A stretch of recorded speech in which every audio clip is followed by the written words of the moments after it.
days of struggle, nothing quite as rough as today. Hell, I've been held up, nothing seemingly goes my way.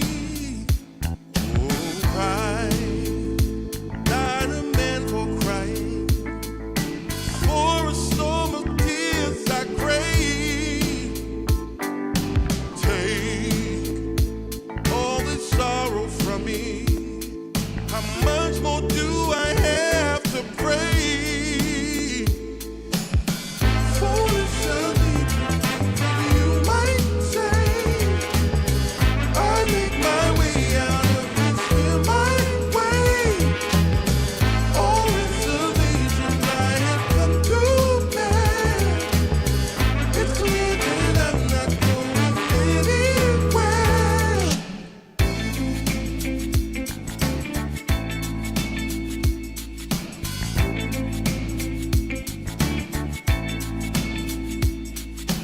Hey, I've had days of struggle, nothing quite as rough as today.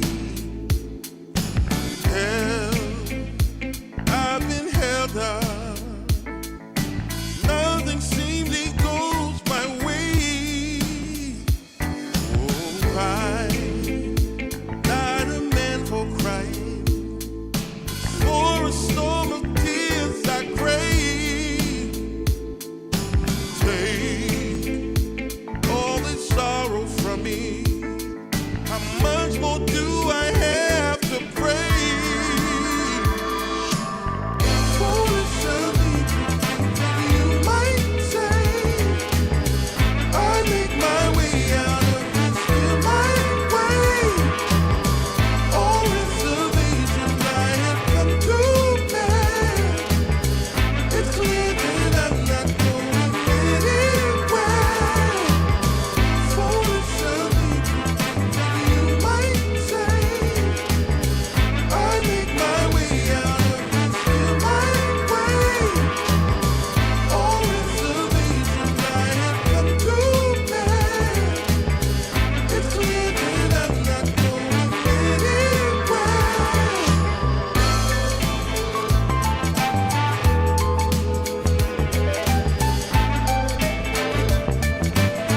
just can't find the right words to say. And deep in your heart of hearts, where it feels like you're losing your way. Yeah, yeah. I know that it's hard sometimes when the world's closing in on you. But as long as we stand together, there's not a thing that we can't do. Oh, we can do this if we have to climb another mountain. 'Cause baby, who's counting now? We can do this if we have to swim another ocean. As long as we got the notion, yeah, we can do this. Yeah, yeah, yeah.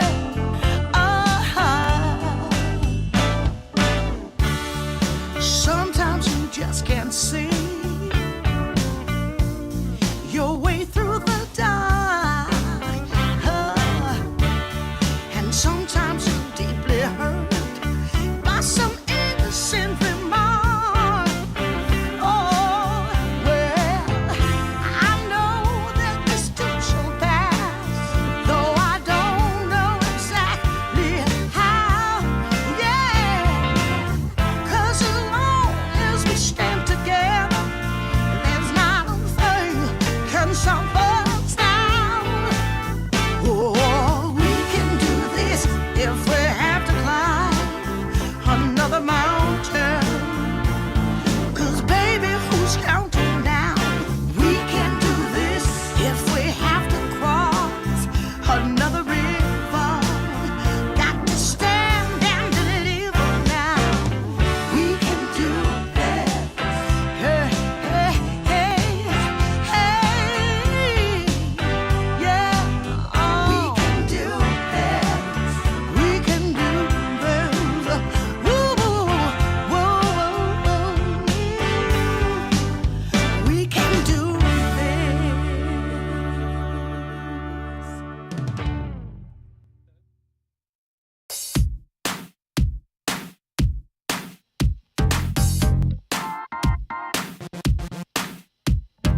Girl, shake that body, shake it down to the ground.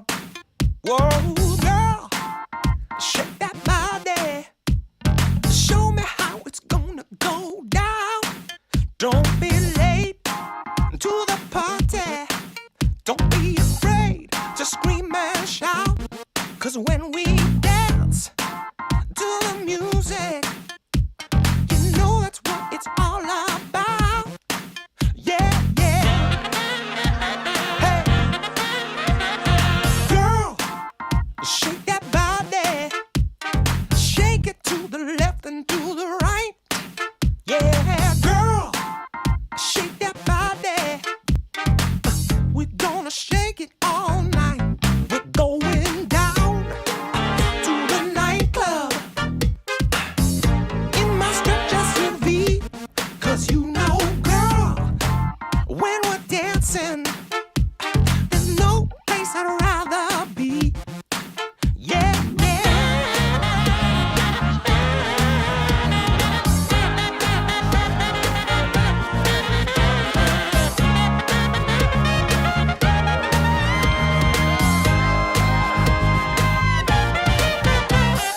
Girl, shake that body. Ooh, girl.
She's driving me crazy, and I'm out of my mind. But you don't go messing around with a girl like that. A girl like that. You know she's gonna take your heart, and you're never gonna get it back. So don't go messing with a girl like that.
A warm welcome back to Dream League Season 28. We are into day number 2 of the Southeast Asia Close Qualifiers here with Permasneeze and Winter taking you through the action. Another day of 3 best of 3s to decide which one of these teams will be whittled away. We're starting in the lower bracket with none other than BAIYAWAK up against Carstensz. Both these squads probably on the lower echelon in terms of expectations, but a lot to prove for themselves. And Winter, we already saw BAIYAWAK yesterday. Of course, some of the guys from the ex-Nemesis team that were at TI last year.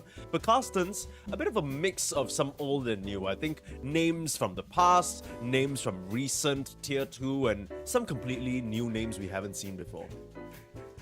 Names from the past? I'm talking about Raging Potato, baby. Okay, I'm talking about Chuan. Those are definitely names from the past. Chuan was still playing when you were still playing. That's past right there. Yeah, he's the coach, if you didn't know, if anyone didn't know. And the rest of their squad, Mamang Daya, I guess the new players are kind of like Mamang Daya. I'm not sure who's the position 5, it's like someone from Kazakh player. But the rest are kind of like, I think Mamang Daya and Ren are the newer players. Azura has also been around for quite some time. I don't think he's at the old level of Raging Potato yet, but he's been around. Yeah, but he's been around. Like he's not new. So only the 2 and the 4 are, I would say that maybe a little bit on the newer side. But even then, they've been around for already quite some time. Dota has been around for a long time. It's very hard to find completely new faces. I think this team has the right mix. Good and young and old, sorry. Yeah, it's kind of weird because maybe we talk a little bit more about Carstensz build-up, right? The older players are your cores, right? You got Azura, Raging Potato, and Mamang Daya. That's your 1, 2, and 3. And then it's the newer players, or rather newer faces. We don't know much about their age. From what I understand, they are a bit younger. But the new Kazakh player, like you mentioned, Hard L from Kazakhstan, he's the position 5. And then you have Ren, who's position 4. I feel like usually a lot of these hot shots that come out of pubs, appear out of nowhere. They're always these core players, super high rank, high mechanical skill. It's pretty interesting that on this team, they invested in high rank, sort of newer supports instead. I think nowadays the supports you kind of have to. Usually the rule is like the core will be higher rank, but I think in modern Dota, if you're a good support, you can definitely be high rank as well. Like it definitely says something about you. I think especially position 4, it's important that you kind of have some core features. I want to say you need to play like a core in some ways, because you are, like I told you, right? Position 4 is basically like you're playing mid with less resources, so you need to play certain aspects of the game like a core. Like even for 5, I think there are also certain aspects that needed to be very core-ish, Like I think you have to farm on very, very specific heroes. You need to scale, you need to make sure you're like a core, you do damage. I think it's actually very, very different comparing to before, where supports are usually, okay, you're just doing this. It's very specific set of jobs. But I think right now the jobs has expanded and you have to kind of be better at other things, and it reflects on your rank, right? In the modern age of Dota, if you're a higher rank as a support, it tells the players that this person has more skill sets in his arsenal. True, yeah, for sure. I feel like whenever we talk about supports, there's more of the macro and the micro, right? And being higher rank just kind of is maybe sometimes a testament more to the micro part of things. The macro is something that, you're hoping older experienced players like Mamang Daya, Raging Potato, and of course Coach Chuan can bring to the table. I feel like Chuan is a name we last heard back when Neon was still around. He was leading that project for quite some time, and then post TPC, 1 or 2 more years, and unfortunately that organization disbanded. But let's talk a little bit about the other side while we wait for the lobby to be ready. So yesterday, we had the chance to see BAIYAWAK in action. Like I already mentioned, some of the guys from ex-Nemesis who attended TI specifically. You got Akashi, you got Jing, and you got Grims, right? That's your 1, 4, and 5. And then yesterday, we saw... Okay, let me try and put it as nicely as possible. We had a few complaints about their off-laner, Mr. DCMG. Now, if you've watched Southeast Asia Close Qualifiers or even Open Qualifiers for a long time, you're probably not a stranger to that name. He's been floating around the Tier 2, Tier 3 scene for a while. And I think yesterday, we kind of saw a glimpse of maybe why that has been the case so far. Like BAIYAWAK, I think we went so far as to feeling at the end of the series that DCMG's mistakes cost them a few of these games. Hopefully today we will see a different DCMG, I think yesterday maybe it was the first time like he's playing like in a big team in the close qualifiers. You know, nerves get to you, and hopefully after playing today, everything has settled down. He kind of really already got the jitters out of the system, and today he's going to be able to show a better performance. I think it's like not personal skill problem. You know what he had yesterday. The problems he had yesterday, it wasn't like personal skill. It wasn't mechanical. It wasn't anything like that. You know, it was just there's something disconnecting between him and the team. He's always in the wrong place at the wrong time, and when his team needs him, he's always late, or he's already dead, or he's already he already went in before the team arrived. A lot of I feel like things like this happening because of communication breakdown. I think it mostly comes from communication. Like if your comms are not good enough, then you see a lot of chaotic events happening like this. You know, people are going in earlier than expected, or people are late, or people are here, there, wherever, wrong place at the wrong time. Stuff like this, you know. So they have to sort it out today. No more second chances. Yeah, they are at the bottom of the barrel right now, basically staring down their last shot. So in case you're wondering why we're not in the draft just yet, we have a bit of a situation with a potential substitute. We'll go more into that once things are confirmed, but that gives us a bit more time to talk a little bit about a point you mentioned that I found very interesting, Winter. I feel like one of the biggest things that always plays a big part in Southeast Asia teams is the language, right? We've even seen now OG, the most successful Southeast Asia team, a large portion of why they are successful is because yes, they're 5 Filipinos, but they all also speak Bisaya, which is the same dialect. So that allows the communication to flow a lot easier. On the flip side, you kind of got Carstensz, who are a mix. You have to assume they're probably communicating mostly in English, which we're not entirely sure whether that is the first language of some of these players. And then BAIYAWAK as well. Maybe there's that element of, you know, different dialects that are in play. I'm not too sure about these players' nationalities, but that could be a major factor. Now, we have it confirmed right now that instead of Lewis in the mid lane, who was the registered mid lane for BAIYAWAK, instead we're going to have Yoe, who is a long-time collaborator of all these KUKUYS boys. Hey, is it final? Yeah, it is in fact final, at least for this game. I'm not sure about the series, the rest of the tournament, but it is for this game that it's final. But how many games are you actually allowed to use stand-in? Is it just Don't for worry one? about it. And we'll find out from the admin, but at least Okay. for now, there seems to be a situation where Lewis was not able to take part in today, and Yoe has been approved. So for technically, some- we both could just sit down, right?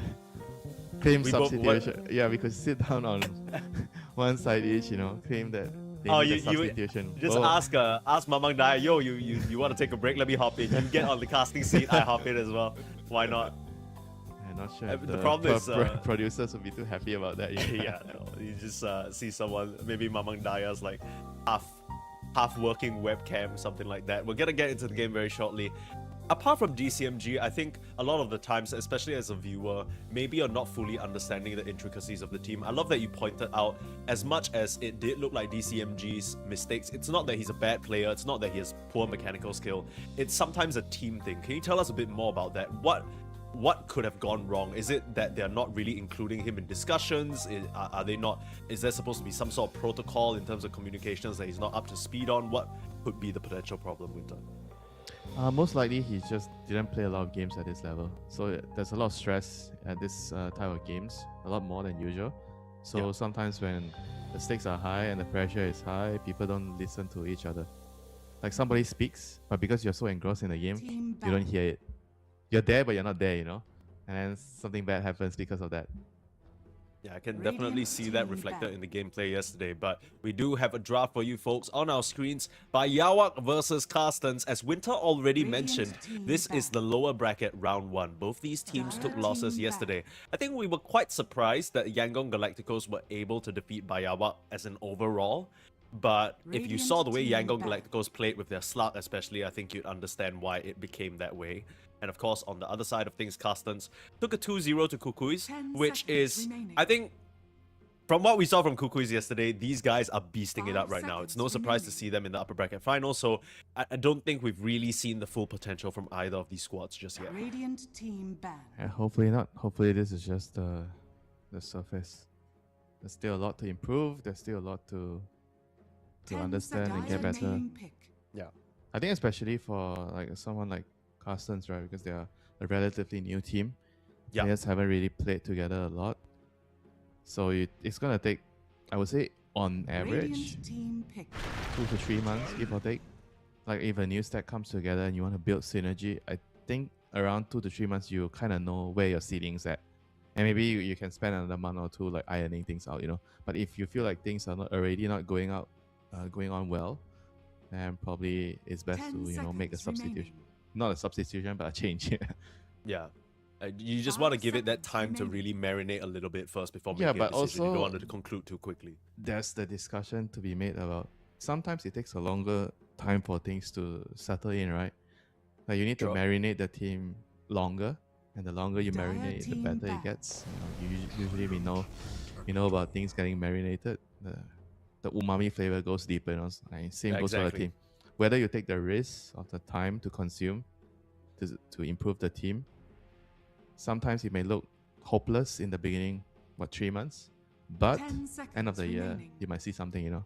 But you gotta make everyone believe that the 5 time is seconds worth remaining. spending, you know, on the team. And as Yeah, of right that's now, the job of Chuan, right? Like the coach sort of rallying them together Yeah, and maybe the- getting them towards an idea.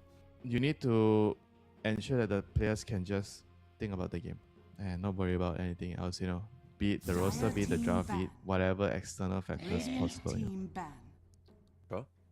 How much part do you think a new patch has to play? Because obviously we're heading into a new season on some relatively new terrain, some For a think new first team? pick, second pick charge. Yeah, for a new team like Carstensz, would that be better for them to all start off on a fresh Yeah. foot, or okay? 10 seconds I think remaining. it's better for newer Radiant teams. Like team older pick. teams, I would say majority of them would dislike like a huge patch. The Dire new one team especially, pick. because everyone starts from zero again. I think it's definitely gonna help the newer teams. And right now I have the disgusting feeling in my stomach already. All the green heroes appearing. I've been fortunate enough or unfortunate enough to run into some 10 Viper seconds Trian in my remaining. games, you know. You- On the same team. Yeah, 5 that does not seconds sound fun. remaining. We already saw how KUKUYS was able to execute this hero to almost pinpoint perfection yesterday. He was everywhere, setting up. He basically bought the shot at 15 minutes, lit up the whole map, and I want to say almost just single-handedly won the game for his team. Now, this Viper immediate pick is interesting to me, though, because yes, you've banned out some of the other high-priority heroes for Carstensz and BAIYAWAK. Maybe it was preempting that this Timbersaw might be picked up, so you have that break available to you. I mean, it's also a very strong hero, right? If I talk about Viper nowadays, it's no longer. I don't think it's like a lane counter anymore. It's a hero that just farms regardless of what lane you go 10 into. seconds I mean, you can choose to remaining. go for obviously the poison attack facet, and you get a couple of poison attack 5 skill seconds points in the early, remaining. but it's not oftentimes not worth it because you farm so quickly with your another toxic max and Radiant go for the team nosedive. Like you play for your specific timings. And even though they nerfed the facet, but I still think it's really really good. You should always Sure. do that, and it gives you the value of drafting the hero early and not worrying about getting countered, because no matter what lane the Viper is in, he is going to 10 farm. seconds remaining. Like, When you there's- pick a there's- Viper this early, is it for the flex potential 5 as well, It's since the you're not remaining. caring? okay, about the it's the flex Radiant potential, and it's team also pick. a very good hero blind pick. You know, you don't know your matchup, and you want to pick something similar to Gyro, right? Gyro is also really really good in a blind pick scenario. And we see a Luna again once more today. Dire team pick. Luna against Pretty Timber. interesting. Traditional counter against Timber, you always want to have a magic damage source to kill him in the lane, and it's very very good with Treant Protector together as a duo in the lane and in the game. Like there's a lot of synergy in the team fights as well. I don't think the 10 synergy is very seconds obvious. I mean, immediately you can see that there's two big team fight ultimates, Eclipse and Overgrowth, but 5 how else do seconds these remaining. heroes really help each other or work together? Like in the lane or in I mean, just in general. No, Because just I've heard of a lot of safe lane combos, or maybe, support and position 1 combos, but Luna Treant Protector, that's a new one to me. what the hell? It's not new. It's an old one. It has been around Yeah. for some time, but different. I- It's very different okay. before because you had the lead seed to heal, but roughly the way you play the lane is quite similar. Dire Luna always team likes to back. have a body in the lane. Treant Protector provides two things for Luna: the heals, the sustain, the bodyguard potential in the lane, and obviously later in the game, because Luna is very squishy, right? So the living armor is very very nice for Luna. And the last thing is the ulti from Treant Protector kind of protects Luna in the team fight. And Radiant he pierces team BKB. So that's very, very nice for Luna. Because Luna always has problems man fighting certain like carry to carry matchups, right? If you Right. think about, say, Lifestealer or Juggernaut type of hero, or Right, okay. Ursa, like Luna cannot really man fight, even though you have the what's the facet Dire called? team ban. Moon Guard? Shield, right? Moon Shield, yeah. Even if you have that facet, it helps, but generally you don't really win those matchups. But Treant Protector helps you turn those matchups around, and you can play really fast because the lane is very strong. You can kill and snowball, and you can take towers early. You know, Luna is a hero that if you get a good start on, she's I think remaining. probably the fastest farmer. I don't think anyone farms faster than Luna. Yeah. If you have I a think we've decent talked start. about this before, right? Like Luna undisturbed is like Yeah, just the sheer one- efficiency. No one can actually come close, you know, like the speed that you can farm on Luna, and then you go to the high ground. Like when you hit that Manta butterfly timing, and you are on the high ground with a Treant Protector, there's very little you can do, you know, if Luna has such a good start. And BAIYAWAK is kind of hoping that they want to stop this from happening by having a bunch of like magic damage, right? They have Tiny, Gyro, and now they have the Lash, kind of trying to overwhelm the lineup. But the thing is, if you have too much of the same type of damage, the enemy can just build like Glimmer and Pipe, and then guess what? You have no damage, you know? You have to wait for Yeah. Gyro to have physical damage, and obviously you have pure damage from Timber, but it also depends on how well he starts the game, right? I think this Luna Treant, they definitely have potential to just totally destroy this Timber, right? Because right now, it seems like it's going to be a tiny support. If it's Yeah. a tiny support in the Timber's lane, 10 oh my god, seconds against Treant, remaining. Luna, all I will tell the Timber is good luck. Yeah, I 5 mean, seconds you better remaining. hope this Tiny works Dire miracles, team pulls ban. waves, gets stacks. He needs to do a whole lot to make I things think work for the it's Timbersaw. hard as Tiny, you know, because you have Radiant no armor team pick. and you're very Yeah. slow. So if you have to do that, it's kind of like tough, you know. I mean, they go Maybe for you the, go Chen in the off lane instead, and then Tiny yeah, safe yeah, lane. You yeah, could. yeah, you could definitely do that. I think that probably sounds better. The creeps are definitely better suited at dealing with Treant Protector and Luna. 10 seconds remaining. When you get a mana burn creep, you just remove the mana. I think that definitely helps the Timber. I mean, we'll 5 see which seconds route remaining. they go for. I mean, they have a very strong 5-man ball at the moment. Chen with the heals, then you have the Leshrac, and you have the Tiny with the stuns, Gyro. They like to be grouped up together, and I would say that on the other side, Carstensz, they have sort of like a hybrid lineup, because you potentially have a Viper with Travel shuffling lanes, then you have Luna, Manta, Illusions, and then the Treant and the Lion, they're probably hiding across the map trying to find pickups. So it's like a totally different dynamic. They're trying to play the game very, very differently. It's more towards like efficiency on the map, trying to farm, go for pickoffs, and then at some point when the Luna has enough items, or even the Viper, they stand together and you can't really get near them, right? They have two turrets basically, Viper and Luna. So Sure. I imagine the last hero will be some sort of frontline tank. Yeah, that's kind of what's missing, isn't it? And I believe BAIYAWAK identified the same thing. They banned out the Slada, Mars, Centaur, and Primal Beast. So predicting that this Viper will be mid, like you were mentioning, to go up into the Lash. I was wondering whether there's still a chance that it goes off lane, because Chen Gyro, you know, you got a bit of physical damage creeps and whatnot. Not but with Lion. Still though. not that bad. I think Not with Lion? You kind of don't like to lane with Lion. You want to lane with something like a Tiny or Tusk or Spirit Breaker, Bat Rider, like some tank, you know, some beefcake in the lane. You It's got Tide if- Hunter. No. I mean the Viper laning with, like, if you want to put Viper on Oh, the tank, okay, you gotcha, need a gotcha. support that is going to tank for you. And if you look at the ban list, everything is already there. You know, the Tusk Clock, especially. I'm trying to figure out what kind of offlane options Carstensz still have. So Tide is the only one that I see right now that is not bad. I'm trying to think whether there's anything else that I'm missing that would be good here. Because right now it feels like there's a formation that you... Oh, yeah, that could be maybe good. Underlord would be fine too.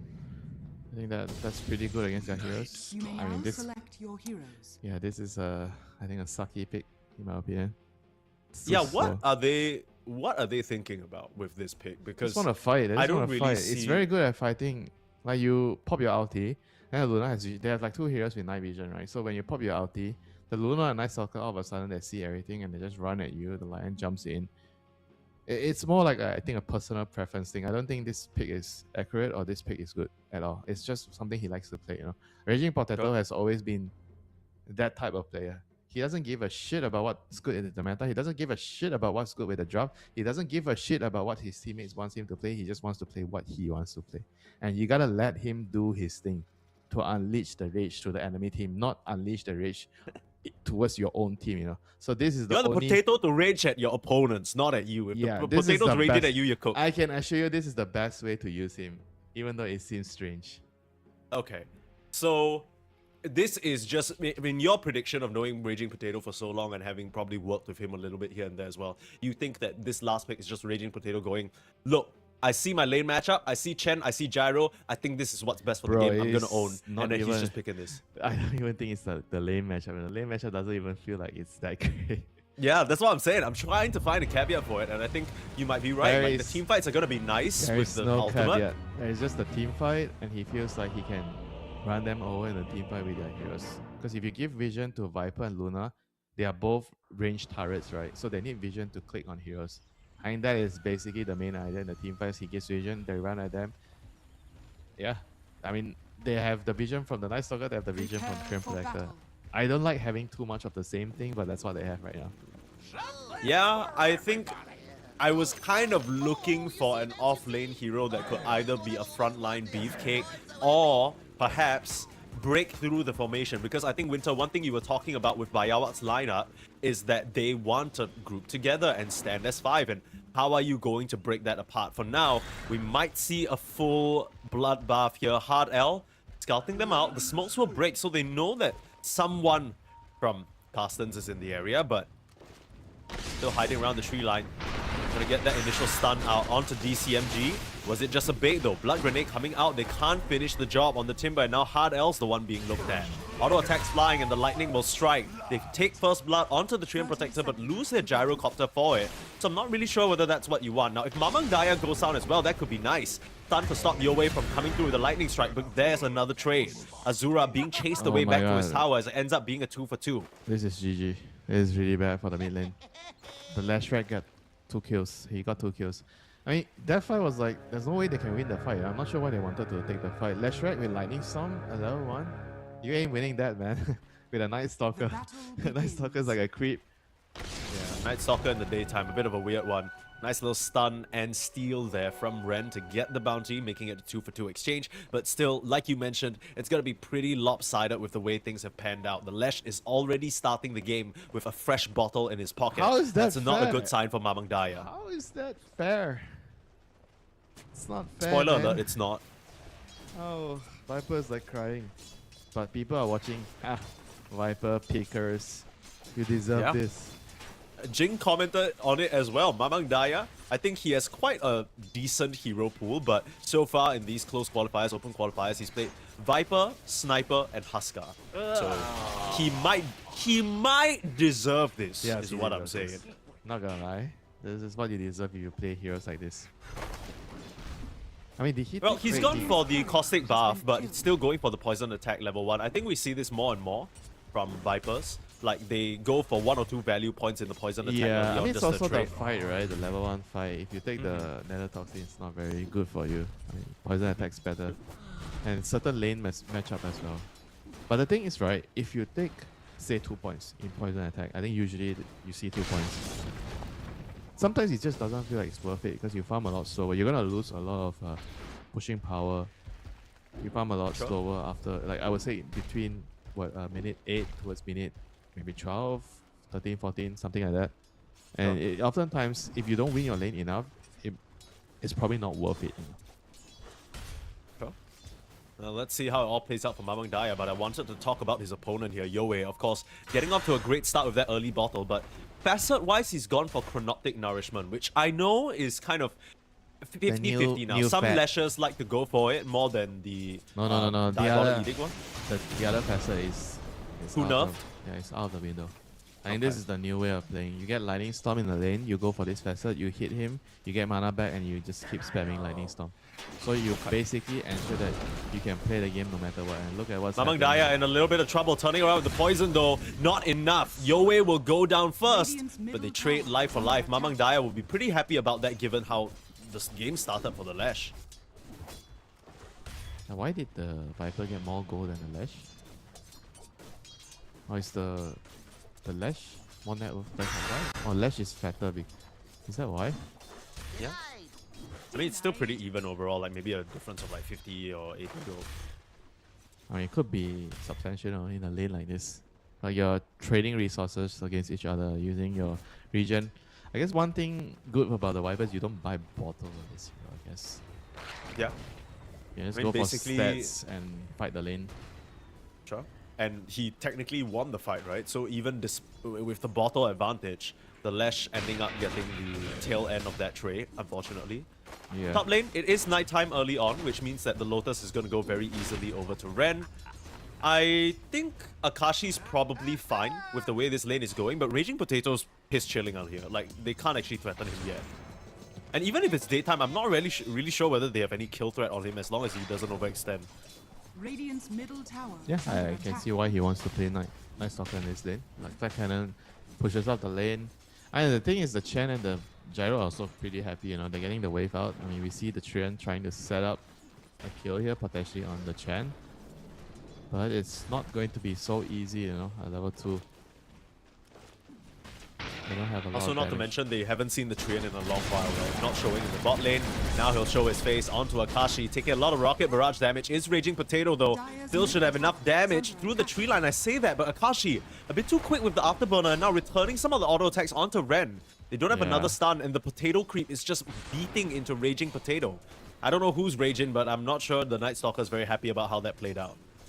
Yeah, I don't really even feel they had enough damage, you know. I mean, they could maybe kill the Chen, but Chen is always so far away. So that was like I would say a low percentage play right there, you know. Maybe the Trian feel like not much he can do against Timber, so he just kind of just wanders around. But I still feel like he needs to like stay around, like, get XP, you know, pull the wave. Oh, both the camps are blocked, right? He couldn't get the D-Ward. That's probably why he left. That does free the Tiny up to just meander around the Yeah. Radiant jungle. You though. It's kind of just- like it as a Tiny in this style of setup, you know, when you're allowed to just walk around and just do whatever you want and create a lot of pressure on the mid lane. But actually, there's not much pressure. It seems like less on the left, you know, you can't really lane.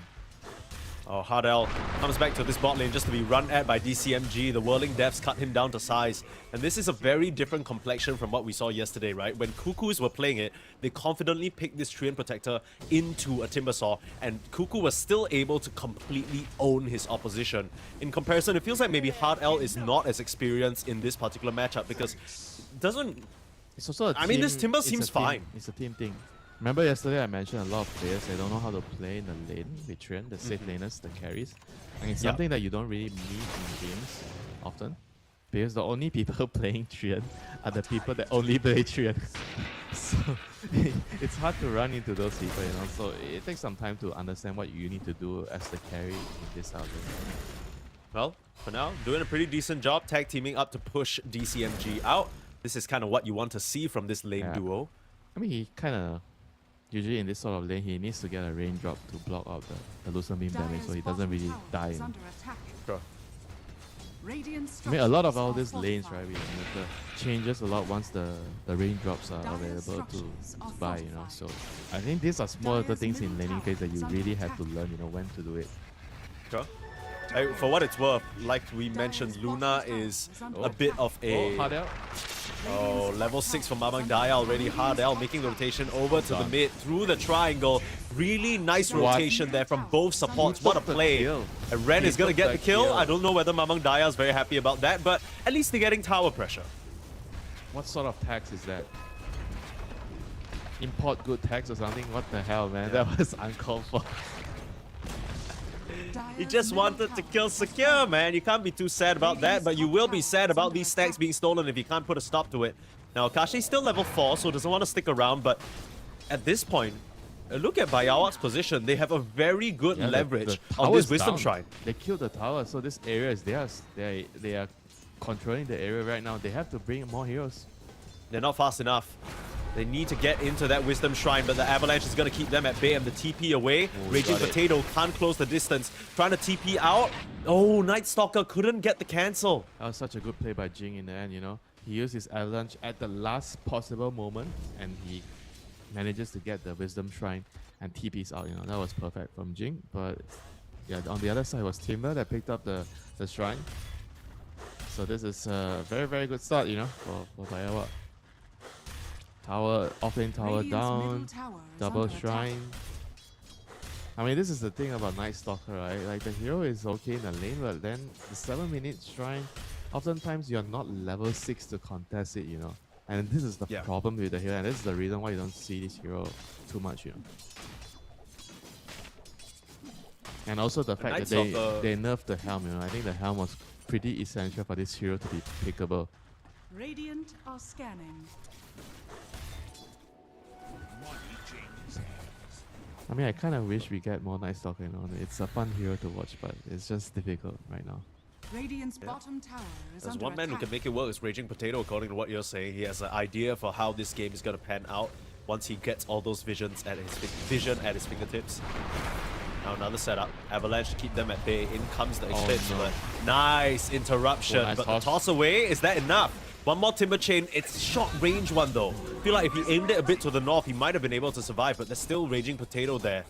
At the tail end of the nighttime provided by Eclipse, Radiant 5 structures heroes are coming down here to fortified. punish the Timber, and now they want to convert this to a tier 1 tower. I mean, these supports are still so low level. Ren and Hard L, level 3, level 4. Man, this is rough. Radiant's middle tower is under attack. Yeah, when you can't get the shrine, this is what happens to you. And here comes the level 6. Raging Potato. Unleash the rage onto Jing. You steal my shrine, I kill you now. Still not worth it. Do you think the pause is part of the rage, or Yes. Yes. Let's create he drama. didn't even give a out of reason? thin He killed- air. Is under attack. Just because it was the tiny that stunned. Dude, the Dire's tiny bottom stunned the tower Night is Stalker and he under stole the shrine. And now he kills him when he's level 6 and he pauses the game. What do you think, Mike? Yeah, that's why I'm trying to put the pieces together. You know, Raging Potato, it's in his name.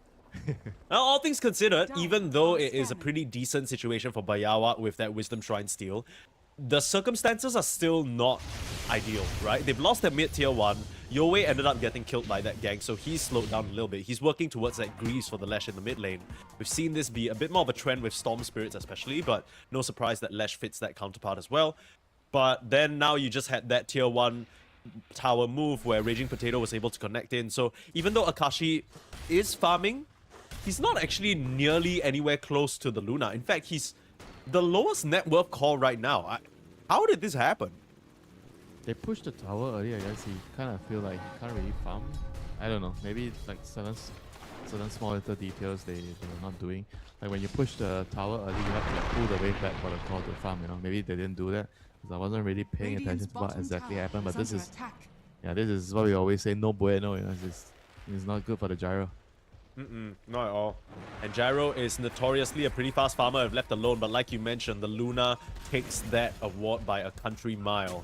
And rotating over Hardell, he's gonna get spotted out by a sentry immediately, runs into the fray and might just have to be forfeit. Dies way too quick for a response. It's now Yowei jumping in onto Mamang Daya, but this is not a hero that you can fight. Taking a lot of damage from the Timber though, toss away, almost saves his life, but the lingering damage from the crash landing will finish him off. With DCMG on the front lines, Yowei can now charge ahead, and Akashi's joined the fray as well. A full 5-man commitment here from the side of BAIYAWAK to squash out Carstensz in the bot lane. Yeah, you could tell that they don't know how to Radiant's play with bottom Shen. tower is under attack.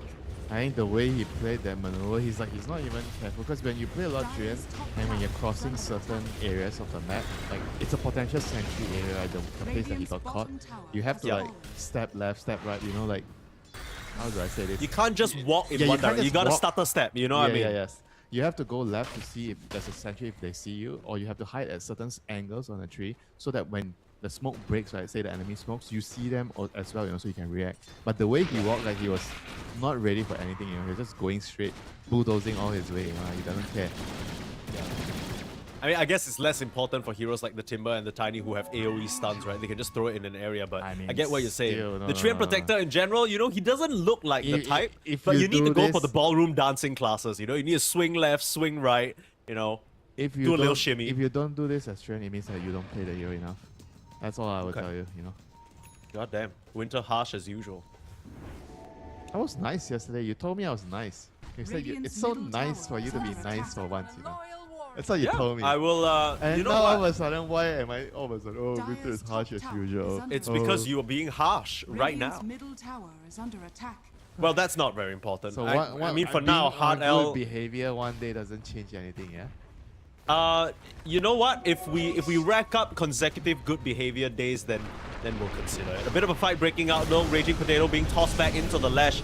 No hope of surviving here on the Night Stalker, and they found Ren as well. Feels like every single time Carstensz gets caught with one, they lose another. It's so easy for the side of BAIYAWAK to just flow on forward, and now they're forcefully commandeering this triangle. Game is gonna get real hard very soon. I mean, if they can't control the Ancients here, it's very, very, very bad for the Luna. They have to somehow bring all their heroes back. Trian is not level 6, Lion's not level 6, so they have to hold on out, clear the stacks, and get their shrine. Their minute 14 shrine, they have to get it this time.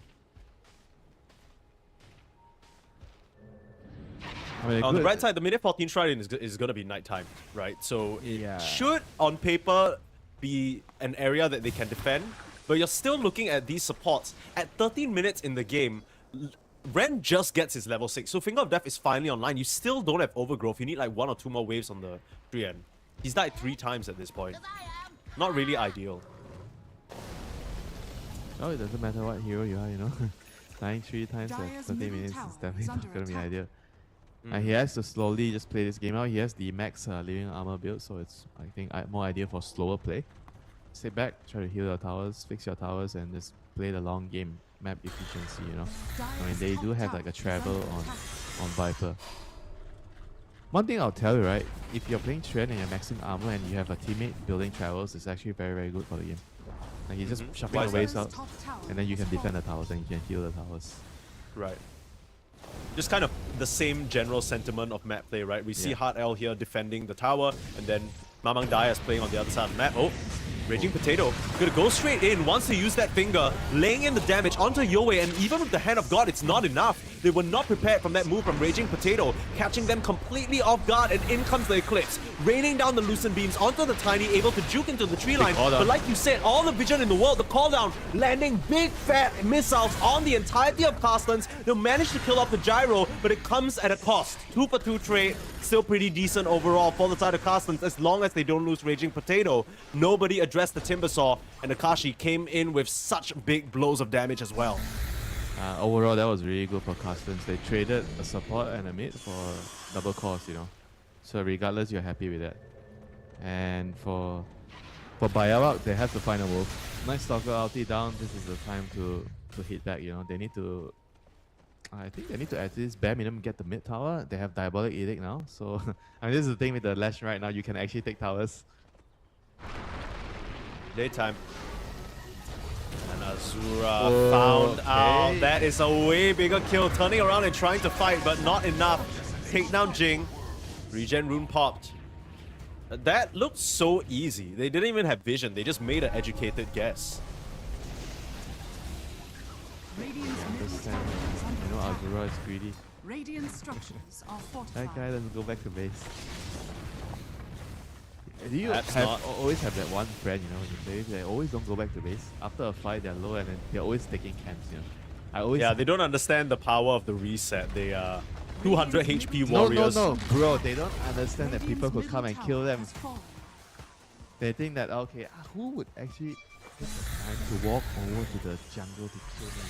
Nobody does that, you know. And you tell them, hey, heroes are missing, yeah, it's fine, you know, nobody's coming here. And then there's like a silence later, you know, when he dies. 30-second silence when he dies, you know. You want to say, I told you so, but you can't. Yeah, you don't want to ruin the friendship like that. Oh, look at my ruining friendship. Dota ruins friendships. It does. Oh, Raging Potato, not sure whether he's friends with anybody on the side of the Dire, but they just gun him down mercilessly in the streets. Why do you have to do that to him? Why? Well, they murdered him so brutally. Did you see that? He was just trying to enjoy his daytime, you know. He doesn't like the sun a lot.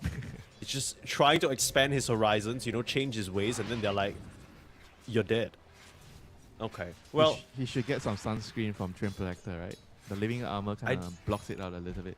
does it actually give you sunscreen? I guess so, because if the armor is living, it'll absorb all the sunlight on your behalf. Yeah, there you go. Dota logic. Yeah, ecology right there. Bot lane.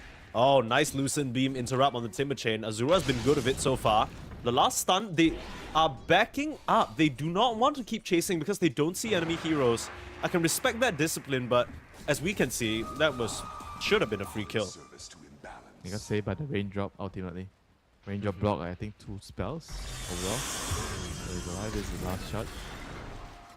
Are you the one person that doesn't buy raindrop? I see you. No, I'm a big raindropper, I would say.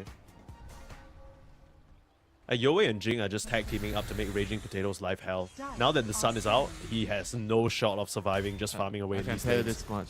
They definitely don't like him. Who are Raging Potato? Yeah. Killing him Yeah, every they're like time. last pick Night Stalker, die, brother.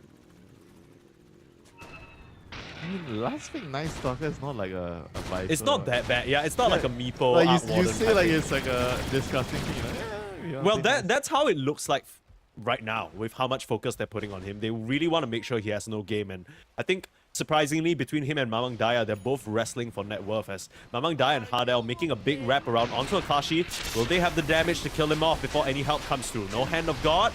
Now poison attack starting to stack up. Akashi will not be able to survive there. I thought for a moment that the Croaker might have stolen the last hit, but thank goodness it did not. How many times has that happened to you? It's like some PTSD thing, right? When I hear you say it. I feel like the Croakers got bloodlust, man. These guys are just popping the tentacles out whenever the hell they want. You know, once in a while, you a support player, right? So you always pull the small camps and stuff. I feel like I have a good understanding of when the small camps will like zap me with some lightning or try and use a spell on me. When you're low. But my goodness, every time, yeah, look, they don't give a shit. The tentacles coming out whether you like it or not. I mean, some people are into that, but you know, generally not very much appreciated. Relax, bro. Still early.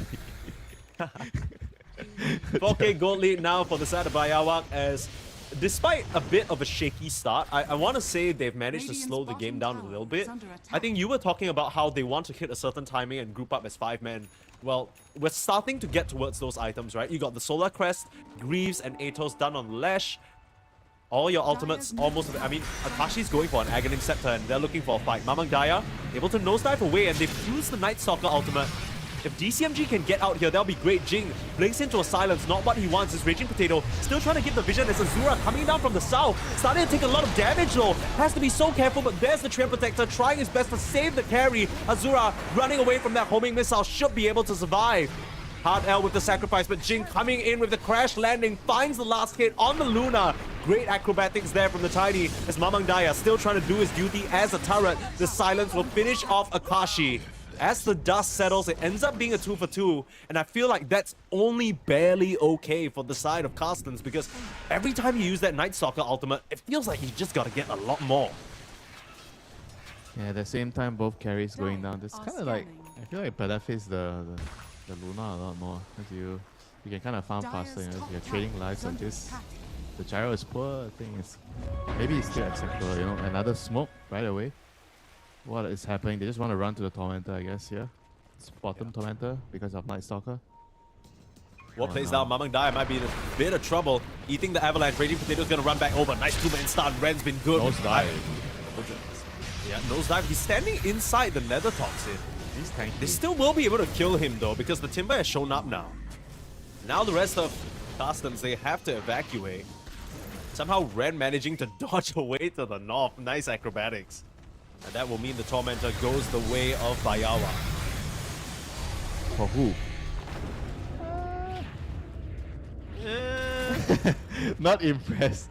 It's okay. I mean, he can get the Granite Golem. That's gonna make everyone a lot tankier. Yeah, I guess. He's gonna get Black Dragon now too. Definitely if he wants. useful. You need what? Level 2 Hand of God for this or what? No, you can persuade one. You already have 1 level in Hand of Oh, God. it's So the Hand technically of God if is you wanted- the... Okay, it's not the level of Yeah, the it's the creep. number It's that the you number can- of the creeps, alright. Yeah. Yeah, I mean, guess it's not physically possible for you to get the shard before you get Hand of God anyway, unless you're like, unless it's like 15 minutes and you're somehow level 4 on Chen. I think at that point you might be granted and abandoned in the game before, because you just don't have enough EXP. Still nighttime. Despite losing that Tormentor fight, they're ready to go and they find themselves Akashi. That is a juicy kill. Another one set up by this Treant Protector that we're seeing so much more of these days. Yeah, he likes the big map. He likes to play on the side of the lanes. I think this is only one of the few heroes that can actually allow you to find pickoffs like this. Maybe the other one is like something like a Ricky, you Dyer's know. top tower is Or under Or like a attack. Nyx, right? I feel like Nyx is the old school one. Nyx. Yeah, I think it's similar. I think it's probably similar.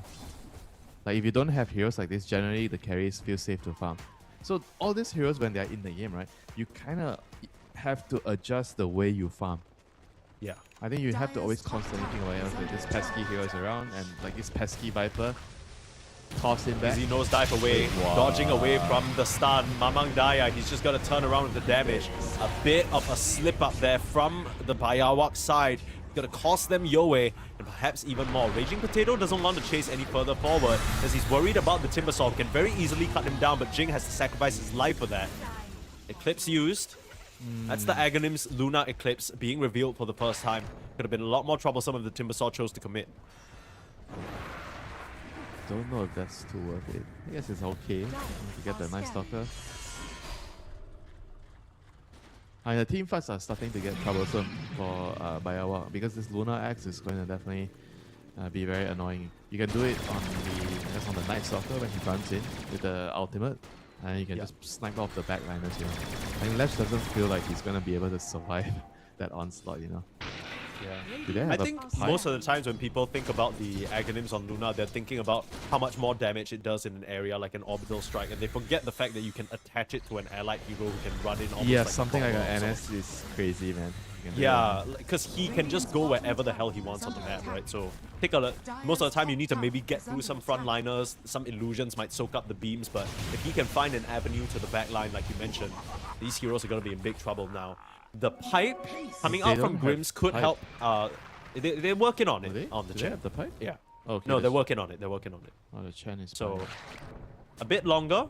Might be able to get a bit of resistance to that. Jing seems to know the tree line that the rest are hiding in. Azura's gonna get found. You need a bit more help. Ren gonna blink back into an avalanche. Unfortunate. Needs to try and hack somebody. Needs to save Azura. But Azura, despite the moon shield, you should not be getting out of this one. Sliced down. Not sure how the side of BAIYAWAK knew that that was being set up, but they come to the Twin Gates, find the Luna and the Lion to boot. Yeah, good read there. Identifying that there's some heroes alone or a lack of numbers, you know, on the Carstensz side being in the area, so punishing them. Now gonna force the power here. Radiant structures are fortified. It's Rosh, just a glyph. Rosh is going to move to the other side. My NS, Yeah, in 10 seconds. NS still has ulti. I mean, Oh, this no Lash looks like he's gonna die. Night Stalker ultimate, Viper ultimate, TP's coming in, Atos to hold him at bay. Not so easy anymore, and you don't have the Luna Orbital Strike to help you out. Coming through, tries for the Overgrowth, but gets tossed up first. Hardell, he's used the Overgrowth basically just to save Night Stalker at this point. 3 ultimates used for nothing gained. Another swing and a miss there for Carstensz, as they might have to just relinquish this bot side area. Yeah, it means the Rosh is probably gonna go in the other side. Yeah. No detection for the Glimmer Cape, an item that Winter famously despises with his Bro, heart. come on. Are you gonna let it go? Like, is this gonna happen every day? For God's sake, it's like a week ago, right? Or 2 weeks ago. Here comes Timbersaw, tries to go for an avalanche, but Ren, I think one thing has impressed me about this Lion, his reaction speed has been on point. He's always quick with the blinks to get out of trouble when needed. Unfortunately, in that top side fight, it wasn't really sufficient. He blinked right next to Luna that was the primary target anyway. Now it looks like this Roche is going to go over to the side of BAIYAWAK for free. That was a Twitch blunder by the NS. But they're trying to go for the kill on the left. I mean, I think they can only do that if there's a lion next to them, right? So they jump with the lion and then they burst him right away, you know? It's like that's the only way I can see that happening, you know? Like, if the Night Stalker has the pop ulti and run in, then you use the Viper Strike, it's like... It's so forcing, you know? Like, it's not very nice for your teammates to just run in, and it's very awkward. So you have to have the lion there, you know, trying to burst heroes like this. Dyer's top tower is under attack. I think part of it was also the Lash was a lot closer to his tier 2 tower than you wanted, right? Yeah, Like, you start out with... that is why it's a bad go, right? From the get-go. Like, you should Yeah, I kind of... It almost feels like they needed the Lash to not react with the Atos for like 1.5 seconds. Azura caught out again! Oh, under just a stuck around the wrong place on the map, Yeah, and there was a under a ward ward. spotting him out. Yeah, farming too deep, you know, like trying to be too greedy. I mean, the thing is, right, their team got flushed out of that area like what 2 minutes ago, 3 minutes ago. So you have to think about things like this when you're playing the game. You know, when you're farming, you have to remember, okay, my team went there, so they died. So it probably means there's vision. You know, you just have to assume that there's something there. And Blade Mail ain't gonna another save here. you, brother. He actually pops the ultimate to try and escape, but that ends up being a mistake. No. This is what we call spiraling out of control. Radiant's Yeah, top tower is 28-minute under Wisdom Shrine gonna get stolen away as well.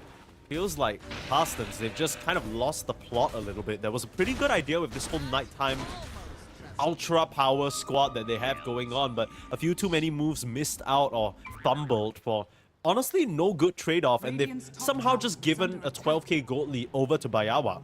I feel like at least in the first 10 to 15 minutes it was still a bit back and forth, but now everywhere you look on the map, it's just one or two of these Carstensz heroes dying. It's Jing and Yowei the entire time. The two-man has been Radiant's top tower has fallen. amazing this game. I think we didn't really see it so much when Lewis was playing yesterday. When he was the mid laner, we didn't see the same connection, you know, from Jing and Lewis compared to Jing and Yeah. Yowei. Middle tower has fallen. Jing and Yowei did play together on KUKUYS for a little bit, so it makes a lot of sense. I'm sure they played together just in general a lot as well. Some of those Filipino in-houses. Radiant's middle Yeah, tower got to is work on under our attack team, you know, Radiant Yeah. structures get that are party games in. Dire's bottom tower is Yeah, with both of us playing 5, I'm sure it'll be amazing. Okay, I'll play 4. Oh, that's so nice of you. Akashi on your high ground now. This is the gyrocopter ball up that we were expecting at some point. Looked for moments in the early game that maybe Carstensz had been able to disrupt it and get their 2 turrets online. We are now at the point where Azura has only freshly picked up his BKB. Could be a difference maker in this fight. They throw down the call down just to push the Luna away. Radiant's middle. The problem is the 2 turrets, they can't really get in range because they're a bit too worried about being tossed back by Jing.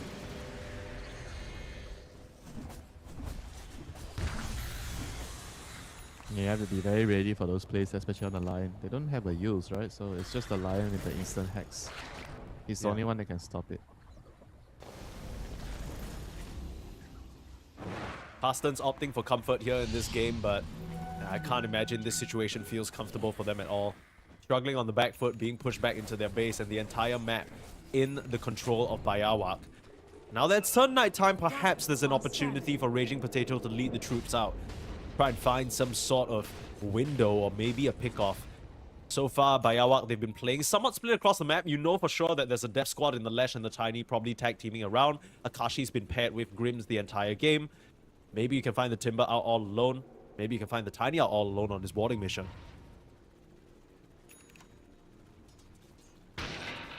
I mean, at this point, I mean, the Tiny is just getting too many like opening moves in the team fights. You know, he's been finding the initiations way more easier, way more easier than like the Lion and NS, right? When you pick this NS, you expect that, okay, you're supposed to get the jumps, right, with this hero. Now they smoke in. No. They run past Smoke the just wall. gets immediately broken by the Timbersaw, who Timber chains over to the left, and now straight in the middle of things. He understands his team is nearby and can help him. Raging Potato in big trouble, having to pop the BKB and the ultimate, giving them the vision, but the problem is no one's on the back line. The orbital strike, it's being absorbed by all the creeps. Akashi is still as it ages, and you're already chopping through Mamang Daya, forcing his BKB. Charging forward is Yowei, leading the rest of the gang, and Jing's gonna come forward with an avalanche. Can't stop the TP away from Mamang Daya, but they're looking at Azura now. This poor Luna, throwing the Luna orbit up. Looks like that'll be enough. He's close enough to his fountain that DCMG will not chase. Well, at least the Aegis expired. I guess. The Aegis could have expired with you not doing that as well, but a couple of BKBs used, Night Stalker ult used, and the Eclipse is the big one. Yeah, it was very nicely done by them. They kited the Eclipse, they were not really fully committing. And then again, you know, the NS outage just doesn't really feel like it's gonna be able to find them a good way of initiating, you know. Like, you expect the NS to give vision so that Lion can find the moves to start the fight, you know, but it's always like either the Timber or Tiny getting the head start, right? So this Radiant's is really bottom not tower what you is want under when you're attack. drafting an NS, you know. You have to somehow find a jump, kill the backlines, especially this Tiny, you know. Okay, he's dying. With an ultimate coming here on the Tiny. This could be a good pickoff that you were asking for. Trying to full commit. Jing will go down. Mamang Daya now in a bit of a spot of bother, but within the Nether Toxin still a bit too tanky. Call down going to at least eliminate Raging Potato, as Mamang Daya doesn't have his BKB for another 18, doesn't have a nosedive for 6. The hero stun is going to try and come through from Ren, but you just can't put a stop to the overwhelming damage from Yowei. Runs down his counterpart there as Ren tries to escape into the tree lines. Still sticks around for Watcher. I don't know about that. You got a 4-staff, you got a blink. Still able to dance away to safety somehow. Yeah, he has the chase psychic potential. headband. As you already know, my favorite neutral item right now. Dire's Correct. structures are fortified. I know you had a lot to say about the Treant Protector item build, and maybe that's a part of the, I guess, lapse in understanding. I think, Winter, yesterday you were talking about how with Treant the ideal build is always you get shot and then you get blink in some sort of order, right? Either one before the other. But this game, the Treant went for the Solar Crest, maybe expecting that they'd group up and fight a little bit more. You look at the entire map, there's not a single eye in the forest. There's no vision advantage whatsoever. All they see is the ball in front of them, and Akashi Wait, what? just is in front, going gunning them on? down. Not sure what Azura's doing. Throws in the ultimate, has the BKB and back up. Very, very strange attempt at the defense there from Carstensz. I guess at the very least they bought time for their Viper to come back, but now your ultimates are used. You use it like it's like some 10-second cooldown spell, you know? I mean, I guess it's 1 minute, so it's not that bad, but now you don't have it for this fight. Sure. I mean, they can't do anything. There's no eclipse. There's no way. It's like, no way it's happening. Yeah, Mamang Daya just nosedives straight into his own grave, and Ren's gonna get run through. GG is called as Carstensz will tap out of game number 1. 1 game away now from being eliminated. This very new stack, part of a long-standing Indonesian organization. They're trying out new players, trying out new strategies, going to their comfort picks, but it's just not working out against a team like BAIYAWAK, who have a lot of experience playing clean-cut Dota. Yeah, this game they're just really looking out of sorts. You know, I feel like the Night Stalker pick number 1, I didn't really like it, and they didn't really execute it very nicely in the team fights. I think in the early mid game they kind of did okay. You know, they found some good fights, but I felt like they started to get flustered, you know, after they lost control of the map, especially the pickoffs that they gave away when Akashi and the gang came in on the top side. Don't remember exactly what time was that, maybe around 20 plus minutes, and then I think it was kind of downhill from then on, you know. And also one of the fights where the Treant Protector, he actually didn't really, you know, he ran in very, very early on and he died, and then they lost the fight. So there are a lot of small little things like this. People not understanding the angle, the team fight, people not understanding their heroes, for example, on the Treant, and those are the those are the main problems that they have in this game. Yeah, I think it really comes back down. It's not just the Treant, right? There are certain types of ways you want to play with these specific heroes. When you have a Viper mid, when you have a Treant 5, when you have a Luna carry, when you have a Night Stalker offlane, all these things feels like there's a bit of nuance that Carstensz, maybe they just haven't had the time to develop just yet. But maybe game 2 will be their time to shine and show us what they're made of. Let's see whether they can come back after a short break against BAIYAWAK.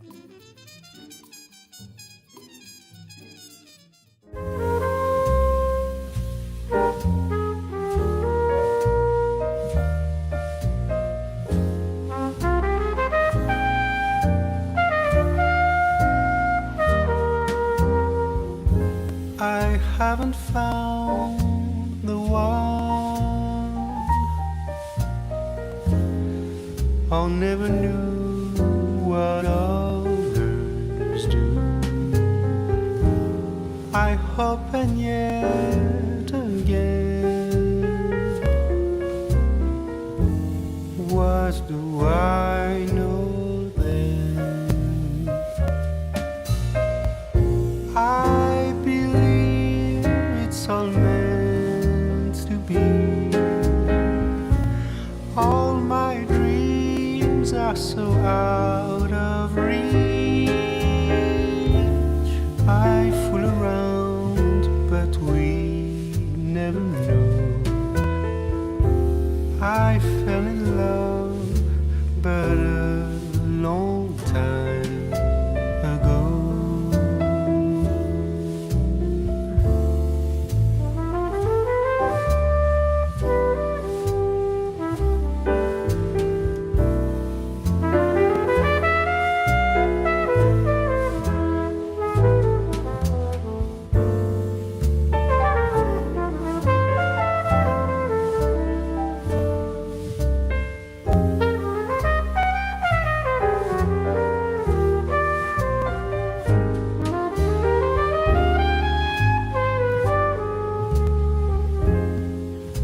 I sing the same old song. Been going on for far too long. I hope and yet again, what do I know then? I believe we're all meant to be. All my dreams are so out of reach. I fool around, but we never know. I fell in love, but a long time ago.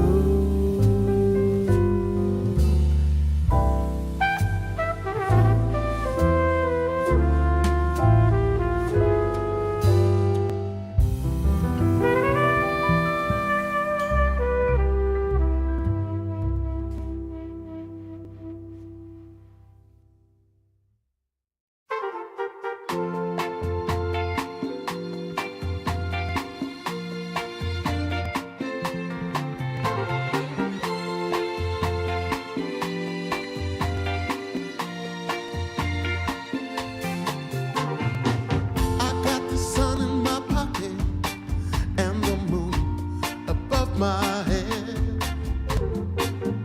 Got the whole world at my feet and there ain't a cloud ahead. There are stories I need to tell. There is laughter I need to share. Joy and love all around. I can feel it in the air. Oh, nothing can stop me now. There's nothing at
what I'm gonna do.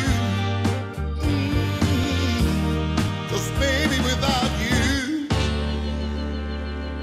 I'm all wrapped up in blue.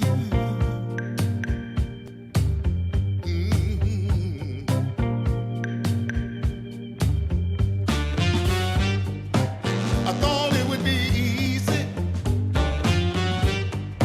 to make it on my own. But baby, now I know what it means to be alone. Lost in the shadows. Tell me, what can I do? 'Cause baby, without you, I'm all wrapped up in blue. Wrapped up in blue. Wrapped up in blue. Wrapped up in blue.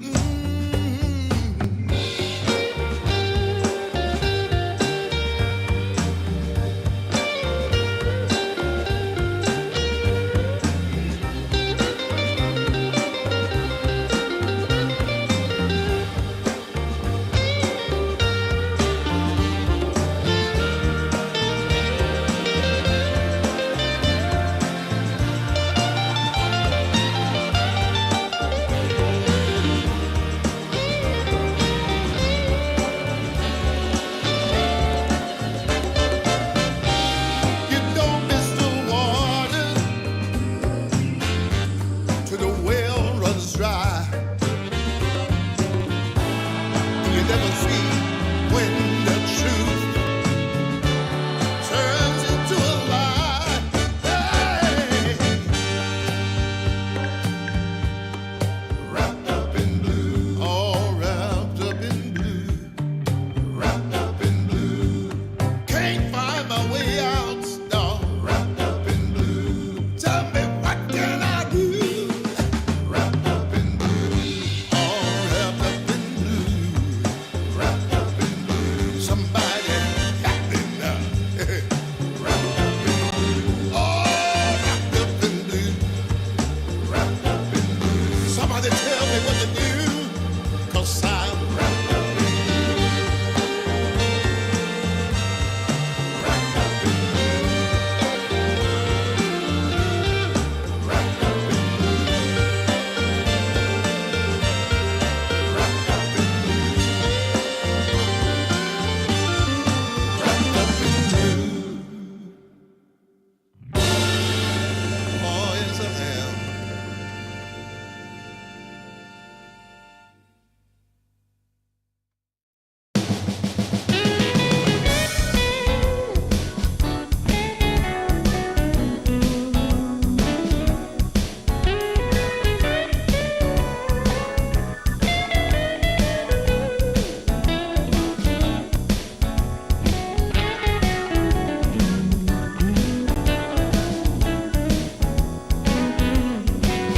I got the prettiest little girl. She's as pretty as can be. Yeah, yeah. I got the prettiest little girl. She's as pretty as can be.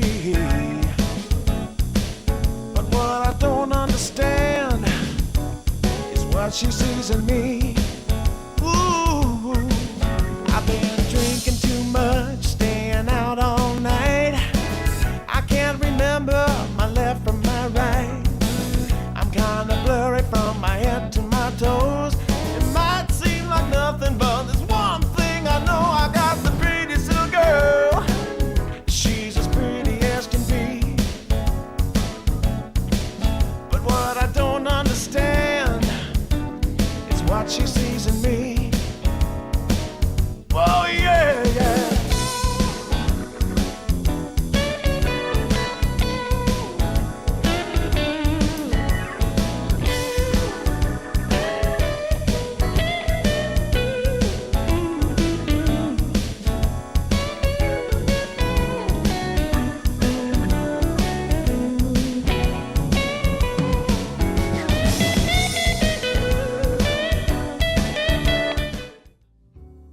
welcome back to Dream League Season 28 here. The Southeast Asia Close Qualifiers rages on in the lower bracket. Permasnees and Winter taking through the action between BAIYAWAK and Carstensz. And this game number one, I think we probably already thought that BAIYAWAK were probably a bit of a stronger team coming into this. I think they fully show they have a lot more solid of an idea about what they want to do in the game compared to Carstensz, where they still showed glimpses of individual skill, individual ideas, but it's yet to come together in a cool way just yet.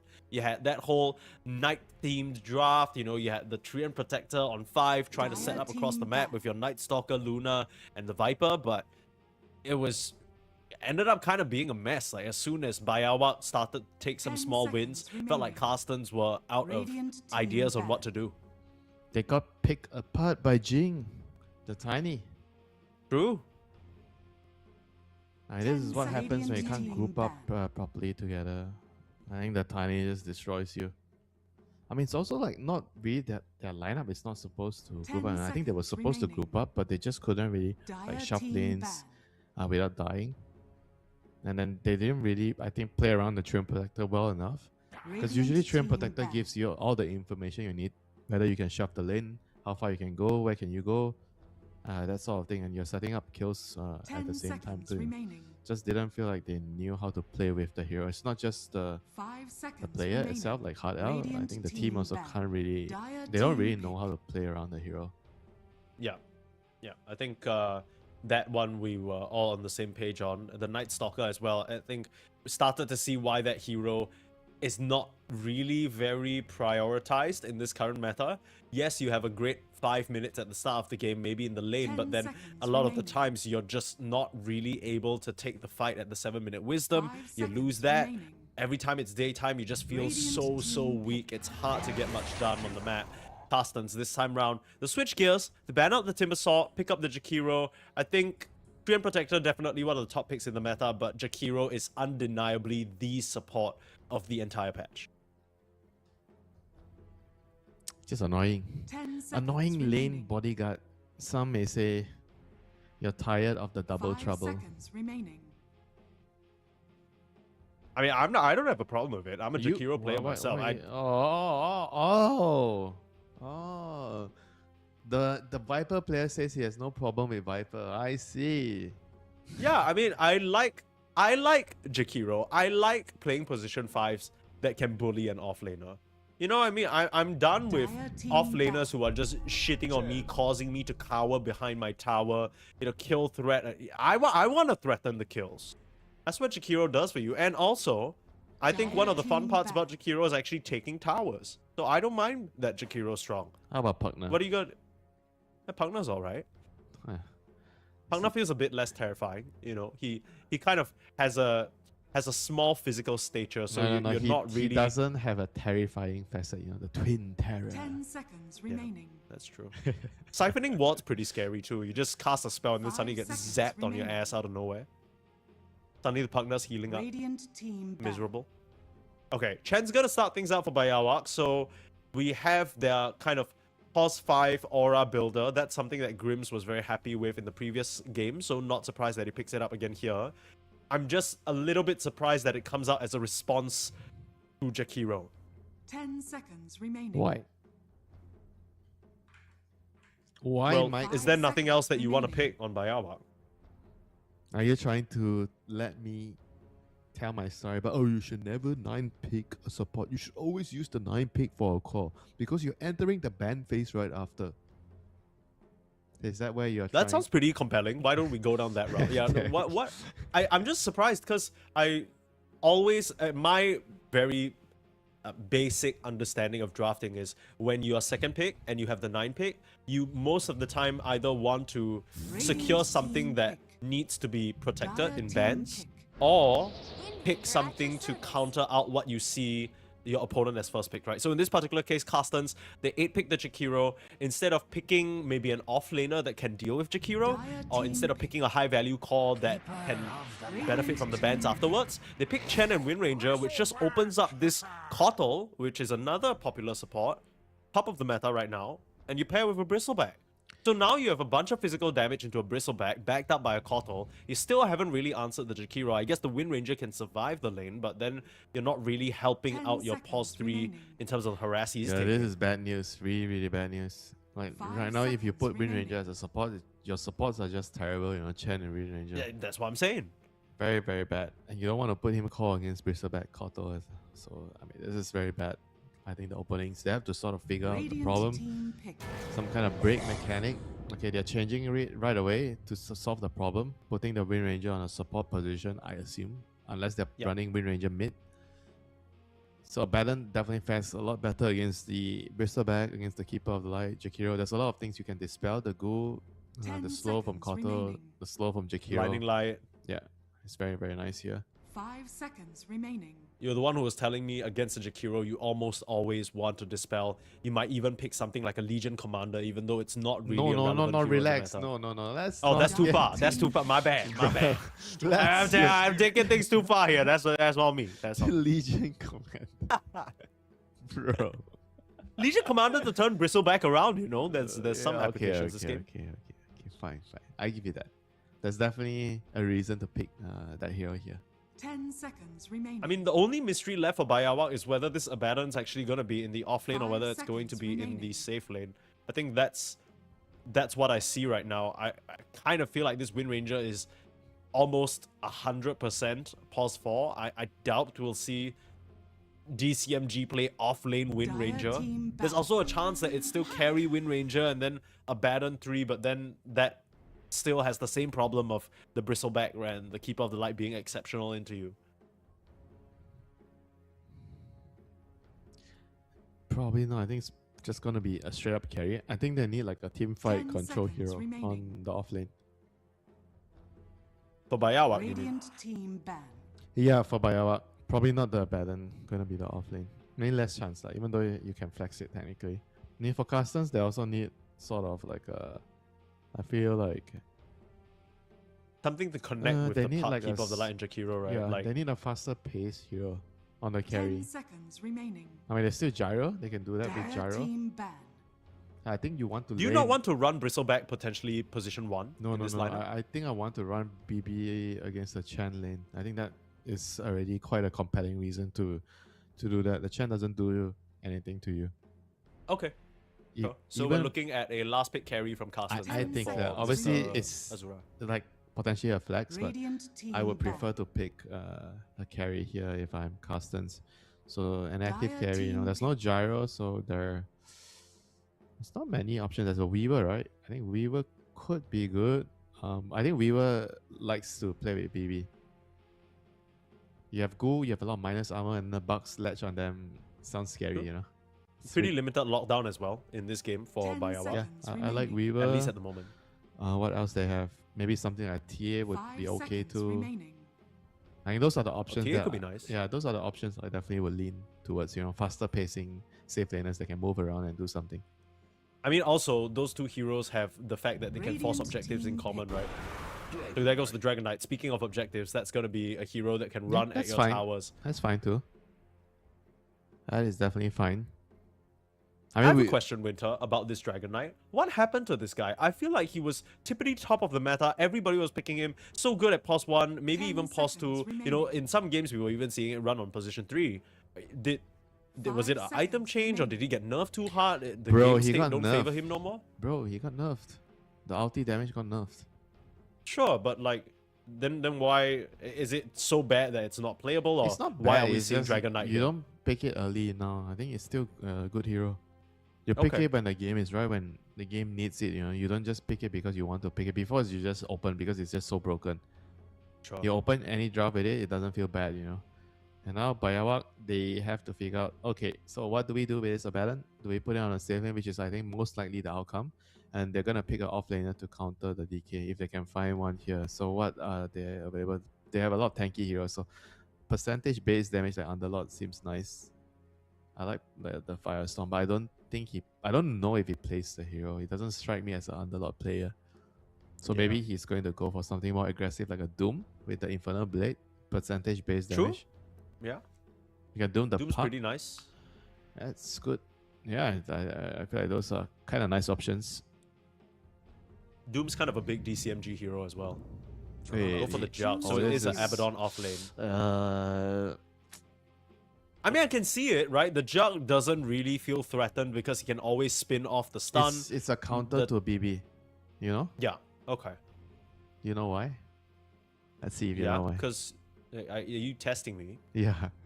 It's because when he slashes with Omni Slash, it doesn't proc Bristleback, it slashes from the front. Okay, at least you knew that. What the hell is it? Why? I didn't know I signed up for a class. The hell? I mean, it's Oh, wait, hang on. Hold. This might just be another classic situation of people not locking in their facets, but it would be really cool if Ren actually locks in the recall. so he I wants feel to. like we haven't even... He wants to double chakra the BB, right? That's the main thing you want. And it's also obviously map play, right? You have better map play.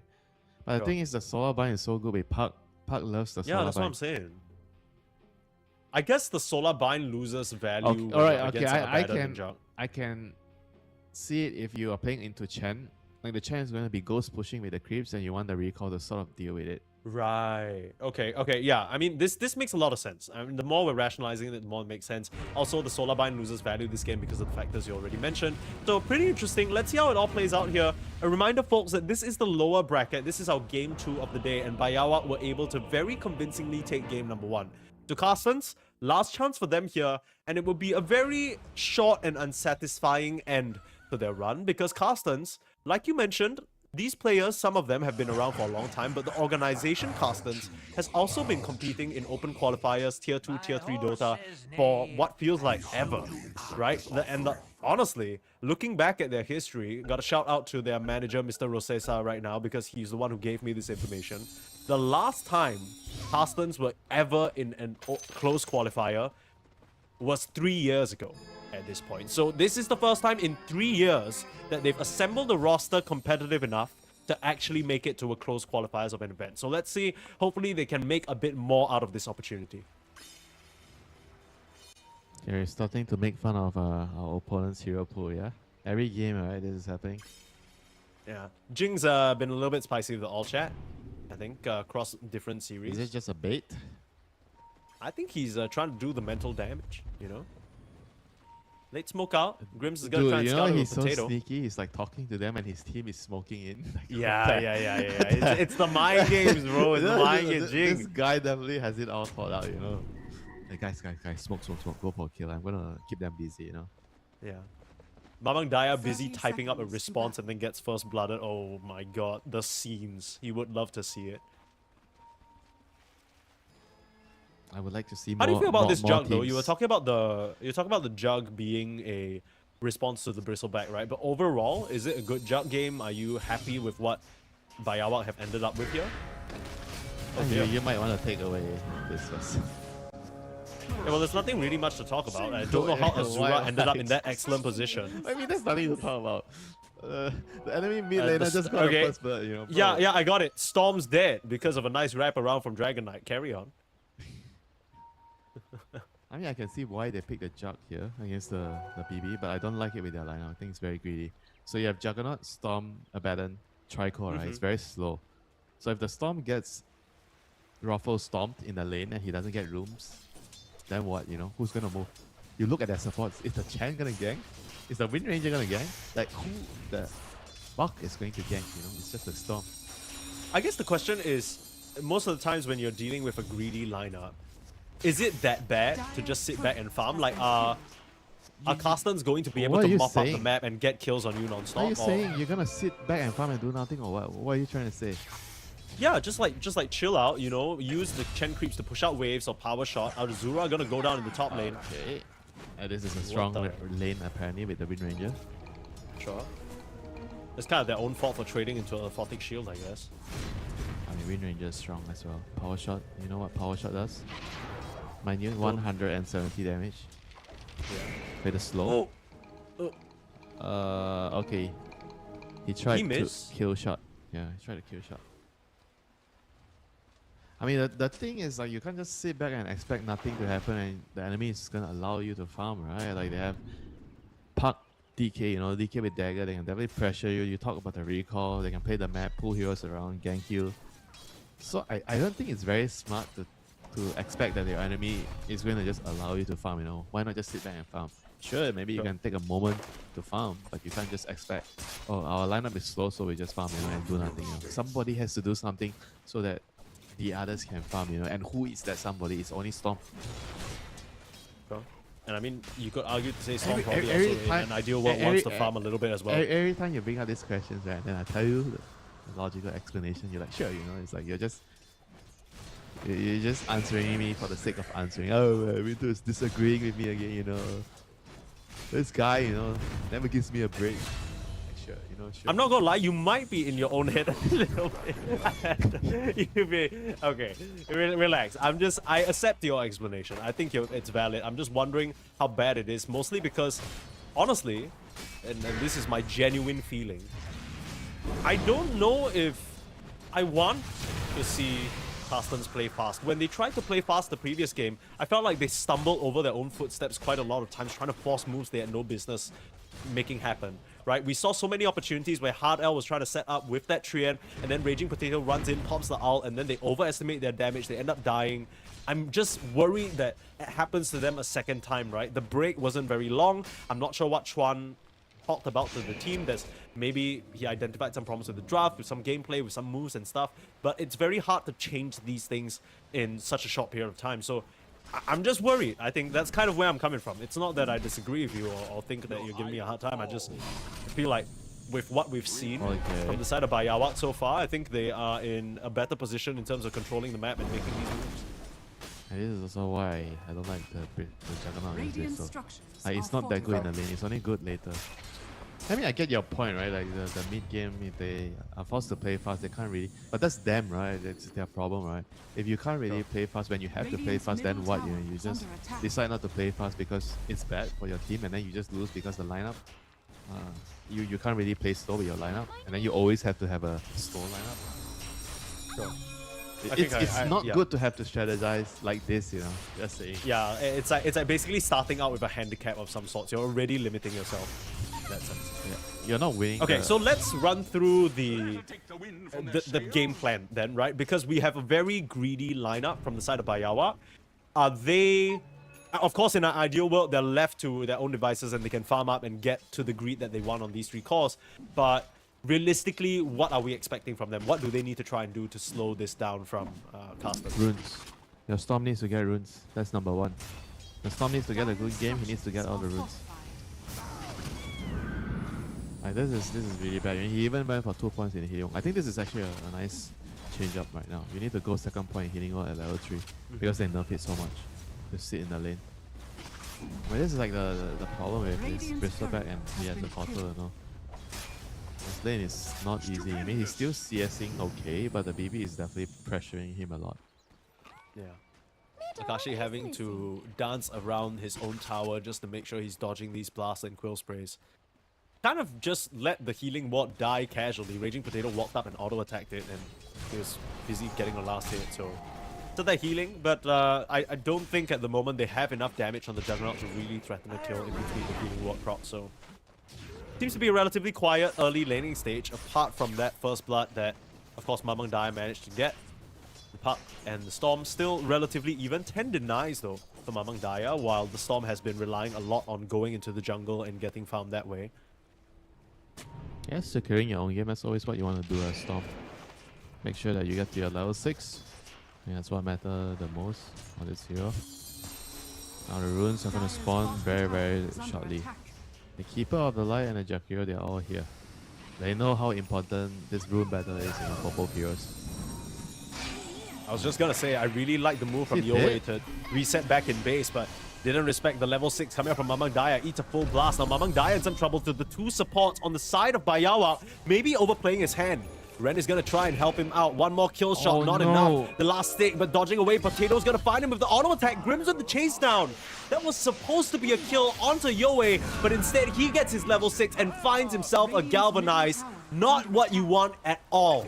And the small little silver lining in that is at least side laners go down. Raging Potato is gonna find a kill onto the Jug. Meanwhile, Azura will die to Abaddon. But still an awful situation for the Puck especially. Dire's top tower Yeah, this is really, really bad news for Carstensz, you know, the trade. I mean, that wave, I think it all started with the second, the second Illuminate that missed onto the Storm, so they couldn't kill the Storm, and then he somehow gets his level 6 because of a creep or a hero kill, something like that, and then he uses that to kill off the other hero, you know, so it's like a chain of bad events, just a domino effect, just back to back, that screwed the whole gank over, you know. It just looked like it was going to go so well for Carstensz, and then it ended so badly, you know. And maybe towards the later part, Mamang Daya could have actually escaped. I think he needed to wait for the orb to come off cooldown so he could orb and phase shift, but he phase shift first, and after that when he orb, he didn't have phase shift, and Grims, he was able to kill him with a right click. And a lot of Kind of small... embarrassing for Puck to get run down like that without any real disables. yeah. And Hard I L know. will get sniped down. Jing able to find him with the kill shot, really proving the power of this Wind Ranger. I think, Winter, when we saw this Wind Ranger picked, we were a little bit worried, right? We didn't like it as a opening, but so far Jing making this hero pay off and Actually, finding impact where he goes. That's not why I dislike it. I dislike it mainly because of the pairing with the champ. Alright, hold that thought. Raging Potato diving onto Akashi in the bot lane. No, A TP level coming 6. through. Grims, you need to turn around. You need to turn around. Oh my god. If he turned his back, I think that was fine. Radiant's middle tower is under attack. He might have been able to kill him first. He probably still dies, but he can kill him first. That's such a big kill there for the Juggernaut. Dire's top tower is under attack. Now you got Omni Slash. The next time you get dived a bit too deep, you have that invulnerability. Things are not going Carsten's way. Starting to falter, starting to get flustered a little bit. You need to regain your footing. You got a timing to hit. I mean, Winter, you talked about how Carstensz, they're trying to play fast, trying to hit these objectives, but right now, it's the side of BAIYAWAK who are putting on the pressure. They're the ones making these aggressive moves, and it's working out. Yeah, the last 2 minutes have been amazing, you know. The Abaddon killed the DK. I mean, the DK somehow died twice in this Abaddon lane. Storm doesn't die when he's about to pop level 6. Gets the rune, kills heroes. Dire's top tower. Like all the small little kills happening because of very, very tiny margins, right? Carstensz is just getting outplayed by BAIYAWAK. Yeah, in the early game because of all the small little things. Akashi had to use an Omni Slash in this bot lane to survive Radiant's against the middle Bristleback tower coming is back from the under grave attack. there, but I don't think you really mind, right? As long as Akashi's still alive and farming down here, I think BAIYAWAK are going to be very happy about that. Yeah, after all, they have a much greedier lineup. As long as they're getting farm, they're getting levels, they are happy. This DK is so far behind. Like, how on earth? the DK? How on earth did this lane go so? It's a Jakiro, and I don't have any clue what happened in that Yo, lane. this DK Jakiro lane, for like the large part of the previous patch, was considered the strongest safe lane duo you could get. You Wasn't could not DK break it. No, wasn't Jakiro Jug or Jakiro Ursa like the strongest lane? I think Jakiro Jug, Jakiro Ursa, Jakiro Gyro. Those are the, I mean, like in terms of kill threat, yeah, but I'm talking about like, can you trade into a DK Jakiro? Probably alright, not. fine. You have a fair point there. DK reducing your damage and then Jakiro slowing you, so yeah. You can't fight, you can't run. What You do can't do? auto attack. Even if you auto attack, you're not doing damage. If you try and run, you're slow. If you try and escape somehow, you're stunned. Sounds miserable, but somehow DCMG kind of stepping up from yesterday's, I guess, miss in terms of his performance. He's really sort of finding his footing, and you can kind of see the adjustments, right? This time round, Jing, he's choosing to play a lot more around the mid lane, around Yowie. They're capitalizing on the fact that they have an established partnership, and they're allowing DCMG to kind of be left on his own devices, pick him the right heroes for it as well. He's just enjoying all the free space up here in this top lane. I mean, also the fact that he has a Are like, scanning. quote-unquote unkillable hero, right? Yesterday he wasn't playing this type of hero. Maybe they found the secret spice for him. Bot lane, Raging Potato, gonna start to get run at, surrounded on all sides by 3 cores and a support, and a tomato to boot. Killing spree now for the Abaddon. As Raging Potato, it feels like he's been bashing his head down here in the bot lane Was to he- little avail. Bro, he was hitting the Radiant's tower middle alone. tower is under attack. Like no one was next to him. He was just hitting the tower alone. Like alone. It wasn't with the quarter standing next Yeah. to him so that the quarter could recall someone. You know? Was it not? Yeah, it no one was ready to nothing help. Like that. Like what the hell? I think he somehow woke up on the wrong side of bed or something today. He definitely doesn't look like he's thinking straight. You know. I mean, part of it is that they did gank him with 2 cores, right? So they TP'd in with the Storm, they TP'd in with the Abaddon, but I know what you're gonna say, and you're gonna say That's a weak you have to account for. That's a weak You- attempt to defend him. Again, defense or rationalization, you can decide that for yourself. But I think maybe there's also a bit of pressure because you know your DK is doing so poorly, so you're thinking, okay, I need to try and draw attention. If I start pressing this tower, they can't kill me unless they bring 2 or 3 heroes. Unfortunately, that's exactly what BAIYAWAK do. Now they start to make a run towards the Abaddon. Still has that skill point saved for the borrowed time if need be. Little orb, jaunt, silenced up. This is awkward. He might need to level the out. No, That was close. surviving. That was actually so close. He could have just died there. Because even if he leveled the ult and he couldn't click it because he was silenced, he actually dies there. Yeah. It has to proc, right? That was too close for comfort. But he survives. And right now, the Storm has mech done. Yeah, I'm just gonna have trouble saying that Storm has mech done. Yeah. I mean, this Greaves is just such a natural build-up the more you think about it, especially against his typical counters, right? You're thinking about maybe some sort of silence that can mess with him, but now he can just shrug that off. Doesn't have to buy a Yules, still helps his team. It's just everything you could ask for. Less expensive compared to when it was built with the bucklers, because you're not getting that armor anymore, but you still get that big fat heal. Pretty nice. Radiant's bottom tower is under attack. In case you're just watching Dota after a long while, this is the meta that we're in right now. You saw Radiant's Greaves bottom Lash tower has in the previous game Who- from your who- way. Now who it's else Greaves is Storm. buying this, right now. I mean, apart from the usual heroes like the Darkseer, you know, the Chants and everything. The unusual one has to We be saw just Bounty Hunter. Okay, Bounty. mid. So it's, the unusual ones are Bounty. The mid heroes, right? The Bounty, the Lash. Yeah, the mid heroes and the being able to Storm. build it is the weird one. I didn't expect that change to actually turn the item into some core item. Yeah, me neither. It's kind of interesting how it all played out that way.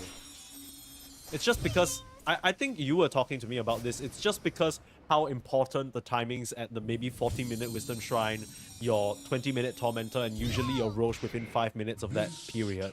Suddenly, you want to make sure that you are hitting these items, major items for yourself, but also team items are just that much more powerful, right?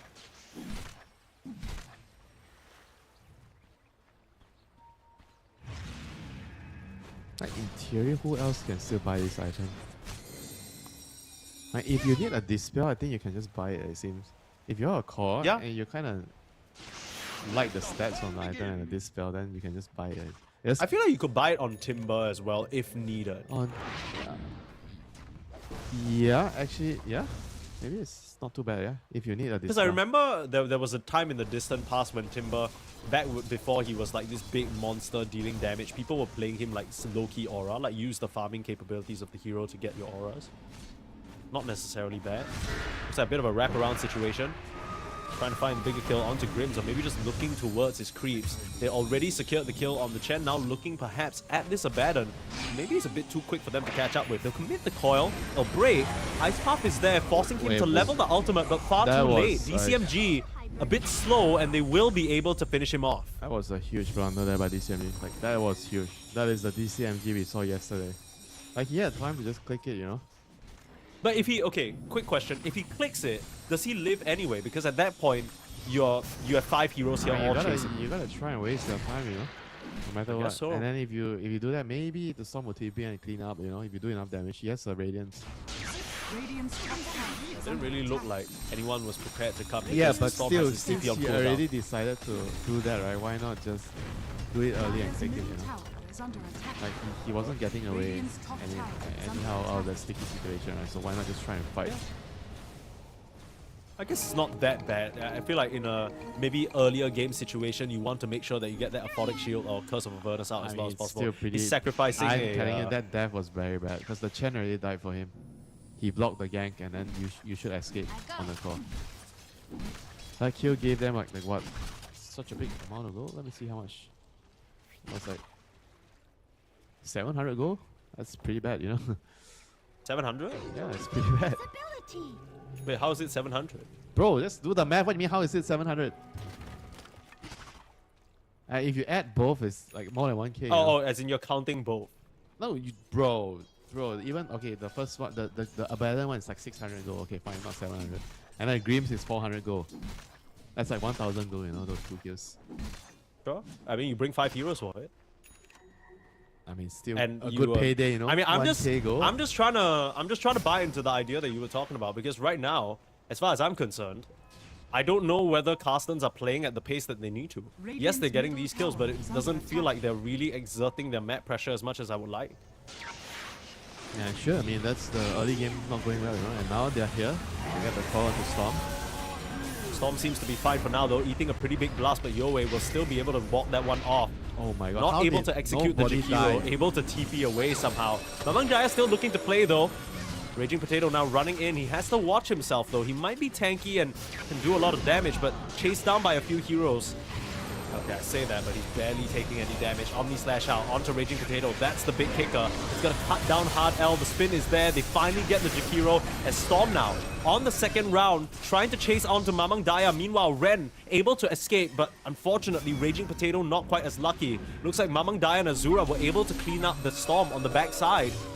Should just be an easy escape for Mamang Daya, dodging away from the kill shot. That was Managing to clear the creeps as well, so no push available. Azura's not done. Looking at this Wind Ranger, Wind Run on cooldown for 1 second will narrowly survive thanks to the Pavis from the Chen. Mamang Daya, you got an orb, finds it. Nice snipe there from the park. So many little things coming into play in that fight.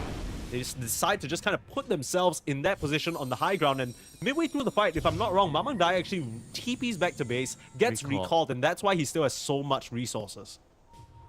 Yeah, this quarter plus park is also very, very scary. So many spells, so much sustain. And that fight, I think it was all the park, you know. He did so much damage in that fight. Look at the damage done. Like the majority of the damage from his team came from him. Like, he's very difficult to kill. I mean, the Storm with this build was already also quite difficult to kill, you know. And they somehow still get through him. And then the puck survives, TP's back. And this keeper has to be the first one to go. I think the Storm needs to jump the keeper. Yeah. The keeper... And that was just an awkward situation where, like, he was the one being found, okay, right? fine, he got caught first, right? But then after that, he needs to, like, just reset. Like, he already got out, but then he chose to re-engage, you know, onto the puck, and then he dies for that, you know. I feel like his job is to kill the keeper first. See whether Yowie can find Ren, because, I mean, even in the previous game when he was playing Lion, I think I was pretty impressed with his footwork. He was very quick on the reaction to the blink. His positioning was pretty solid overall. Now you get yourself an Aegis for Azura, so all the transgressions of the early game with maybe Carstensz not playing quite as quick as we wanted them to, Azura's getting towards his item timings, Raging Potato starting to become a bit more scary. Carstensz now just trying to put BAIYAWAK on the back foot here, trying to take advantage of their greed. Their heroes might not be ready to fight just yet. Nice Lotus Orb reflecting the shackle shot. I don't think it will result in anything more than maybe a Jing Shield though. Mamang Daya able to wrap around. They even use a coil for it. All for 1 pulse 4. I mean, they'll get him. Okay. But meanwhile, on the other side of the map, Akashi gets a tier 1 tower. So you trade 1 for 1 on the towers and a kill, I guess. Yeah, Kashi knows he can't die, right? It's always a spin TP up. For now, you know, there's no bad share, there's no puck 25, anything like that. But the Tormentor is gonna go down. This is huge. This Wind Ranger kill actually matters. Yeah, opens up the Tormentor for them, opens up the tower, and that means that unfortunately BAIYAWAK cannot respond. Speaking of BAIYAWAK, the carry, like you mentioned, the spin TP, basically invulnerable until a later portion in the game, and Akashi pushing it to its limits. That's what we All call eyes on him. a built-in Nightfall, right there. True. If you play Night... You know what's good? I feel like we don't see Nightfall Jug very often. I see Nightfall. Yeah, why is he not playing Jug and Lifestealer? Yeah, those heroes kind of feel like... Yeah, those are literally his bread. He can do his signature move. You don't even need to wait 4,000 gold for that shit. I guess part of it is the BKB. If he spin TPs, it's not as hype. Who started this, you know? But Nightfall. Baden, still have the ultimate available, but shades of the DCMG from yesterday here. The rest of his team coming through with the smoke. He's gonna try and bait them in with a TP. That's 4 heroes on the side of Carstensz around the area, not able to get a kill. Yowie, his smoke will break on the high ground, and Raging Potato starting to spot him out. Thinks about heading on over. Like the circle is drawn. They thought if he didn't TP out, they actually can fight. The Storm was ready to ball in there, you know. I guess he didn't want to fight, given that his borrowed time was already used. The coil misses on the Storm, finds Jing again in the very same place he died just a moment ago, unfortunately. And somehow, that's actually going to net them the Shrine of Wisdom in the bot lane. Yeah, the game. Top lane, sorry. The game has definitely turned on its head. Like the last, what, 3 minutes, 4 minutes. Like the kill on the Wind Ranger, then the Tormentor. No, it all started with the kill on the Abaddon. The Abaddon kill was like around 15, 16. He died, he then popped his ulti, and then they made another move. They killed the Wind Ranger, they took the Tormentor. And right now this happens again, they lose the Shrine. I mean, the cash payout that you were referring to, the whole like 1,000 gold, it also matters, right? Because now the puck, Parasma complete. You look at the DK, he was involved in some of that, has the BKB flying out, Raging Potato now with that Lotus Orb. These are very key items for the timing that they're trying to hit. So Winter, I mean, you're right on the money here. Even though they weren't really putting the pressure on in the first 10-15 minutes, in these last 5, they really amped it up. And now they're looking at this Storm. No save other than the Hand of God and a Photic Shield just on the top lane with the Abaddon. He's not with his team when they need him, and you're just gonna lose that Storm for free. Dragon Knight has come to the game, has arrived. This Dagger been doing a lot of work in the last few minutes, getting pickoffs here and there. And the Juggernaut is not ready to fight, you know, so this is the point where I mentioned I worry about the draft being too slow, right? You have Abaddon that needs to farm a lot. Juggernaut needs You have to Abaddon, farm. watch out top lane. Ren, he's trying to set up a recall move to chase down the Abaddon, who they know is alone down here. They get the tower. But the Koto actually opts to recall himself towards his team instead. They pop the borrowed time. No Mamang TP. Daya alone is just solo threatening this guy. Trying to stay out of range of the Radiant so he can blink back in. Gets the orb. Mamang Daya is unstoppable. What a play from the park. I mean, Ren literally TPs to top lane just to try and set up with him, but Mamang Daya is like, nah bro, don't worry about it. I got it. I've been seeing a lot of really, really good puck games, yeah? Yesterday and today. Yeah. There's Amel yesterday. Indeed. Today, Mamang Daya is definitely the shining star on this hero. I must say, you know, we have the best puck players in the world. We do. Southeast Asia pucks, man. Pure instinct, pure vibes. Is there any other international puck that you would put up with a Southeast No. Asia puck? No, sorry. Like, zero. I think GPK puck's I- pretty solid. Yeah, maybe. GPK puck and maybe there's one more. Nisha puck is Nisha, pretty yeah, I insane. think those two. Nisha puck. But still, Nisha puck is the puck. Yeah. I still think that we have better puck players here, you know? There's so many. Yeah, that's true. Although none of the Southeast Asia puck players can say they won TI. S4 can say Okay, he won fine, TI. Mike. Alright, fine, Mike. You know, if you want to put it that way, sure, bro. Well, TI is what matters. At least if you're a Dota 2 Can you pro, just at give, least let especially in us recent have times. this one, you know. Let us have something for once, you know. No, I think Mamang Daya is doing a great job on the puck. In fact, he's controlling a lot of tempo. In jumps Azura onto DCMG again. They got a nice stun onto Grims, but Storm zipping in, doing a lot of damage onto the Jakiro, way out of position on that pause 5. Still nobody onto Red in the backline, and he's able to provide the healing. Actually, putting himself in a very precarious position, but able to walk back away. Mamang Daya jaunting out as well. He just can't get through Raging Potato as well as the Dragon Knight. They're way too strong. And Akashi, he used an Omni Slash. I don't know on who though. He's in big trouble. The physical is not going to be enough to finish him off as Mamang Daya dropping low on the side. But bounce back. They find the kill onto Yowie, who was trying to get the snipe onto Mamang Daya. I need a kill shot. Still some vision. Kill shot. Time for the kill Kill shot. shot. Off the mark. Off the mark. Mamang Daya wasn't even ready. Oh my They goodness. miss it. Like, that was a nice little play there initially to start the fight. You know, the quarter bounced the Storm into the ice path. That's how the fight kind of started. You know. And they ended up really well. They have so much sustain with the Keeper of Light, the mana, the heal from Illuminate. Like, the hero is just crazy strong with his form, you know. Like, if you can't kill the hero, if you can't find him in the back line, you're toast. You're basically toast. You are. You're being cooked alive by solar power. You might as well be toast. Has the Holy Locket to amp up his own healing Yeah, as well, the which is why heal- these heroes just didn't die. Plus, Crimson Guard, like, your Jug is basically giving them a massage. I mean, we saw Akashi basically get a full-on Omni Slash in On that who? fight, and it didn't even matter. I don't even Like, know, no one was to be low. honest with you. No one was low. I have no clue. I don't know who he Omni Slash because I looked around. The only person who was there was the Jakiro. Everyone else was like full HP. And you talked about it already, Winter. You said that the Storm has to be the one to go into the backlines and find this Keeper of the Light. But even when Keeper of the Light himself presses recall, appears next to the puck at the front of the fight. He's just able to walk away. No one's there to disable him. You look at the lineup of BAIYAWAK right now, what stuns or slows do they have? They're just hoping that the Storm within the Shackle Shot and the Electric Vortex can get a kill, but if you don't, then you're basically letting them walk away for free. Yeah, they're definitely getting caught up, you know. And Caught has no answers right now. Radiant are scanning. When Storm is not finding him. I think both fights he kind of got called, so he feels like he can't go in. I think he can't really allow that to happen anymore. He needs to let the Abaddon do his thing.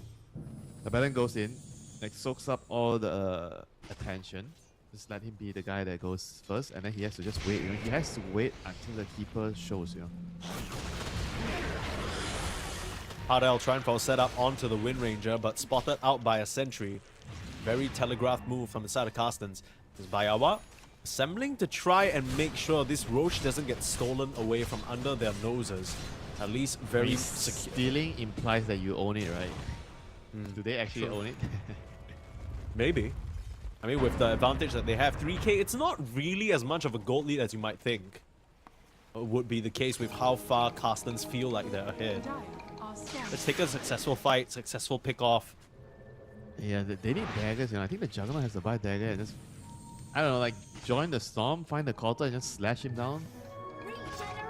They need vision for that one though. Raging Potato on the low ground. High ground, they'll see now. The Abaddon showing himself. AD room picked up by the junk. That's huge. Lotus Orb trying to reflect the potential Omni Slash from coming out. But there's Zura on the side. He's eating an Omni Slash. It's a lot of damage. The heals are still there though. And again, nobody's looking for the Colonel. The man on the horse. He's a missing wanted criminal. He's healing everybody up. And even Hardell on the front lines. He'll be the first one to go down despite the Glimmer Cape. But Azura now coming back. Buyback on the Jakiro. He understands that this is a fight that they can win. But Akachi, he still has that AD room working, and they have yet to be able to find a kill on the side of Carstensz. Trying desperately to chase, but there's the body, there's the wind run. Now the Shackle holding down Raging Potato. He doesn't have a heal coming his way. He's in a little bit of trouble, but still turning his back. There's the blast that you were waiting for. Raging Potato gets topped up and is able to slay the Beast of Abaddon. On the run now, BAIYAWAK. Just not enough gas in the tank to go a second salvo. Azura and Mamang Daya doing a great job picking their openings, jumping in and threatening the cause on the side of BAIYAWAK because they just can't find an opening. I mean, you say that they don't have the gas. How can you compete when the enemy has unlimited gas? You know, this Keeper of the Light. You need to kill him. Like, I don't understand His why. entire goddamn petrol station, Mamang Daya jumping up to the high ground might be a mistake. Doesn't have a heal, There's a has a gem. John though. He has the gem, he's gonna lose it. What, Mamang Daya, what was that? Was a big blunder. That was definitely the blunder that you do not want to see happen, you know. I mean, I think the game is back to even ground right now after that kill. Radiant I are mean, I don't scanning. understand. Do they not? I don't know why do he they did not- that. Do they not see that the Koto is such a big problem in the team fights? Why are they jumping the Bristleback? Like, the Bristleback is like, that's the last guy you want to touch. They went on the Bristleback and they Omni Slashed the DK. Maybe they thought with the AD rune it would be a different story, but right now, Akashi in some trouble, still able to get the spin off and head back towards the safety of his team. Azura popped his own BKB for that attempt, and in comes Yowei, looking for a target. Popping his own BKB, but can't afford to really Vortex. Will try DK, to, why gets the it DK? reflected. I don't know. I don't know. You're asking me a lot of questions that I don't think, honestly, BAIYAWAK even know the answer to. It feels almost like they're desperate. They feel like with this puck being dead, they should find some sort of an opportunity. Omni Slash is available. Raging Potato in some trouble, eating the bulk of that Omni. It bounces off to the tail end, but it doesn't get the kill on anyone. The Crimson Guard is keeping them so safe, and they can't even get a tier 1 tower. You need to just spin and TP away and get back to the safety of your Puck's team, alive. because look at the clock. Mamang Daya is back in the fray. You got to run before he rejoins his squad. Recalls in, but the rest of BAIYAWAK have already left. Nobody dies. They need to kill Gandalf. I don't get it, man. What are you doing on the Bristol of the DK? You know, when you have a DD or AD rune and it didn't work out, it probably means it will never work out if you go on those kills. That's the thing with C players. We have the best puck players, but we don't have the smartest players sometimes. Ren has been eluding them very well, I will say. He's been making sure that he's in the back lines. Bro, The only way he- they've really got He him... has no dagger. He has just a Glimmer Cape. The Storm just needs to find him. Bring a dust, go in, just ball and find him and kill him. I mean, saying it like it's something, I mean, something the that should only be very thing that needs simple. to but- happen is the Storm needs to go in, he carries the dust, and then tells the Green Ranger, get ready to power shot the place I find the keeper. That is it. Okay, Fine two-man hard shackle. help for now. Two-man shackle. That's not too bad. Two-man shackle onto Azura, but again, look at Gandalf in the backline. Hiding himself with the Glimmer Cape, no one's on him. They pull in Raging Potato. Now this is troublesome. Raging Potato there to back his ally up, and a huge coil on the backline controlling them all. They still have yet to really scratch this Dragonite. And again, where's the Storm? He needs to be finding Gandalf, but Gandalf is full HP. Gandalf's healing his teammates to full HP. No one is at any risk whatsoever other than the Jakiro. Azura, he doesn't even lose the Aegis. I think at this point, I think they just don't understand what is going on. They don't understand why they're losing the fight here. This is goddamn Keeper of the Light. It's not the DK, it's not the Bristleback, it's not the Puck, it's the goddamn Gandalf. Then look at that big fat heel, bam. They're not reading Oh, the it did. they're not reading the situation. I think especially the Storm. He doesn't understand why they're losing the fights. Or maybe the whole team, they just don't get it, It's time to send emergency email to them. I'll get to typing, Winter. You got a lot of time. Radiant are scanning. Someone has to step in and tell them to kill this goddamn Keeper of the Light. He's just gotten away with too much. Winter, you said he don't even have a blink. He's just there purely on Tranquil Boots, Glimmer Cape, and vibes, and somehow he just never dies. Yeah, sometimes I just want to say, okay, credit is credit, man, dude. You have to give him the credit, he's playing well, he's positioning well, but not against, you can't position against the Storm, there's no way, if the Storm finds you, he finds you, End of story. Maybe this is the downside, because we talk a lot about the Storm needing to find the Keeper of the Light, but look at his items. He's gone Greaves, right? Which we were talking about. Okay, that's the new meta. It works out for your team. But then immediately, it's a BKB after Kaya. This is a Storm that doesn't really have damage. Even if he finds the Kotal, can he actually kill Power Ren? shot. He I has think that's power the question. Shot. He has the power shot. He just needs to find him and power shot him. Let the Storm go I on mean, him. I Get him don't- low, power shot him. I'm not gonna lie to you. You're making it sound real easy. I don't think it's that easy. Ren's a tanky boy. No, 10 minutes ago he wasn't. Dire structures. That's true. 10 minutes ago, many things were different, but right now, despite a 3k gold lead, it's the side of Carstensz who are fighting for their life here in the close qualifiers. The first one they've attended in 3 years, and they don't want it to end so soon. But for BAIYAWAK, it's going to be a long day for them climbing all the way back up through the lower bracket, and they want to start things quick. They already took game number 1 in a commanding fashion. Losing here would be a painful, drawn-out affair for them to have to come back in game number 3. Racks falling before their eyes. You're trying to rat on Akashi. Take advantage of his classic move, the spin TP away. Bit of a split map right now. Hardell being pulled back by the Gale Force. They were on the front line, still has the Aegis and the Satanic, a BKB as well. Recalling the puck back in after he's dealt with the wave. Jux rejoined his team as well, so this is gonna be a 5v5 perhaps. Don't find anyone on the Storm on the zip in though.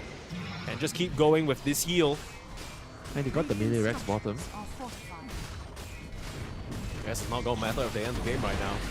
Smoke move up. Radiant's middle barracks. BAIYAWAK perhaps trying for some sort of wraparound to the right side. They want to find the back line. They need to get this Keeper of the Light starting to show himself now, but they're onto the puck. Yoe finds Mamang Daya, but they just don't have the damage for him for now. Akashi on the front line thinking about Omni slashing Azura, but knows that he has that second life, so it's not gonna play out. They still have yet to find the back line other than Hardell over and over in these fights. I really don't understand. What are they thinking? Radiant's bottom tower is under attack.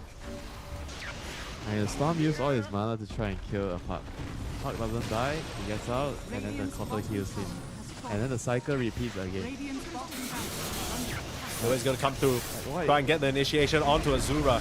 Really, not really sure what the side of BAIYAWAK are thinking. They're trying to put together some sort of a plan, but the answer's right in front of them, or maybe a couple of yards away from them. It's just that Kotal that they haven't been able to find. Mega Creep secured for Carstensz here. At their very last chance. They want to push it the distance. Hardell again, the target being prioritized. No one is on this Kotal. Azura, have they finally found the damage to kill him the first time? The Aegis runs out, but the Satanic works its wonders. And the heal again, the blast from the Kotal. No one is on him. Wild tries to find him, but the easy glimmer came away. And still on the front lines, Raging Potato, so healthy. Mamandaya's gonna kill off the healing ward. And Raging Potato being healed up by these blasts non-stop. The Spirit Bomb working overtime. They still are not dealing with the Kotal. I've said this 8 times now. Ren is full HP with an Aghanims, chilling on the back line, taking a sip of his iced lemon tea, waiting to go to a game 3. Yeah, this is over, man. They have lost the plot. They have no idea what's the plot. I think a break would be good for them, you know. Just call GG and just figure it out next game. You know, this game is over.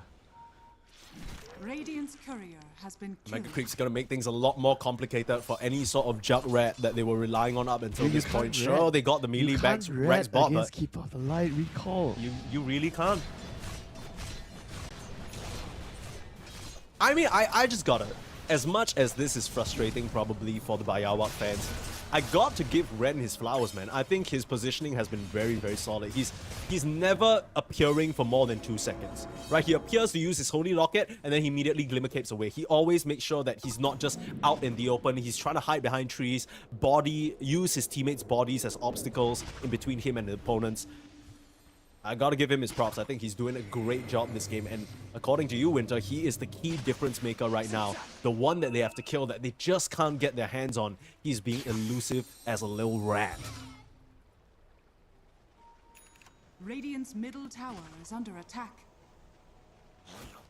When you have a situation like this, I mean, it kind of reminds you that of this classic Puck anecdote that you like to tell me about, right, Winter? If a Puck can go through a game and buy 0 defensive items because he's just being backed up by these endless heals and the recalls. He has the entire petrol station in the Kotal backing him up. He doesn't need a Yules. He doesn't need a Lincolns. He doesn't need a BKB. Mamang Daya's been pumping out damage left, right, and center. Now with a fully finished Aghanim Scepter along with his Giant's Maw and the Shard.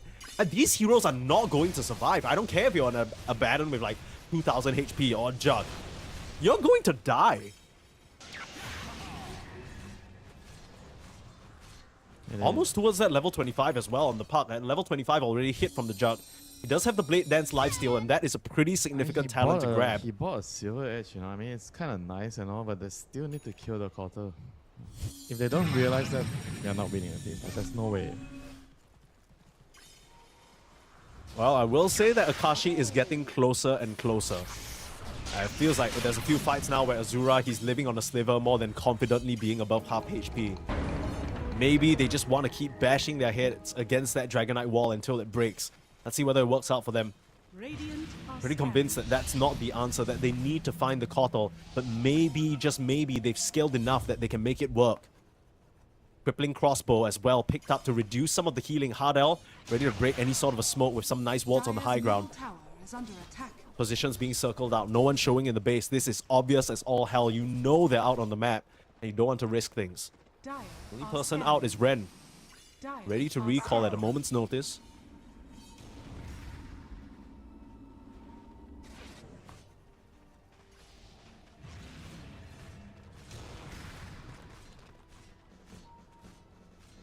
Radiant are scanning. Do you think that even if the Storm jumps in on the Kotal right now, and then the Wind Ranger power shots, as you've been asking her to this entire time? No, they can't kill. They need someone else to dagger in. Like Abaddon has dagger. That's why I was also kind of leaning towards more Juggernaut has to buy dagger for the follow-up. So Abaddon, Storm, and the Wind Ranger all have to initiate on this Keeper of the Light. Yeah, they need to kill it. And you're hoping, and while this is happening,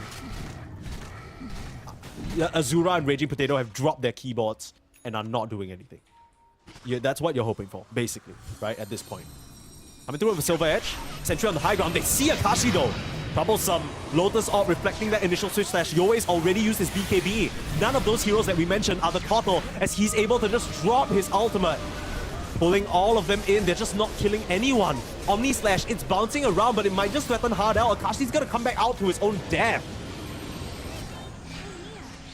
This was not the attempt that you needed. Your base is in shambles. You barely scratched this Kotal. Tried to make it work over and over, but like you said, they just don't understand When you use the entire BKB of the Storm just standing around, not finding a single kill, that's when you know the game's over. 16k gold lead is what we end off at here. 14-20 at the 40-minute mark, and Carstensz, against the odds, will keep their hopes here in these close qualifiers alive. Yeah, much better game, from Carstensz. This time it's quite, I think, a big difference from game one. They understood how to move around the map, play with their heroes. They didn't get a good start, I think, in the laning phase, especially for the BB and the DK. They both kind of like, I think, especially the DK, he was really poor, but they played off the Puck really well, the Kotal and Puck in the early game. It caused a lot of chaos, and they kind of created a lot of space, for the DK to slowly but surely come back into the game. And in that part, they did a really good job. And in the mid-late game, it was just like the team fights were just too difficult, right? If the Kotal was not dying, they were just screwing the enemy team over with the constant heals, the lockets and everything, and just making it impossible for anyone of his cores to die, I think going back and watching the replay, I'm pretty sure BAIYAWAK is going to realize what went wrong. The Storm just has to go on the Kotal in the early fights because it just went out of control. Too many fights that they were supposed to win easily when the Storm could have just easily killed the Kotal with power shot. It didn't happen, right? And it got to a point where it just couldn't happen already. They need too many heroes to kill the Kotal. Yeah, I wonder at the end of things whether there was an idea that crossed their mind, right, Winter? Because you kept saying it seems like they lost the plot. It seems like they didn't understand this key concept. That's all they needed to win the fights. And by the time they might have started making attempts towards that thought process, it was already far too late. So maybe during this break, I'm not sure whether they have a coach, but maybe their friends watching or someone who's helping the team can point this out to them. I'm not sure whether you already sent that email, Winter. It seems like they need it. If not BAIYAWAK, they might be on their last legs. We'll have game number 3 for you after a short break. Don't go anywhere.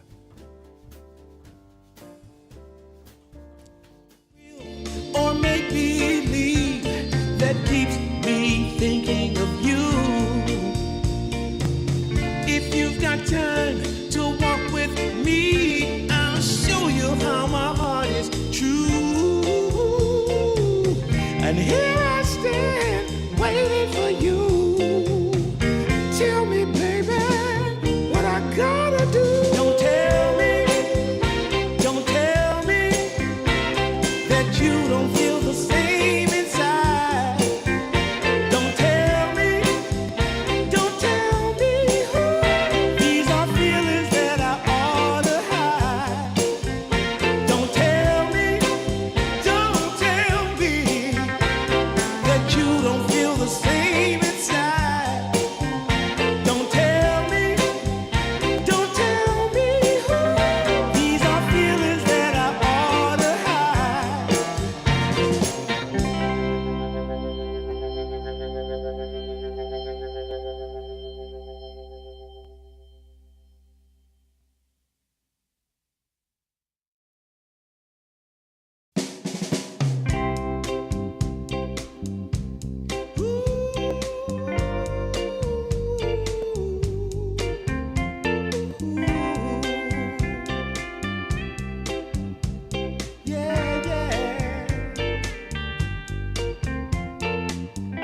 I've been waiting a long time, just longing for a glance from you.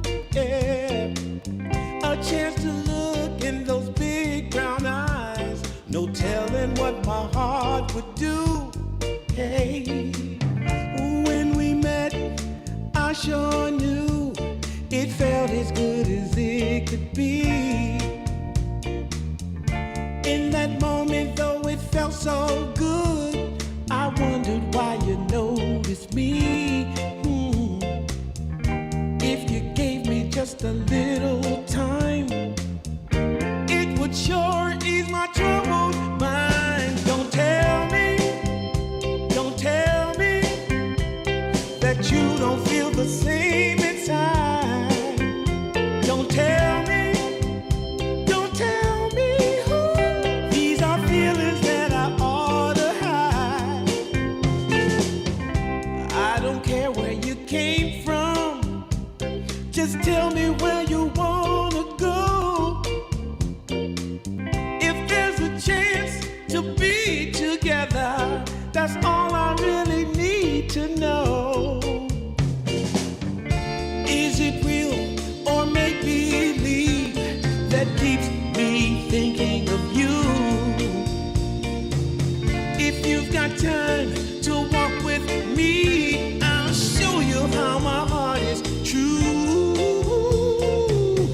And here I stand, waiting for you.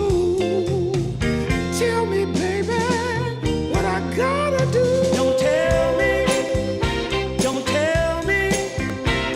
that you don't feel the same inside. Don't tell me these are feelings that I ought to hide. Don't tell me that you don't feel the same inside. Don't tell me these are feelings that I ought to hide.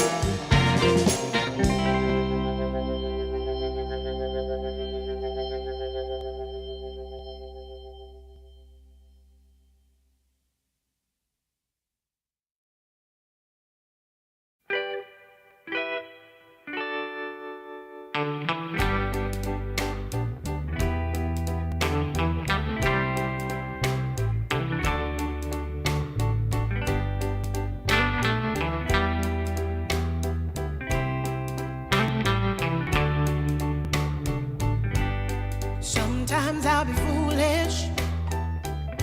Sometimes I know I get mad.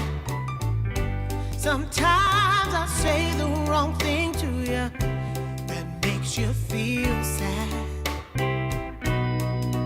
But one thing is true in all that we've been through. You've never stopped loving me, no matter what I do. So let me say, that every day I try to find the words from my heart to say thank you. 'Cause you take me as I am.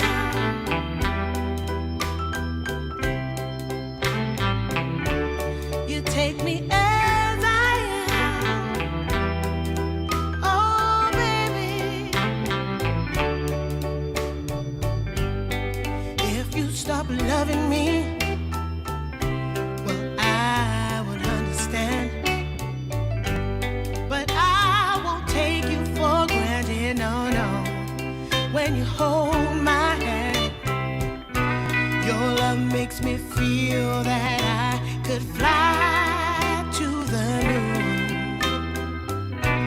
Not even the birds above can sing a sweeter tune. I needed to say that you find a way to make me feel anew. And I want to say thank you, 'cause you take me as I am. Oh, baby, take me as I am. Oh, Lord, take me as I am. Oh, take me. Oh, take me. Yeah, take me as I am.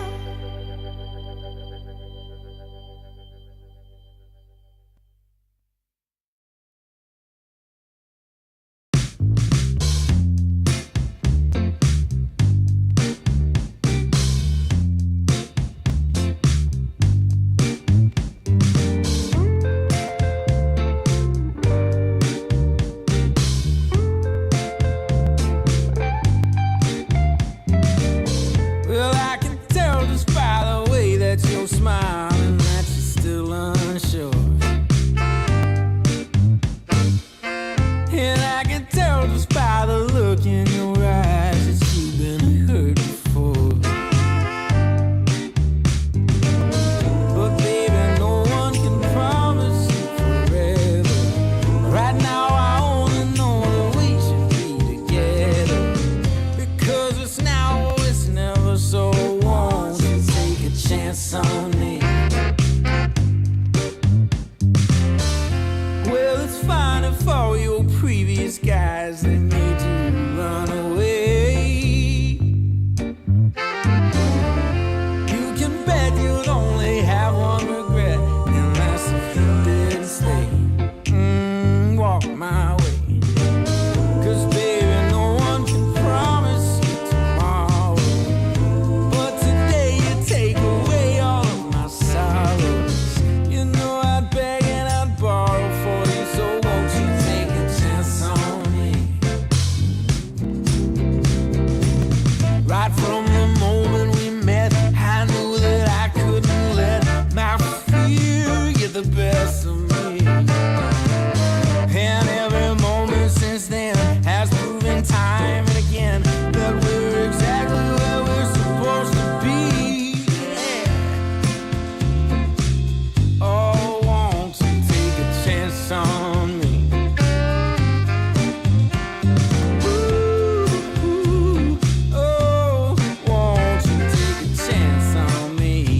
know how it is when it's with us. It's gotta be a game number 3, DreamLeague Season 28 lower bracket run here for both Carstensz as well as BAIYAWAK. They are on their last possible chance here to keep their hopes alive, Winter. And you were not very happy at all with what you saw, right? You saw BAIYAWAK just throwing their heads against the bristleback, against the DK non-stop, 5 but they seconds. just Team didn't ban. get the Kotl at the very end. I don't expect it to be let through the bans this time. Radiant team ban.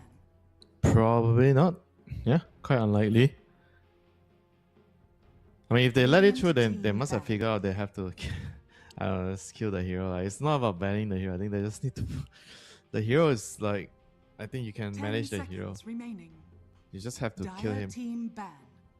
It's not like they didn't have the Radiant right team heroes to ban. do that. You know, they have Storm. You know, Storm is the best hero to do that. You know, they just didn't realize. You know. Yeah, it seemed like they were 10 struggling a little bit, seconds and remaining. even in the 1 or 2 instances where the Storm actually zipped up next to the Kotl, he 5 just didn't have the seconds damage remaining. because of the defensive build that he went for. So BAIYAWAK also kind of respecting that, both teams kind of respecting their own Radiant picks here. team So ban. Hard L on the Jakiro and Ren on the Kotl. Carstensz decide to ban both of their previous supports out, while 10 BAIYAWAK seconds choose to take out remaining. their own Wind Ranger as well. So that's pretty interesting. And that leaves a lot open on 5 the table, right? seconds You got the remaining. Clinks, you got the Gyro, you got the Centaur, you got the Slada, you got the Shadow Demon, you got a whole bunch of stuff that you could first pick. Maybe even the Tiny if you want for both teams. See what they go for.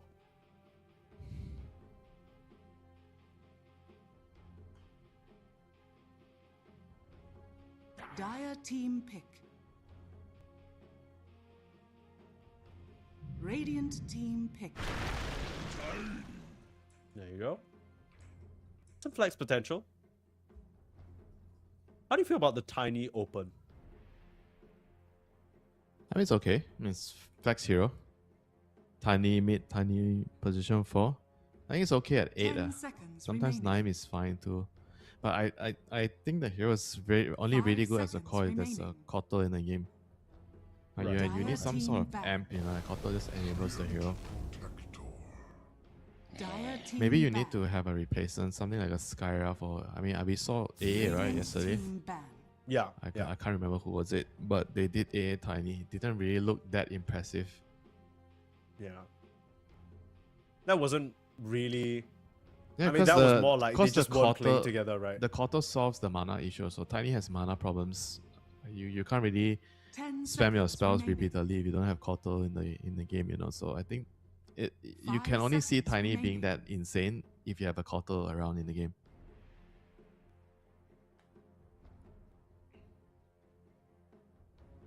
I'm probably going to be a support here. Carstensz picking up the Treant Protector. I know you hate to see that because, I mean, that game number 1 didn't really inspire a lot of confidence in terms of Carstensz's ability Radiant to play team this pick. hero and set up around it.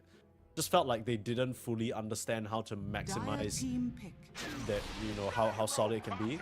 I think one of the things that we didn't mention as well is that Hard L, of course, him being a Kazakhstani player, he is playing on 160 ping. So again, not trying to give him an excuse, but I think we were talking about how if you're a very seasoned Treant Protector player, you're kind of 10 stutter seconds stepping, you're kind of remaining. sambaing here and there. You want to make sure that when you peek out through vision, 5 you're very seconds quickly hiding back in remaining. the tree line so that even if there's a sentry, you won't get caught. I think maybe at certain times that might be the ping coming into play there for Hard L, unfortunately. Also pretty interesting that as a Kazakh player, you're choosing to play in Southeast Asia over EU. But maybe just no opportunities there for now. It's a very stacked region after all. Gyrocopter's gonna be the response here. Or at least just the safe opening pick. But I feel like we very rarely see teams switch this over to a pause 4 or pause 5 at this point. Especially with a Treant Protector in the game, you kind of want to assume that this is your lane. Yeah, most likely. I think Treant with Gyro is probably... what did I say was the best lane? Treant with... I think Gyro is probably the most stable. The SF one was okay too. The one we saw KUKUYS pick, but it wasn't with Treant. It was with Clockwork actually that game. Clockwork, yeah. Any range hero, I think you will be fine as Treant. You basically don't want to be in a lane with a melee hero. Dire team pick. And this is like the Yeah. instant counter to like Gyro right away. I kind of like it. Is it because he pushes the lane, then you just push the Yeah. lane back out, or like And overall? I mean, I know the auras are great into him as well. I mean, generally, if you don't pick this hero early, you don't really 10 seconds. get it remaining. later in the stages. I think in specifically this lane as well against Trend Protector 5 and Gyro. seconds I remaining. think Underlord it's quite nice against it because Trend has very high base damage, right? So the atrophy aura actually affects the Trend Protector a lot, and he does most of his damage in the lane with his right clicks. He doesn't do so much in terms of spell right now because they changed the Leech Seed. So I think this hero actually matches very well in the lane against this specific duo, Trend Protector and Gyro. Yeah, you do have to be careful in the early laning stage though. I could totally Radiant see team Gyrocopter pick. going a few levels in Rocket Barrage and running you down. Mage. Skyref Mage is going to come out, so some more amplification for the magic damage that BAIYAWAK already have. We did see Execration play this Skyref Mage as a pos 5, so if these two are your supports, it'd be Tiny 4, Skyref 5, maybe. I don't think we really see Tiny 5. 10 But then there's seconds also the remaining. chance that with the Skyref Mage and the damage amp, you're bringing the Tiny mid. So 5 keeping things seconds pretty remaining. flexible from BAIYAWAK. Yeah, I think most likely we're gonna see like a call Tiny because you want the Skyraf against the Treant in the lane. Like when he's running up, you can slow him, you can trade. I think this is most likely the lane setup, Sky plus Underlord, to ensure that the Underlord gets a good start in this lane. And we are going to see most likely a call Tiny. Radiant team pick. This is a very good pick here. You can steal the Firestorm. This is like a very, very big counter to Underlord. I mean, this is also the other reason why we don't see a lot of early pick Underlord when the supports are not showing yet, because Rubik is always going to be a pain in the ass for Underlord. And not to mention, if the Tiny is a core, the toss is insane, like this is a crazy Rubik game. A lot of good Yeah. spells to steal. Even if you get something like the Silence, right? The damage Dire amp from team that is pick. going to be insane for whatever mid laner you pick. And you get something like the Mystic Flare, the Silence, or even the Pit, you raw. Oh, this is going to be oppressive. Beastmaster Rubik to just slam down on the safe lane. I don't know what BAIYAWAK are going to pick, because most of the time when you see a Beastmaster, you want a hero that can maybe deal with his boss. Perhaps something like a 10 Bristleback, seconds remaining. lending from Raging Potato from last game. We did see Palos from Execration play this 5 Bristleback seconds Pulse 1 as remaining. well. And it was paired with the CML Skyref Mage, right? Very easy kills with the Concussive Shot and the Quill Spray. Yeah, but at the same time, I also feel like the Bristleback is particularly good against Beast if you're going like the Helm build, right? If you go for the Aghanims build up, it might be different, or you just put the Beastmaster mid, so True, this yeah. hero can actually still be moved around in terms of lanes, right? So it's not for sure that if you pick BB now, you're gonna definitely lane into the Beastmaster, Yeah. And one thing you'll notice about Ren, and this is a small little tidbit I found out, is that Ren really, really prefers playing ranged heroes to melee heroes. So that's kind of why we see him picking the Lion, picking the Rubik, picking the Keeper of the Light. He's really good at Dire making team sure he back. keeps his distance and Phantom positions well. Assassin. But that's going to be a bit of a problem against a Phantom Assassin. We've been seeing a bit of this hero appear in the open qualifiers. Did something change so drastically that PA is a pick in the meta now? She's I mean, she got a very, very Radiant nice like team buff, back. right? For like the overall, like the hero got changed a lot. I think she's a lot more stronger in the lane. Like you can be a lot more active at the moment. I mean, you have a longer CD. What was it like? She got the double blink, right? What did she get? I don't remember what 10 did she get. seconds remaining. Yeah, she has a double blink with a longer CD. 5 seconds But remaining. Yeah, it it's like actually, charges now. Yeah, but it basically helps you play the lane much better. Because when I remember Dire playing the team lane with this hero recently, a couple of games, I felt like it's very easy to kill heroes because of the double blink in the lane. Like you can get kills, and he's also one of the better heroes at killing off the ball, right? Whenever you're laning into Beastmaster, you always figure out heroes that can kill off the ball. Like with the dagger and the blink, you can definitely do that. So I Radiant team back. feel like maybe you want to dodge the lane, so you don't want Beastmaster to go to this lane. You maybe want the Beastmaster to just go mid, for Carstensz and pick another offlaner here against PA. Dire Something like a team Tide would be nice, Tide seems like a good pick. But before that happens, BAIYAWAK has to Radiant complete their team roster with the pick. mid laner. So they pick the Ember here. So Tiny is going to be support, I guess, in the end. Yeah. Tiny and Skyraf support duo. Quite greedy. Both kind of need a lot of farm. They're kind of like both position 4 heroes. And let's see if Carstensz can actually 10 take advantage of seconds this with an offlane pick. I think the Beastmaster should definitely go 5 mid, seconds and they can remaining. pick Okay. another new offlaner to deal with the PA in the lane. What would that look like? Tide Hunter, Yeah, like you said? most likely, I think Tide could be good. As Tide, Okay. there is what else they have? I mean, a Centaur maybe is not that great. I mean, if they want auras, they can go for like a Darkseer, but maybe it's not that great also. I kind of like Tide because of the lane matchup against PA. Ravage also really nice, right? Because you imagine BAIYAWAK when they all start to come in and Shard try to as well. surround you. Not even the Ravage, the Shard is True, good yeah. against Ember. True. Although it can be a little bit annoying as a Tide Hunter, because I've played this situation before as the Skywrath Mage, where you just press silence on him, and he generally doesn't have Dispel, right? Because he's hoping Blubber will just bail him out, but then no one else hits him. So he's just standing there, not able to cast Ravage for like 6 seconds. I don't imagine that'll be a major problem, but just something to maybe think about. The Carstensz, they are asking Mr. Potato, how's the Beastmaster looking for you, sir? Or would you like something else? Perhaps he- a Tide Hunter? I tell you, Perhaps a Night Stalker? I tell you, he's most likely not gonna play the Beast. Yeah, he's gonna play something You may else. now select X your is heroes. kind of okay too. X is nice into PA. Very good Blade Mail game, I think. So probably he's gonna go 5 Blade Mail here. seconds remaining. That's PA, that's Skywrath. Seems like a pretty nice. Seems a little bit annoying though, because the main thing that I see with the BAIYAWAK lineup is they got Chains, they got Concussive, they got Pit, they got Avalanche. There's so many ways to just trip up these heroes on Carstensz. And I feel like with Mamang Dai and Raging Potato, Beastmaster and X are the type of heroes that want to run in or blink in, right? If you blink in and then you immediately get Avalanche and then you get Slight Chains and they can kite away and poke and prod, it's really annoying to try and play that long I mean, it's drawn-out also the fact that in the early game, right, both of these heroes, they want to farm Ancients. Because I presume Mamang Daya is going to go the Axe build. Like he already went for Beast mode, so most likely means that he's going to go Axe on the Facet. So everybody wants to farm Ancients. Gyro also wants to farm Ancient. So it might get very, very crowded in the jungle, you know. So if you don't do well in the lanes, you might find yourself in a problem where all your cores need farm at the same time and nobody really wants to make moves, you know, with their heroes. So this is like the risk of picking the Axe here. If he doesn't get a good start, then you might see problems with delegating resources on your map. Bro. And how are the lanes looking for Carstensz here as we get into game number 3? Do you think they're going to be fine? Is there any clear lane that you're thinking is going to have trouble or do very well? I'm not sure. I think the PA, who's his support? PA with Sky Sky seems Is it pretty PA strong, Sky? though. Yeah, PS with Sky. Yeah, it's PA Sky. PA Sky feels like, yeah, I'm not going to be too worried about this. X with Rubik. I'm not too sure because this is not a very common lane. You know? Prepare for But on battle. paper, I think they should be able to play the lane. They also have very high kill potential on the Rubik.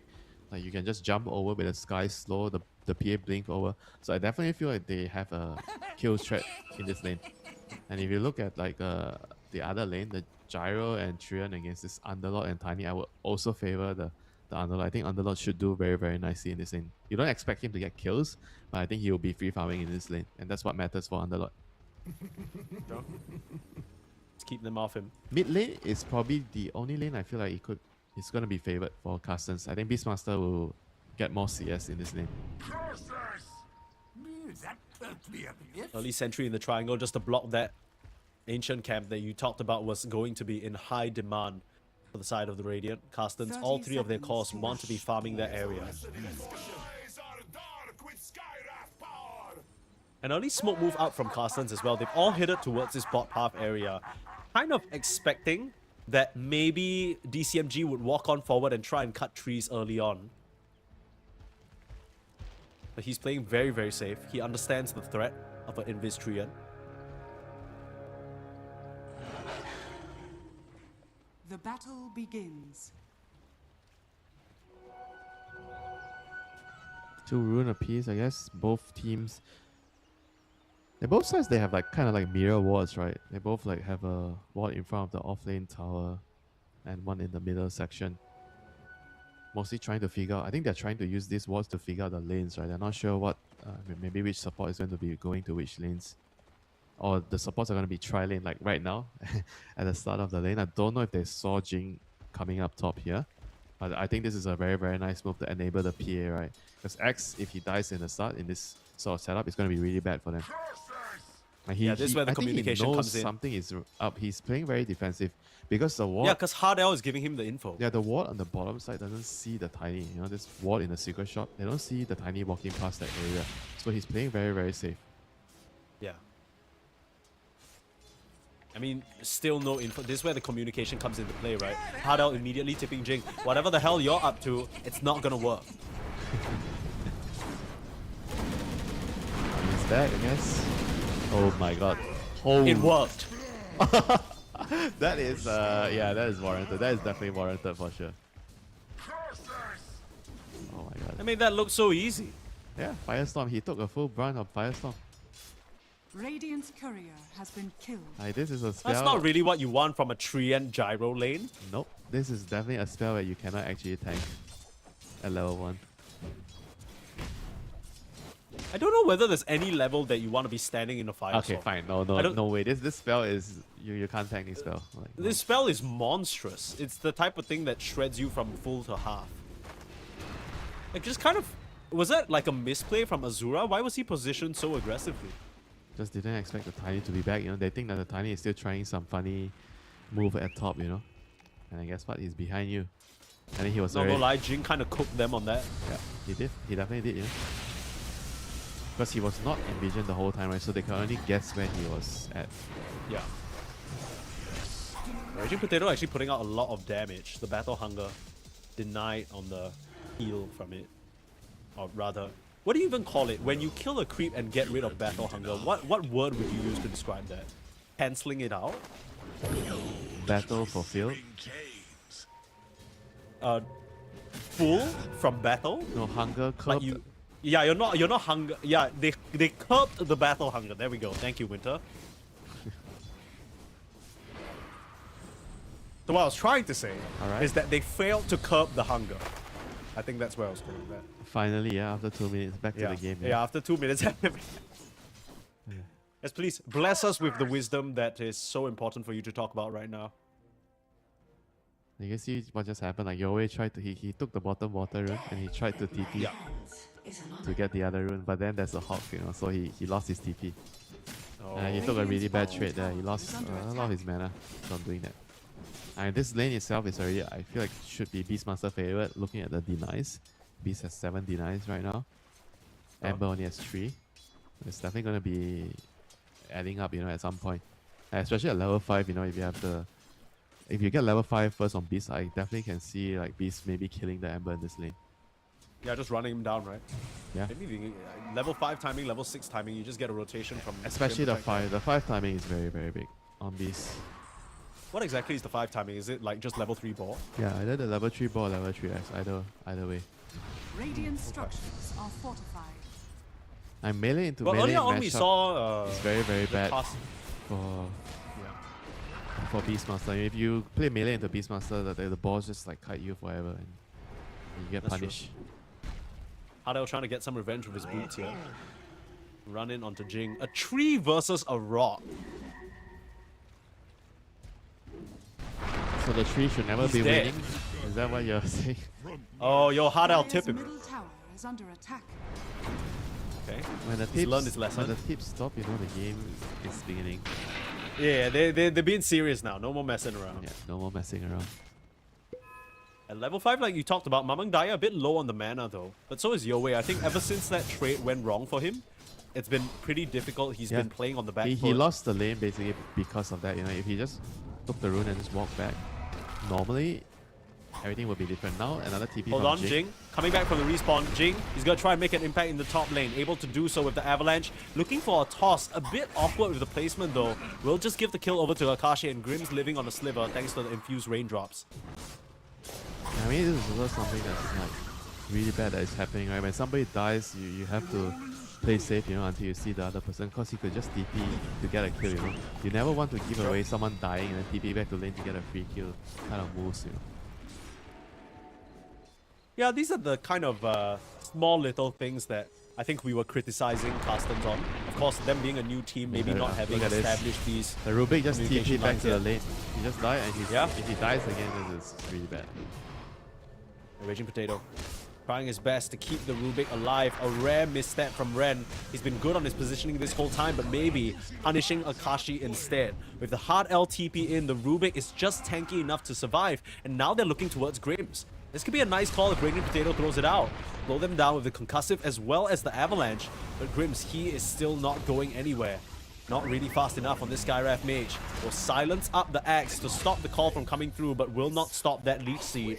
They get themselves another great win up here in the top lane. It's started with what was supposed to be a blunder from the Rubik, ends up working out in their favor on Dire's Carstensz. structures are Yeah, they fortified. got really greedy, but with I think good intent, you know, because the Rubik died, TP back to the lane. I think you see him show up, you definitely feel like, oh, if I kill him again, we will gain a decisive advantage, right, in this lane. Yeah. So it's yeah. understandable that they went for it, but when it looked like they couldn't really kill him anymore, I feel like they just needed to back, you know, because once the PA blinked, the second time, I think it was all over, you know, then she had to die. But I think if they just backed off at that point, it would have still been okay.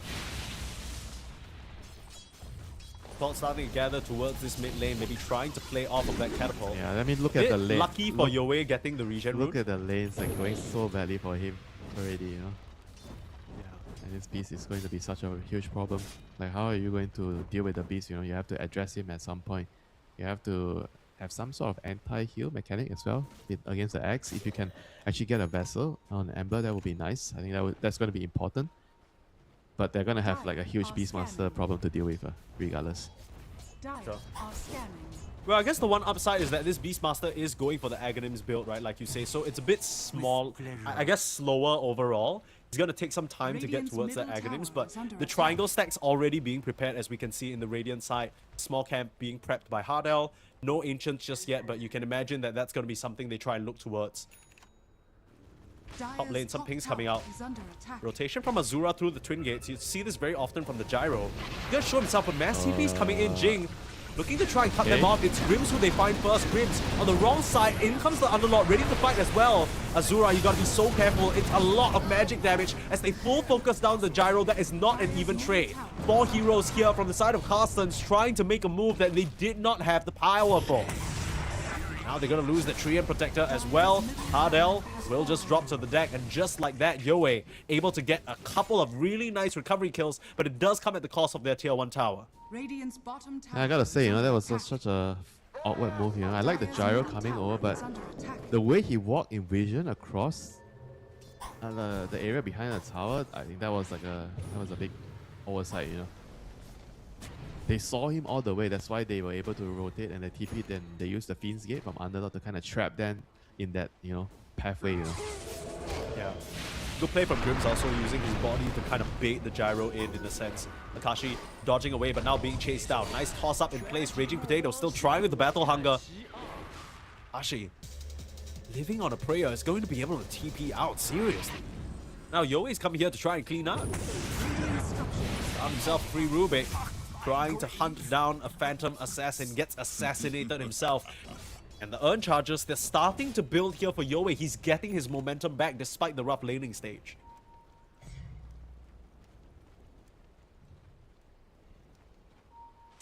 He's gonna need a couple more kills like this, you know. I mean, so far it's still going okay, but the early game is definitely, I would say, really good for Carstensz overall. They came off better. They're gonna lose the axe here, most likely. Maybe not. Yeah, the south should be fine in the end. Okay, never mind, he's not fine. Oh, he has Level 3 he slide. has level 3 slide. That's why the cooldown was so quick. I mean, Yoey's really done a good job just capitalizing on Jing's movements to come back in this game. Just like that, it's a 1k gold lead, and even though the Ember's still bottom of the net worth, you get the sense that he's gotten enough levels and might start to make a move soon. First component of the Aghanim Scepter being looked at by Mamang Daya. He's kind of taken a bit more of a passive route, farming the jungle relentlessly ever since taking that tier 1 tower. Was wondering whether he would start walking towards either bot or top to really force the issue on the next objective, but he's happy with the lead that he's gathered for himself here.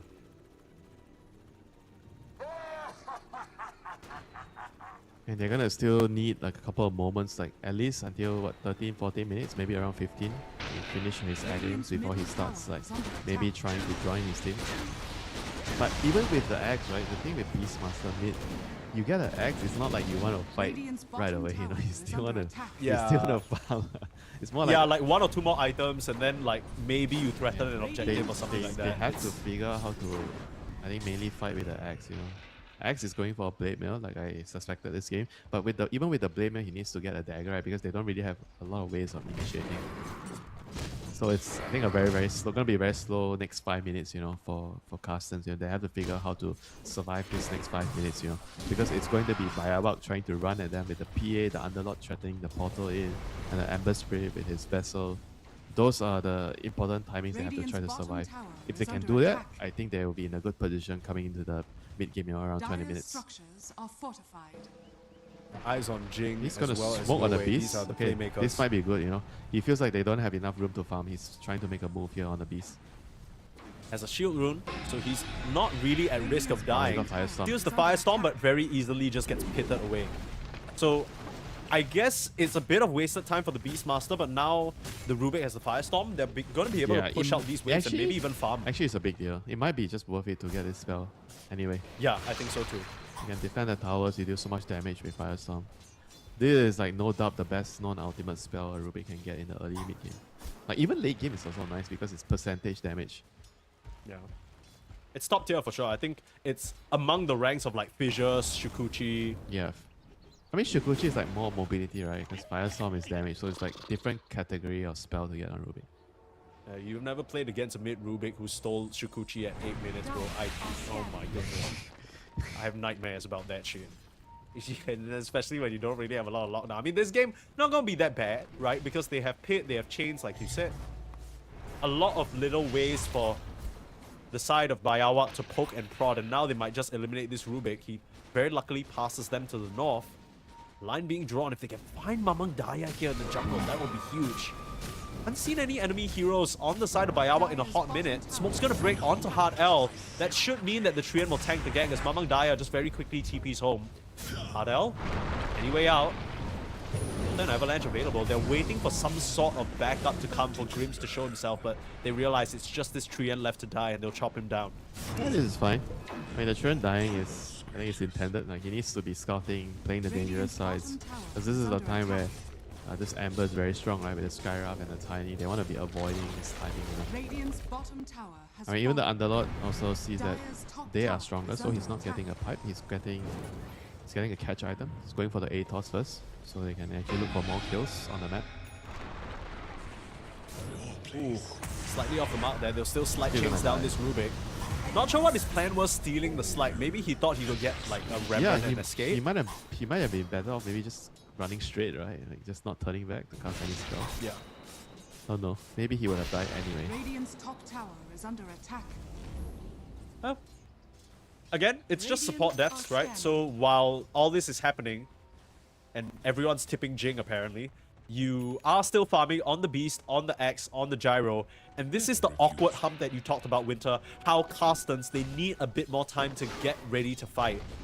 For now, it doesn't seem like BAIYAWAK have been successful in stopping them. In fact, they might just find Jing here, a very free kill onto this Tiny, even using the the Overgrowth to hold him in place. Yeah, I think still it's a very, very good kill, even you have to use the overgrowth. I mean, you're not using it anyway right now, because you're avoiding, you're not really taking any 5v5, everybody just wants to fight, right? But I like that they tried a move with Beastmaster like, what, 2 minutes ago? It didn't work, and then now they try it with another hero, right? So it means that they are taking turns. There's this concept about, we can't have the same person moving and moving, right? We need to take turns. The person moves, okay, fine. It didn't work out, then he goes back to farming, and then the other person comes in, right? Because he's been farming the last 3 minutes. Yeah, in HR terms, we call that taking shifts. Dire are scanning. A clock in, Pretty clock sure out. it's not the just Beastmaster a- put his time in already. Pretty sure it's not just a HR thing, it's just Yeah, it's just a general a thing, right? courtesy thing, you know? You don't want to be True. working overtime. You want to help your buddies out, you know, if they've already put in the time and effort, you gotta sort of show you're part of the team. Now Mamang Daya now with the Aghanim Scepter looking towards the Blink, but like you mentioned, maybe not exactly the peak time Not for yet. Carstensz to be out and about just yet. Yeah, you look at how he got crowded, right, in the jungle. Like the X wants to farm the jungle, the Beast wants to farm. The Gyro has been forced to move towards bottom to farm the bottom triangle. I mean, not a triangle, but the bottom ancients. I think this is very important that they have someone farming the bottom ancients.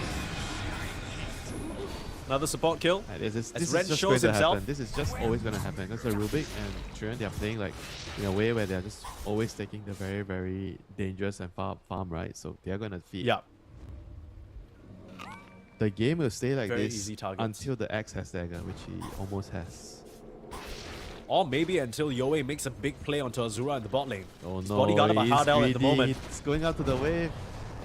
Gyro in big trouble. Overgrowth available. Might have to use it. You're putting out a lot of magic damage, but the Gyro, he's a bit too weak in this early stage of the game. Atos Gonna hold the Treant Protector in place. They see him in the pit. Gonna get rooted up a third time along with the Slight. The Gyro, like you mentioned, a bit too greedy, staying for one more wave when they haven't seen heroes in a hot minute.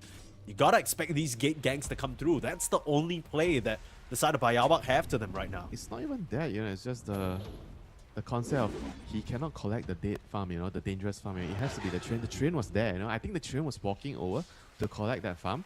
But then all of a sudden, Gyro was like, okay, never mind, I think I can farm this, you know. He just walks out, and then that was such a bad mistake, you know. That kill was very bad.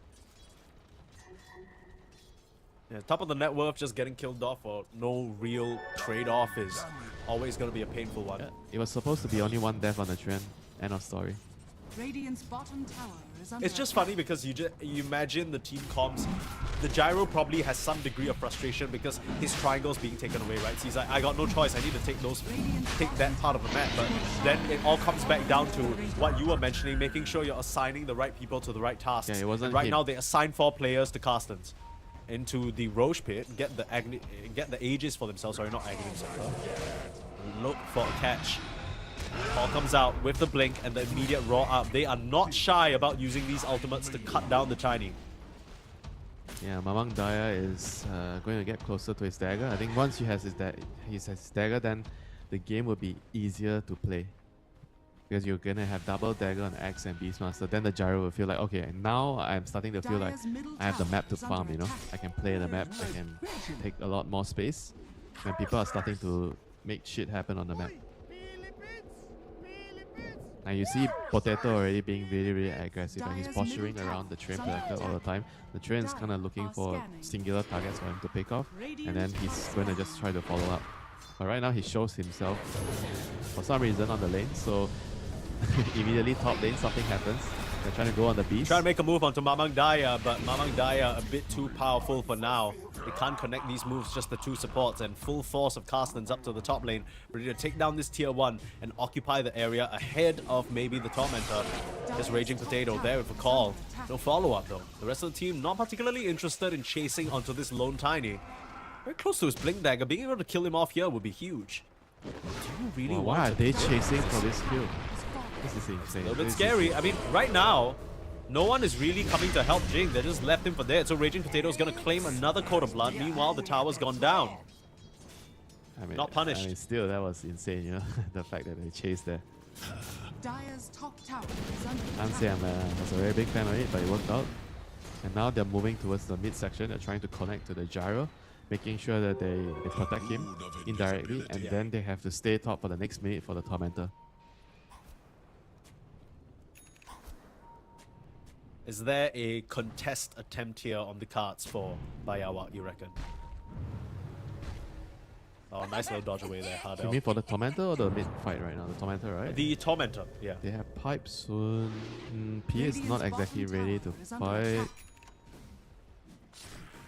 I mean, I think they could try, but it's not guaranteed that they will win a fight. I think Carstensz is stronger in the 5v5 at the moment. They have Aegis and they have Axe on Beast, you know. It's not easy to fight.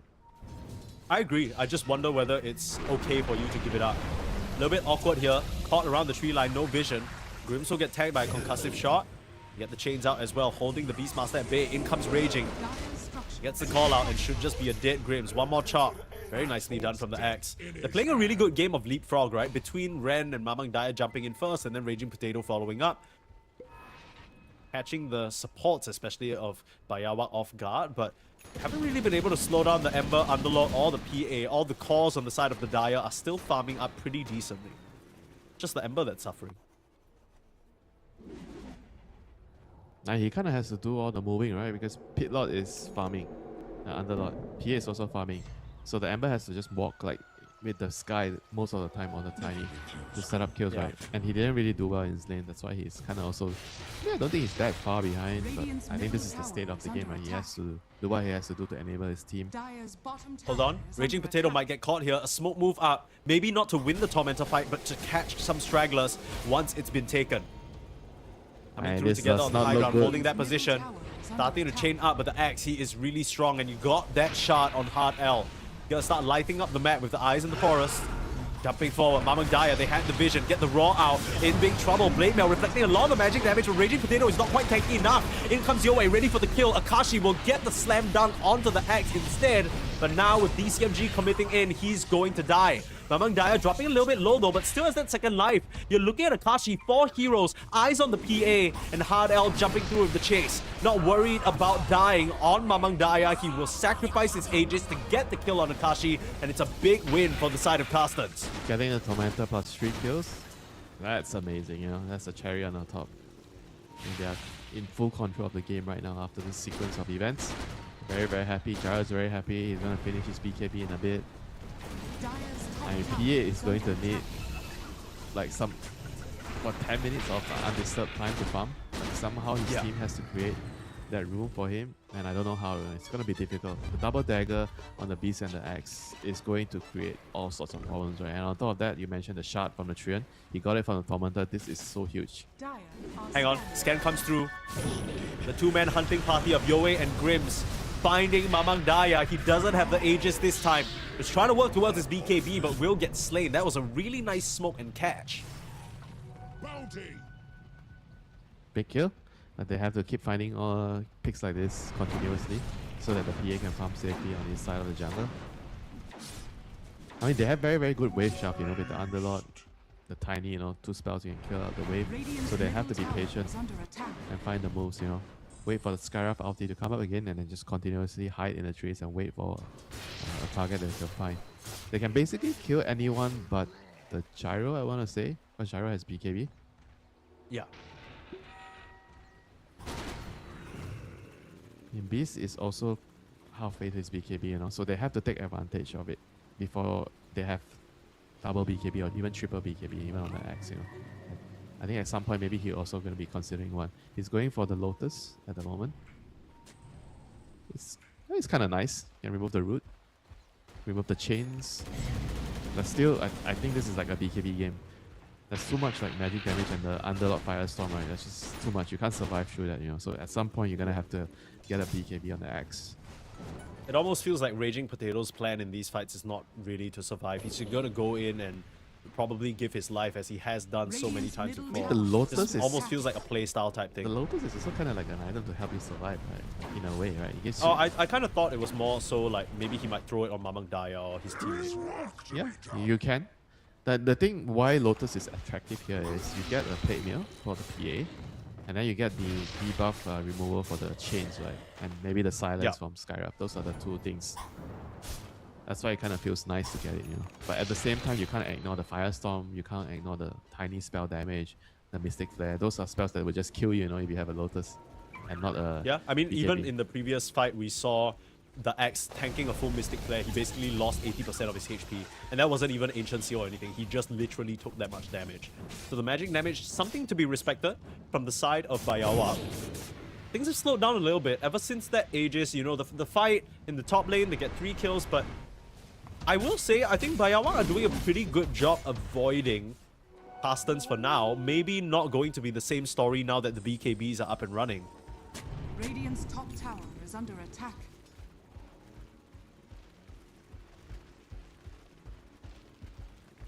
This smoke is very, very crucial here. They have to somehow dodge this smoke on the BAIYAWAK side. If they die here, it means that their high ground could be threatened.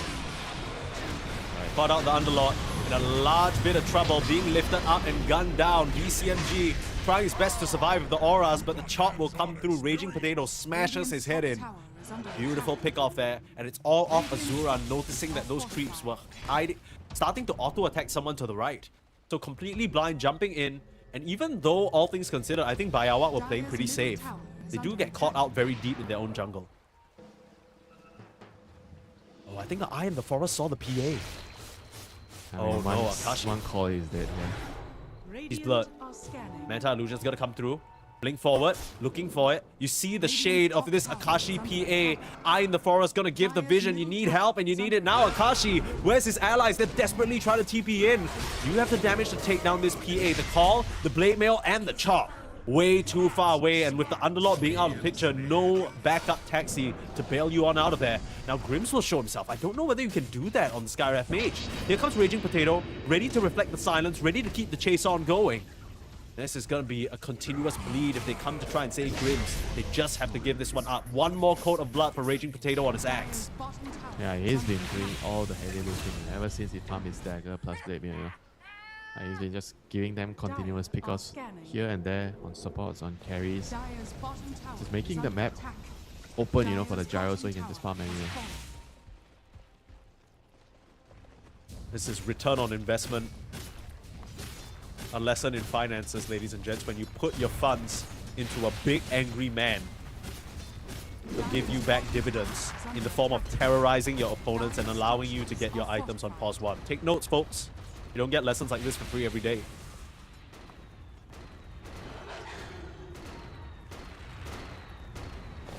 How is the PA gyro matchup? I'd imagine that it's a little bit difficult for the gyro because the PA can just jump on you and you don't really build MKB until later on in your item progression. Yeah, it doesn't happen for another 10-15 minutes, I think. 10 minutes at least, so he doesn't have to worry about that now. Sure. 10 minutes ago, you said that Akashi needed 10 to 15 minutes. It's been around 8 or 9. Yeah. Still working towards that BKB though. Not enough time, I'm afraid. You need to put in another shift of 10 minutes. Damn. And they haven't really been This able does to feel like the problem with the PA, no? Like, I feel like every time we see PA throughout the course of history, it's slow. she's a hero that after the Battle Fury takes quite a bit of time to feel like she's fully ready. Kind of like an anti-mage of sorts, just a bit more aggressive in the early stage. Yeah, I mean, this is also kind of why the hero has to have a good laning phase, right? So that you can actually reduce that farming time of your hero. Like, very, very important to pair PA with some sort of like, I would say like Warlock. Warlock PA is kind of like a stable lane. Yeah. Like with Skyraf against this Axe and Rubik lane, he's always low, right? And not to mention the move that they did in the lane with the timing coming in, always over-committing for the Rubik kills kind of cost him a lot, you know, in the beginning of the game. Everything tracking back to just one little over-engage. A good laning phase absolutely changes the hero. Dire are scanning. I mean, this is why you always hear the players talking about the laning is very important. Can't play the lane, you can't play the game. Or at least it changes the game for you, you know, when you have a good laning phase. Yeah. It's valid. Solar Crest against the rush for hard L. I'm just looking at the itemization from BAIYAWAK, seeing whether there's anything that will bail them out of this sticky situation they're in. Looking at Lotus Orb from the Underlord, but right now I'm looking at the Tiny getting hunted down by Mamang Daya. Nice blink away, good try, but can't even so much as get an avalanche out. Mamang Daya was kind of predicting that, Radiant's middle tower but is probably under gotten attack. Jing regardless.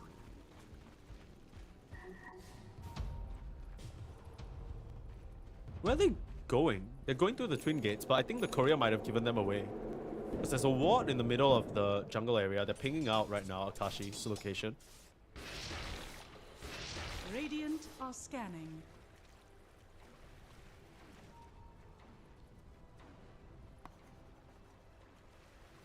I mean, Bit of a swing and a miss there, Akashi. I think he read that move. Yeah, they kind of knew he was kind of around because that was the only place he could come.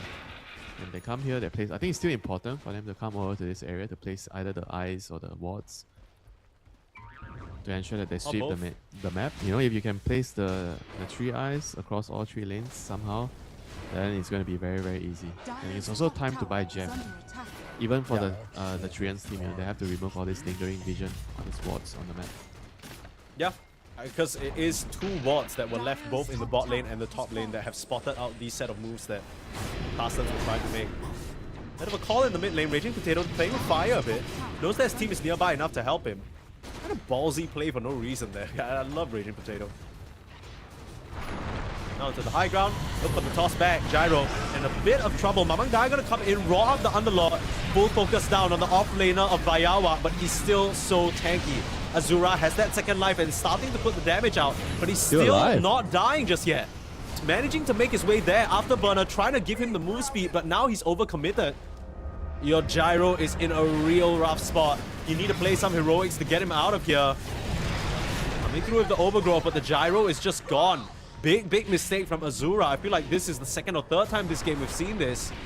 Nice little avalanche right on the spot. Holds Ren in place, keeping the chase going with the Fiend's Gate. Stole the avalanche, trying to escape. Trying to be cute with it. He has a glimmer in 3 seconds. But the dagger will find him, unfortunately. Yeah, this is a huge blunder. Can't find Raging Potato. I think the PA is back in the game. Those kills matter so much. Like he's right now on par with the Beastmaster on net worth. Fully committing for the Underlord was such a weird decision as well, right? Like, of all heroes to insta-burst down and take out of the fight, it's almost equivalent to what BAIYAWAK were doing last game, where they were just running at Raging Potato Bristleback. This time round, they do BAIYAWAK the favor of doing the same. Hitting DCMG, the hero least likely to die. And now it's a free Tormentor, and like you mentioned, Winter, feels like the PA is back in the game. She has her BKB already, now looking towards the Basher. Whoever she jumps is gonna die real quick. Yeah, she also has a level 20, and this level 20 is pretty big deal. Attack speed with the Phantom Strike. Don't know if it's a good shot game. Because the shot got, not the shot, the axe got buffed a lot. It's probably not worth it this game. Nothing real to break. I mean, it's still very nice damage, you know. Yeah. The axe is very. I just feel like maybe you get like any other item. Because right? it's max health damage, it's not current health, so it's very painful. It's AoE, you know, you blink in, you just land it on 2-3 heroes. And you're probably gonna win the team fight. True. Mount Dai is still very strong here. Oh, he's going back for the gem, he might die for this. Okay. BKB. Basher? Basher? Ooh! Luck is on his side. Carstensz fans breathing a sigh of relief here again, folks. If you're just tuning in, this is game number 3 of our first series of the day. We haven't even made it past the first, fellas. And we are already down to the wire. Both these teams a last chance at continuing on. Immediately after this at 4 PM, which is an hour away from now, they'll have to face off against Ivory. Whoever wins, that is. The loser gets eliminated from this close qualifiers. I think it's going to be especially painful for Carstensz, their first one in such a long time. New roster, you kind of want a bit more leeway to prove yourself. BAIYAWAK aren't easy to beat though.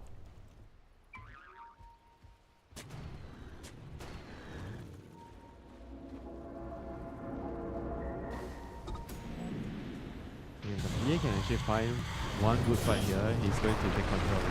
Find the Mamang Daya getting caught out, no, he's fully done. focused down. The PA doesn't need luck when she has skill. Jumping forward, one after the other, 2 slain already. And now looking at Raging Potato as a 3rd. Oh, they made that look easy. Hiding away in the tree line, no bash on the first hit. 2 survivors on the side of Carstensz. I think PA Was it spotted? PS arrived. Mamang Daya on like... How did they even see Mamang Daya? The Ember just threw a remnant in and got him completely for free. No idea. There was no ward in the area. Radiant's middle tower is under attack. Maybe I mean, well played to Yowie, I guess, for making that initiation. Radiant structures are fortified. the PA is officially taken over. This PA is going to be a huge problem already. He has arrived. He has his Radiant's abyssal middle done. tower is under attack. Okay, this is really, really bad news. I think you can only raw him. You can only save your raw for the PA. Radiant's bottom tower You can't is really under raw him attack. if your Beastmaster dies first. You need to try and find something, some sort of way of starting this fight in a favorable fashion for Carstensz, because right now they're the ones getting initiated on and just hunted down. Radiant's bottom Flashbacks of game 1, Winter. The Tiny is starting to pick them apart again. Started with the high ground defense, tossing the gyro back. And these chain kills, it's all because of these avalanches setting everything up. Yeah, they have to do a better job at poking and prodding your Carstensz. They can't really just commit on a hero. Like, they have to hit and back up a little bit and assess the situation as they go, right? This is a skill that's really, really hard to learn, you know, sometimes. It looks like you could kill the guy, but you also have to remain disciplined and just not fully commit every hero to do it. It's again, you know, it's all about hunting the supports. This Tiny has to be the first target to go for. I mean, same goes for the Rubik, you know. Whenever the Tiny is coming in to toss the gyro, they have to be ready to lift him up and stop him, you know.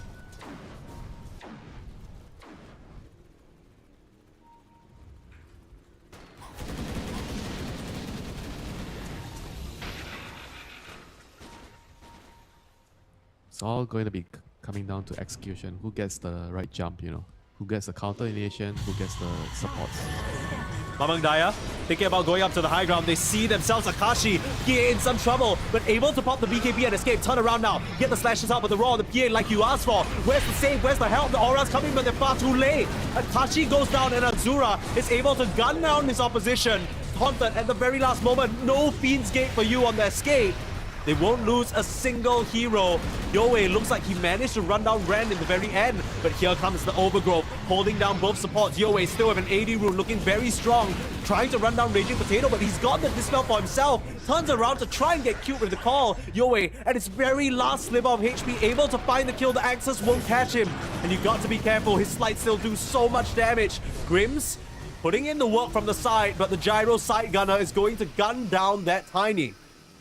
That was so Somehow, close. some way, Carstensz able to make the fight work for themselves, and they're not done just yet. Yoe coming back in for a return, second salvo, getting stunned up, but neutral creep is gonna kill Azura. What Now it's on Mamang earth? Daya finishing up Grims. It's Yoe The duel. versus Mamang Daya, the battle of the mid lane. I'm not sure whether you can win this. Yoe's gonna go down, and Mamang Daya, he might just tick out to the Spirit Vessel as well. The last bit of HP, he'll lose it. All 10 heroes down. One survivor amongst the bloodbath.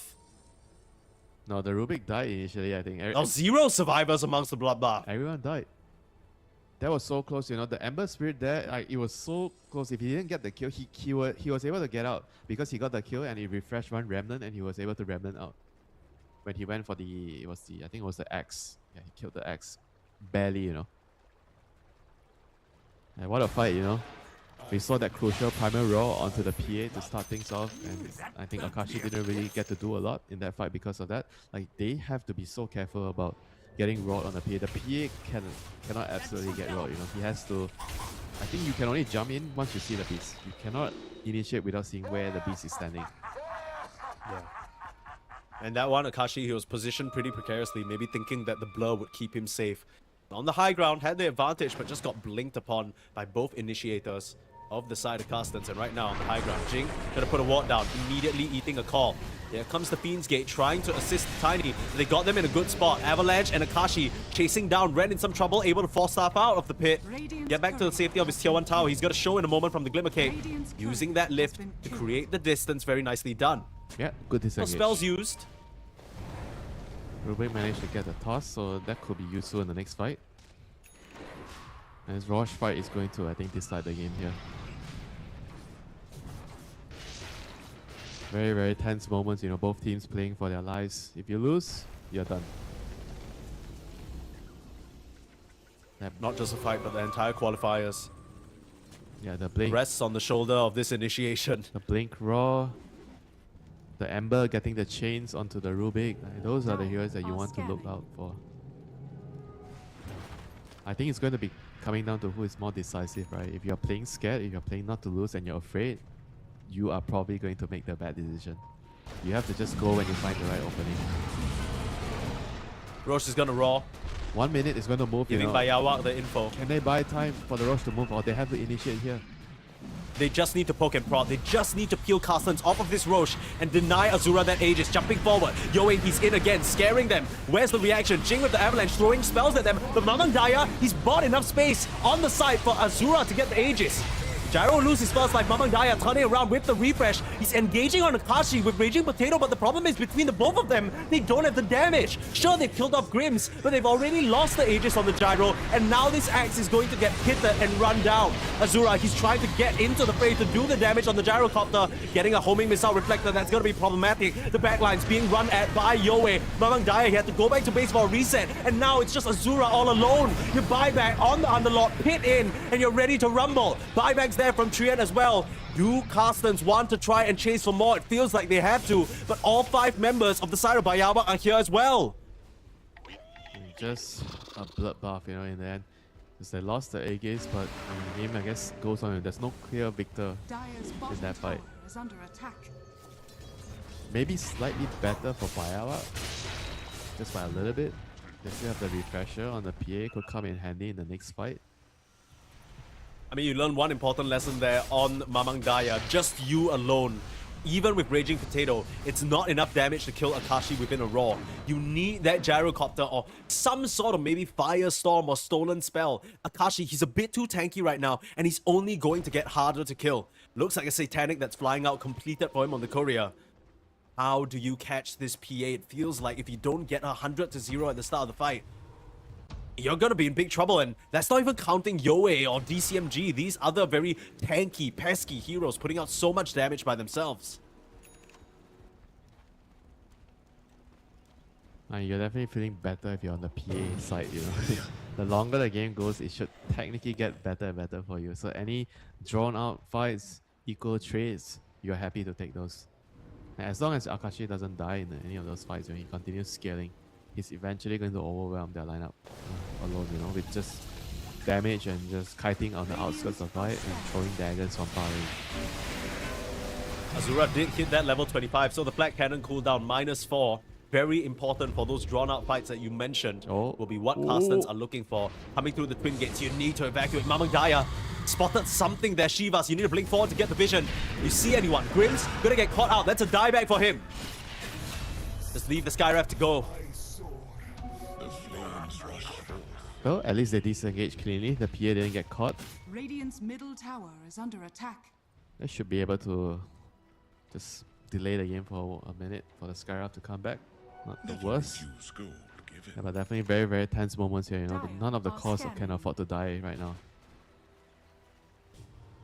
I mean, is this gonna be rapier territory for the Gyrocopter here? Is he actually going to do I think it? that's a question you gotta ask yourself. Crippling crossbow picked up by the PA to reduce some of the healing coming out along with the Titanic, so getting the status resist as well as the base damage. As I was saying, I just feel like this PA is so hard to kill. Akashi, even if you find him in the fight with a Raw, I don't know whether you can do it. As long as he has a bit of backup from his team, he should be able to get out and maybe even blink to safety.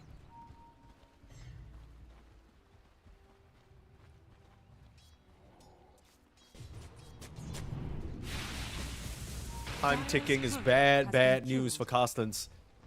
The longer they wait, the closer Akashi gets to just outscaling all of them.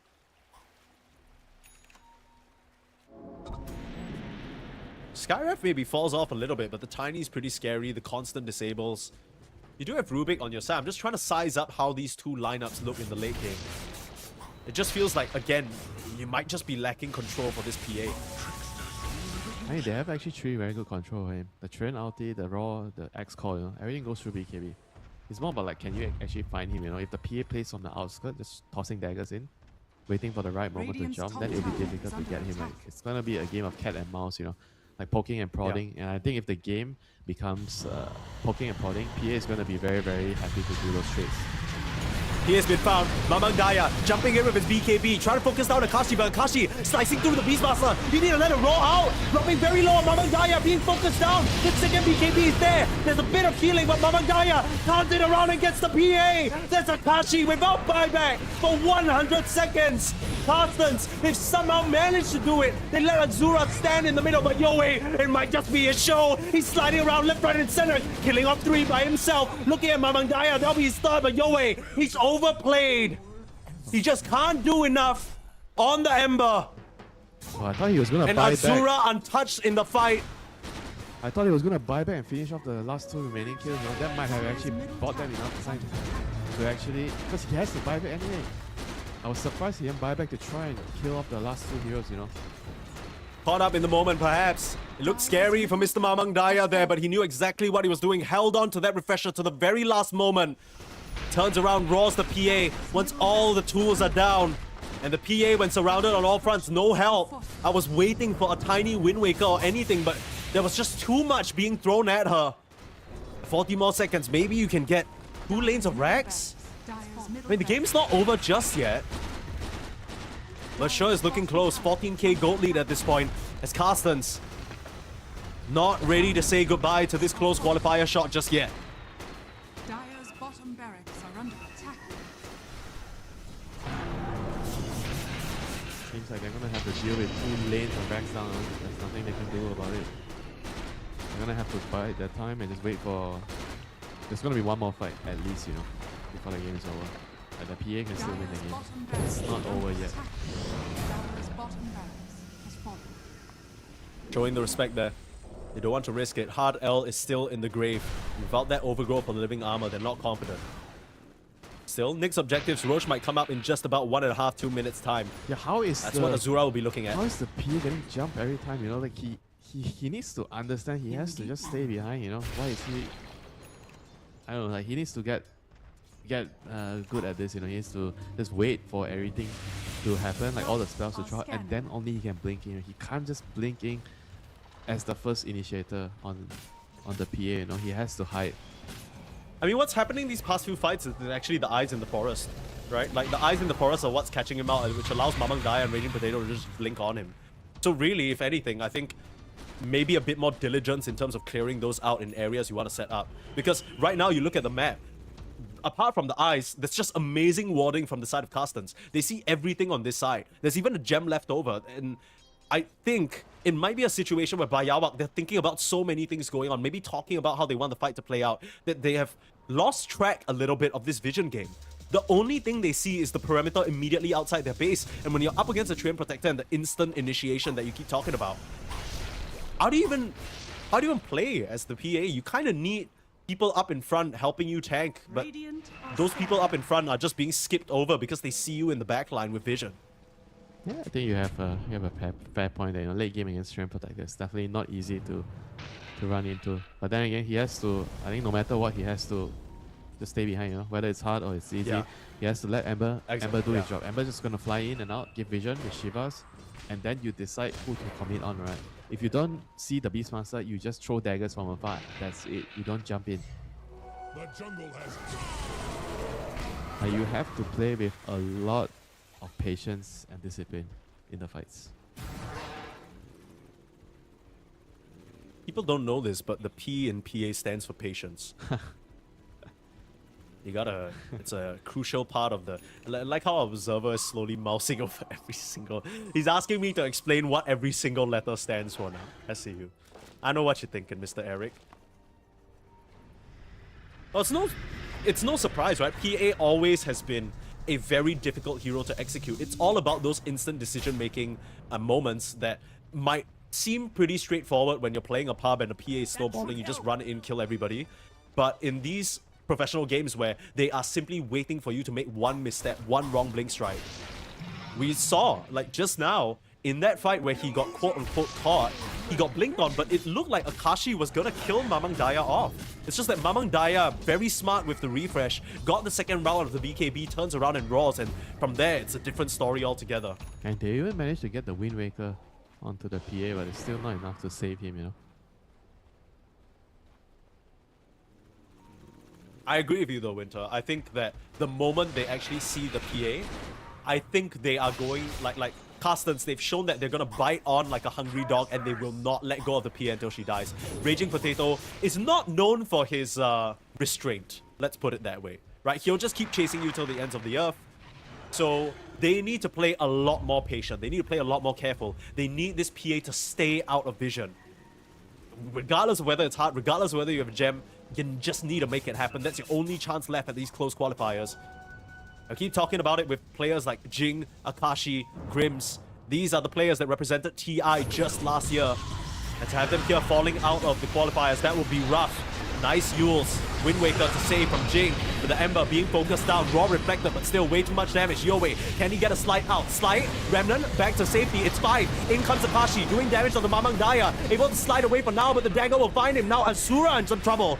Hada on the front lines, the two picks, making it impossible to fight. And just like that, what looked like a pick onto Yowei ends up with two heroes going down. And Yowei is not going to let them get away. Looking onto Red now, Glimmercape saving for now. Lift up to buy time for Raging Potato to get out, just out of range of that Shiva's guard. But they'll pay with 3 as the dust settles. Fortunately, BAIYAWAK, they can't really do much. They need to go back and defend these creeps. But maybe, just maybe, they can try and force this Roche.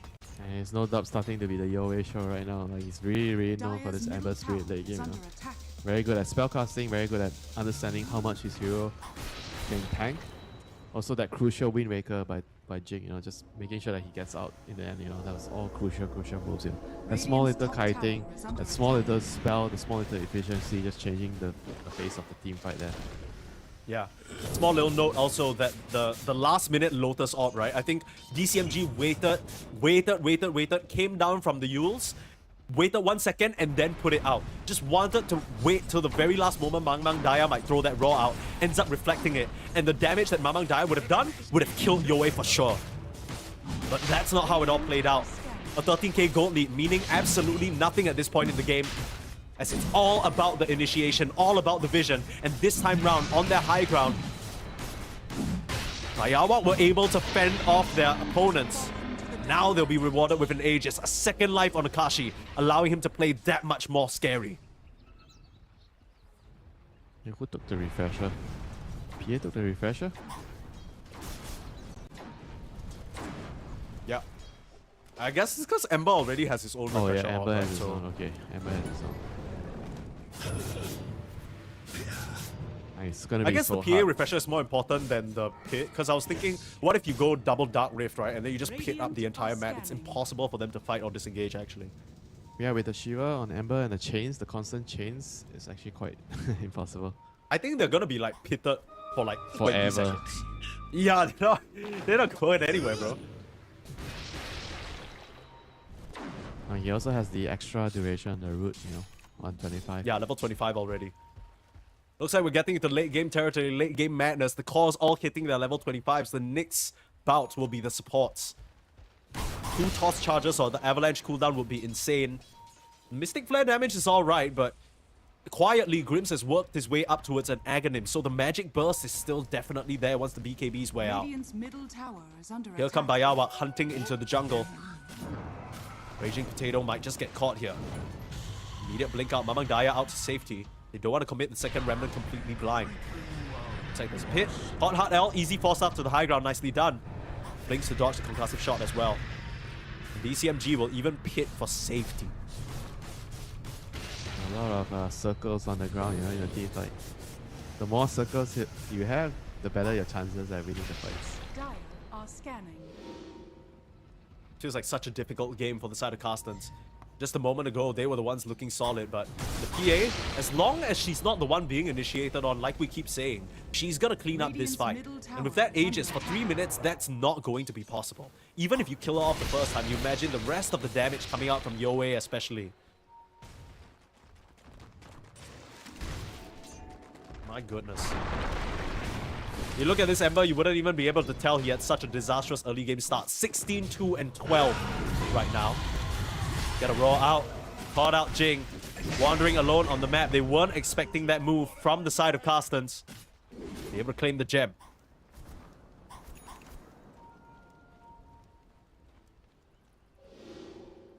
Yeah, 70 seconds dead.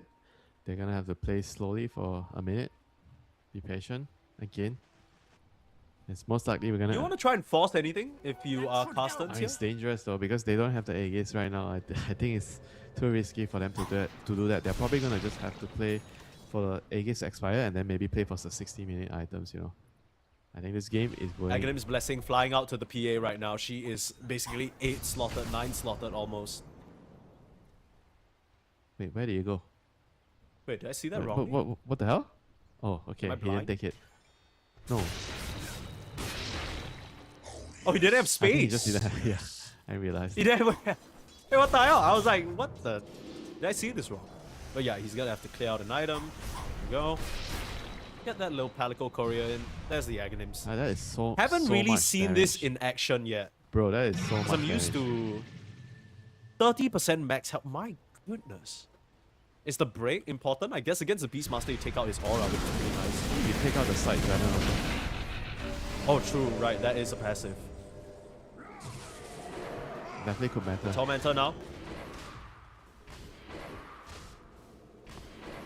I wonder at what stage of the game Tormentor stops mattering. Because right now, Azura's got a little bit more magic damage on his Rocket Barrage. Cool, nice, lol. Okay. And it's still gold for the team. Yeah, a little bit of gold. Money for buyback, money for some items. You never know. Radiant's middle tower. is Speaking of under buyback, attack. He read my mind. Look at, I love our observer. It's mostly Carstensz might just be chilling, waiting for a little bit more gold. In that sense, I guess the kill onto Jing was a blessing because they're getting closer to those amounts to get the full-scale buyback. I'm sure they have PTSD as well because the last time the Gyro committed up in the top lane, he got tossed back and they lost an Aegis, and that's kind of why we're in this situation. 5 more minutes until tier 5 items, and that's where we get really crazy. Tier 1 tower is still alive in this game at 55 minutes. That's insane. That's Treant Protector for you, I Radiant's guess. top tower is under attack. Refresher for the Axe complete as well, so Raging Potato gonna have double BKB, double call if he wants.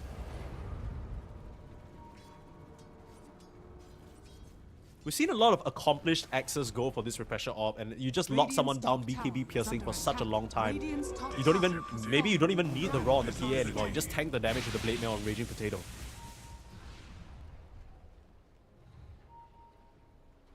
I didn't expect them Radiant to make a play right now before the 60-minute items.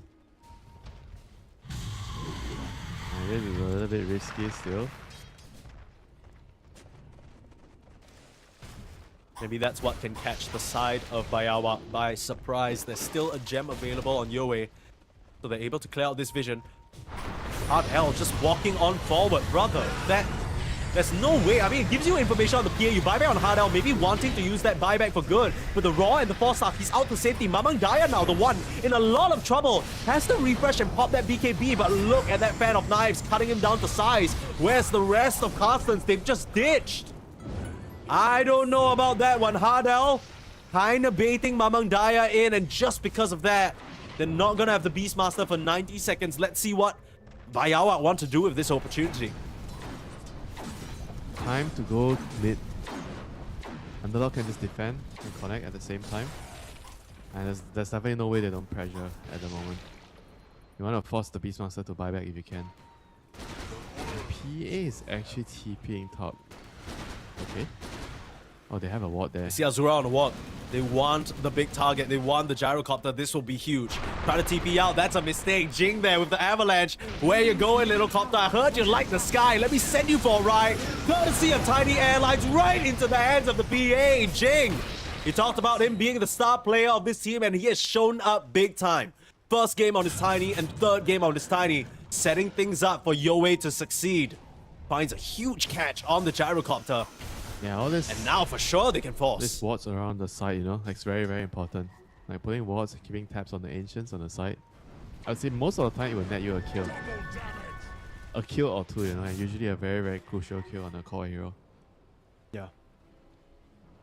See, played out right there. Those are what I call mandatory wards in the game.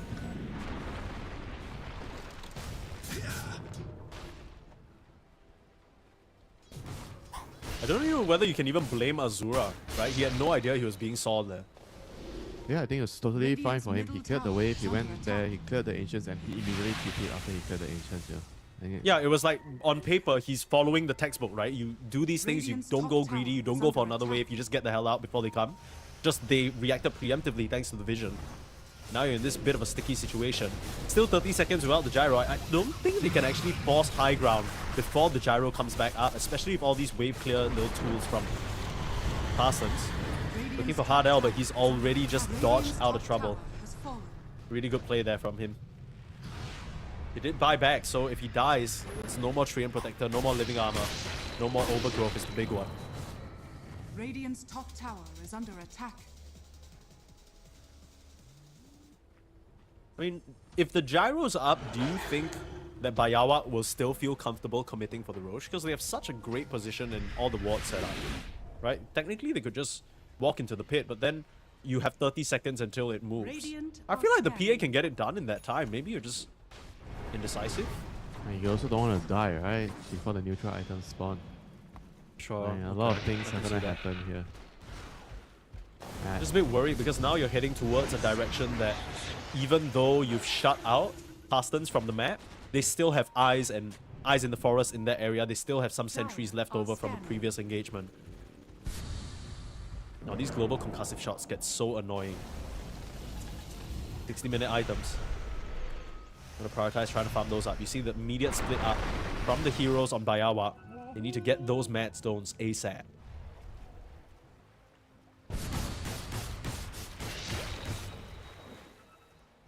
What are we hoping for here in terms of tier 5 items? Is there any major ones that you're looking towards to change the complexity of this game? Oh, the Desolator, the Minotaur Horn's not too bad. Stygian Desolator is kind of nice. I haven't really seen anyone go for the Rift Shadow Prism, the one that basically gives you illusion. Spider Leg's not too bad as well, but now that all tier 5 items are gotten, they want to go forward. Akashi with his Fallen Sky, fleet-footed, he's moving quick. Book of the Dead will be nice. Yowei, catching out Ren. Looks like a Rubik in big trouble. Poking and prodding though, look at them, they're not committing just yet. The jump in on the back lines. Access found the PA. Akashi in some trouble, refresh up. The second call is there, the second roar is there. They're shouting at Akashi and they will kill the PA. A buyback available, so far no one on the side of Carstensz going down. It's a lot of damage from Yowei, but it's just not enough to get any kills. Jing's gonna try ball toss, jumping in with that final little remnant. The BKB held on to the very last moment. Azura, he was disciplined with it. Mamang Daya might go down, but so will Yowei. 4 buybacks available for the side of BAIYAWAK, but it's troublesome now. It is very troublesome. I mean, the PA just got full control, right? Double would roll, all Shrimp Protector ulti, and then maybe the second roll, and he was just standing still for 10 seconds. Yeah. They refresh roared him, refresh called him. So they just did not allow him a chance to play the fight. But really, more than anything, it looked at the start like they were doing a good job poking and prodding, but Raging Potato once again finding the important target. The eyes in the forest, giving them vision outside of the pit. And they'll jump Akashi again! Akashi! The Wind Waker, he's coming back down into his death! That's a PA without buyback! Azura, he turns on the Satanic, trying to lifesteal up! He needs to get this Aegis for himself, but he goes down and Yowei grabs it instead! Buyback available for the Gyrocopter. Yowei had to use the buyback for that, but they want to take advantage of the fact that this PA doesn't have a way to come back into the game. 5 members of Carstensz already 62 minutes into the game. This is their time to strike. Yowei has to somehow do this on his own, yeah? He has Refresher. I mean, he doesn't have Refresher yet. It's 100-second cooldown. He needs everything in his kit. You only have buyback on the Skyref Mage. Everybody else already expending their resources.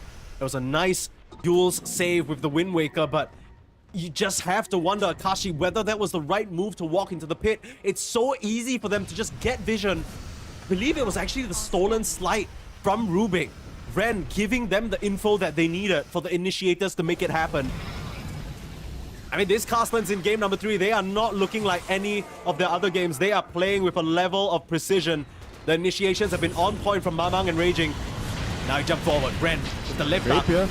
Divine Rapier on the gyro. Backline again. Mamang Daya finding the raw Rapier's onto down. Grims. Trying to do damage. Azura in trouble. He needs someone to lifesteal from him. There it is. Yowei's gonna stand right in front of him and give him all his HP back. Oh, Yowei's gonna come back with a second life. But at this point, no one is dead just yet on Carstensz. They are putting the foot on the pedal. Looking to end this game. 28 more seconds without your PA. There's still an Ancient you need to get through though. And my god, are they getting defended.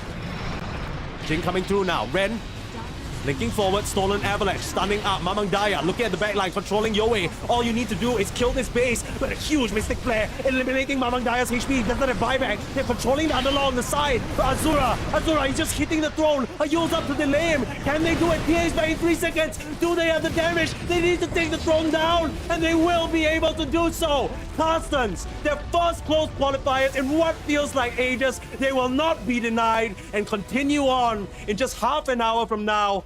On to face Ivory. Yeah, What a finish from them.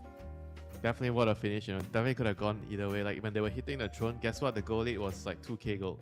Like nothing, barely anything separating both teams. You know, both teams just playing their heart out. This tournament lives on the line, and they just really wanted to end it. You know, both teams tried to end it multiple times, and it just kept going on and on. You know, buybacks were used, team fights, refreshers, you name it. The Yowei show, the Beastmaster show, like everyone just played their part, you know, to give us that amazing game. Yeah, I think overall, Yowei ends that game 70k hero damage, but it doesn't compare to the gyro, 90k. There were some moments where Azura faltered, but I agree with you, everybody playing their part, and especially a whole new look, right? Raging Potato from that game 1 with the Night Stalker, a bit shaky at times, not really ideal, but then coming into this game as the Axe, it just felt so much more confident. Carstensz breathing some hope for the Indonesian Dota fans, breathing some hope for that organization, and moving on to face off against Ivory. That will be our next best of 3, and with the quality of games we've gotten so far, I'm sure you don't want to miss it. So be back in around 25 minutes. That's when we'll start the show, but for now, we're going to take a short break, so see you then.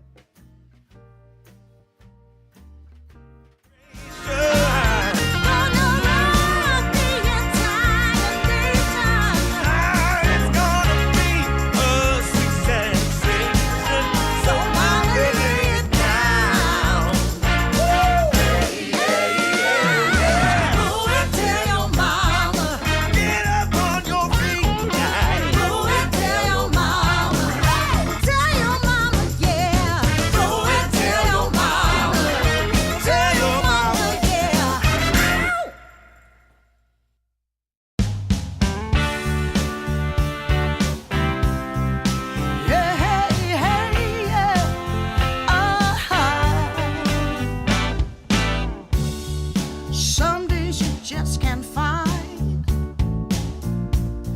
the right words to say. And deep in your heart of hearts, where it feels like you're losing your way. Yeah, yeah. I know that it's hard sometimes when the world's closing in on you. But as long as we stand together, there's not a thing that we can't do. Oh, we can do this if we have to climb another mountain. 'Cause baby, who's counting now? We can do this if we have to swim another ocean. As long as we got the notion, yeah, we can do this. Yeah, hey, yeah.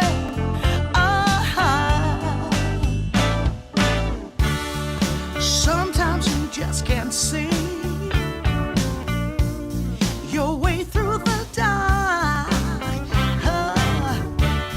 And sometimes you're deeply hurt by some innocent remark. Oh, well, I know that this too shall pass, though I don't know exactly how. Yeah, 'cause as long as we stand together, there's not a thing can stop us down. Oh, we can do this if we have to climb another mountain. 'Cause baby, who's counting now? We can do this if we have to cross another river. Got to stand and deliver now. We can do this. Hey, hey, hey, hey. Yeah, we can do this. We can do this. Woo, woo, woo. We can do this.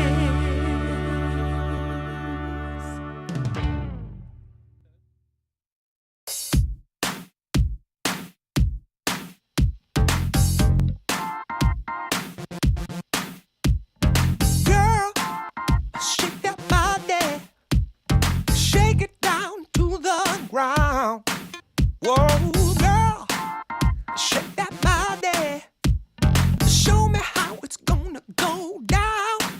Don't be late to the party, don't be afraid to scream and shout. 'Cause when we dance to the music, you know that's what it's all about. Yeah, yeah. Hey, girl, shake that body, shake it to the left and to the right. Yeah, girl,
Just ask yourself, am I ready for you? 100% now. I'm ready. 100% now. Yes, I'm ready. Eyes wide open. I'm ready to move. 100% now. Take a chance in a new direction. Any place you wanna go. I don't have all the right answers, but one thing I know, I'm so ready for you. 100% now. I'm ready. 100%. You know I'm ready. Yes, I'm ready. Eyes wide open. I'm ready to move. Well,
how I used to be was so good for me.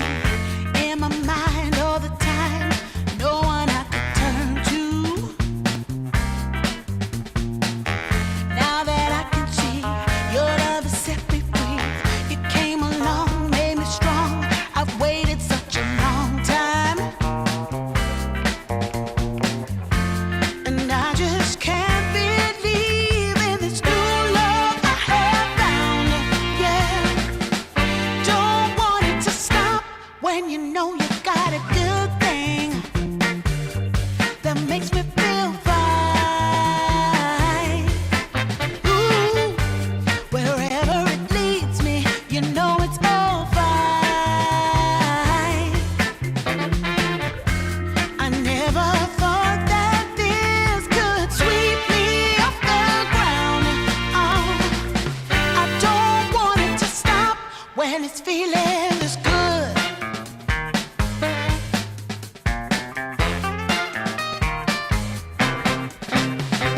Whenever you're around, my heart begins to pound. Though I know you'll take it slow, no way to stop this feeling. For every single day, whenever you're away, in this place there's a space where I'll be waiting for you. And I just can't believe in this new love I have found. Yeah, I don't want it to stop when you know you got a good thing that makes me feel fine. Ooh, wherever it leads me, you know it's all fine. I never thought that this could sweep me off the ground. I don't want it to stop. No, I don't want it to stop. I don't want it to stop when it's feeling this good. Feeling this good. Feeling this good. Ooh, feeling this good.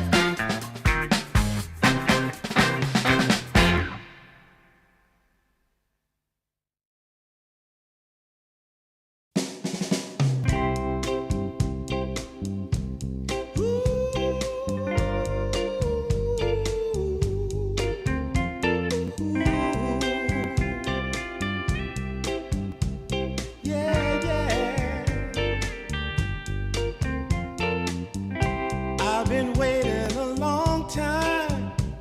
just longing for a glance from you. Yeah. A chance to look in those big brown eyes. No telling what my heart would do. Hey, when we met, I sure knew it felt as good as it could be. In that moment, though it felt so good, I wondered why you noticed me. If you gave me just a little time, it would sure ease my troubled mind. Don't tell me that you don't feel the same inside. Don't tell me. These are feelings that I ought to hide. I don't care where you came from.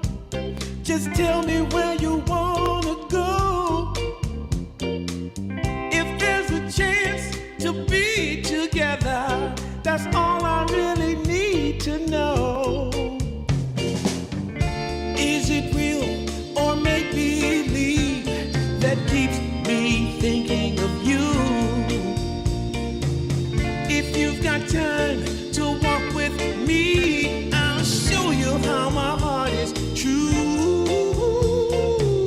And here I stand, waiting for you. Tell me, baby, what I gotta do. Don't tell me that you don't feel the same inside. Don't tell me. These are feelings that I ought to hide. Don't tell me that you don't feel the same inside. Don't tell me. These are feelings that I ought to hide.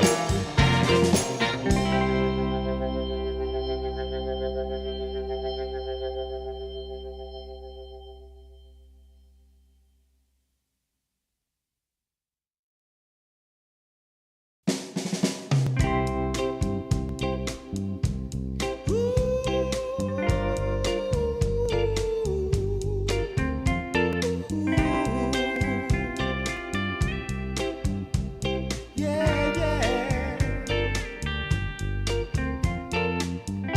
I've been waiting a long time, just longing for a glance from you.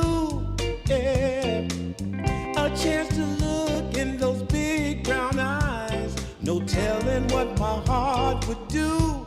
Hey, when we met, I sure knew it felt as good as it could be. In that moment, though it felt so good, I wondered why you noticed me. If you gave me just a little time, it would sure ease my troubled mind. Don't tell me that you don't feel the same inside. Don't tell me. These are feelings that I ought to hide. I don't care where you came from. Just tell me where you want.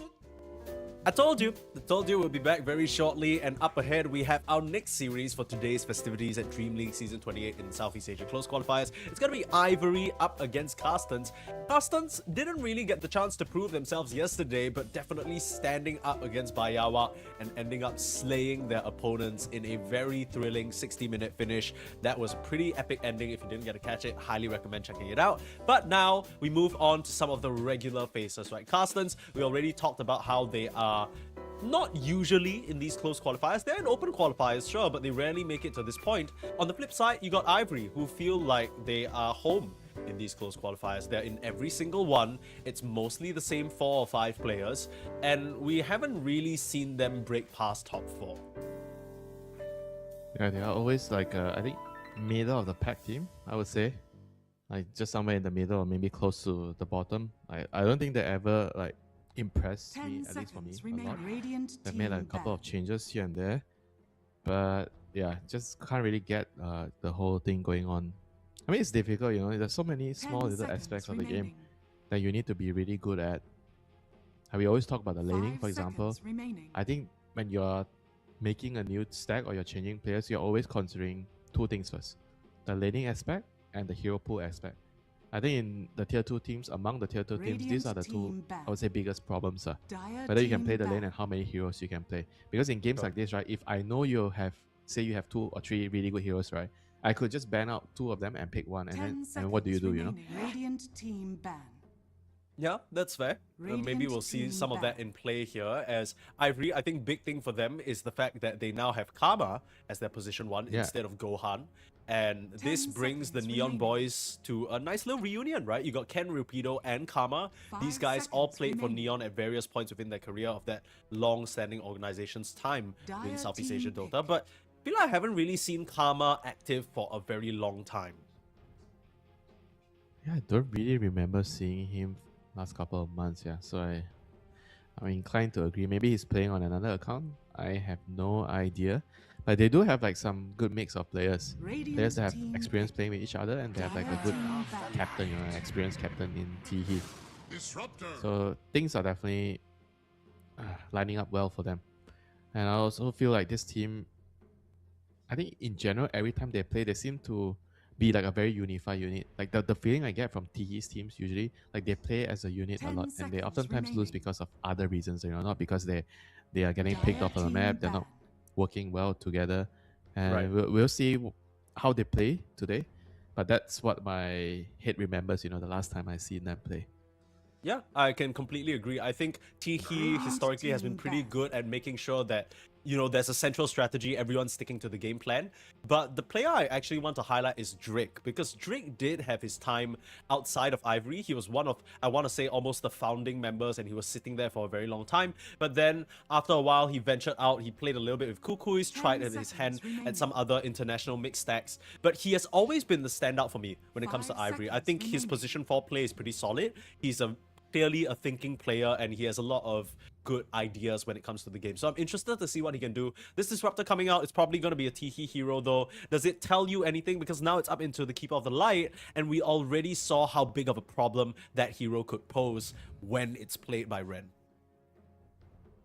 Yeah, not gonna lie, you know, Radiant's this team, is Dire team looking pick. a little bit dicey, you know. And they didn't ban Tiny, right? Am I insane? Tiny's in the pool, right? So this is definitely worrisome, you know, giving away the Cotter and Tiny. They did pick like a Baden, you know. Baden is really good against Cotter because of the fact that you remove the solar bind. But at the same time, we also saw 10 how seconds remaining. Ren played the other facet, the recall. So he completely, you know, 5 seconds remaining. takes a different Dire route, you know, against team a pick. Baden. You go for the Bristleback instead, wanting that partnership between the 3 and the 4 over a potential mid lane partnership. But Yeah. that also kind of leaves things open, right? I think Bristleback is okay into Abaddon. We saw Raging Potato take that matchup very easily. 10 seconds remaining. And can't- there's you still the can't option for like remove- 5 seconds You can't remove the remaining. cool spray stacks, you know. I think that's the Yeah. the thing with this specific matchup. You can only remove the goo, and you get pressured by Cotter and Bristleback quite a bit, you know. So the ancient stacks is going to be something that you have to consider if you're Ivory. How are you going to play yourself out of this lane, right? Disruptor and Abaddon definitely not, I would say, the strongest lane against this Cotter Bristleback. I don't think they have enough damage to kill, because you can't really trade in this lane. Every trade you make, you are going to lose a lot more resource because of chakra and everything. So they have to be very, very, I think, precise with when they go. When they go on the Bristle, they have to make sure they can kill him, or they go on the Cotter. That's gonna be a lot harder now that there's a Naga Siren song though. Not really sure whether this is a What support or is- pause 1. Radiant team this- We Yeah. did see Akashi play pause 1 Naga, and maybe they are soft countering it, right? Now that the Naga is either pause 1 or pause 5, it's going to be in the safe lane, so the Axe is going to work wonders against it regardless. You pair that up with a Hoodwink, pretty solid duo. I think the Naga support is a little 10 bit seconds remaining. dead right now. I think it's too hard to make it work. It's very, 5 very weak. seconds remaining. So I presume this should be like a core, like a carry Naga, you know. Why is it picked here? I'm not entirely sure. But I know it's very nice with Cotter. You always get your illusions out. Not that you need it, but I mean, it can be nice to get mana refilled up all the time because this hero tends to run into mana problems in the early game. Now, the Koto kind of makes the game a bit weird, right? I mean, the Koto and the Naga, because Naga is a hero that doesn't really function like any other carry. She's not going to hit an item timing and then suddenly want to take a team fight. It's always about playing the map, picking them apart, finding these opportunities. Yeah, and you need stuns, right? So right now you have Yeah. 0 stuns. I mean, there's still the tiny. I'm sure it Dire will team come up back. somewhere, Nope. Illusion. Illusion maxing. I don't know what this is, but I don't know if I like it. There has to be some strat that they prepared. They have in scrims, I think it's probably still going to be a Naga support. It's going to be Naga support with TB in the safe lane. So they want TB into this Abaddon carry to carry matchup. It's very, very 5 hard for Abaddon. seconds You can only remove the reflection once. So yeah, it can be annoying in the team fights if you don't have the shield, to remove the reflection. And then in the lane against X, I'm not sure Radiant because the team back. spell got changed to pure damage now. I think before the Battle Hunger was physical, then I sort of can see the TB like tanking the Battle Hunger.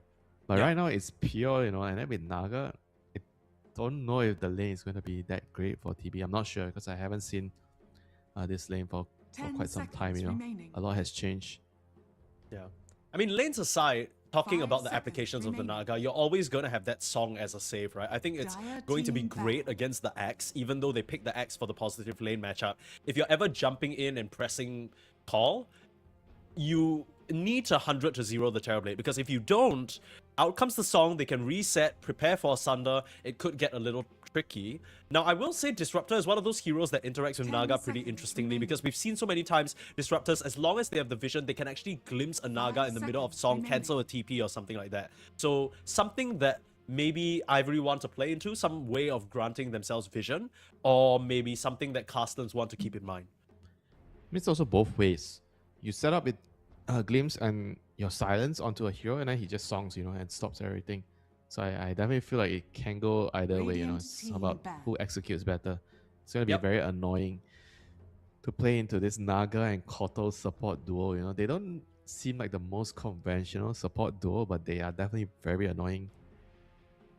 I just wonder whether annoying is enough, because when you look at a Bristleback and Terrorblade, what do these heroes 10 Push really lanes. do, right? Like, they Dire push team lanes, pick. and there isn't really any play around the map. I feel like when you have a Kotal, a lot of the times, especially when you're looking at Solarbind or even Recall, you want to play the map, yes, but then ideally you also have heroes that you can run around with and make pickoffs happen. That's kind of how Carstensz succeeded in the previous bout with their Ren Kotal. 10 So, seconds remaining. I don't really see it. Maybe Carstensz, like you said, they've cooked up something 5 in their seconds scrims, remaining. and this is the grand reveal of it, saving it for round 2 of the lower bracket. The grand Radiant review, yeah. team pick. Yeah. Storm Spirit. I mean, it's very good Storm game. Storm in the Choose corp, your kind of hero. annoying for the Storm. I mean, everyone already knows what they're gonna pick. I think at the last junction here. Yeah. But this Storm has a lot to do this game. He has a Kotal. He's gonna be happy with the mana, but he has to make a lot happen. He has two very greedy side laners, Bristle and TB. They're both gonna sit and they're gonna farm. Illusions everywhere. It's so annoying. My PC is gonna lag, but Storm has to do a lot of work. Yeah, you know what I call this situation? I call it the Yoe conundrum. When you're playing Storm Spirit and you're the only fella in the game who can do anything. Right now, you don't even have a power shot or Wind Ranger to help you. How are you Hey, going to it's find some not- of these it's- targets? It's not fair, Now he has the Kotal on his team. It's Yeah, different. okay, that's fair. That's fair. You get a bit of mana, 10 get a bit of healing. seconds Let's see how much remaining. Ren can do. Still prioritizing the recall. I guess that's their protocol, 5 right? If they seconds see remaining. an Abaddon counterpick or maybe 1 or 2 dispels, they think, okay, Solar Bind might not be it. And in fact, it could be very realistic that they're more practiced with the recall anyway and move around the map in that sense. Yeah, they seem to be able to coordinate it in the last game pretty decently. Like there's Yeah. always like one hero pushing out and then they're jumping the other guy and then the Kotal's already recalling, Seems like you mentioned, they're pretty practiced with it, so they're not really afraid to try it. I think overall, if you look at the lane setup, right, they have the Kotal Bristleback against the Disruptor Abaddon. I think it's favorable for them. The Naga TB is Okay. a bit like, I'm not sure if it's going to be okay for the TB to farm. Maybe he will be fine, but I sort of feel like the onus is going to be on the Axe and Hoodwing, right? I think they have the tools to kind of run the lane over if they play their cards right. And Quap, against Storm, this is definitely going to be co-op favorite. Should be at least 60-40 for the Queen of Pain. So I think overall Ivory has two good lanes. I think they're probably going to lose one, the balanced lane, but not too bad. He's probably just going to like, I think, suffer a little bit. So I think overall laning phase wise, I would give it to Ivory. You know, I think they should have a better start to the game. Yeah, and the start is going to mean a lot, especially for a hero like Queen of Pain, right? I think, Winter, you always love to say it's so important for this co-op to get runes. If not, she's basically useless. It's kind of similar situation for Mamang Daya, but if you look at their supports and their ability to impact the rune fights, yes, you get a lot more mana onto that Storm, but especially maybe near the 6-minute mark, when both mid laners might not hit level 6 just yet, or even some of these earlier fights, the mana pool is okay, it's fine, but you'd rather maybe have a bushwhack or even a glimpse or a static field.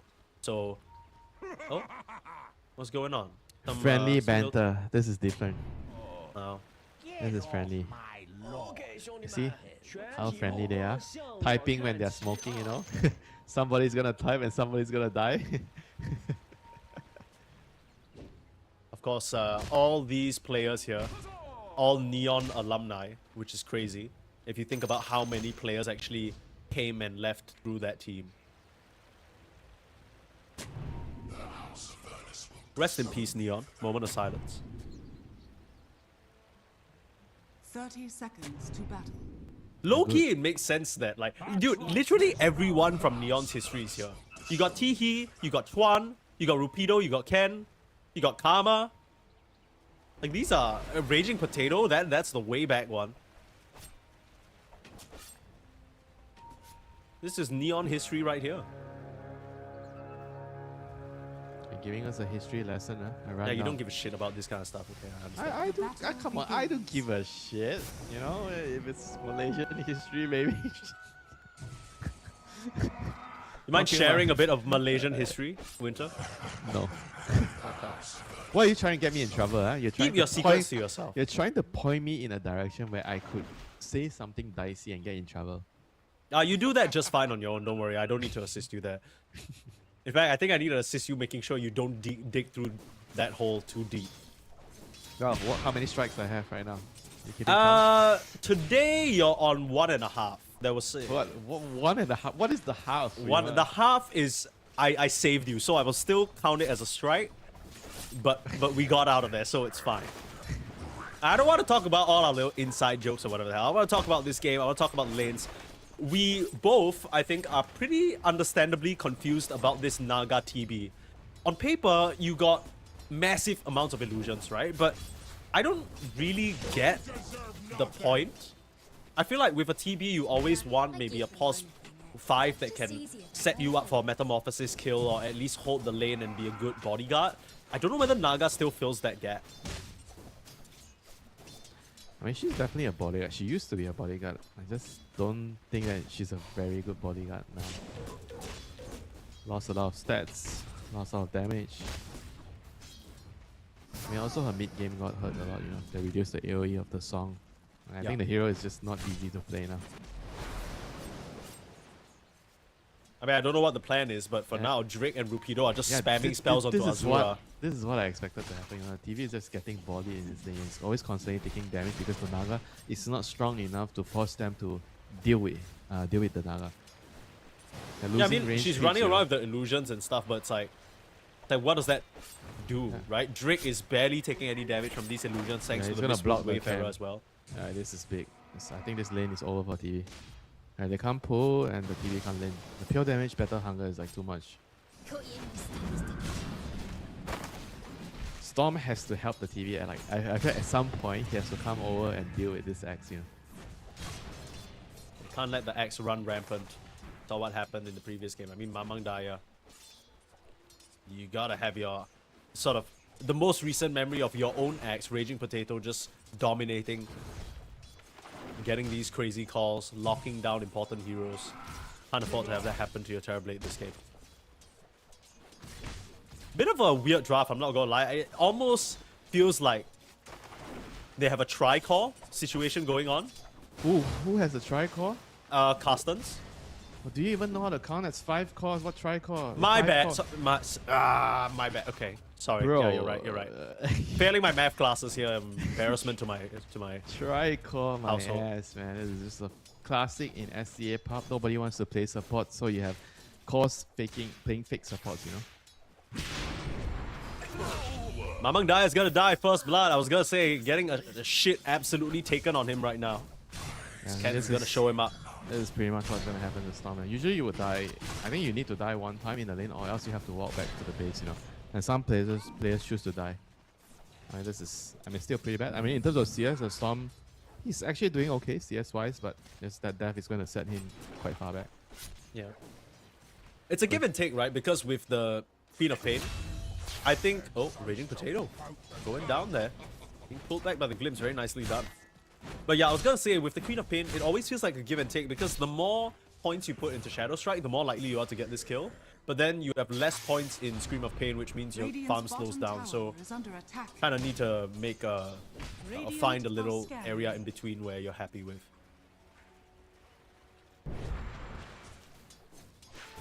Yeah, I think he's just doing the right thing now, just going to the jungle. He can't come back to his lane. It's 3-1-1. There's no way he wants to come back. Crazy. 3 points in dagger. Yeah, Ken does not want to see his face. I'm surprised he actually took the so quickly. Yeah. I mean, the Storm wasn't in the lane. I guess he just wants to go to the side lanes and kill. I mean, Storm is not going to show himself for the remainder amount of time, you know. And usually when this happens, right, the Queen will tell his support, the support, to go and find him and steal his XP. Radiant's bottom Meanwhile, tower Otto dies. So this lane is not going as well as I thought it would go. Yeah, this Portal EV. So they have a combined total of 29 CS, and Abaddon has 25. Yeah, I don't really think this is going the way I mean, the Raging Potato was BB hoping for. and both the Kotal died once in the lane. Yep. That is surprising to say the least, you know, for me. And we see a bit of what you were talking about. Drake, of course, walking over to those jungle camps that the Storm really loves to farm. Still not at that level 6 yet. Bit of a dicey position as Ken has already hit his level 6. Yeah. Saving that point for They wanna perhaps a kill solid him. wave kill. Again, before he gets his ball landing on the Storm, you know, so his supports are coming over, but the Queen is way, way stronger at the moment with his 6. Ren has found the supports, but it's them who have found him. Have sacrificed his life to body for Mamang Daya, so Storm has to just run away back to the jungle, but there's a nice ward spotting him out. These supports on Ivory can just chase him there. He is Camp going available to, at the moment, Drake. He's gonna get run down here. He has to, I think, go towards the top jungle to farm. This is really bad news, you know. Like this Kotal and Nugget, they can't do anything to fight this off right now because they're just weak, you know. Radiant are scanning. Ren's got a TP back Radiant in. structures are fortified. Be careful here. Ken looking at a dive, perhaps. Glimpse back. The outskirts of the tower. All you need is a little pushback. He's going to try and channel and blast. Meanwhile, Rupido getting a solo kill in the top lane. The Naga was preoccupied chasing this Hoodwink around, and Rupido able to just run him down. Bad news for you, Mike. We might see a quick one here. Is that bad news? We've seen enough long ones, I think. I don't know. You're the one who tell me, what's wrong with watching more Dota? You know, now I tell you, oh, it's gonna be bad news. This game will end quickly. And you're telling me, is that bad news? I mean, I think I'm happy that Oh, no, regardless of you how dug this... yourself in a hole. You dug yourself in a hole. Okay? so let me dig myself out. Hear me out. Look, I'm just happy that Carstensz were able to show what they're made of, right? Because this is a team that has been struggling in open qualifiers for a very long time, and for the most part, from my understanding, for a very long time they've been an all-Indonesian team. So this is the first time they kind of let Chuan take the reins. He's rebuilt some of the remnants of Neon. It's looked pretty nice, but we've said it before, Ivory are no strangers to this gauntlet of a competition, and they will find themselves another kill in the top lane onto Azura. I wouldn't be surprised if at this juncture is where Carstensz get outclassed. That's kind of what I'm saying. So instead of like seeing Ivory struggle against an opponent that is new to this gauntlet, I kind of expect Ivory to just sweep past them and do very well for themselves, which is what we see right now, 2k Goldie. You're such a good storyteller. Has anyone tell you that? Like, very good at Radiant's middle tower is under attack. twisting and turning, Dire's top tower taking is under circles, going on a attack. Dire's detour, structures are fortified. and making sure you sound like a professor or a historian of SCA Dota. I mean, Historian implies I need to be around for a long time. Only one of us qualifies for that, and it's not me. What? Oh my god. Dire's top Why tower me? is under attack. Okay. I just Bro's shot trying to pick a myself in the pick a fight. Bro's trying to pick a fight. Gotta defend myself. But I certainly hope that that is what Carstensz do as well, because right now, I think it's what you say. Like that's why I was a bit uncomfortable, because this Dire's Naga and top Kotal, tower is you under said, oh, attack. you know, it might seem like an unconventional duo, but they're actually really annoying. The problem is the lanes are going so bad that, like, what do you do? Like I said, Mamang Daya's in this Yoe situation where he has to do like a bajillion things, and all he has is a chakra magic to help him out. Basically. Oh, Chakra is pretty big here. Look, you can do this. Chakra. Yes, that kill was Chakra, the difference maker, not Drake. Level 4 Hoodwink alone in the nether regions of the Dire jungle. Excellent analysis as per usual, Winter. It's what we call no man's land. Yeah. Those squirrels land as well, for that Dire's matter. bottom tower is under attack. Exterminator on the spot, that's painful. Is squirrel actually a pest? Are they considered pests? Depends. I mean, if you're an Acorn farmer, I'm sure you'll view them in a negative light. Ardell, just gonna get run down here by Rupido. The slows are there, but it's not gonna be enough. Why is he I mean, like, dude, Rupido is having the taunting him? freest game Like, of his he's life. taunting him, like he's not even dunking him the first moment he gets to dunk him. And it's like, oh, Yeah. I'll let you suffer a little bit more. I have to walk here to clear the camp anyway. You have more time to die. Low key, it's kind of a macro play, right? I think this is something that I've seen in some Dire's other middle tower MOBAs is under that attack. Dota doesn't really take advantage of. No, it does. Like the whole Yes, the it whole does. concept of no. So what I'm saying is, I feel like I've seen in a lot of other titles, people stagger the deaths on purpose. But I think death timers are a different matter. Yeah, when I it comes to Dota. know. I'm telling you, in Dota, people do that. You know, when the game starts, you go to the bounty runes, and the mid laner comes to the bounty runes and fight, and he's almost dead, but you don't kill him. You just follow him. Oh, yeah, that's the only case I've seen it though. Like every Dire's other middle part of tower the So game, you it's can't like say snap out Dota whatever kill. doesn't use it. You know, Dota uses it as well. Professor Winter hitting me with the technicalities. For Dota. Their rotation, Mamang Daya choosing to invest his resources in trying to gank the Abaddon. But when you try to do that, you need a plan to deal with the borrowed time. If not, you're just kind of wasting that ultimate. I guess you make him play a bit safer. But now the catapult wave crashing in, two supports around the area as well. Gonna try a D-push with a Kotal and Naga. Ken with the shield rune jumping forward will eat a net, but Mamang Daya going on the back line. Meanwhile, Rupido has found a kill onto Azura again. Held Mamang Daya in place. He's dry on mana, but there's where the Chakra magic comes into play. Raging Potato TPing in now. They get a glimpse and they pull Raging Potato back to the bot lane where he came from. Nothing else to be found here. Radiant's bottom tower is under Yeah, attack. this is just going from bad Dire's to top worse, yeah. tower is under Can't even attack. get a kill from this exchange. The TB has no space to farm. Yeah, the Baden is like, Dire's oh, guys, you guys middle just do tower you, is you under know? attack. He's just sitting down the lane and farming. Dire's middle tower has fallen. Corp is absolutely dominating this lane Yeah. with the two supports just destroying everything, and X also has a free lane. You know, this is just going to be very, very long way back. You know, if Carstensz ever come back in this game. And look at this, he's even using the creep to kill his illusions. Dire's top tower is under attack. The I mean, tomato he's gonna creep die fits here. the Axe color scheme anyway. Level 10 Axe to level 5 with Terrorblade. Another chop, another kill. Now Rupido, he's found himself in a little bit of a pickle, but he's gonna TP out and the Bushwhack will help him. He is completely fine. 4 enemy heroes TPing here to the safe lane to try and kill you. You get out with your life and you kill the enemy carry. I don't think you could ask for a better game from Rupido. Yeah, no, you can't. And this is as good as it gets, you know, from an axe. Starting with a helm, snowballing the game, snowballing the lane, forcing TPs and TPing out himself, you know. This Gonna corp pick is apart all across the just map. killing everything he sees. There's no escape, there's a glimpse.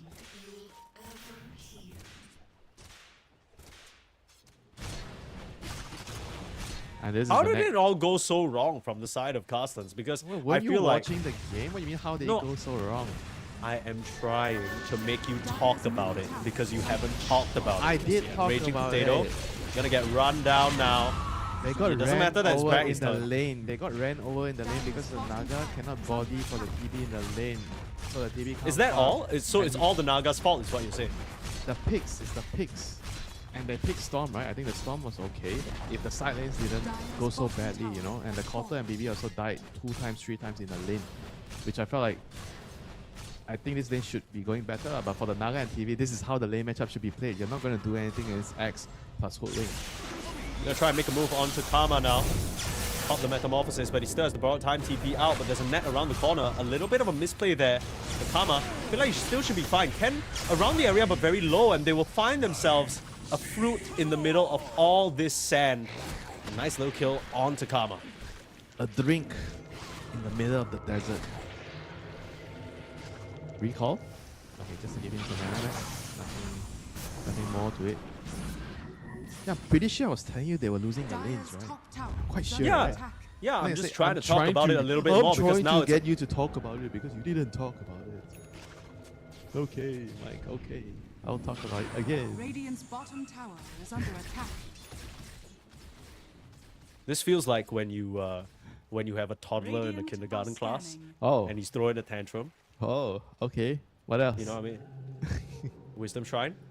Azura's gonna get it, but bro, this Terrorblade is having the worst game of his life, man. Is under attack. When you pick TV with a Naga, you know. What was the plan? Like, what were they gonna do? Were they just hoping that the Axe would do nothing? I'm so confused. I think he felt like the lane was playable or something. And maybe it really is what you said about the whole battle Because, hunger okay, being so pure the thing. first 3 picks, right? They picked Keeper of the Light, Bristleback, and Naga, right? And then they saw Abaddon, Disruptor, Axe, and Bowling already. Then he decides, I want to play TB. So he must have think that he could play the lane. What other explanation is there? You know? He already sees the Halfway lane. to find out you're wrong, though. Yeah, he sees the lane, he sees the setup, and he knows he has a Naga. I think the only way the TV can play in this lane, right, is he has like an Ogre in his lane. I'm just confused because clearly they might have picked the Naga for some sort of a reason, maybe as the counter initiation to the Disruptor, but Yeah, but it's so slow paced. Everything's so slow. You have a Kotal and Naga. That's why I was leaning towards more that they were trying to do Naga carry, because that would make a lot more sense, you know, with the Radiant are composition. scanning. Rapido. Try for a kill onto Rupido, but he's very strong, reflecting so much of the damage. Mamang Dai gonna get the mech off, but he's still so low. Has to back up. Raging Potato still with the chase there. Ken gonna try and finish off the storm. Thinking about the Sonic Wave, will tag him. Mamang Daya is down, and meanwhile Rupido still running away to the win. Raging Potato stacked 4 sticky goo on him, sorry. Gets a final call, gets a glimpse, and Rupido is out of there. But Drake might not be quite as lucky, somehow sacrifices life. Meanwhile, Ken still putting up damage on the front line, slapping away onto Raging Potato. And Ken, like you mentioned, this Queen of Pain is completely not stopped. You have no ways of disabling her. You're gonna have to try and look for a blink, be careful, but Hard L, no mana whatsoever to work with. Rupido's gonna come in for another chop and look for Hard L, pull him back in. No mana for the chop, but will just kick him down. Godlike for Rupido, as this axe has run over this game entirely. The Rapido show. is under Right from the attack. lane, right from the get-go, just dominating them. 23 stacks of cold blood, you know. Dyer's bottom tower has fallen. This is like the dream game for X, you know. Yeah. Like Every you- Axe player's wet dream for sure. Top of the net worth, destroying the enemy carry. This guy's tilted out of his goddamn I mind. mean, the for sure. Abaddon hasn't even played the game. I'm pretty sure he wasn't involved in anything except for creeps. Do you think he casted a Photic Shield on anyone other than himself this game? I think he probably did. Probably. Like maybe once or twice on the Disruptor in the laning stage, Yeah, right? probably. Man, I just see the co-op, land a dagger on someone, and that's it. You know, somebody's dying. Glimpse back. Easy. 2-man pushback as well. Wow, Drake just This is- jumping in. Sonic Boom to This silence is them so up. ugly. This is too ugly. Raging to watch. Potato. I hate how this is looking. Pure outclass here, it seems like. Trying to turn around and defend. Mamang Daya is there, but Azura, he's just shown himself. Ken jumping in. He's so confident. Pulling Mamang Daya back in. Gonna turn around, look at Tiki, but Ken's just able to blink on over. Sunder not even available. Radiant structures. Look, if This Carstensz is too called much. GG, I wouldn't blame them. I mean, this is too much, you know. It's too much to watch. I can't imagine being in a game like this. Like you just want to get me out of the game. I think they might try one more goal, and if it goes wrong, that's about it. How do you? What is even the plan? But there's Who do nothing you to kill try. first? I feel there's nothing Yeah, like to what try. do you try, right? Like, I feel like in any other situation, maybe you're like, oh, let's use our Ultimate 1 and Ultimate 2 together, but what are you gonna do? Use Sunder and Song Recall at the same is time. the worst spell ever if your game is like this. You can't even play Yeah. on that. Like that. There's nothing you can do. The only And thing Na- you do is recall your TB back to base after he's done farming one camp Yeah, outside. Naga is also like terrible in this sort of game. Nothing you can do. Not move up. I see Rapido, maybe not the target They have that to they kill want. him. They have to kill him. Have to. Is under attack. Thinking about the call. Where's the rest of the team? Too far away. Drake trying to coming. help his buddy out. He's reflecting a lot of damage with the blade mail. Tries for a call. Gets the snipe. Rupido. He ends up going down, but Ken's in the thick of it all. The Song. Far too late to save the carry, but will bail out the remaining members of Carstensz. That was an attempt, I guess, but there's the glimpse like we talked about with Teehee pulling Hardell back into the fray. Beyond godlike for Ken, despite getting a lot of gold with that axe kill, still ends up feeling so sour if you're Carstensz. Yeah, I really like the early shot from the Quap, yeah. I think it's just allowing him to snowball and that extra little bit of damage and silence just Dire's top it's too tower overwhelming, is you know. He under blinks in attack. into 3 heroes. If he had Sonic Wave, that fight was over right away, you know, from the start, you know. Everyone would have died, you know. There's 20 seconds on CD. Uh-oh. Teehee Yep, glimpse to Potato protect himself. finds a Raptor. Dire's Uh-oh. top tower is under The attack. blast doesn't even do any damage, my goodness. Okay. And now Raging Potato has to run because Ken's here and Ken's not afraid of anything. And how much does it take for them to kill him? He has to be like so far forward that he gets Holy. 5 he can literally kill you one or something. Okay, he's dying. Never mind, he's not. I don't know who's died. The Quap is definitely not dying in this rank. Yeah, it doesn't seem like it. Playing to the limits there, Ken. Last auto attack will find Drake though, not respecting the Seeing Red from Raging Potato. That's not too bad. Ouch! Ouch! That is probably not a very good time. Salt in the wound, it feels like. Also, not to mention that Rupido found Mamang Daya on the bot side of the map. The Abaddon is playing the game, Paul crazy. Back to Ancient. Who says he's playing the game? That's true. Sorry about that. Kama, I wasn't familiar with your style. Yeah, you better be. Passing these players for ages. A million years, Yes. they say. You know what I just saw? Because I was looking this up. We were talking about Kama not being sort of in the limelight of Tier 1, Tier 2 for a while. He was actually part of the initial Nemesis roster, and then he got Dire are replaced scanning. by Akashi. So he was on Nemesis for like 1 month, and then he's just been chilling since then. Wonder what he's been up to. Oh, whatever it is, he's having the game of his life, just farming up the storm while his other cores just do all the work. Yeah, maybe this is why, yeah? He likes hitting creeps. Would you still say that Pause 1 is the role to play if you like hitting creeps? Because I don't think any other role, even in this current modern Dota, hits creeps as much, right? I think that still holds true. If you like hitting creeps, you still play Can Pause 1. definitely hit creeps with every role. It's not limited to Pause 1. I think Dota has changed a lot. That is not the way you should see it. Like, you should see it as different heroes having designated jobs, and every game you have a different job, and you gotta understand in that given game, in that given situation, what is your job? Radiant's Are you bottom supposed to tower hit creeps? is under attack. Are you supposed to tank? Are you supposed to defend the tower? Where are you supposed to play on the map? It's just very complex subject. Yeah, all of this sounds really complicated and all, but then you have games like the one that we have on our screen where you mess up a little bit in the lanes and then suddenly everything's falling apart in front of you for the next 20 minutes. So, yeah, Dota is an intricate game, but sometimes it's as simple as making a misplay at level 2, level 3. That's what it seems like for Carstensz here. They just have yet to be able to find their footing.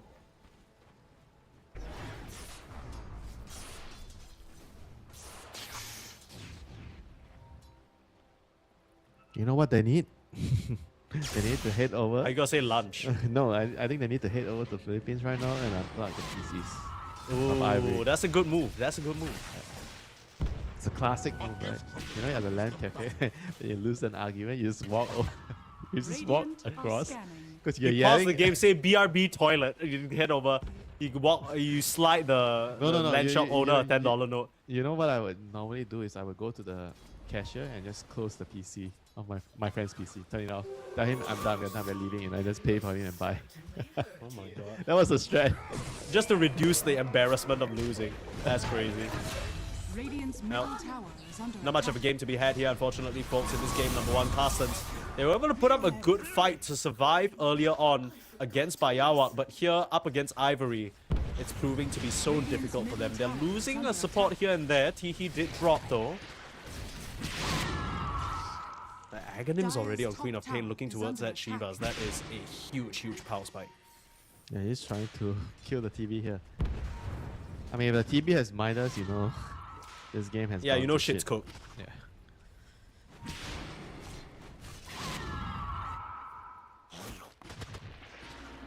They have only, what is this? This not even 25% of the map to farm.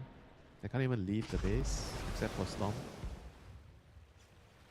Yeah, I'll be generous. They have 30% of the map.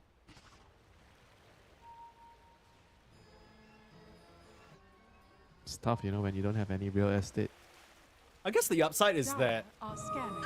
Upside? You're Like- telling me there is an upside for not having a map? Okay. No, tell no, me I'm more. saying there's an upside in this game, and that is, apart from the Abaddon, nobody really can force a high ground tier 3 tower, right? So they kind of need to kill you before they try for a fight. Yeah, no Or shit, maybe in Sherlock. this They particular have to case. kill you to win the game. Did someone put something in your food, Winter? You've been awfully upset this entire game. What's got you all mad? Definitely not the food. I enjoy Definitely my not food. the food. Maybe what we see in front of our screens here, because How can I say that Dire's had middle bad tower food, you know, is when under attack. my boss prepared the Dire's food? structures are fortified. that's true. That's true. You're treading on thin ice there. Yeah.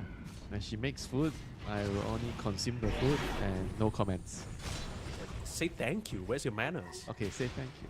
Thank you. You know, if I finish the food, it's like a thank you already. Oh right, it's like the But she always says I'm so picky with my food, you know, so the moment I finish my food, she's happy. I can't imagine Carstensz are very happy about this situation. Get a call out, pull out Raging Potato. In comes Mamang Daya looking for the backline. Ken there to silence him up immediately. Still hanging on to that Greaves. Good discipline from Mamang Daya, understanding he's not under any threat for now. Will save the ball lightning to zip away and try and create the distance from Rupido. A second silence coming through. Ken looking for a target, but Azura's the one to be caught. Rupido, he was biding his time. Nice blinding light to push them away. A little bit poking back and forth. Ken cancelling out the Sunder, and Azura just stands no chance. You're still trying to find the backline with Raging Potato, but now he's broken up and being swiped at by Karma. Raging Potato, he's just being kited around, and he doesn't stand a chance. This game is so difficult when you have supports like the Koto and the Naga. There's only so much you can do. Pulling in the Queen of Pain, you'll get her first life now, but already all the resources expended from Mamang Daya. Atos a bit late, and the song as well, just to disengage. Oh boy. Yeah. That is okay. I think it's easy. This is.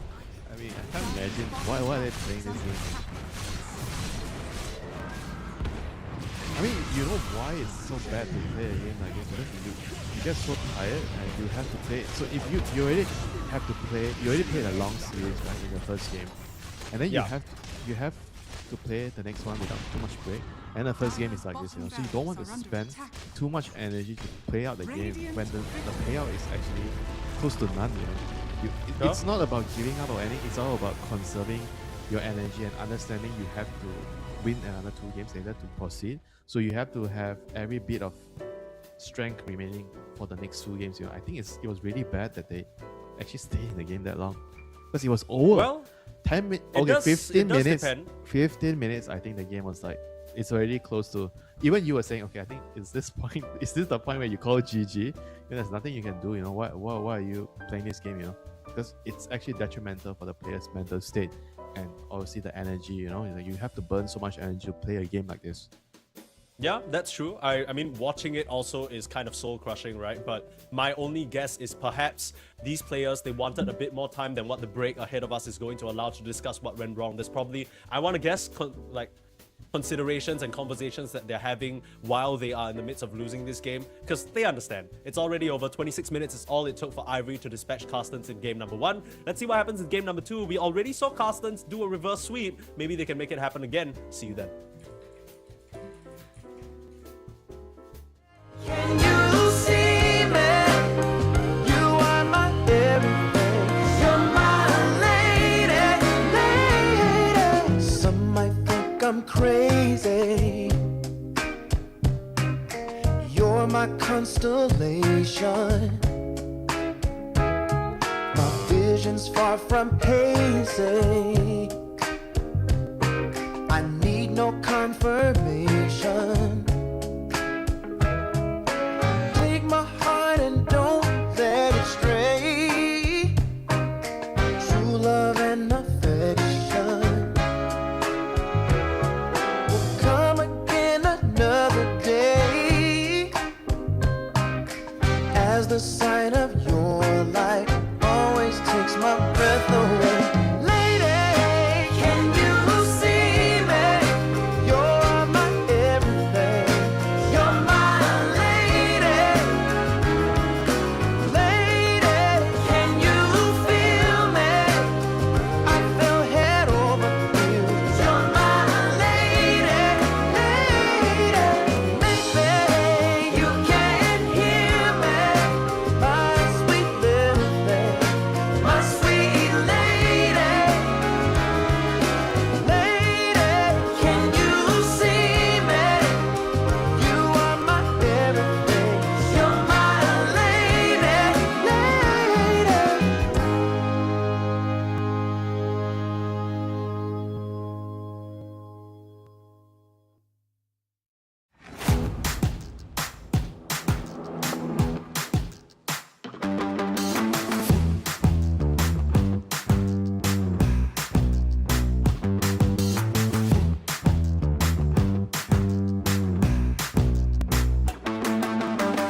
Let's go get the party started. You know how to get it going. I'm so fired up, I'm ready to go. The music's moving my soul, I'm busy going. 1, 2, 3, 4.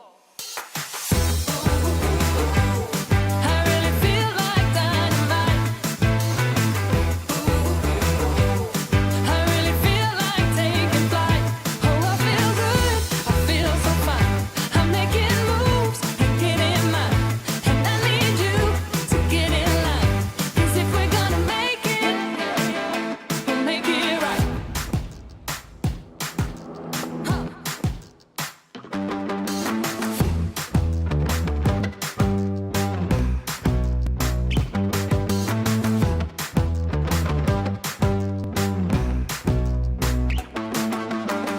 Let's go get the party started. You know how to get it going. I'm so fired up, I'm ready to go. The music's moving my soul, I'm busy going.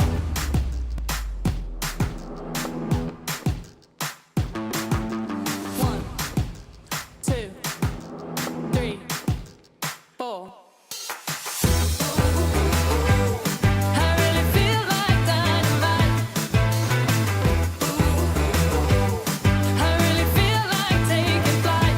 Oh, I feel good, I feel so fine. I'm making moves and getting mine.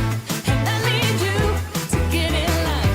'Cause if we're gonna make it, we'll make it right.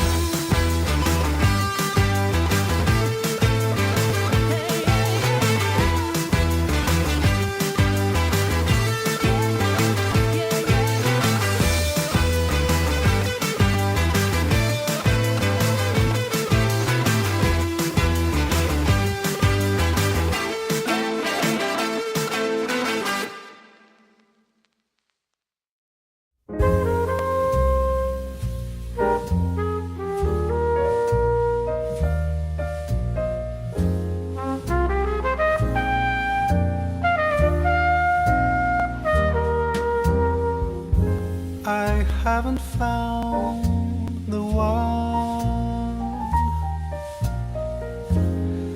I'll never knew what others do. hoping yet again.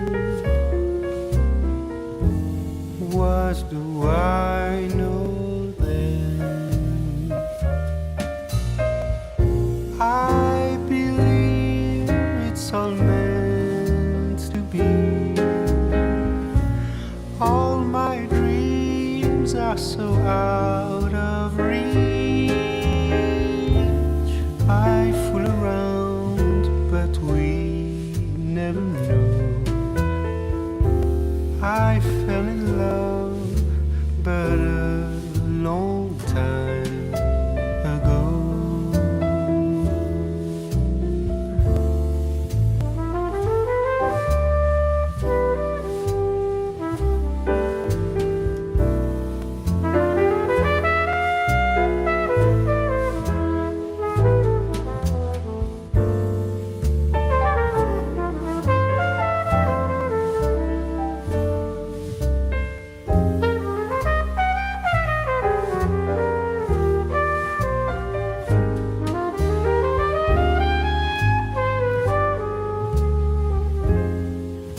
I sing the same old song,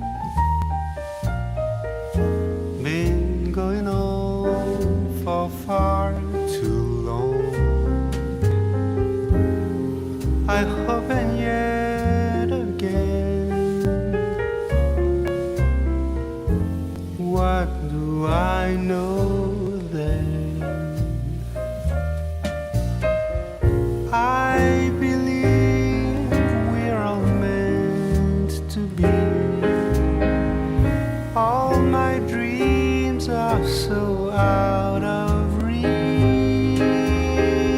I fool around, but we never know.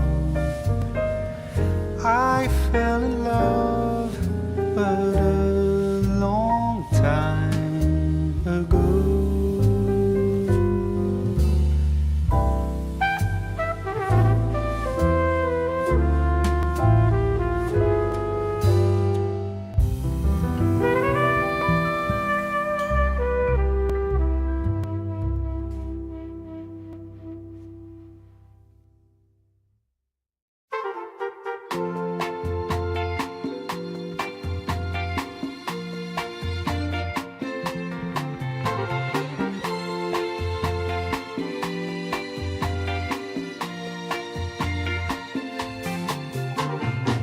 I got the sun in my pocket and the moon above my head.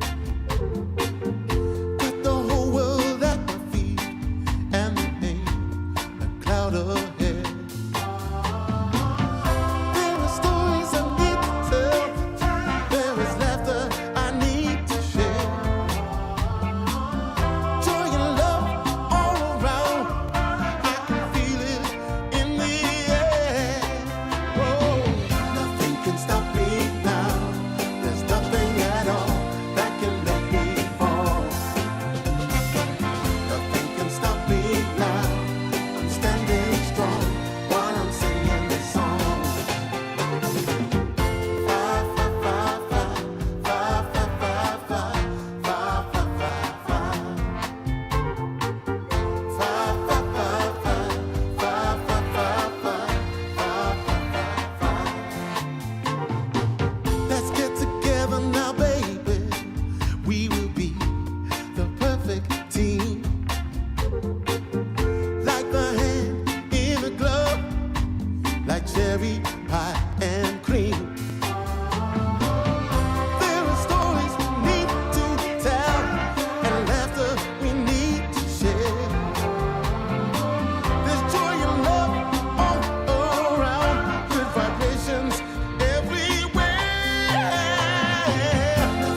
Welcome back to Team DreamLeague back. Season 28, Southeast Asia closed qualifiers here in Radiant Clemsneys and team Winter.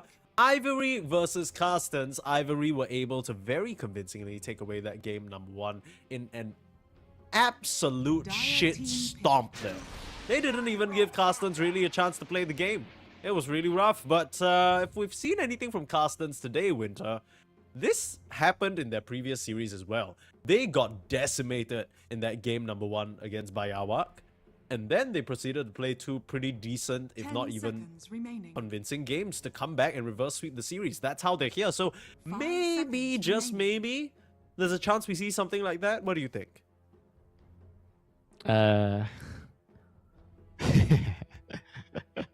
Why do you have to He's put me on the laughing. spot right away? He's laughing at me. He's laughing. He doesn't believe because, him. because I know you.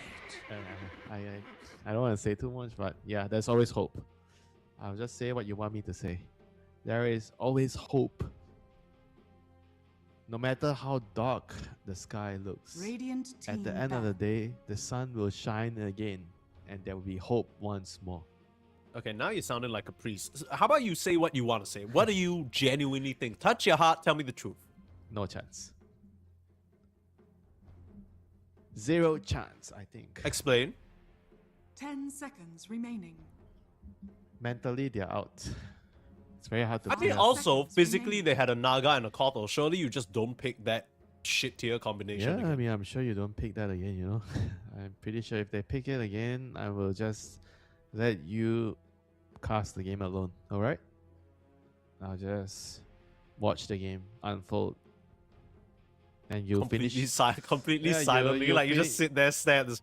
you'll finish your shift in 15 minutes and then we'll go get some of those you know, delicious soup that I promised you. No? Alright. No, Dire it sounds pretty team enticing. back. I can be down with that. I'm just trying to work out my travel plan to Malaysia. You know the new train? That's pretty fast. Yeah, that's true. Direct from Singapore to KL. Yeah. Okay, jokes aside here, I understand where you're coming from, Winter, with the Carstensz 10 like seconds I guess remaining. lack of belief. It does feel like from that game number 1 they're 5 just in seconds shambles, remaining. but what we've seen from them so far is that from game to game, maybe it's the Chuan effect, maybe the coach is coming in and telling them some crucial things and they're able to reset, but reset they have, and reset is what got them here to begin with. So in the past, first game, they brazenly picked the Night Stalker, didn't work, and then they come through with different strategies, right? They prioritized Kotal, they bring out the Bristleback, it works again, and then in that last game, it was Beastmaster and X. So maybe, now that the Kotal didn't really work out the way you want to, and especially the Naga not working out, they switch gears. Maybe there's another strategy they have up their sleeves. I mean, you mentioned, Winter, that you've actually had a lot of experience seeing what this team likes to do. Dire team pick. Do you still kind of hold your assessment that maybe they're at the bottom of the barrel in terms of Radiant what strategies they have available? Like just in terms of strategy, not like in terms of like team play. Only strategy. Sure, yeah. Yeah, I mean they have a bunch of different things, you know. Surely not everything work, you know. But I overall I feel like it's a positive thing that they are willing to try different 10 things. You know, seconds sometimes it works in remaining. stream, Radiant doesn't mean it will team work dire in a game team. like this, right? But at least they kind of have different ideas on how to approach the game. I think that long run wise, being able to have diverse strategies is going to help you out more than hurt you. If the team stays together, but if the 10 team keeps seconds losing, Yeah, then of course. oh, okay, whatever, you know, it doesn't matter. 5 seconds So remaining. last game, we saw an Abaddon picked, but that was perhaps some of the most AFK Abaddon gameplay I've seen in my life. Maybe with this gyro, we're going to see Karma play a bit more with the team. Not that I have a problem with it. I think that was the right thing to do given how far ahead his team was. But I feel like with Gyrocopter, and this is something you always like to talk about, Winter, as well, this is one of the premier heroes from the POS 1 to make action happen, right? You come through the Twin Gates, you get that tier 1 safe lane tower on your opponent's side, you show up to early fights with your call down, your rocket barrage, it's a lot of damage. You want to play active with this guy. Yeah, he's the most oppressive position 1 hero. If you get a good start, you just snowball, you win your off lane as well. And you could also TP to fight for runes. Yeah, it's hard, you know, and then in the draft it gives a lot of value. Because it's very difficult to draft against it. It blocks out a 10 lot of the seconds heroes. remaining. He's very good against like if you have like niche picks like Enigma, 5 seconds Beast, all these remaining. Zoo heroes, it oftentimes becomes very difficult to pick. And he also gives you an advantage where you can pick a hero without worrying about it getting counter pick, right? Gyro Radiant is one of those team heroes. pick. Yeah. Gyro is interesting in the regard where there are carries that do well against him overall, but he's a hero with so many different mini timings and ways that you can maybe switch things up or play the game that you might still find a window in the early stage. Like, for example, 10 later on in the seconds game, remaining. damage output-wise, maybe the DK kind of outscales him. I'm not sure. But the DK 5 Chen Slada, seconds it's remaining. a pretty terrifying combo for physical damage.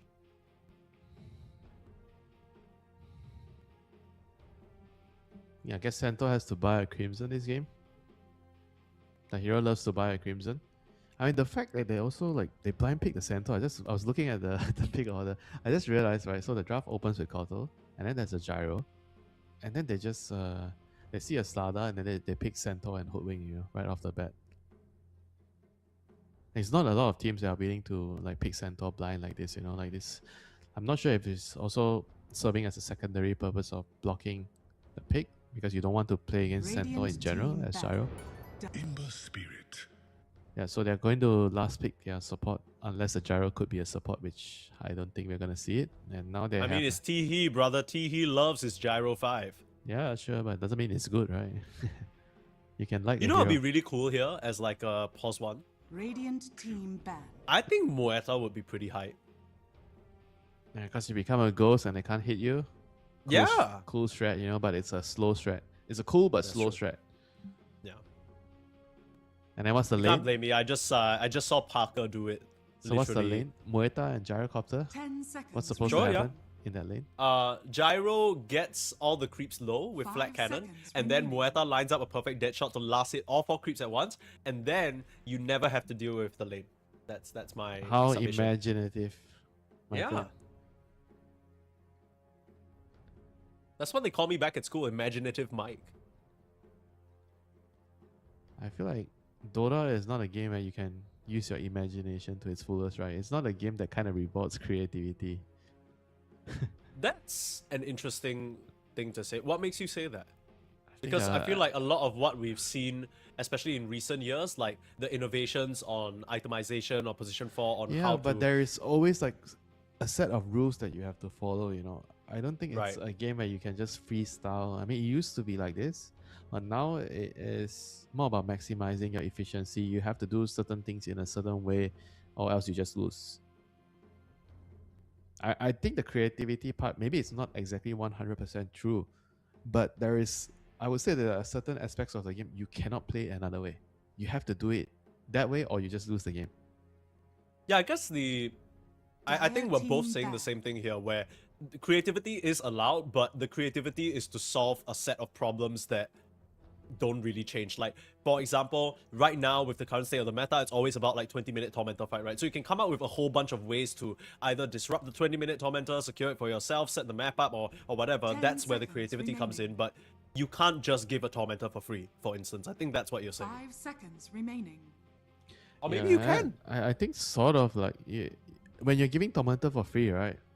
You need to make sure your hero can take Rosh, because I think that's a fair trade. If you can actually Yeah. claim the Roshan when he moves bottom and then get while you give away the Tormentor, then that's fine. So it's also about being creative, right, in terms of finding some rebuttal when you're unable to contest a specific objective. So there's definitely room for you to think out of the box, find new solutions. But I think in general there are certain aspects of the game where Radiant you team just pick. can't be, like for example, right, you Dire just team can't pick. jungle on a support, right? You have to play the lane, you have to take the Lotus, you can drag the wave or anything, but you cannot like do something totally out of the ordinary, Sure. there are certain things that you just have to do in the game. You So remember Venomancer is going to come out as the last pick here. And This- before this we is- talk more about the creativity, this is the seconds counter to remaining. Slada and DK. Percentage base Mhm. damage and the slow. I like this hero a 5 lot seconds remaining. right now.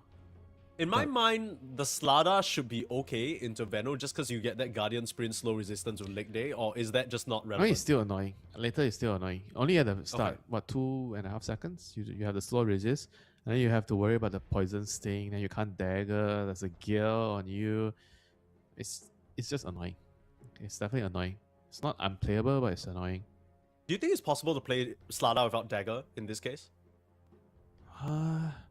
Most of the time, I would say no. You may now select your So what's the heroes. deal here? Monkey King safe lane into Centaur? No, Monkey King Nah, mid. Mamang Daya mid. Okay, Monkey King mid. And then it's DK Centaur. I feel like the side lanes are not looking very comfortable for Carstensz. You know, I think Chen and DK probably you should be. I feel like it's better than last game, Naga and TB, but still, like I think the Centaur is going to have an easy time in this lane. You can't really stop him from farming, but so probably the DK will also farm. I think his lane is going to be like maybe a 50-50 lane. Both cores are going to farm. Gyro and Veno is going to win their lane. I think Gyro, Veno against Slada, Kotal, they are going to do well. And the mid lane is also seconds going to be a remaining. lane where I think it should be Monkey King favorite. Like it's traditionally Monkey King favorite, but there are 5 ways to play seconds as Ember. remaining. You drag the wave or you start with boots and you run around, you know. Just avoid playing the lane. You pick up runes and you try to gank the other lanes. And also they have to be careful with the ganks, right? Like Hoodwink and Venomancer, can they actually find an extra kill before the game starts on the Monkey King? I think all these sorts of things could definitely change the course of the game. So does that mean if you are Ivory, it's in your best interest to try and chill and let the lanes play out? Because what you just said is, apart from the mid lane, honestly, the side lanes will be fine. Yeah, they if you should be try and take a fine. level 1 fight, it's Monkers, right? They should be fine on the side lanes. And I'm saying what they could do is before the game starts, maybe try to kill the Monkey King. You take the Right, runes okay. and then you do a late smoke and you try to get a first blood on Monkey King to sort of upset the balance a little bit. Try to give Ember a little bit of help because sometimes in this sort of very lopsided matchups, right? All it takes for the matchup to become even is the supports to do something like this, like one kill on him. He loses half a wave, one wave, and then the matchup completely turns on its head, right? Then you don't lose the lane, you can just farm normally, and that's all you need, you know? Sometimes that's just all you need because you're gonna win the side lane matchups by nature. Okay. Well, let's see whether it all plays out that way. I think in the previous game we had high hopes. Okay, maybe high hopes is an overstatement. We thought that Azura as well as Hard L would do fine or manage something Wait, with the I Terrorblade say Naga. Did I say like the Naga? Did I say Naga and TV will do okay? Or I said No, I think we said that they have an idea of how to play, Okay. right? benefit of the had- doubt, right? Always give Yeah, them- like obviously if it's kind of one of those things where when a team picks a certain hero combination, you just assume, okay, you guys have something in mind, right? Like you have thought this through, and it's what you said as well, Winter. You mentioned he picked this Terrorblade knowing he has a Naga 5, knowing he's against an Axe, knowing he's against a Hoodwink. And it still didn't really go that well. This time round, he has a Dragon Knight, which I want to say is a lot more survivable.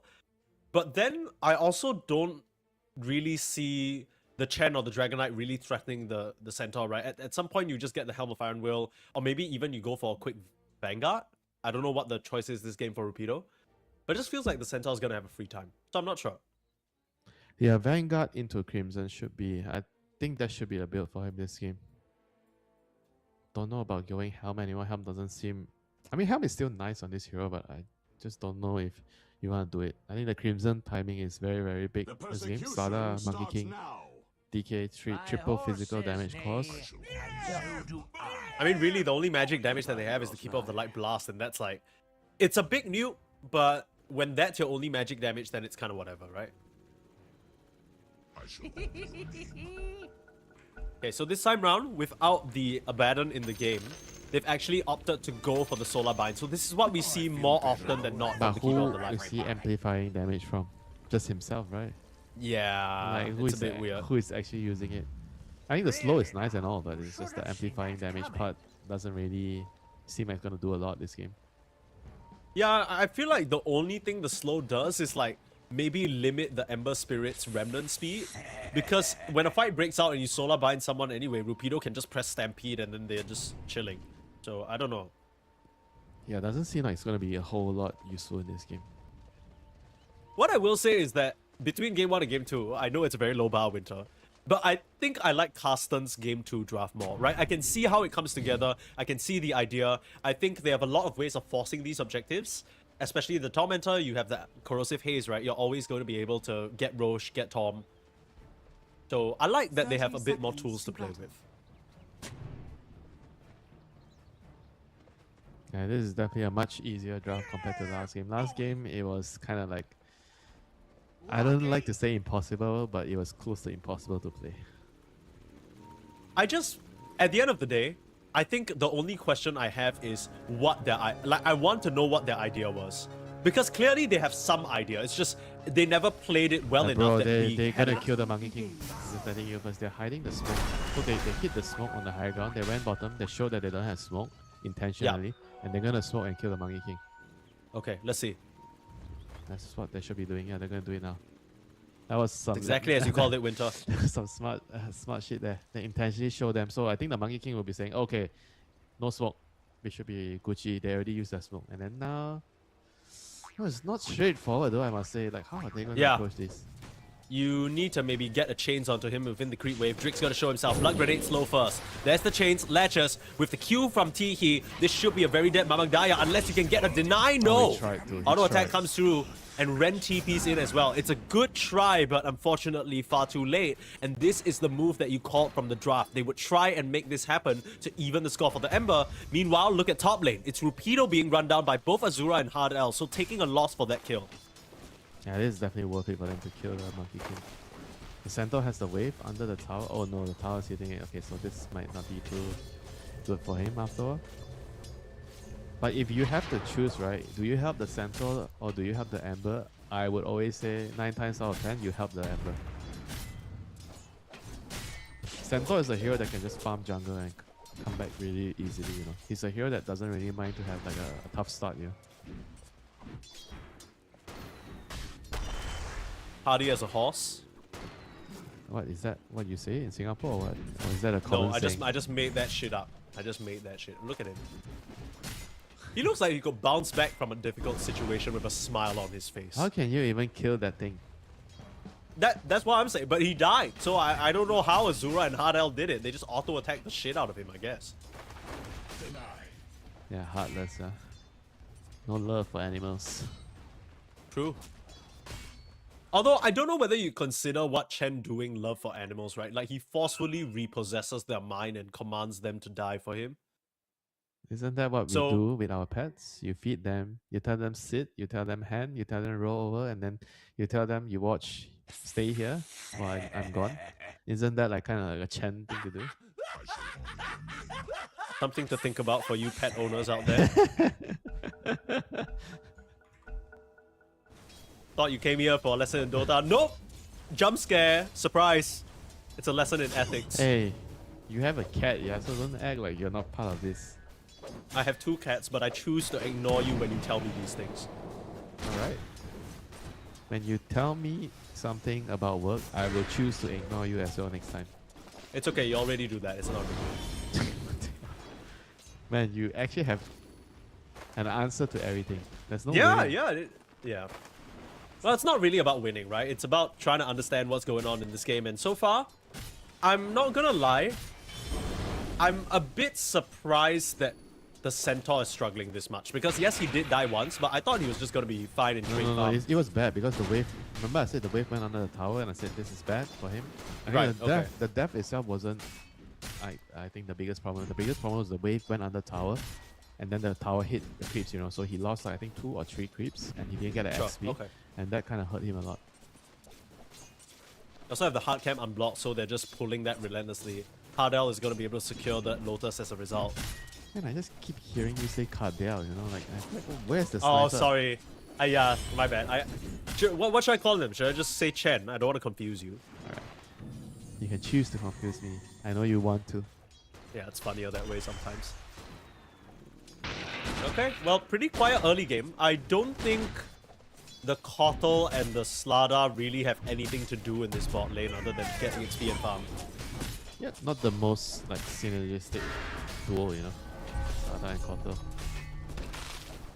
Blood Oh, Grenade no. coming out. They're putting a lot of damage on the Rupido, but beautiful body blocks from Drake. The last little brief fire is not going to be enough. Good play there from the Squirrel to keep his animal buddy alive. No more abuse, he says. Yeah, I mean the trade-off is kind of okay, you know, because the Ember is actually doing fine against the Monkey King, not that bad, and the Centaur is also. I mean, I feel like the Centaur could be doing better, but it's okay to have a bad start as Centaur.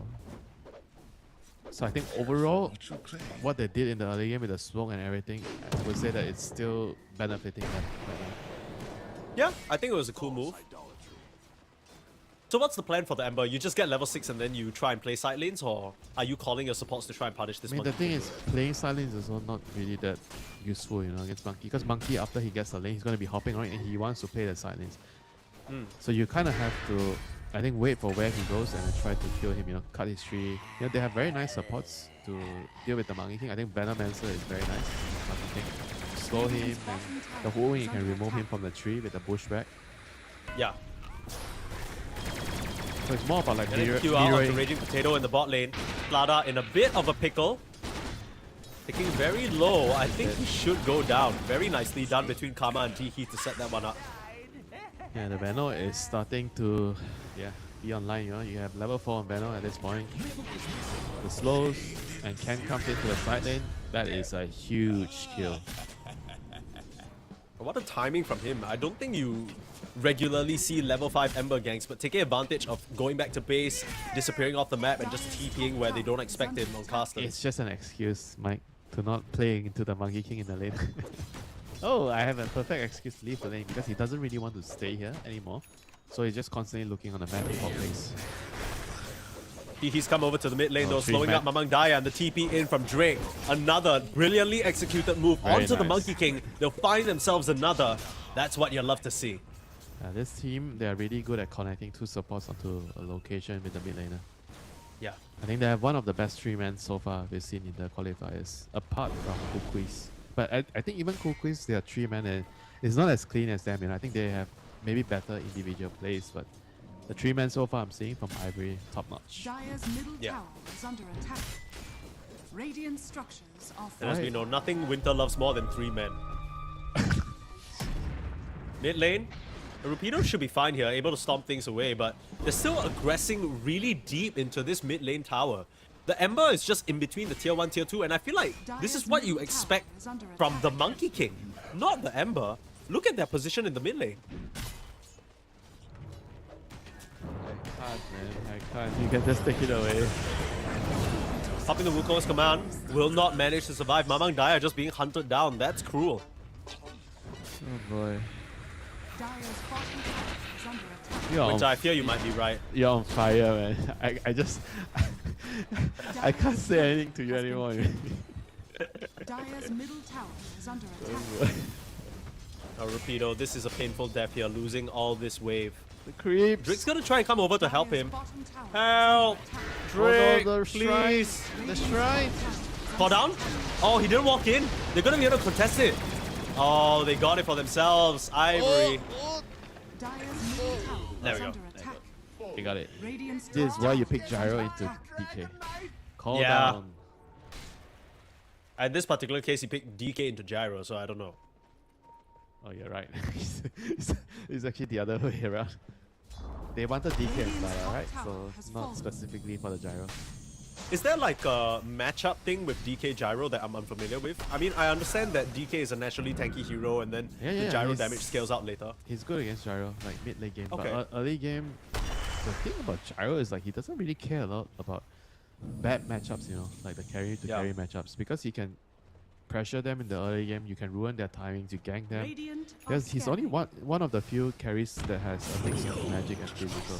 I think heroes like this are very valuable because Luna is not exactly a top tier hero, right? So Yeah. Luna is the Dire's only top tower equivalent is hero under like attack. Gyro.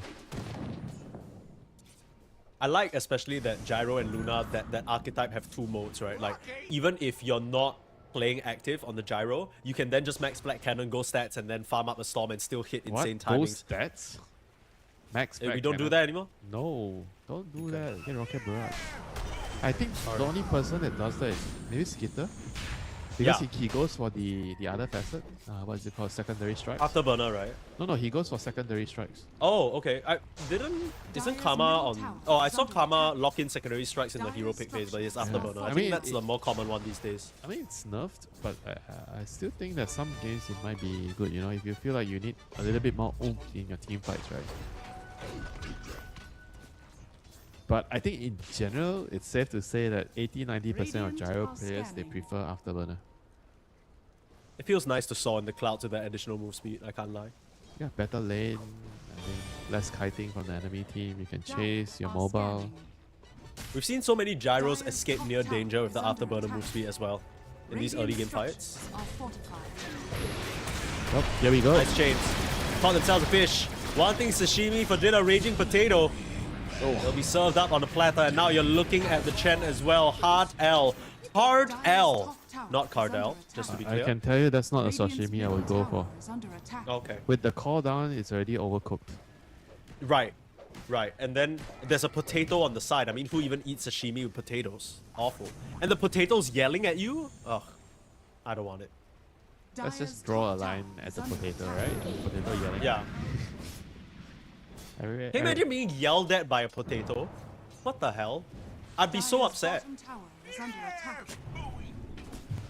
What did I ever do to you other than eat you relentlessly every day of my life?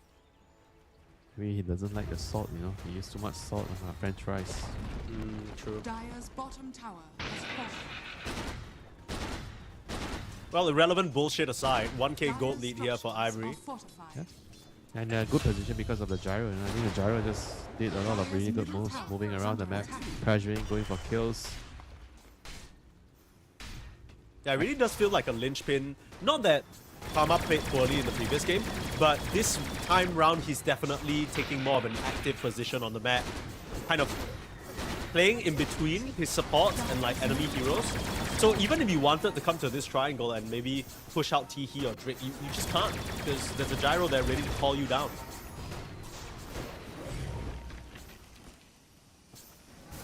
And the problem is there's no other carry that can match the timing, you know. So whenever one side gets gyro, you already know who's going to play faster. Yeah. Like Weaver is maybe something that Dire's middle you could tower is consider, under but even attack. then, yeah, it's not a gyro. Oh, Ken sees him in the trees, but doesn't manage to get the cut down, unfortunately. A nice TP away from Stampede, Malangaya. run! Stampede. Run away, Drake horse! to get out. Oh, not for Drake to get out. Sorry, Rupido to get out. They Yeah. see Ren though. It's not for anyone but himself there. Yeah. You know, sometimes you just have to play for your own game, you know. Gotta worry about yourself first. You know what they say in the airport? I mean, in your airplane? Always make sure you put the mask on yourself first before you help others. True, yeah, very important. Can't take care of anyone else if you don't take care of yourself. I mean, that's the mantra that Rupido is going for this game. It's funny because it feels like him and Karma switched positions. Right, last game it was Karma all playing by himself on the Abaddon, barely joining the team fights. And then this time around, Rupido isn't even really helping his team with Stampede, he just helped himself, like you said. This has not gone according to plan for Carstensz in the slightest, right? When you last picked this Monkey King, you're really looking for early game advantage, and instead you're watching Mamang Daya die under your tier 2 tower. Nice little shield coming in, the Sleight of Fist, is it enough damage? Still surviving, there's the Boundless, getting the auto attacks out, but that nice little bushwhack is gonna finish the job. You're trying to high five, but my no... God. Dire's top No tower mana to I is thought under there was attack. no mana on the stun, but I Dire's guess it top didn't tower has matter. fallen. That was very, very important for them to get both kills there. Even Dire's one bottom kill wasn't tower enough, is you know, under since they attack. brought so many heroes. But both the side laners, the Santo and Gyro, they're going to be tanking their teammates. Guys, thank you for space. I am going to farm everything here.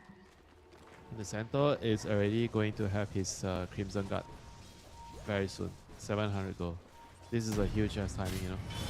Yeah. Really nice here for Mr. Rupido. He does end up going for that Helm Dom anyway. Meanwhile, Ken finds Ren. Yeah, it's still nice with the item for this game against Sala. You want the extra armor, and now he cuts the tree. Bye bye. See you, Mamang Daya. Mischievous monkey. Not your best. Nowhere to hide. Nowhere to hide, no one to play with. I mean, I think the helm is probably the only hero you will see it on right now is Centaur. You know, I think he is the best hero to use the helm because he needs every Dire's single middle stat tower that is under attack. you gain from the helm. The armor, the regen, the creep is also very useful. Like you always use it to drag waves here. Look at what he's doing. He's jungling and he's dragging the waves over so that he can actually farm everything. This small little movement here is very important to make when you're playing Centaur. Dire's bottom tower So is what under made attack. you, like, what was the rationale? Because I think in the earlier stage of the game, we were discussing his item build, right? And the Crimson timing is so crucial. But you were saying maybe you don't even get Helm this game because it's kind of awkward to build up. Is Yeah. there a situation where you wouldn't get it? Meanwhile, gotta hold that thought, TP. getting fully focused down, but 3 heroes eating a full call down. Wuko's command coming through, but you just can't slow down the gyro. The solar bind is there, but he's in the sky. He's jumping away? Okay. Afterburner allows him to get the distance, and they're just all lining up on this ramp. Here comes Ken, ready for the cleanup squad. Only finds one for now, and somehow, some way, Carstensz, they're able to come out of that fight on top. Yeah, they just constantly bring the numbers. They know that they can't really fight on equal footing anymore, so they always bring everyone. You can see the heal's still playing a big part for Ren, but the problem is they're not nowhere near as tanky as they were in that previous Kotal win. Ken, you gotta watch yourself. Spirit Vessel trying to mess a little bit with Ren. He should be dead. Damage. Yeah, he should be dead. Last takes there, very nicely done. And Teehee Another coming Vessel through charge. with the Noxious Plague. And DK's dead. I mean, the Monkey King just can't connect. Like, he's just dancing around these trees, but he's not really getting any auto attacks off. Here comes Rupido, ready to square you out. And Azura, chained up. No toggles for you. Meanwhile, they have their eyes on Mamang Daya. Teehee able to just easily kite away. This is a massacre. Yeah, very, very nicely done by the Ember Spirit. Just Ken baiting and moving in, moving out, baiting. Because Mamang Daya feels like he has to get all those extra kills, right? So he's not going to back down from that. And he bought enough time on the Ember to that the banner respawn, the center was able to connect, and they brought the whole team over to match the aggression, you know, from Carstensz. I mean, it's a very, very calculated game, you know, like overall from Ivory. They are very, very aware of how many heroes they need to bring. They're not really bringing too many heroes. They're making sure that they farm the other side of the map before they bring the center over. Now they have the Crimson timing. I mean, the damage is going to... I feel like it's going to be a very, very serious problem, right? Because everything is right click. It's all physical from Monkey, Stala, and the DK. Like, what do, you know, with this Crimson now? You can't dispel it. I guess the only thing you can do is run away from it. Structures are fortified. Is running ever an option? I guess so. I mean, when it's your only option, Tower is under attack. still an option. You could just stand still and die. Boots of Travel and Ember. When you pick Monkey King into Ember, you don't expect the Ember to have Boots of Travel minute 16. Yeah. But at this point, I don't know what Carstensz's expectations were, because last game, they picked that Naga and the Terrorblade. Don't know what they were planning. This game, it's a bit of a mishmash. Ken, in some trouble though, will get crushed. I say that, but Drake, with a huge bushwhack to bail out his mid laner and save the day. Ken able to escape because of it, taunting all the way home. They're chasing onto Azura. Akon's gonna find him. Still Drake with the chase and the bushwhack, holding him in place, and Ken coming through for the last touch with the Spirit Vessel. Nice little heal there, Holy Locket, but it doesn't really do quite as much because of that Spirit Vessel. Drake on the footwing, you know. Now I get why they picked the hero both games, you know, early. Dire's He's middle really, really tower good at is the under hero. attack. That was a very clutch move there. Getting the bushwhack last moment on 2 heroes, saving the Ember, and getting all the kills there. Dire's Centaur? Working his way towards the creeps. Getting gone on. Crimson Guard, is he immortal? He's looking to be very hard to bring down, and the Monkey King can't even bound a strike. Now the blast will take him down. Rupido drops, but here's Ken, ready for action. Where's Drake? Everywhere this Ember Spirit shows up, you got to imagine that Drake is somewhere nearby. Not a lot of mana to work with though on the Hoodwing, and Ken, he's dived a bit too far. Not respecting the physical damage. Raging Potato coming in, looking to finish off Drake, but he had a big wand charge. Will die to Azura, and now it's just Karma alone here in the triangle. The Corrosive Haze is going to bring him down. Little bit of over-aggression coming out from the side of Ivory, and Dire's top tower did you is under need to attack. do that? Probably not. Like too much confidence, and they know that they are ahead, but now they pay the price. This is like a reality check, right? Radiant's to- bottom tower is under attack. You have to realize that, okay, they can still kill us, like through the Crimson. Like there's still some magic damage from the Kotal there that actually finished the center. I thought the center was gonna leave, you know, but the blast Same. just finished him right towards the end, you know, and that actually mattered a lot. So now they're probably gonna sit back, you know, get some objectives, get the Roshan, get the Tormentor before they try to invade the enemy triangle again.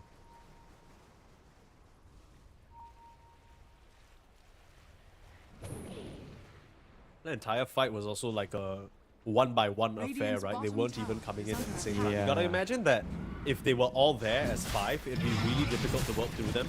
Now hitting into the Roach Pit, I believe this was spotted by a ward outside of the secret shop. The question is whether Carstensz want to contest. I think they have 5 heroes top row. What the hell? They're preparing for Tormentor? I think they're going for Tormentor, they're just ignoring this. Well, they're just grouping up at all. It's preparing, they're smoking up and they're going to prepare to... They're still going to prepare to fight here for the Tormentor against the Aegis. Yeah, but he just gave over an Aegis, so They think they're strong? Smoke's gonna break. That's a big Immediate kill. crush onto Drake. Drake is gone. Can't survive that one. Rupido coming in. There's a buyback on Drake if needed. Wanting to hold on to it for now. There's the stun. Get the targets onto Rupido. This Centaur in some trouble, but the Crimson Guard already down and he's mitigating so much damage. Meanwhile, Karma laying the guns out onto Azura, who's in a very troublesome position, but the Crush gets the first life and Rupido as well. The Ember can't do enough damage while they're all standing together, and just like their previous wins, no one's touching the Coddle just yet. This time round though, you don't have quite as much tankiness as before, and Mamang Daya still getting kited here on the sidelines by Tihi. Might have gotten the gyro on his first life, but the second is looking a bit too difficult to manage. Mamang Daya does kill off the Venomancer. Nice chains on the high ground. It'll reveal a ward, but that means that Karma gets the final blow onto Mamang Daya. Cost them quite a bit there on the side of Carstensz, but they put up some sort of a fight, I guess. I don't know whether that's worth it, to be honest. From whose perspective? You mean it's not worth it for Carstensz? Because they lost 4 Yeah. heroes. But they still got like... Rupido. They got 2 heroes, they got the Aegis. Like, I feel like it's okay, though. Like, honestly. I don't think it's that bad. Okay. I mean, I think it would have been nicer if they actually killed 1 more, 2 more. Yeah, sure. Dude, of course, you know, if they killed an extra hero or two more heroes, yeah, sure. But I think overall... I mean, they got really close, that's the Yeah, thing. given I the don't know whether it was an situation- execution thing. They're like 8k behind, they're playing against Aegis. I think this is reasonable I think exchange, you know, for them. Sure.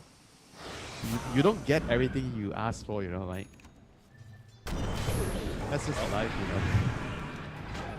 Just for a short series, it looks like we might be getting that right now. Rupido jumping forward with the Stomp, holding on to Raging Potato. He's not going anywhere.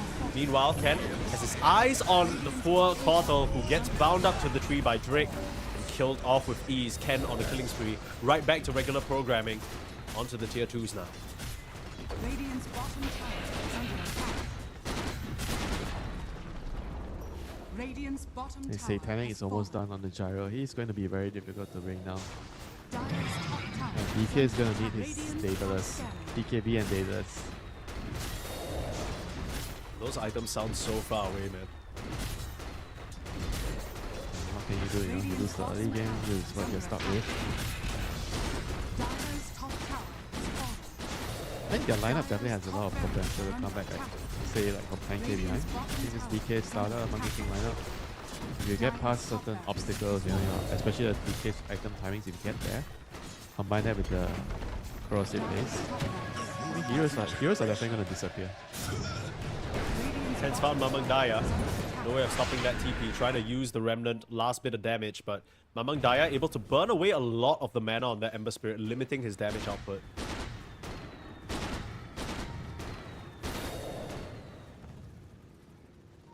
And the game definitely still looks not too far out of reach, you know, for this DK.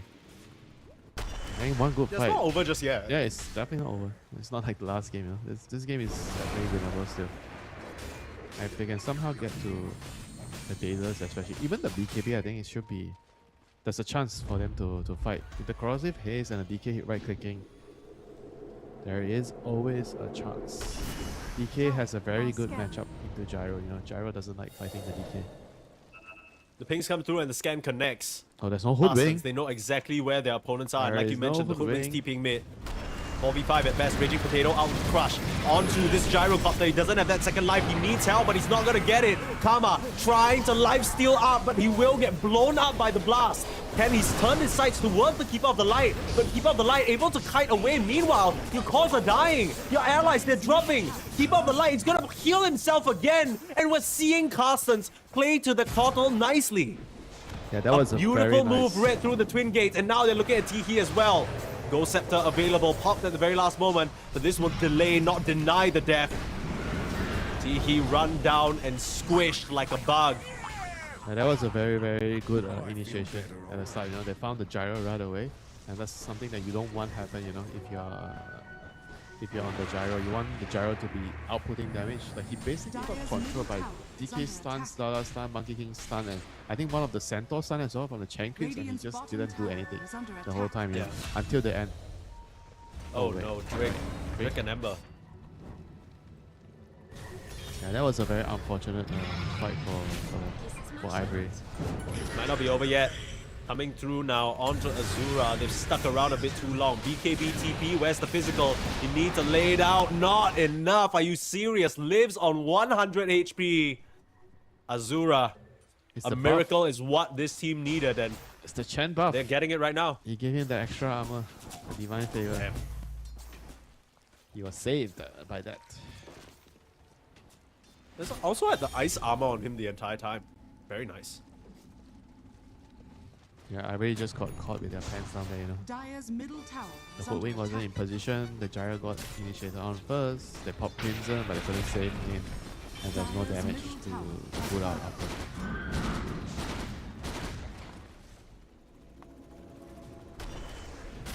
Not deterred. It's still 9k gold lead.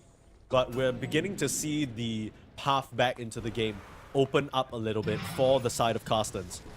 They're really good at positioning around this Keeper of the Light, keeping a tight formation and taking advantage of the blinding lights and the blasts. But whether that can get them through this difficult hurdle in the game Yeah. is another question. They have to kill the Keeper. Again, it's all about killing the Keeper. Dire are scanning. And Ken is on the job right now. Uh-oh. Ren's gonna get caught.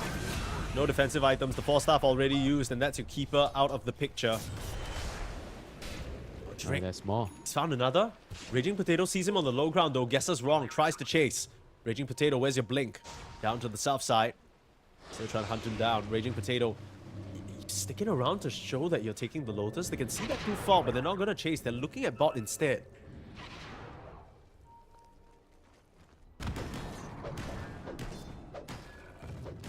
Making a gamble that someone's come down here to this outskirt area to farm.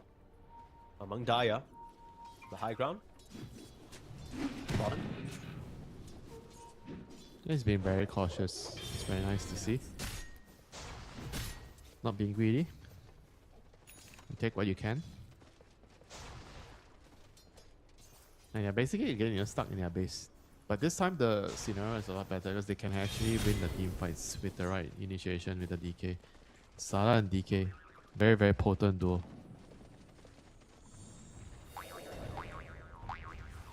I mean, screw the Daedalus here. He's going MKB because the gyro is going to have butterfly on the DK. These are going to be the two most important item timings coming up. The butterfly versus the MKB timing.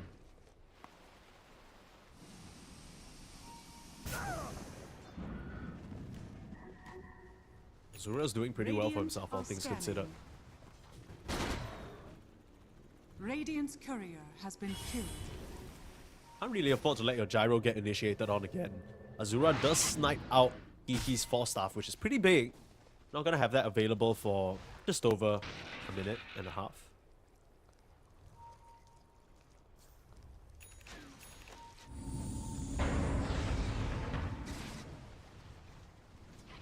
I think Ivory got a little bit of a wake-up call, like you mentioned. That gyro death has seemed to shell-shock them a little bit. They're playing a lot more careful. Probably Captain T telling him, guys, we haven't won the game just yet.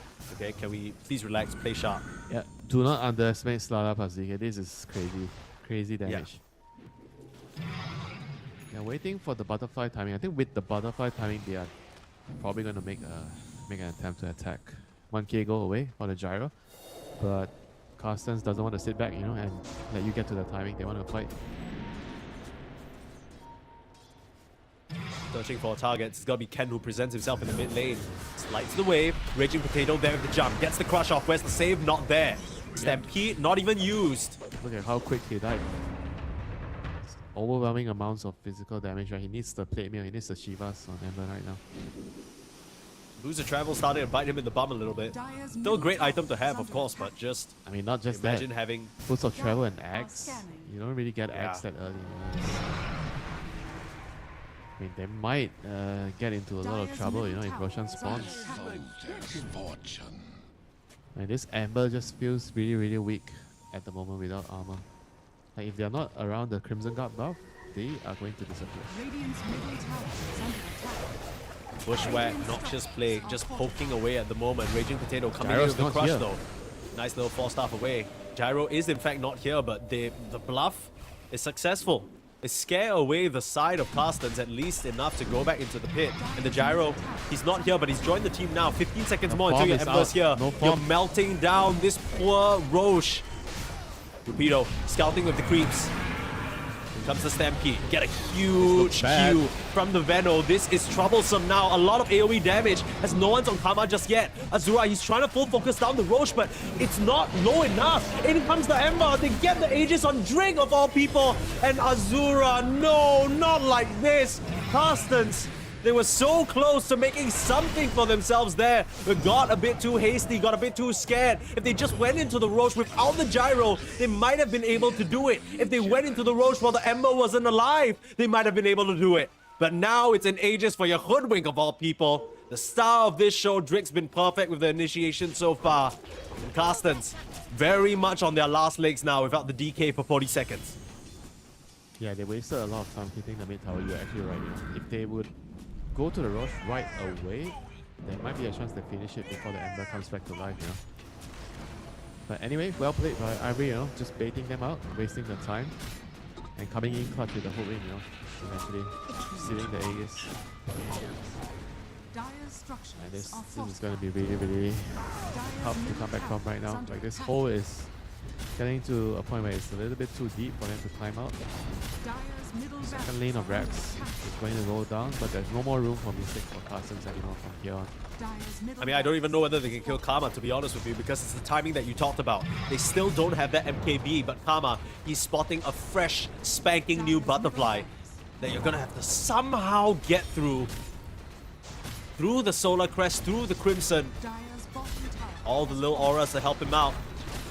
Third lane of Rex going down now as Ken trying to keep them at bay, looking towards that poor Kotl. This time round, his position is rough, and he's just gonna get gunned down by Drake. Buyback immediately, but the Chain Gang continuing to lock up the members of Carstensz. Mamang Daya jumping in now with the bonus, throws down the Wukongs, but it's such an easy stampede out.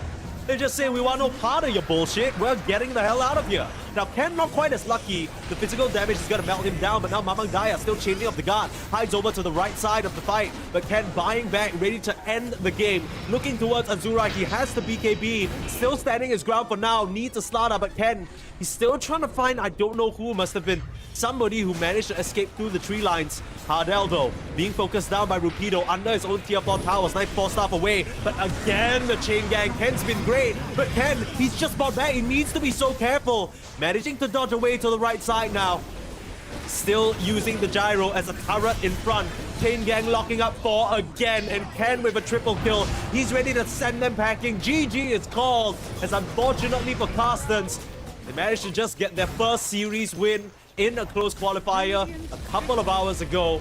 But just as quickly as they started, the journey here at DreamLeague Season 28 will end for them, as Ivory able to take a very convincing 2-0.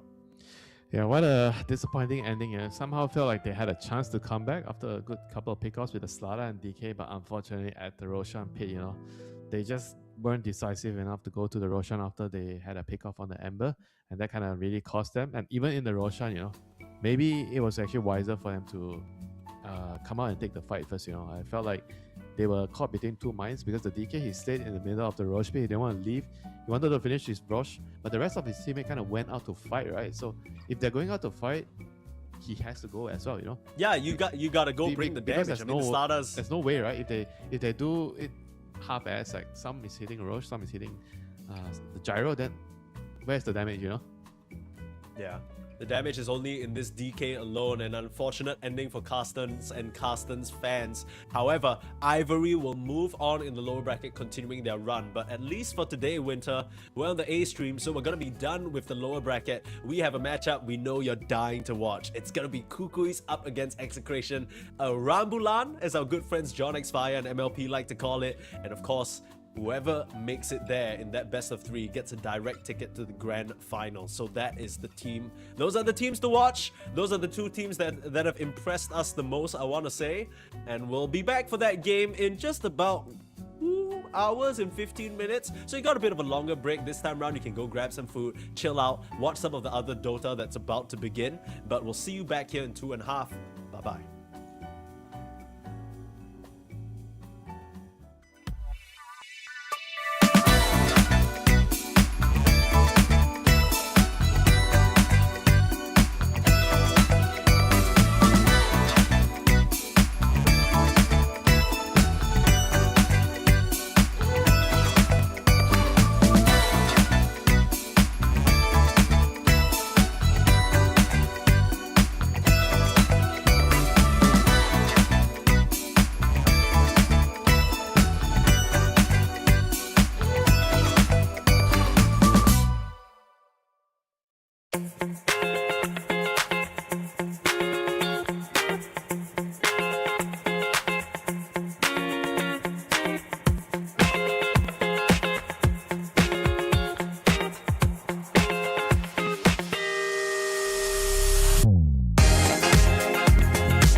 Radiant team pick.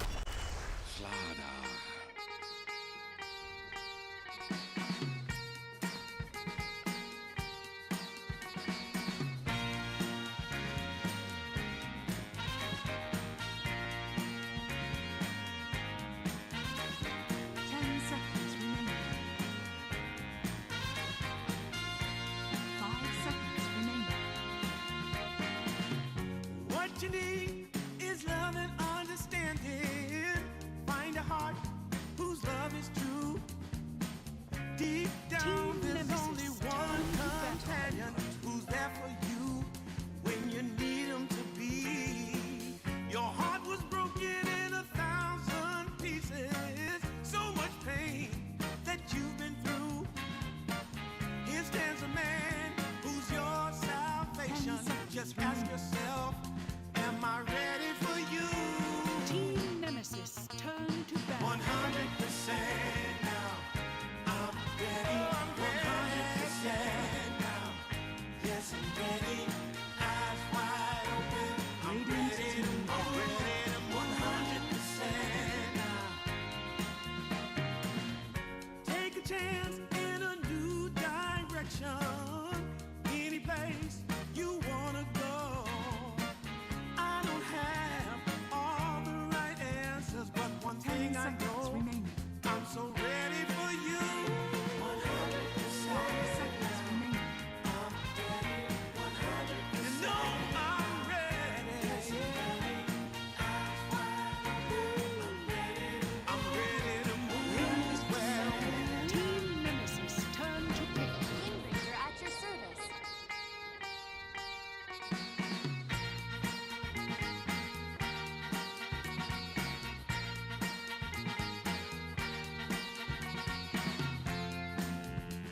Yeah.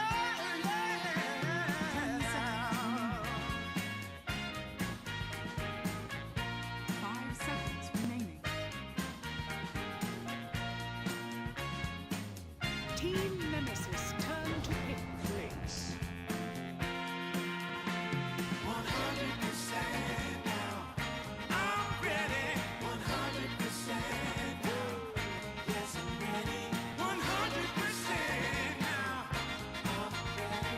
100%. 100%, yeah. 5 seconds remaining.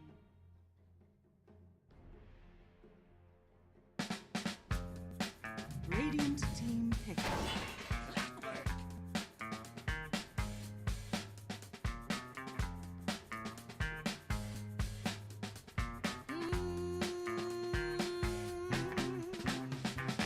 How I used to be was so good for me. In my 10 seconds mind remaining. all the time, no one I could turn to. 5 seconds remaining. Now that I can see your love has set me free. You came along, made me strong. I've waited such a long time, and I just can't believe in this new love I have found. Yeah, don't want it to stop when you know you got a good thing that makes me feel Radiant team right. Ooh, wherever it leads me, you know it's all fine. I never thought that this could sweep me off the ground.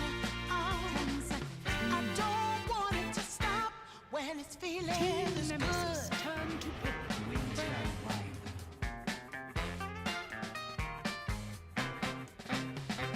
Whenever you're around, my heart begins to pound. Though I know you'll take it slow, no way to stop this feeling. 10 seconds remaining. For every single day, whenever you're away, 5 in seconds this remaining. place, there's a space where I'll be Team waiting Nemesis, for you. And I just can't believe in this new love I have found. Yeah, I don't want it to stop when you know you got a good thing that makes me feel fine. Ooh, wherever it leads me, you know it's all 10 seconds fine. I never 5 seconds thought remaining. that this could sweep me off the ground. I don't want it to stop. No, I don't want Team it to stop. Nemesis, turn to battle. I don't want it to stop Radiant team when it's back. feeling this good.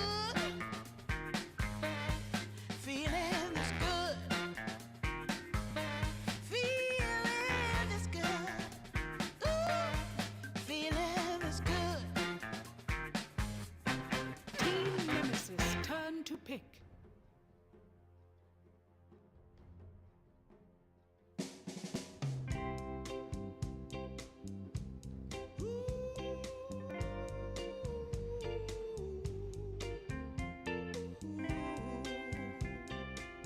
Seconds remaining. Yeah, yeah. 5 seconds remaining. I've been waiting a long time, just longing for a glance from you. Yeah. Radiant team A pick. chance to look in those big brown eyes. No telling what my heart would do. Hey, when we met, I sure knew it felt as good as it could be. 10 In that seconds moment, remaining. though it felt so good, I wondered why 5 you seconds noticed remaining. me. If you gave me just a little time, it would sure ease my troubled mind. Don't tell me that you don't feel the same inside. Don't tell me, don't Now tell select me. your heroes. These are feelings that I ought to hide. I don't care where you came from, just tell me where you wanna go. If there's a chance to be together, that's all I really need to know.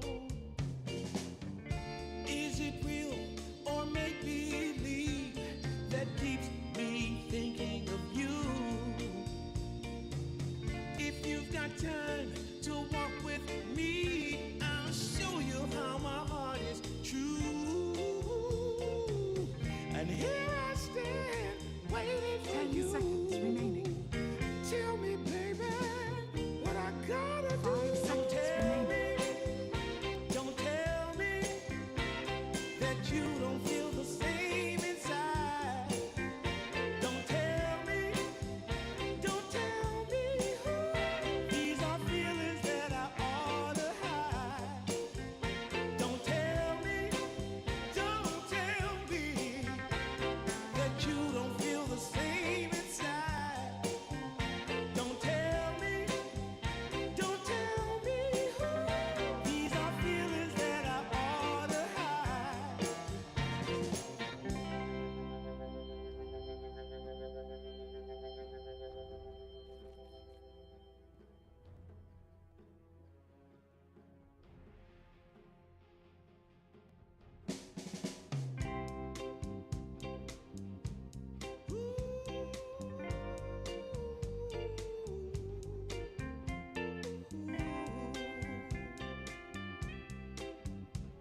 Yeah, yeah.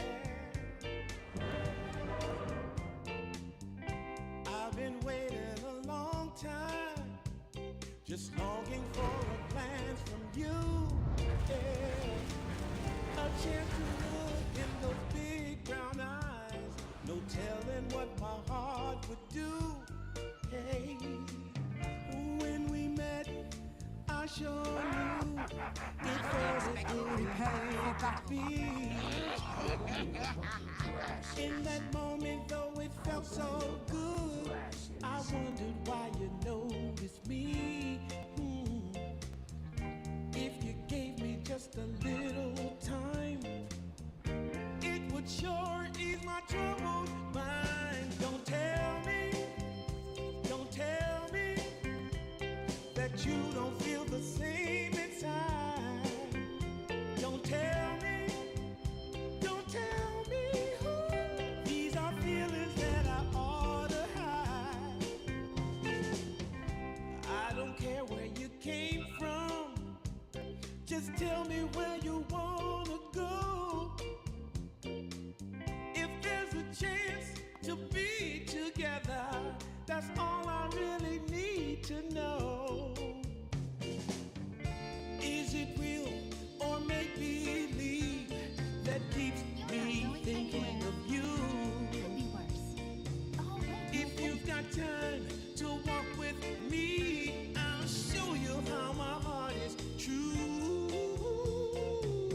And here I stand.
battle begins.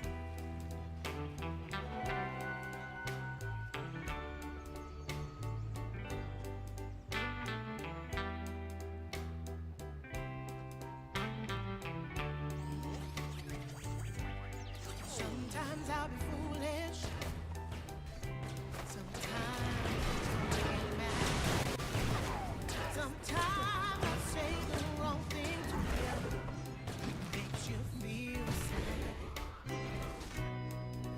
But one thing is true in all that we've been through.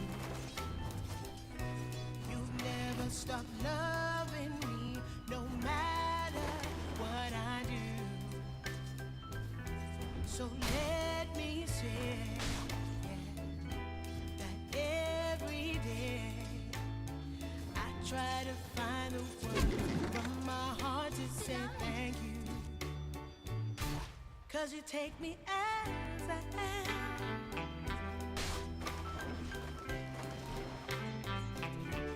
You take me as I am.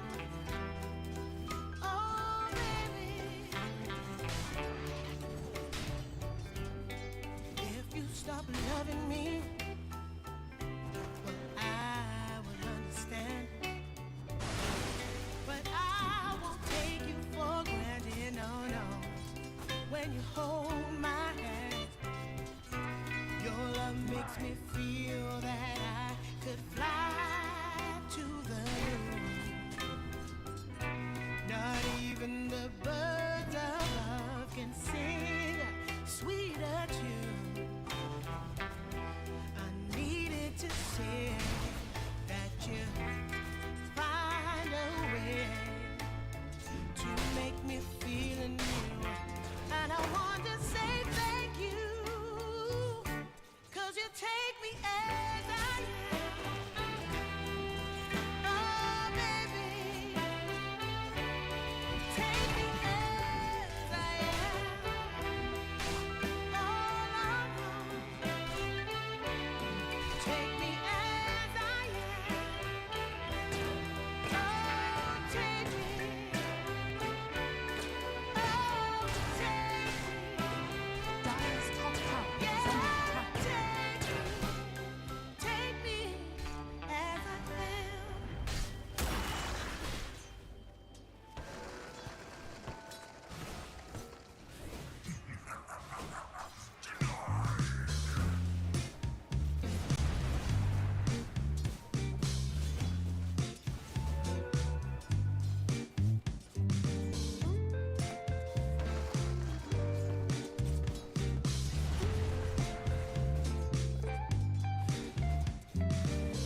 Well, I can tell just by the way that you're smiling that you're still unsure.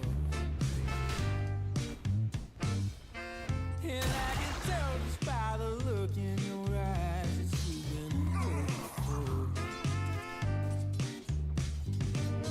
But baby, no one can promise you forever. Right now, I only know that we should be together. Because it's now or it's never, so won't you take a chance on me? Well, it's fine for your previous guys that made you run away. You can bet you'd only have one regret, and that's if you didn't stay. Walk my way. 'Cause baby, no one can promise you tomorrow. But today you take Dire's away turret all of has my been killed. sorrows. You know I'd beg and I'd borrow for you, so won't you take a chance on me? Right from the moment we met, I knew that I couldn't let my fear get the best of me. And every moment since then has proven time and again that we're exactly where we're supposed to be. Yeah.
Dire's courier has been killed.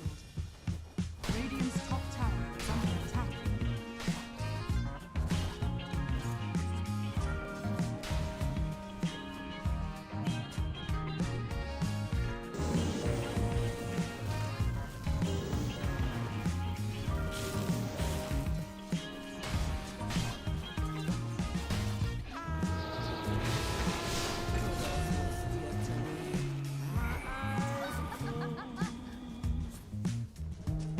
So long, so long after the sun comes up. We do a dance in the dark, down the hall, pictures fall, even the neighbors call. But then you rip out my heart, every artery, a part of me. Ooh. A soldier's fortune. It's obvious to me that you love to watch me bleed.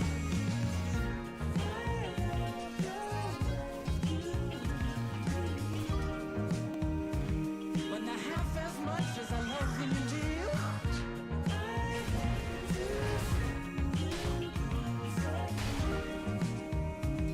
But I love to watch when you're walking away from me. Walking away from me. Yeah, yeah. 'Cause I could be anything you want. I could be anything you need. Baby, tell me it's something real, and I'll give you everything. Every now and then we can smile. You know I can't help myself.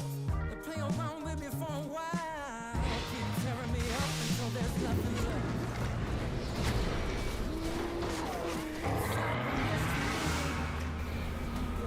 Yeah, you love to watch me Dire's middle tower is under attack. Dire's structures are fortified. but not half as much as I love you.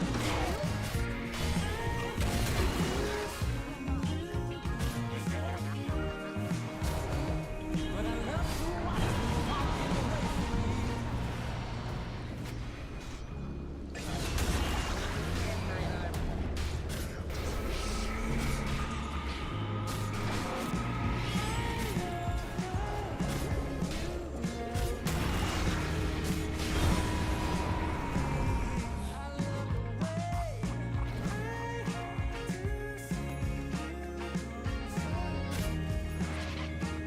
You know I love to watch you live.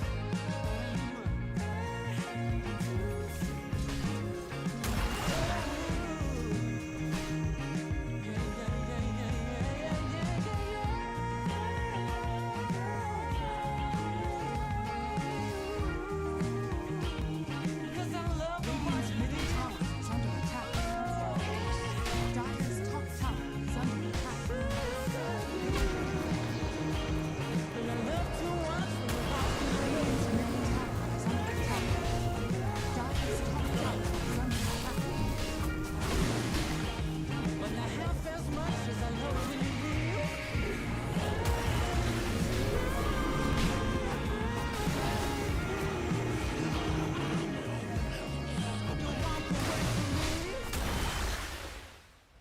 Dire's middle tower is under attack.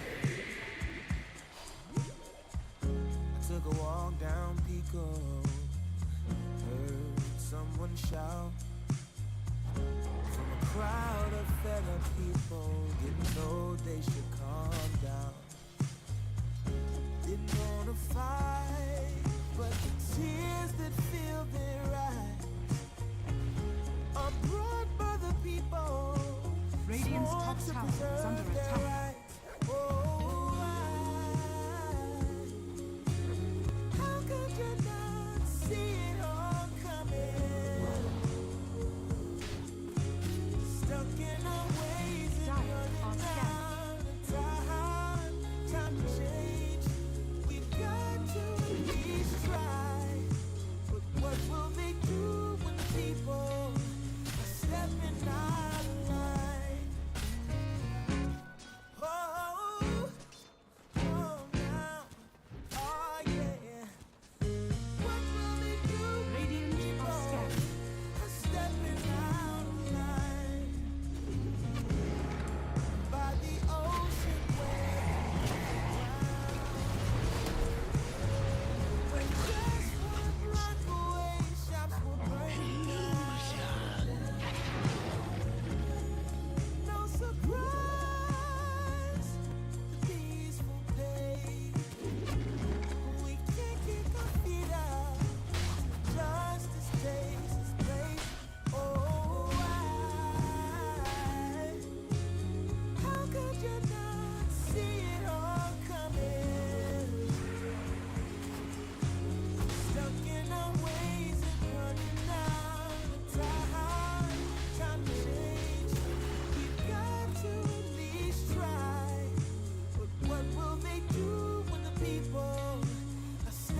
you caught my eye.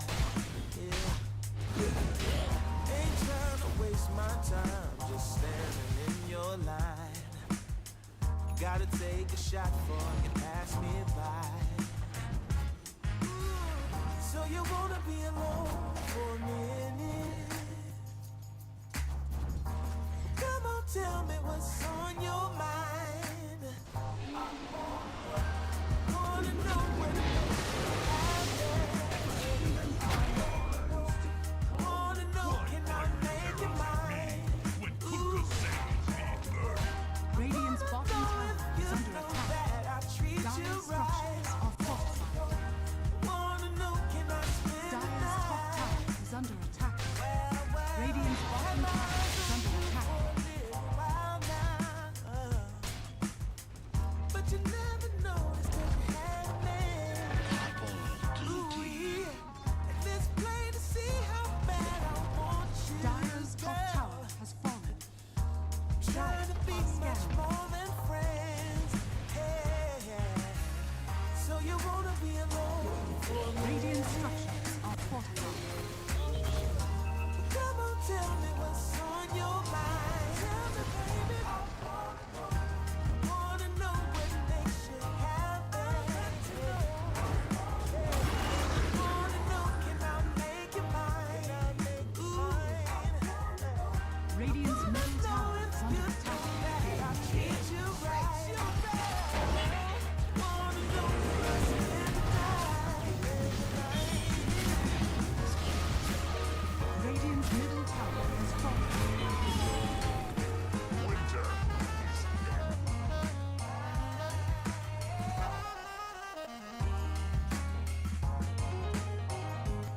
Radiant are scanning.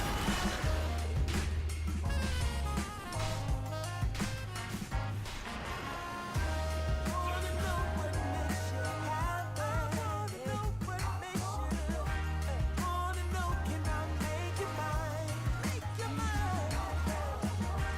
Wanna know if you know that I treat you right.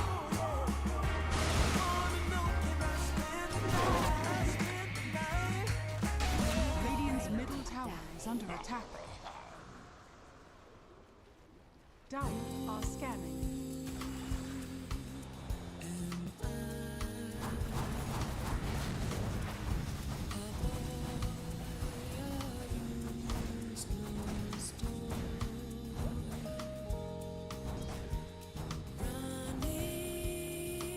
Dire's top tower is under attack.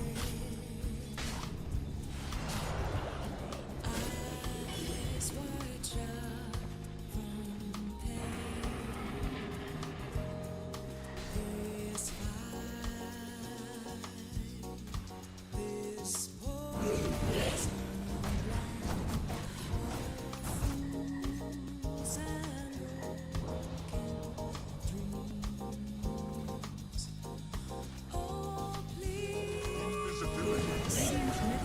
is under attack.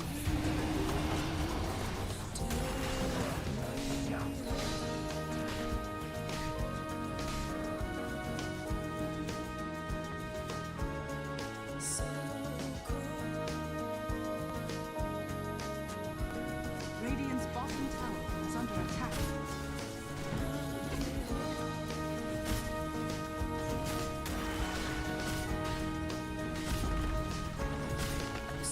Dire structures are fortified. Radiant structures are fortified. Dire's middle tower is under attack. Radiant's bottom tower has fallen.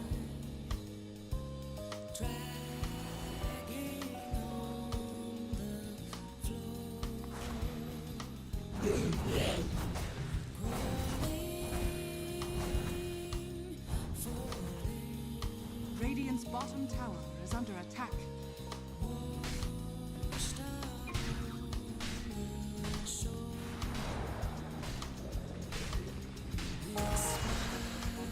Dire are scanning. Radiant are scanning.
Everybody's playing in the street. We got the summertime magic in this beat. Sun is in my eye, feeling high. Only good vibes, I'm alive. And if you see me driving by, don't be shy.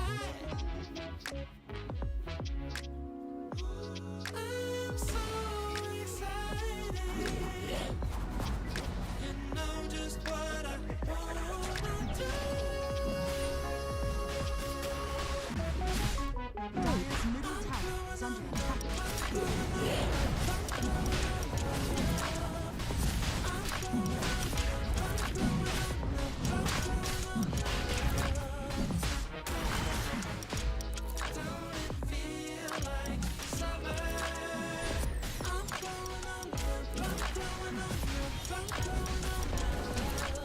Roshan has fallen to the ground.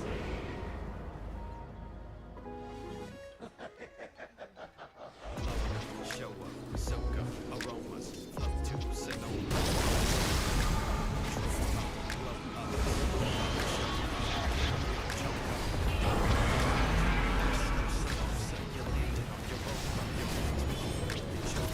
All the deep cuts, you know.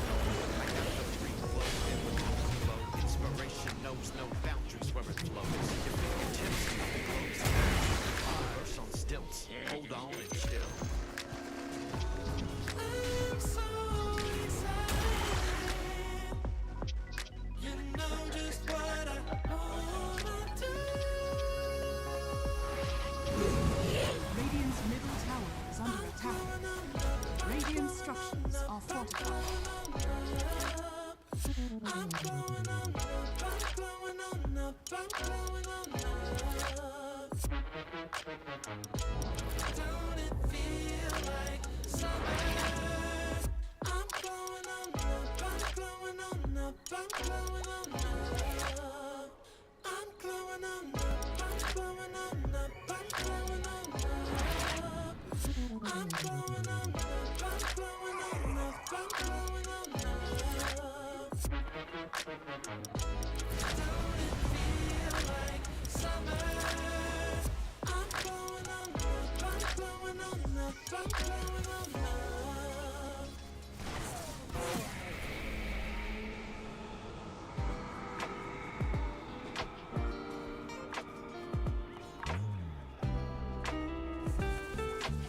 Radiant's middle tower is under attack.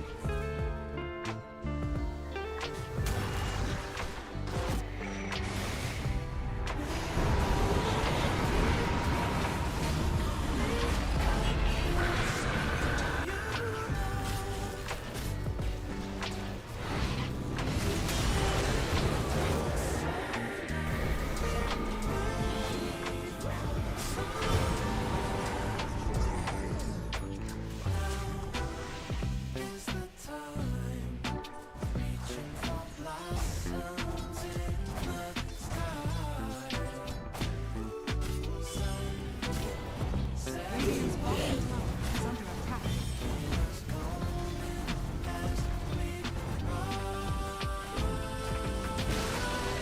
Radiant's bottom tower has fallen.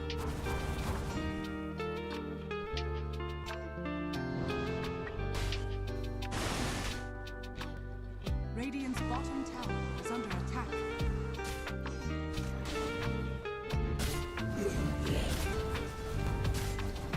Radiant's middle tower is under attack. Radiant's middle tower has fallen. Reaching for blossoms in the sky. Sun setting low, thinking it's going. Radiant structures are fortified.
are scanning.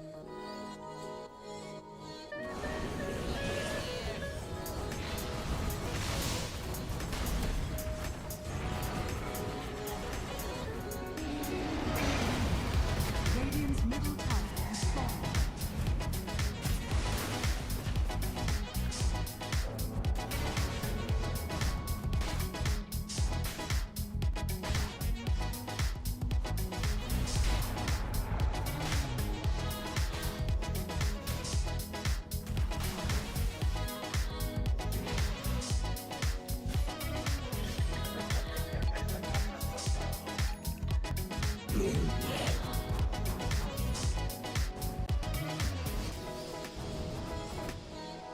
Soldier's fortune.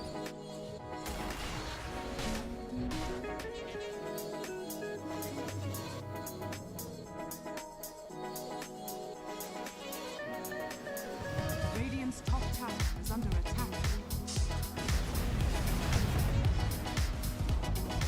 Radiant's top tower is falling.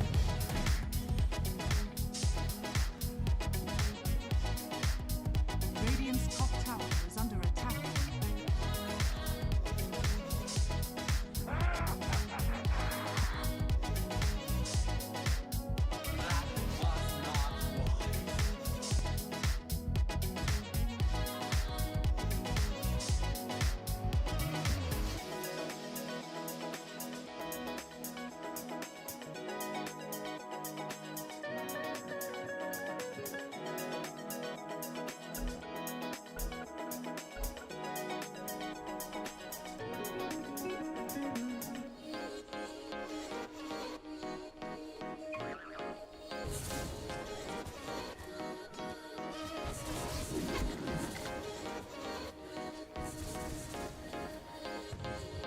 Dire's bottom tower is under attack.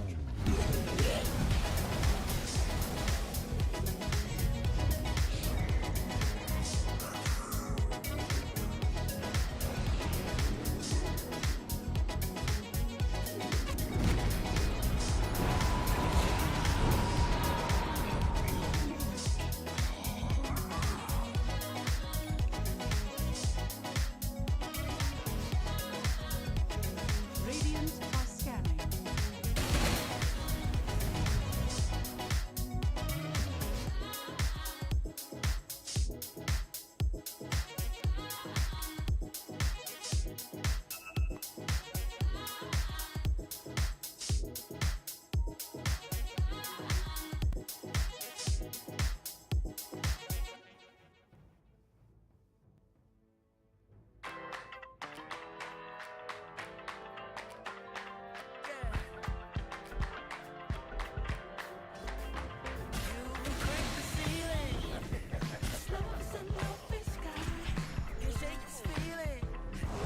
Radiant's top tower is under attack.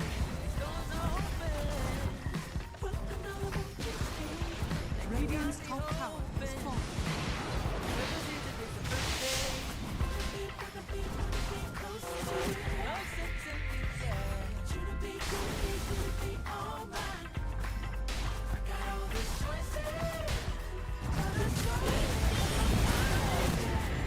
Dire's bottom tower is under attack.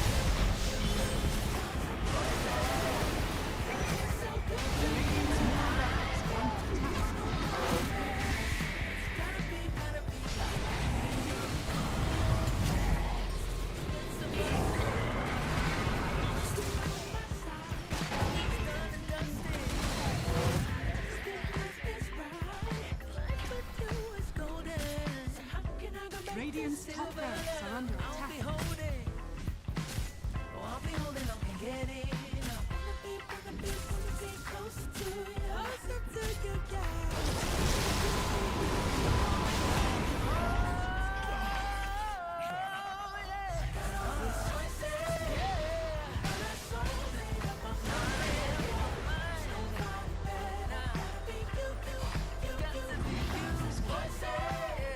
Cause it's so good to be alive.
constellation. My vision's far from hazy. I need no confirmation. Take my heart and don't let it stray. True love and affection will come again another day. As the sight of your light always takes my breath away. Lady, can you see me? You're my everything.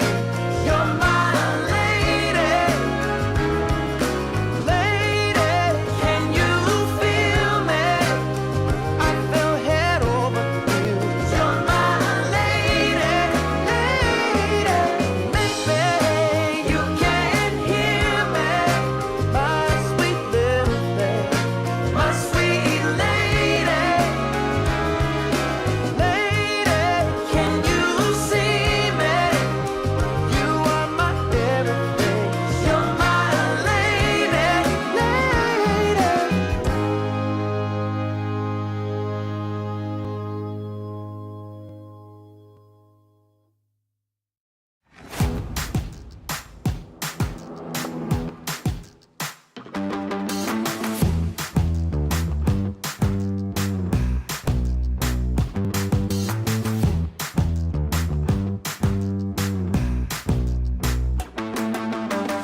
Let's go, get the party started. You know how to get it going. I'm so fired up, I'm ready to go. The music's moving my soul, I'm busy going. 1, 2, 3, 4.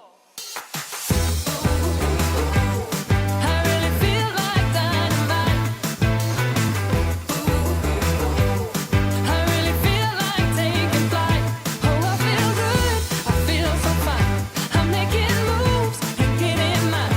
And I need you to get in line. 'Cause if we're gonna make it, we'll make it right. Huh.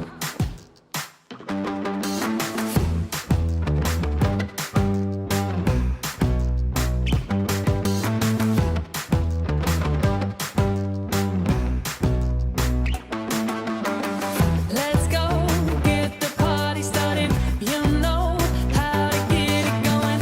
I'm so fired up, I'm ready to go. The music's moving my soul, I'm busy going.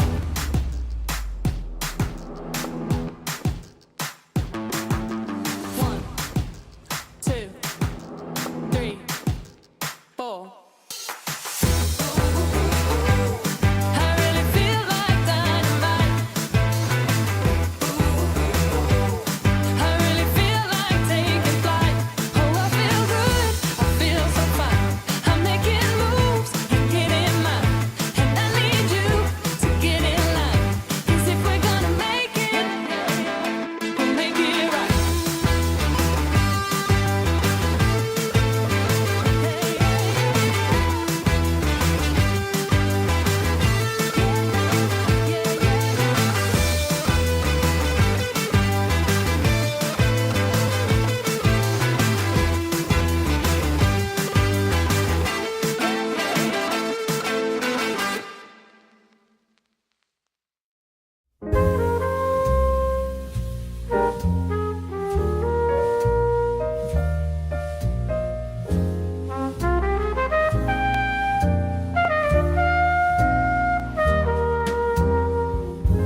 I haven't found the one.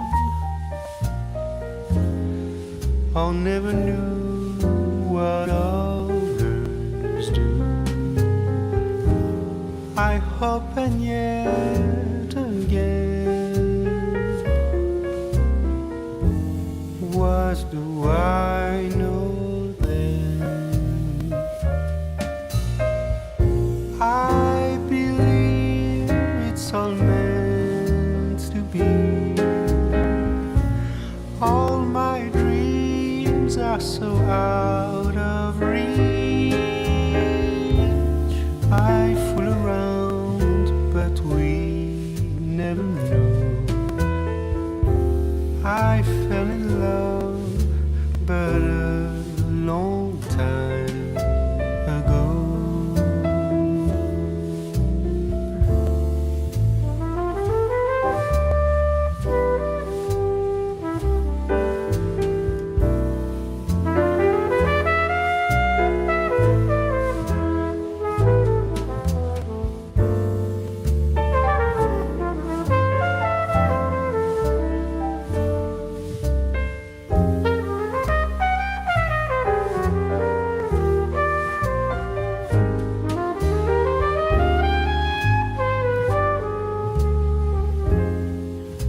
I sing the same old song. Been going on for far too long. I hope and yet again. What do I know then? I believe we're all meant to be. All my dreams are so out of reach. I fool around, but we never know. I fell in love, but a long time ago.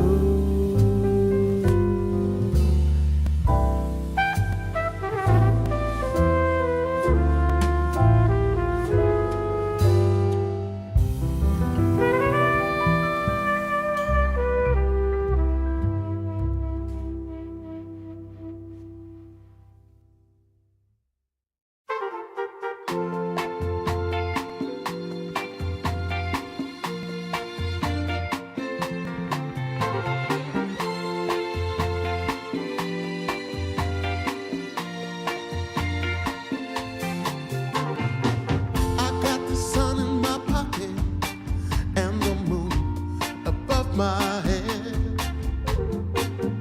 Got the whole world at my feet and the pain a cloud ahead. There are stories I need to tell. There is laughter I need to share. Joy and love all around. I can feel it in the air. Oh, nothing can stop me now. There's nothing at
in my chest. It's so hard to sleep, baby. I can't get no rest. All sorrow and sadness. Tell me what I'm gonna do.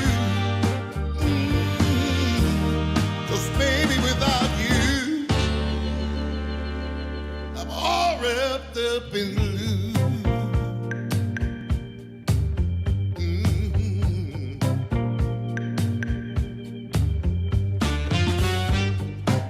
I thought it would be easy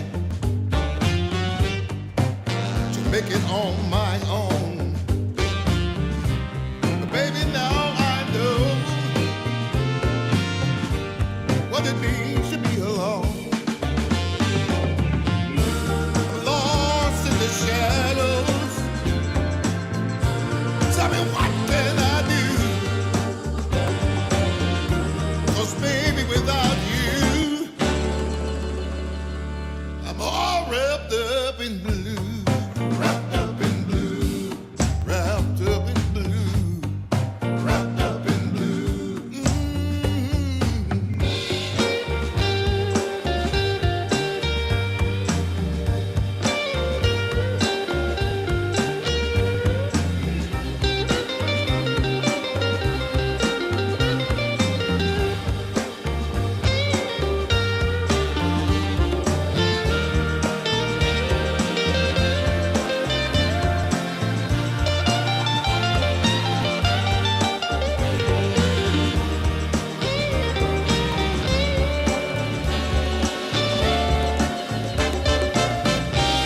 You don't miss the water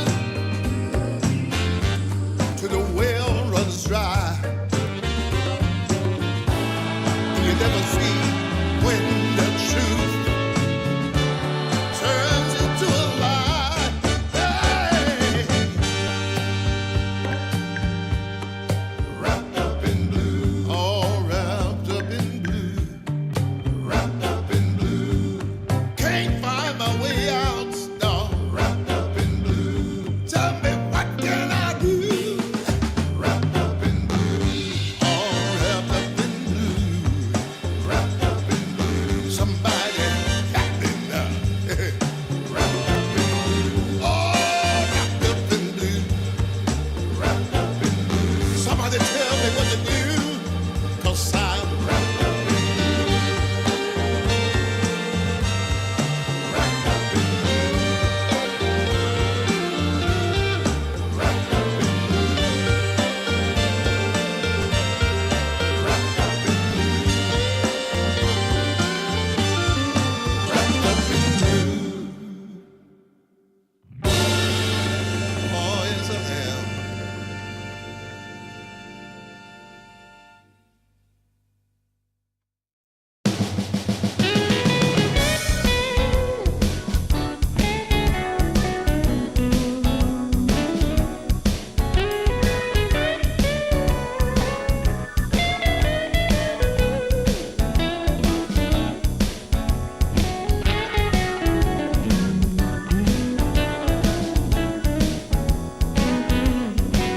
I got the prettiest little girl.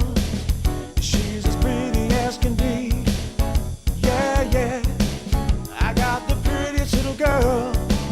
She's as pretty as can be. But what I don't understand is what she sees in me. Ooh, I've been drinking too much, staying out all night. I can't remember my left from my right. I'm kinda blurry from my head to my toes. It might seem like nothing, but there's one thing I know. I got the prettiest little girl. She's as pretty as can be. But what I don't understand is what she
my bag of bud, my camels and jack.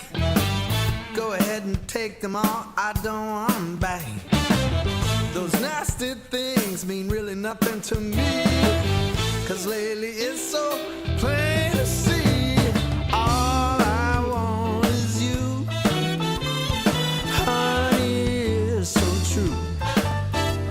Give it to me, baby, all I need is you.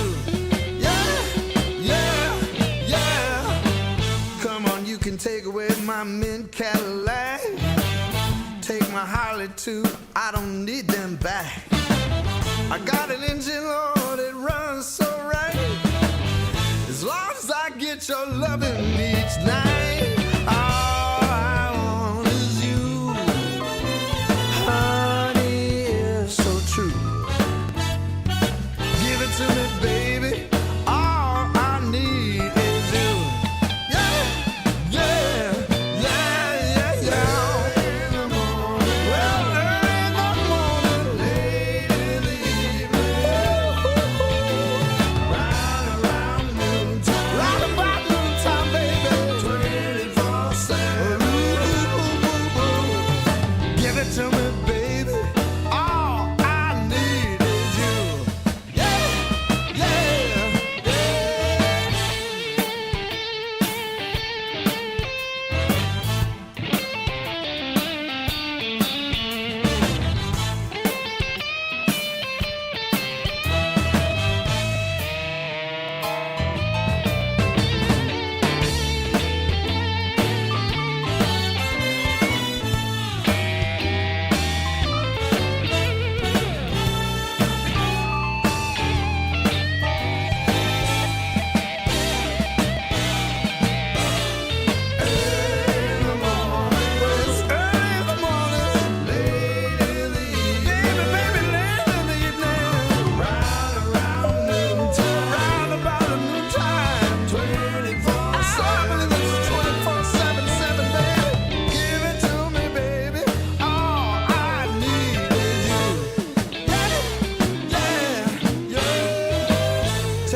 Camels and jack.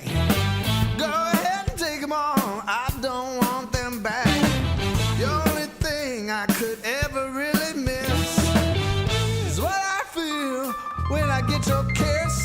All I want is you, honey, it's so true. Give it to me, baby, all I need is you. Yeah, yeah.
wash away the rain. I need to find me a little sunshine to wash away the rain. It's the only thing I know that will take away the pain.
If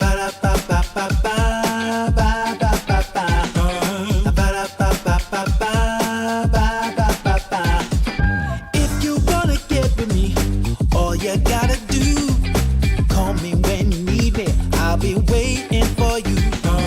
I know exactly what you want, satisfy your need. We can have a good time, don't you worry about a thing. If you want it here, or if you want it there, you got it. Have yourself a good time, you got it. Act like you don't care, you got it. Get that motivation, you got it. I got just what you need, you got it. I got just what you need, you got it. I got just what you need.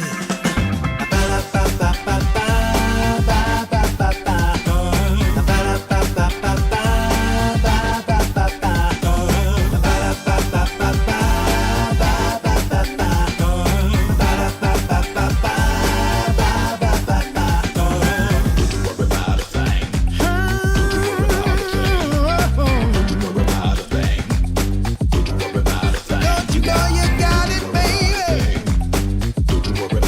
Don't you know you got it, baby?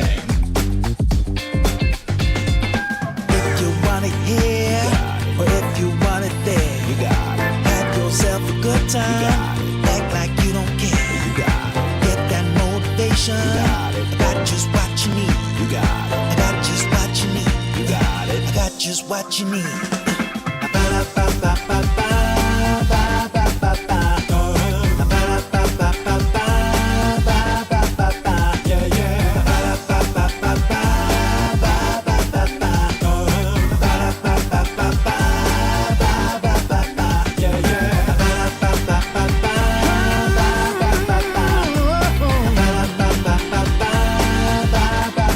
Don't you know you got it, baby?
Don't be late to the party. Don't be afraid to scream and shout. 'Cause when we dance to the music, you know that's what it's all about. Yeah, yeah. Hey, girl, shake that body. Shake it to the left and to the right. Yeah, girl, shake that body. We're gonna shake it all night. We're going down.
be. Your heart was broken in 1,000 pieces. So much pain that you've been through. Here stands a man who's your salvation. Just ask yourself, am I ready for you? 100% now. I'm ready. 100% now. Yes, I'm ready. Eyes wide open. I'm ready to move. 100% now. Take a chance in a new direction. Any place you wanna go. I don't have all the right answers, but one thing I know, I'm so ready for you. 100% now. I'm ready. 100%. You know I'm ready. Yes, I'm ready. Eyes wide open. I'm ready to move. Well,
how I used to be was so good for me.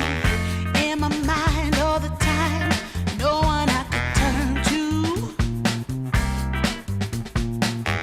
Now that I can see your love has set me free. You came along, made me strong. I've waited such a long time, and I just can't believe in this new love I have found. Yeah, don't want it to stop when you know you got a good thing that makes me feel fine. Ooh, wherever it leads me, you know it's all fine. I never thought that this could sweep me off the ground. Oh, I don't want it to stop when it's feeling this good.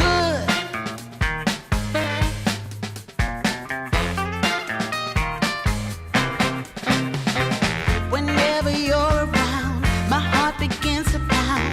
Though I know you'll take it slow, no way to stop this feeling. For every single day, whenever you're away, in this place there's a space where I'll be waiting for you. And I just can't believe in this new love I have found. Yeah, I don't want it to stop when you know you got a good thing that makes me feel fine. Ooh, wherever it leads me, you know it's all fine. I never thought that this could sweep me off the ground. I don't want it to stop. No, I don't want it to stop. I don't want it to stop when it's feeling this good. Feeling this good. Feeling this good. Ooh, feeling this good.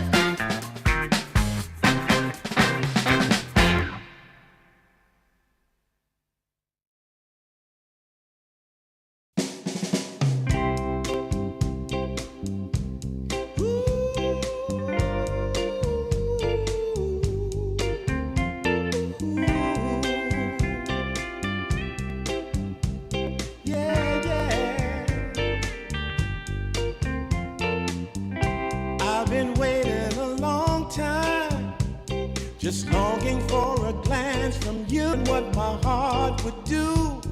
Hey, when we met, I sure knew it felt as good as it could be.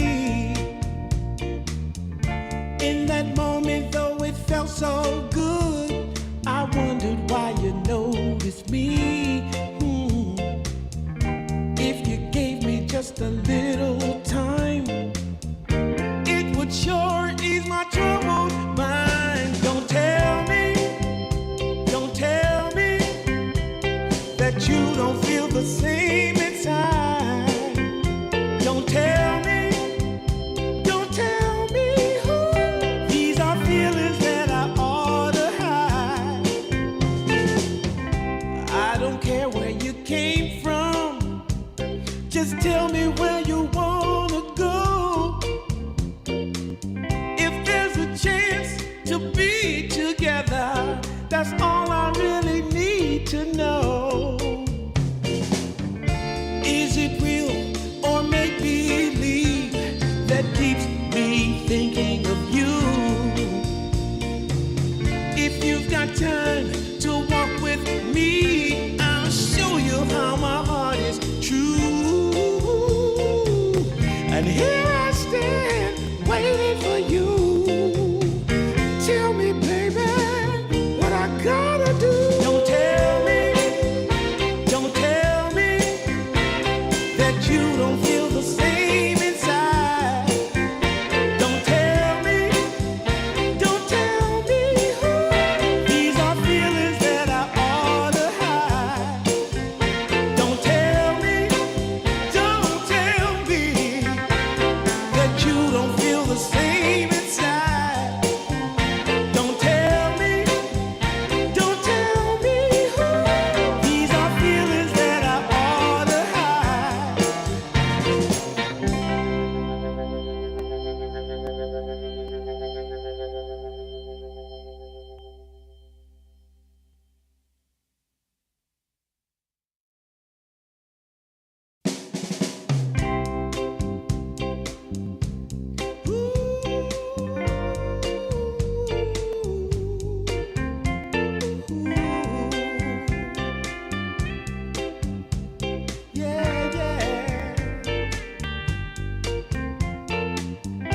I've been waiting a long time, just longing for a glance from you.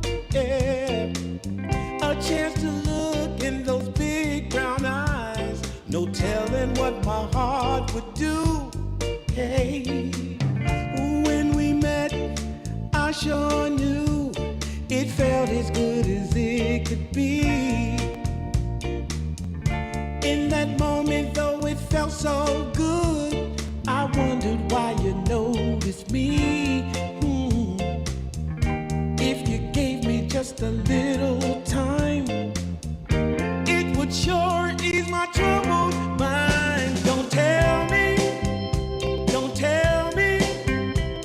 that you don't feel the same inside. Don't tell me these are feelings that I ought to hide. I don't care where you came from, just tell me where you wanna go. If there's a chance to be together, that's all I really need to know. Is it real or make believe that keeps me thinking of you? If you've got time to walk with me, I'll show you how my heart is true. And here I stand, waiting for you. Tell me, baby, what I gotta do. Don't tell me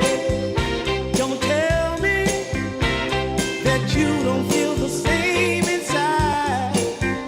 Don't tell me these are feelings that I ought to hide. Don't tell me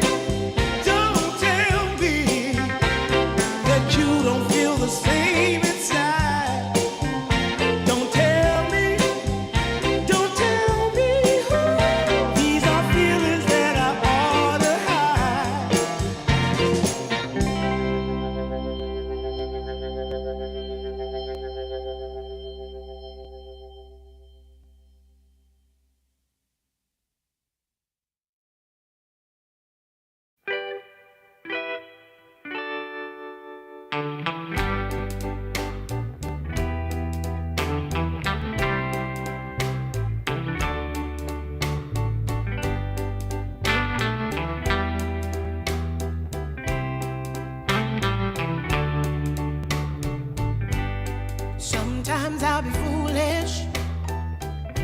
Sometimes I know I get mad.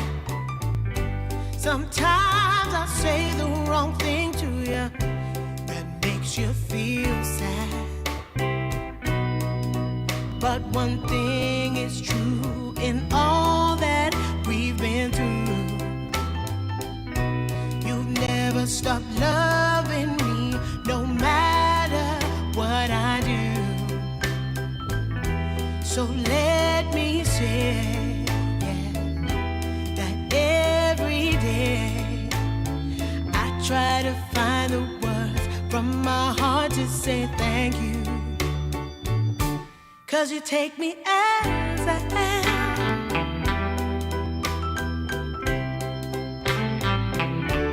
You take me as I am. Oh, baby. If you stop loving me, well, I would understand. Welcome back, folks. The wait is over. DreamLeague Season 28 closed qualifiers for the Southeast Asia region is back on, and we got ourselves an upper bracket bout like no other. Execration versus KUKUYS, a classic Rambulan, except this time round, something's changed, Winter. The KUKUYS, they're not the KUKUYS that we know before. I don't know what has happened to these guys over the past from Blast, maybe Malta qualifiers until now. It's just 1.5 weeks ago. But then they're playing like a real team. These guys are busting out all the strats. We see the Treant Protectors, top of the meta. They ain't just messing around. It's some serious business. KUKUYS are some real contenders, especially going into Execration. Yeah, I wonder who is going to be the favorites here. I think on paper you would say probably Execration, but I think watching the games, I don't think it's going to be that straightforward. Even for Execration, I think this is going to be a very, very tough match for both teams. Absolutely. And not to mention as well, all of these players, despite some of them being on Execration for longer, some of them being on different teams, they're all great friends, right? They've all been around the Filipino Dota community, the Dota scene. Are you Tier sure, 1 scene. Mike? They're I all would good say so. friends. I would say so. Are you sure? No drama? I would say so. I mean, the only drama, I'm not very well versed in the Filipino scene drama. The only one I know is about the Gabby and Abed situation. But apart from that, I think everyone's tight. They're all. I mean, hell, look at Execration. Half of them are in the KUKUYS clan. I feel like you have a point, sir. Yeah. Can't argue with that. Yeah, everyone. I think they're all good pals. They love each other. They probably always hang out on stream.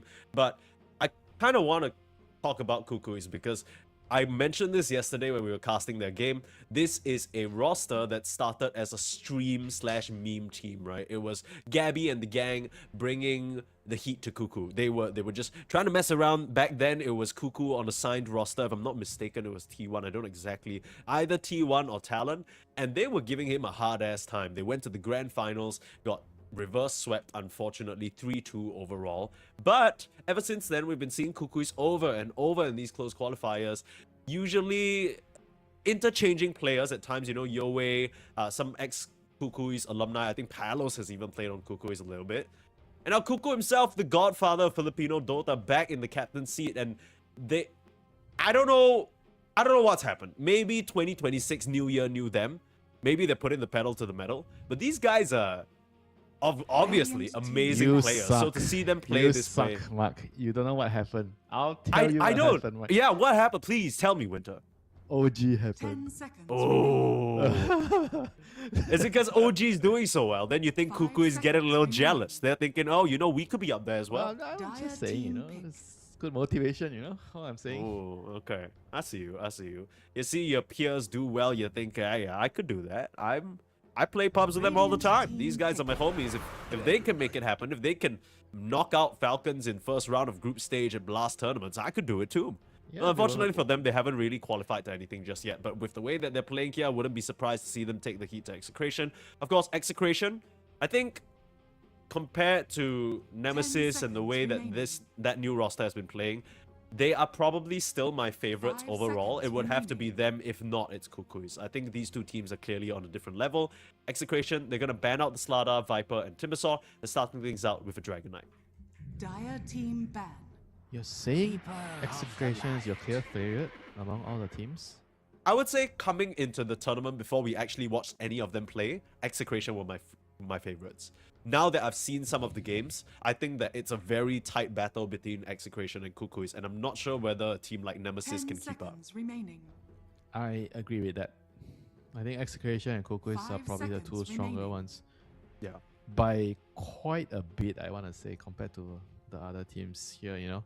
I think the Dire rest of the team teams, some of them are okay Radiant too, like team Nemesis, YG. They're all decent, you know. But it's Yeah. just KUKUYS and Execration, they are above another level, you know. I think in terms of like the strategies, like the pick spans and how they're playing the map, I think they're a lot more, I would say, matured, you know, compared to the other teams. Some of the other teams that we're seeing, they have some potential, but they show a lot of, I 10 think, seconds naiveness, you know, sometimes when remaining. they play in the game. They expect the opponents to just let them get away with certain things, 5 you know. seconds But with remaining. KUKUYS, I feel like they assume you're going to make the best play, you know, so they don't take anything lightly. Yeah, I think even in the first game that we watched from them versus Yangon Galacticos, it was such a clean affair with the Cuckoo Treant Protector that is still, it was available up until Execration just banned it, and understandably so. And then the second game, there were some moments where it felt like YG, when they were playing up against KUKUYS, had some moments, but at the end of the day, KUKUYS is just looking way too solid. I wonder what kind of strategy they're going to bring out, because earlier on when we saw this Keeper of the Light played by them, they did pair it with a Puck from the mid lane, and Armel has shown he doesn't really care about the matchup. He's just going to pick Puck regardless, although now that Execration have picked this Dragon Knight, I wonder whether that's enough to dissuade the Puck pick.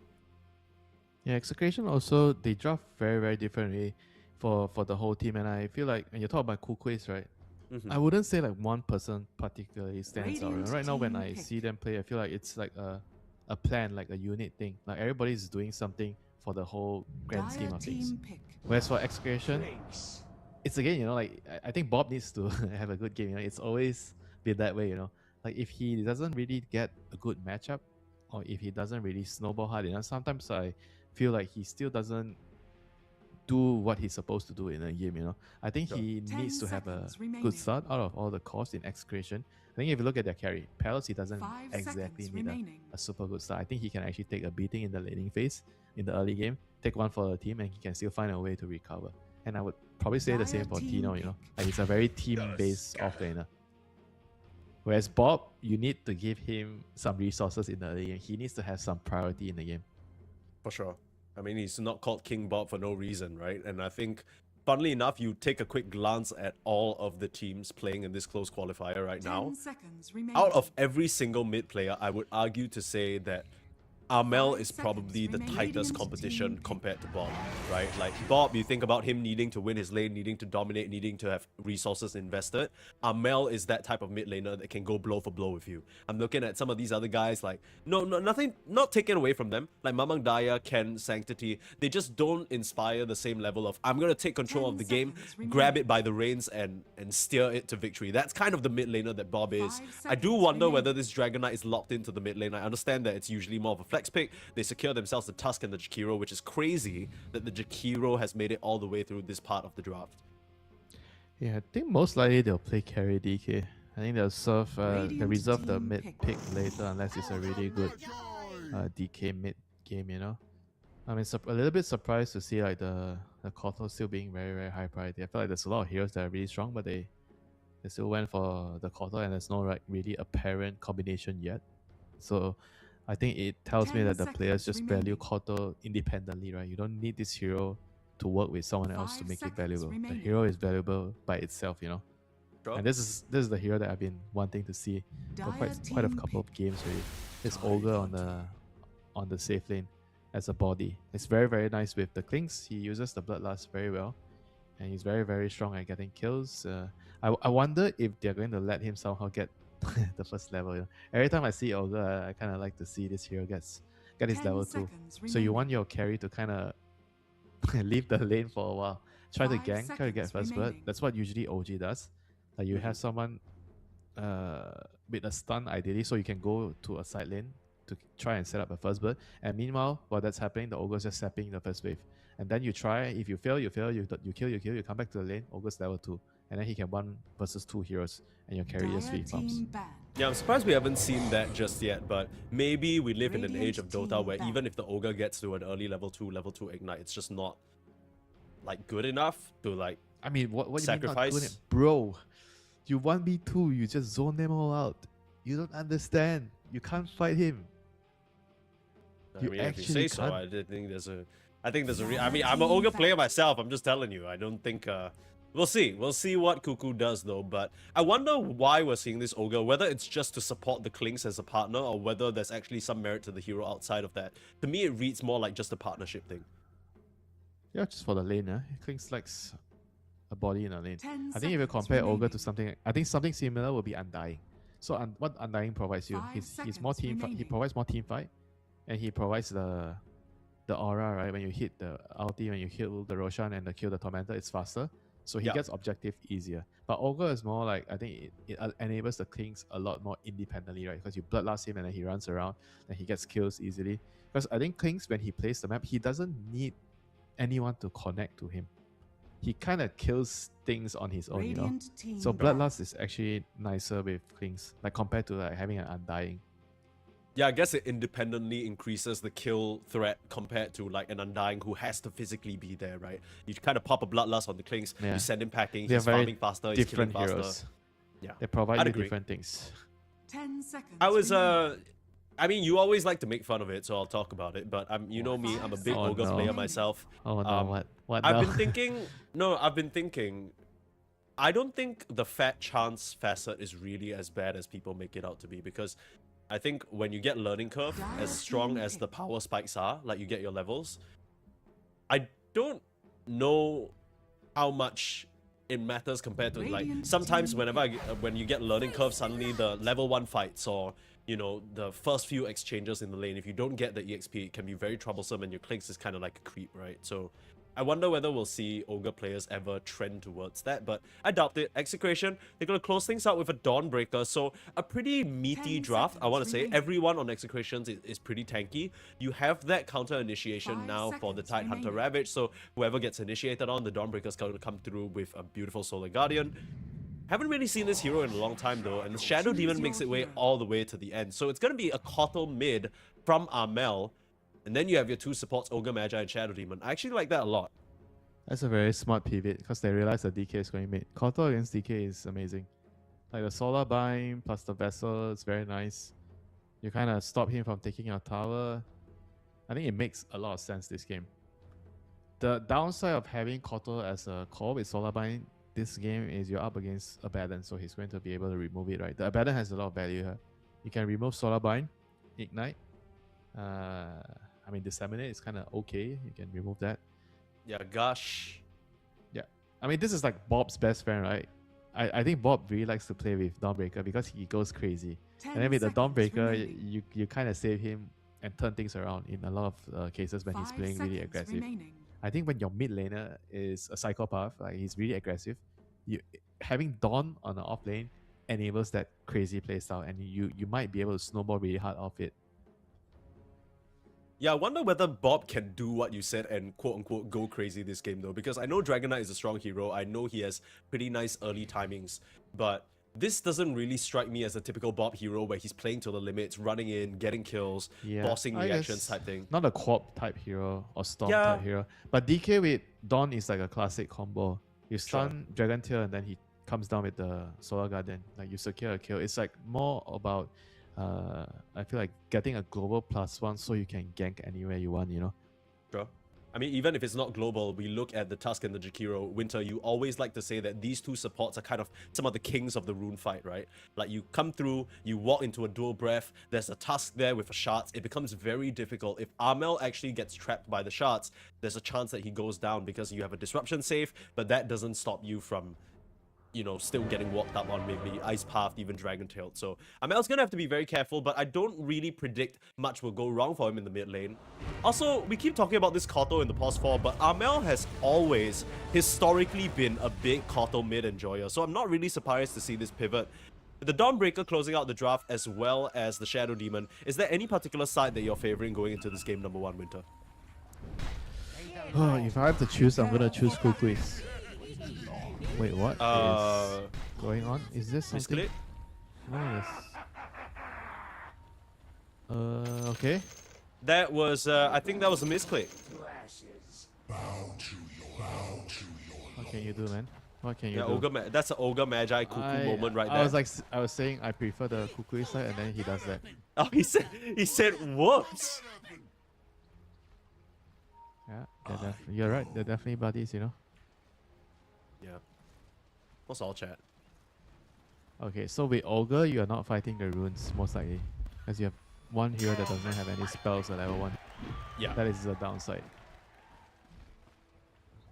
But And on that's the kind of what other I'm hand, saying. Fat chance, you know, give it a try. I 30 think there's seconds to some battle. merit in it. no way. Having your ultimate at level 5 is way too strong. Okay. Alright then. You see, every time you do that, I feel like you're just like, whatever, you know, you're right, you know. I think that's your insecurities talking, Winter. I'm not gonna lie to you. I'm genuinely yesterday you told me, agreeing. oh, you're in your own head, you know. A little bit.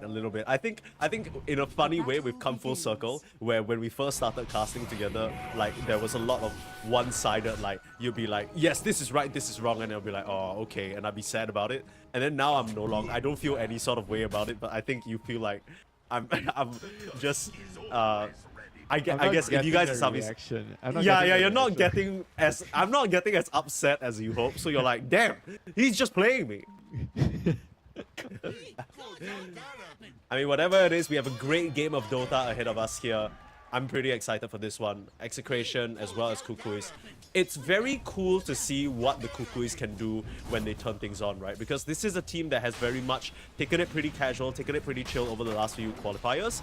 But now that some sort of switch has flipped, it's clear that these names like JG, DJ, Gabby, very much top tier players, right? They still have the skills to pay the bills, and I just wonder what exactly made them start like giga try-harding. Not suggesting that they were bad previously, but it's clear mentality-wise something has changed. Yeah, they were more on like holiday mode, you know. And Gabby, This is the problem with your Ogre Magi level 1 learning curve. I mean, he hasn't learned shit just yet. Walk up, drop a ward in the base, and then his carry dies in front of him. He's not even level 2 yet. That's not a good look. See, my suggestion doesn't look too bad right now, yeah? You go gank as the carry and let the Ogre take the level 2, so this doesn't happen. Because when both of you just sit in the lane, and KUKUYS is like dog shit at level 1. So you have, two useless heroes and you're up against like a Tusk plus Dawnbreaker. Yeah, that's like a classic kill lane, right? Once they reach level 2, it only gets easier Oh, for they, them to they already slay you. killed him at level 1. Yeah. Don't even talk about level 2. Once Cuckoo cracks that level 2, just you wait. You guys are all gonna get burnt up. He's coming for you. He's gonna dodge it with Snowball. Just you wait. But that's kind of high. Oh, okay, no Snowball. He has no snowball, but he has eyes on Cuckoo. Cuckoo is dead. The amount of damage is insane. Ogre is a very, very tanky boy. Yeah. That's Tusk Dawnbreaker we're talking about, baby. That you don't mess around with Tusk Dawnbreaker. That is probably the biggest skill lane, right? Out of all the heroes in off lane. I think it's nothing that rivals that. Yeah, like off the top of my head, I'm trying to think. Maybe like a... I guess there's not really any counterplay to it. That's the problem. You need unless a stun. you have a way need of to like... stun. Because you have Yeah, to stop the Gino, right? Dawnbreaker. Yeah, you have to stun the Dawnbreaker when he's channeling the Starbreaker. Okay, well, Cuckoo has his Ignite and the Fire Blast now. So they shouldn't, on paper, be able to get the full Starbreaker off. The lane should be fine now. Okay. And this mid lane is going to be the boring lane, you know. It's going to be a wash. Yeah. Unfun lane, you know. That's what we call. Nobody is challenging each other. They're both just last hitting. And hang on a minute. What the hell is going on? He dies again. I don't know, bro. Cuckoo's trying to get the Lotus. He's getting a little cheeky with it. I don't think he's got any business walking up alone to contest the Dawnbreaker as well as Tusk. This is a classic case of forgetting how to play against Tusk Dawnbreaker because you don't see a lot of Dawnbreaker. Yeah. And I think it doesn't help that Ogre's probably not super common to play as well. I think Cuckoo has brought out the Ogre on occasion. No, you're wrong. When you play Ogre, you don't get bullied. So you're not used to getting bullied as an Ogre. You have to play Exactly, defensive that's as what an I'm ogre. saying. I think he has this idea of how tanky he should be, right? And then he walks up, he's like, I can tank this. He, in fact, cannot tank Yeah, that. imagine you're backing down as an Ogre, like There's no way. it That's feels just good, wrong. right? Yeah, there's no, I think it's comparable to losing the lane on Jakiro. You're just like, what the hell's going on? Like, I'm supposed to be the most OP guy in the No, entire no, game no, right no. now. If you're playing the Shaman, you actually respect the Shadow Shaman. Shaman is strong at level Specifically 1. Shadow Shaman. But Jakiro is no longer the king of the hill. Still strong, but on top of the hill, I think it's top 3, but not the king anymore. He has Okay. challenges. Can't have the same king over and over again, right? Every patch. You have to That's take true. turns. I mean, Timber was sitting up there for a very long time until they finally docked down some of the numbers. Yeah, and but I still some feel like- people may say, you know, it's bias. Why some heroes Dire's never get the courier limelight? has been killed. When's the last time you saw Ogre Magi first pick, first ban every game? I want that life Come on, back. bro, not ogre, not ogre. Oh, okay. but So you're some talking other about It's not injustice, but fair. not Ogre. Who cares about Yeah. Ogre? Is what you're saying. Yeah, it's not That's fair cruel. for some other heroes, you know. Some other heroes have never been in the limelight, you know. It sounds like you have someone specific in mind. Not really. I'm sure there are some heroes. Alright, okay. Oh no. Yeah. He needs to save the stun. But Okay, well, Kuku, that's his third death down here. This hasn't really been the Ogre Klinks lane partnership that they're really wanting. Looking towards CML in this top lane. They already used the... coming through with the disruption now is Amel. Making that early rotation over. The blast is not going to connect though. Apodic shield helps him out, but still being chased down. CML should be dead here. I have a hero. Mike. Really? Witch say it. Doctor. Should have seen it Oh, coming. okay. Well, you're talking about Execration though. Execration love their Witch Doctor, and we also saw YG play it a little bit. Yeah, but just in general, the hero hasn't really like been broken or anything, you know. That's true. Maybe in pubs, you know, but not in tournament games. But here we go, we see People love Witch Doctor. the moment the Kotal rotates and uses his ultimate, the DK is like, this is my time. Trying your best to blast away the wave so that the catapult starts taking damage, but Bob's just gonna split tank it with Shanks. I like this move a lot. There's not much that DJ and Kuku can do, especially how low level Kuku is. He's TP'd back to the bot lane, so I don't think he has a way of actually getting to this defense. Hold them off for now, but look at those Oh huge boy. stacks in the triangle. That Uh-oh, is Bob. juicy. Scanning. Yeah, you can't afford to give these away. That You have to is try and my- contest. Triple portion pork belly right there. Take it. Oh no, he's afraid. He wants watermelon, he wants dessert, he doesn't want your pork belly. He wants a nice juicy fruit in form of JG, and JG, not expecting the haste to come out from Bob, will get wrapped around faster than he expects. The doctor will always tell you eat your fruits first before you Dire's go top to your main tower course. is under attack. You heard of that one? You know what's weird? I feel like in Chinese culture, a lot of the times the fruit comes after, right? Like as a dessert. I wonder why. But I have heard that, yeah, it's like a health thing, right? And you They want call to- it like, in Chinese, it's like open your appetite with a fruit. Yeah, you want to get the fiber in first, something like that. Smooth journeys for your colon and everything. Oh my god! Oh no! Why do you have to? No, Why do you that's have why to you're always that's make? the main benefit of fiber, right? Why do you have to always make everything so disgusting? Oh, my bad. No, my bad. Sorry. Okay. This is an interesting rotation. Palos coming through the twin gates on the Abaddon. I don't think they're going to be expecting this. Least of all, not Kuku. I'm not sure whether they spotted him. It is nighttime after all, but they want the bigger kill. They want Gabby. They found this place, and there's nothing the Ogre can do to save him. Gabby, he's having a really rough time. Now tanking a 4-man snowball. Here's DJ to try and help. Big heal though, Kuku. He very much is a body after all, but now starting to get swiped away on by Palos. Thanks. Dodging away from the blast, but still taking quite a bit of damage. And between these two heroes, they're kiting Palos out really nicely. Still has that point saved on the borrowed time. Might have to pop it here. Just getting kited around a little bit. It is very annoying. You gotta be careful not to body block each other. But realistically speaking, no way that Palos gets out of this one unless you waste your stun and you TP's out. You gotta try and make a run for it, but with Solar Bind, should be an easy kill. So a pretty ambitious attempt overall, right? Execration, they bring the numbers down here to the bot lane. They get Gabby, their main target, but they pay for it big time with a couple of kills given over to the Coddle. Yeah, gotta respect the quarter. Yeah, ATB's down with the Illuminate, huge Illuminate on 4 heroes, the initial one.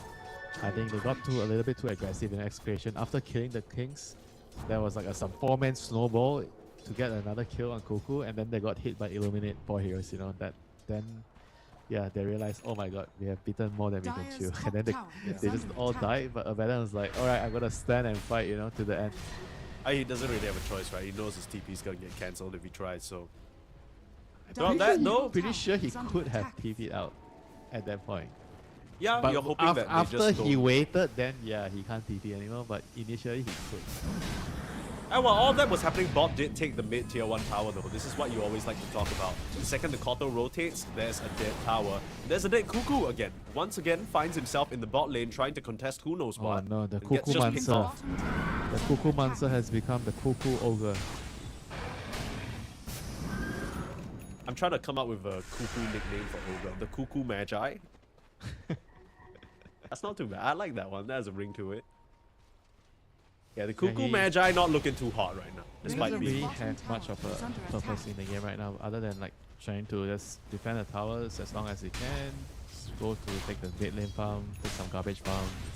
There's not much he needs to do at this point. And that's the problem with this hero. When you get bullied in a lane, it kind of feels like you lose a lot of effectiveness very Dire's quickly, right? middle Because his tower main is under thing with this attack. hero is you win your lane, and then after that you proceed to just buff your cores and farm. But right now, with how bad of a start that he's gotten to, this is going to... I think he's going to be quite useless this game on the Ogre.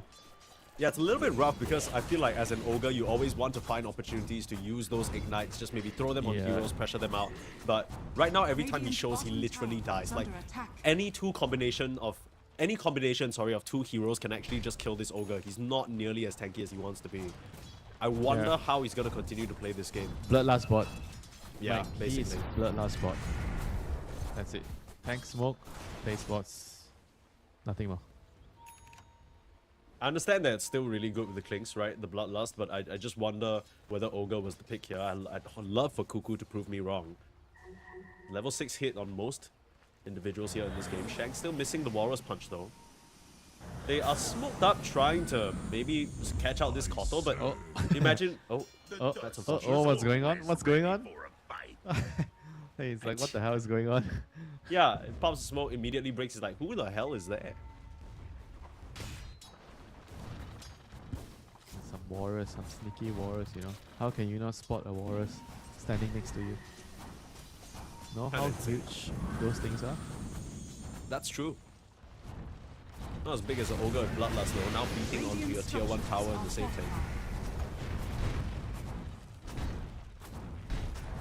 Interesting that they're opting to open up this part of the map first. I thought the usual progression was that you'd want to take the safe lane tier 1. But since they're here, Gabby, maybe they want access to the triangle. But Execration aren't gonna let this go down without a fight. The heroes are starting to stream in.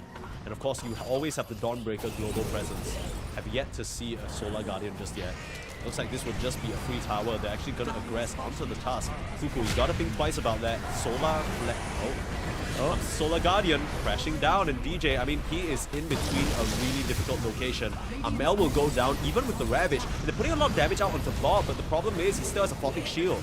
Hiding away now, DJ somehow able to kite. This fight has become a mess right now. As Tino throws the hammer, Gabby's still very strong, but it doesn't really matter if he can't stand his ground and auto attack. CML finally dies to some lingering skeletons as JG and Kuku gonna versus be Tino close. and Palos. Close. He's still standing his ground and fighting very, very strong on this Abba. Picking out to that Ignite is Tino, and after that Bloodbath ends up being, what, like 2 for 3 overall? Which is a 2 for 4 overall. Okay. The Really Ravage, nice man. stuff from Execration. The Ravage was the big one. He got everyone, and then it kind of like delayed the death of the Kotal enough. And he also saved DJ in the end. You know, DJ was able to do some cleanup damage in the end, thanks to the Ravage. Very, very small margins, you know, that allowed KUKUYS to actually win that fight there. I mean, good play from both teams. Yeah, I could see why Execration decided to take that fight as well. You know, they had the damage, they had the tankiness with the Abaddon and the DK, just a little bit short towards the end. I mean, it also doesn't help that both supports basically survived on like 200, 100 HP, right? It looked like DJ was gonna die, and then he manages to kite off to the right He side. should have died, you know. I think maybe Yeah. they felt like he was gonna go down, and they didn't really hard commit to Radiant's finish the bottom kill, tower and then is somehow he under doesn't attack. die, and then he comes back, he casts some spells, and then oh my god, they realize this is a disaster. Yeah, same thing for the Ogre. I feel like Kuku should have definitely died in the fray there, but he ends up just getting like 4 or 5 more Ignites. accounting for the multicast, of course, and once you start ticking down to those, it's really, really painful stuff. So just with that alone, it feels like the side of KUKUYS, they are in a better position. I think both of these teams probably still gonna bide their time and try and farm, but I don't think anyone's gonna force anything in the near future. Yeah, maybe with the Radiance timing on the balance, they might feel like they want to do something. Radiance plus Solar Guardian and Dagger Sure. DK. I think these three items would maybe allow you to go for at least a pick off, right? I think you're going to be looking to pick off at least the Kotor. Because Kotor is being very pesky around the map, chopping waves, illuminate. I think that would be a very, very nice skill. Radiant's So bottom Tide What do you is think of this going Tide Hunter eggs, build? Because, right? yeah, he's rushing eggs. It's good with the things, though, I have to say. But otherwise, Pipe probably is a nice pipe game against the Abaddon with the Radiance. I would say the Axe is more like a scaling build. You can farm a lot faster with your hero with Aghanim's, and it works really good with the Klings.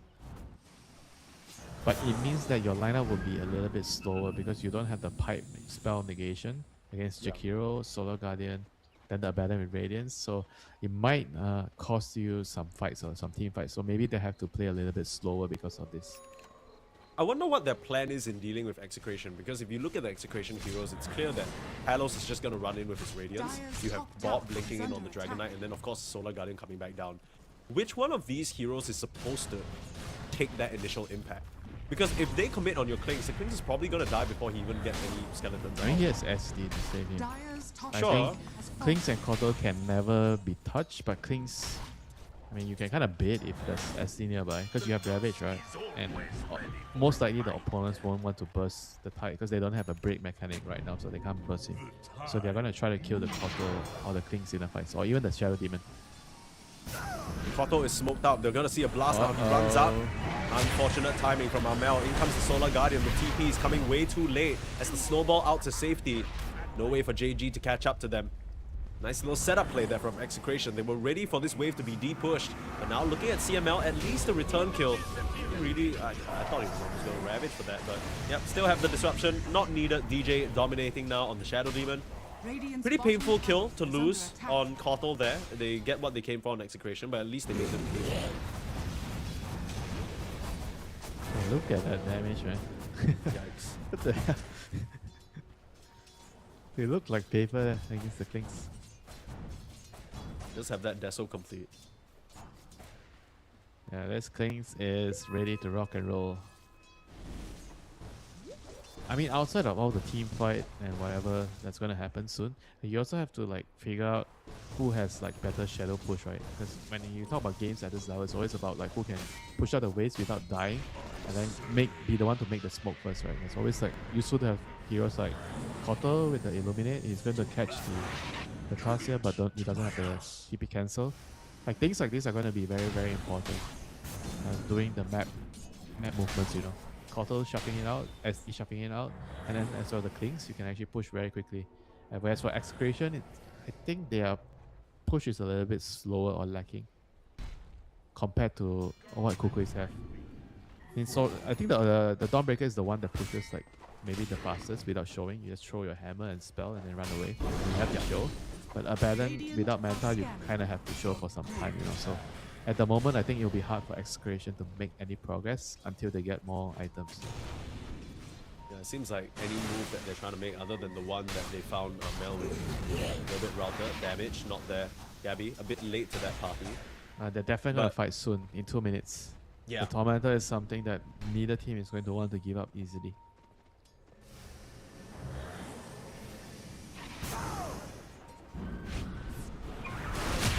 They blinked in, looking for Amel here, but very quickly realizing it's not as free of a kill as they wanted. Snowball over, back to the creep wave that Dragon Knight's dragging out to safety. Nice Tumbler's Toy Shanks. Can he escape here? Still has 21 charges. GG, you gotta be careful. In comes Cuckoo, gets fogged by the tree line though. Dyer's middle tower Can't even is cast under an Ignite. What? How did he actually survive? Dyer's That middle is tower insane. has fallen. I think he survived because the snowball, when he was rolling back, he stunned the Tide, so the Tide couldn't get his spell off the gush. And then he managed to blink away with the Tumbler's Toy. Straight to the Roche Pit they go though. Not wasting any time. Look at the damage, my goodness. Bloodlust, baby, and that's all. I love this play coming out from KUKUYS. They very clearly understand what they can do this game. Execration. Not sure if they're gonna let this go for free. Roche is only at half HP. Got to be careful. All the ultimates available here. Dragon Form already popped. They're waiting for the Solar Guardian to come in, let's scalping see. the pit. Nice ice path onto 2. JG is very low. And because he's going for this Axe Rush, he doesn't have any major item just yet. Throwing out some Ignites, scaring Shanks away, but you have that Aphotic Shield. Both teams understanding how important this is. Orochi, he's gonna move in just about a minute. I'm not sure whether you can still make this attempt. I mean, Execration look like they really feel like they want to use the pipe, you know? Dawn has a pipe right now. They want to fight with the Dawn pipe. Yeah. Maybe They they have can the just pipe delay this so that... So that in both spot? Yeah, Yeah, actually, maybe that will be good for them. you're establishing KUKUYS. the archers in the pit. KUKUYS are going in. Execration. They need to try and make a move now if they want to go. They don't have the vision though. Where's Bob? Where is Bob? Shot dropping low. In comes Shanks, immediately eating a Ravage. Shanks is fully committed upon, but the rest of the Execution calls coming in, and they get themselves the Aegis. Bob steals it away, and the Clinks immediately melts to the overwhelming damage. They didn't have the save because they used the Ravage on a support. Shanks sacrificing his own life to open the path for Execration to take this fight. DJ Hill get gunned down as well. Great play from them, synchronizing the blinks in and disallowing KUKUYS from taking that objective. Oh no, it's not over. Oh, It is JG, not over. watch for the blink, Bob. Looking for him, you got the range? Just off the mark. Might be daytime, but can't quite find him over the tree line. Could have been one more kill the way of Execration. But just off of that alone, they made use of that pipe timing like you mentioned, and now they're the ones in control. Finding a stray Cuckoo up here in the top lane, they'll smash it down. No chance for Cuckoo. I think it was the pipe, you know, because they were getting chipped down by all those random small little spells, and the Tide took like half damage from the Roshan. He didn't have any regen. I think that's the problem with going this build, right? You don't have enough sustain. You know? I think that was the main reason they couldn't really take that fight. And the pipe on Tino definitely paying itself right now. Yeah, it's like the aura differential, right? Because we talk about how off-laners these days, it's a lot about building up those auras so your team can take the fights during this time period. Throughout the entire fight, I think only later on did JG get that Aghanim shipped up to him. So it's basically dead net worth in his pocket compared to a Solar Guardian and the immediate pipe impact. It was so difficult for them to get through any of the Execration heroes in comparison. Gabby just melting like butter. Has to be so much more careful about his positioning.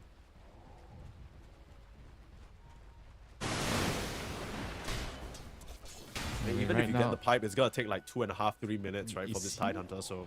is he trying with the pipe right now? Yeah, he has it queued up. I mean, the sequencing matters a lot. You know? Like getting pipe second just wouldn't matter as much. I mean, I get it, the axe helps you farm, but then your team just took a huge L, right, because of that. I think strategically this game it's not good to not get the pipe first, you know, compared to the axe. Even Yeah, though he I'd has to agree. farm slower. And now the state of the game is very, very good for Execration. I would say they have full control of the map. They can do whatever they want. Palos is just cutting waves because he Radiant are understands that he scanning. can't die. And they're gonna group up bottom to take another tower here. Tide Hunter boy, getting he's aggressed dead. upon. Where's the backup? JG in big trouble. Still has Yeah. that blubber to shrug off though. Thought there were more heroes around the area. Turns out it's not. DJ gonna make some dragons for himself. Turn the damage onto Bob. Meanwhile, backline Palos has jumped straight in, forcing the retreat. Amel has that Ignis Fatus now, keeping them at bay. And Palos, his borrow time might just pop if he's not careful. He has to walk away down to the south. Orchid complete, but looks like they found Cuckoo trying to wrap around and ends up going down instead. It feels almost mandatory at this point. Every time we look at a fight, Cuckoo's just dead. Radiant structures Yeah, are they're kind of fortified. snowballing out of control. Radiant's Execration. bottom tower They have the is mech, under they have the attack. pipe, they have everything they need. They have an Orchid to kind of deal with the Kotal as well. And Kotal has no defensive item, right? Yeah, he doesn't have any defensive item. If he Radiant's jumps on him, bottom tower on the has Baron, fallen. Orchid, he's gonna die.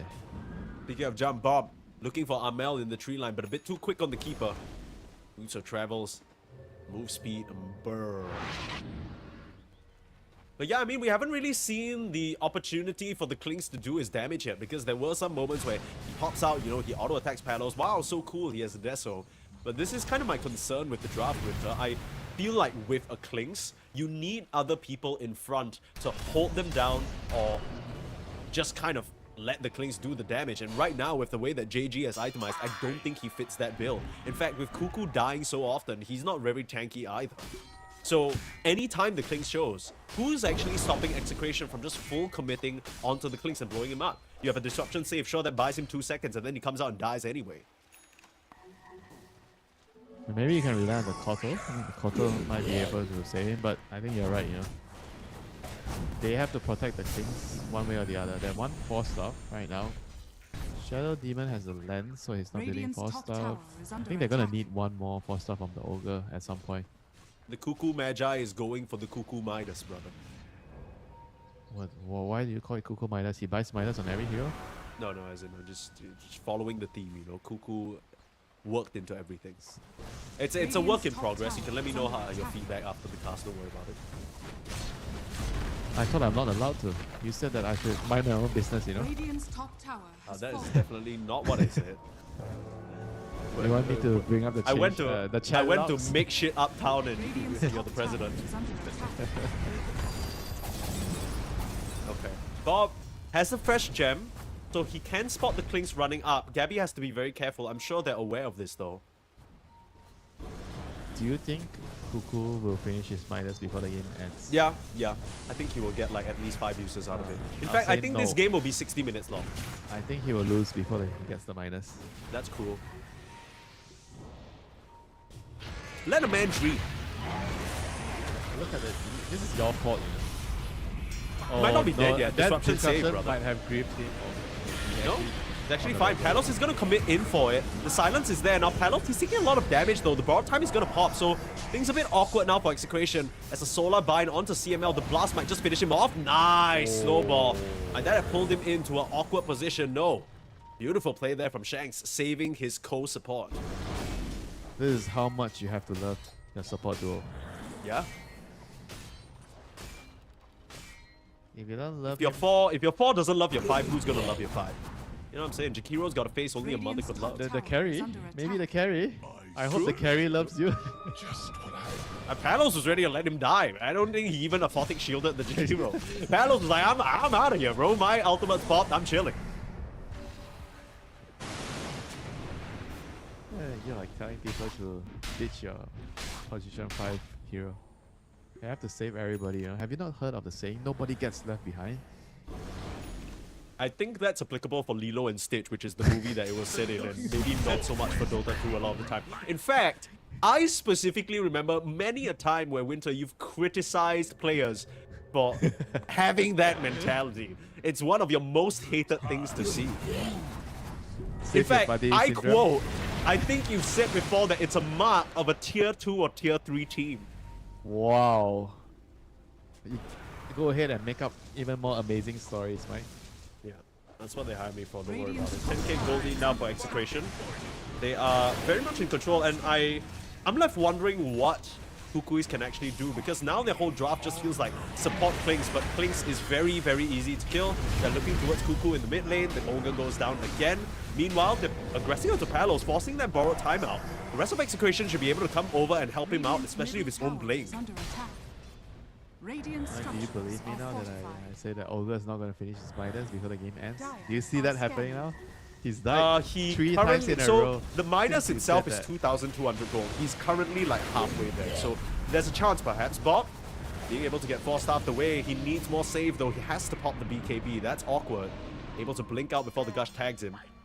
Clean disengage there from Execration. Cost them the BKB charge from the Dragon Knight. But JG wants more. Trying to TP out. Are you gonna Ravage for Jakiro? No, you're not. No dead in the water just yet.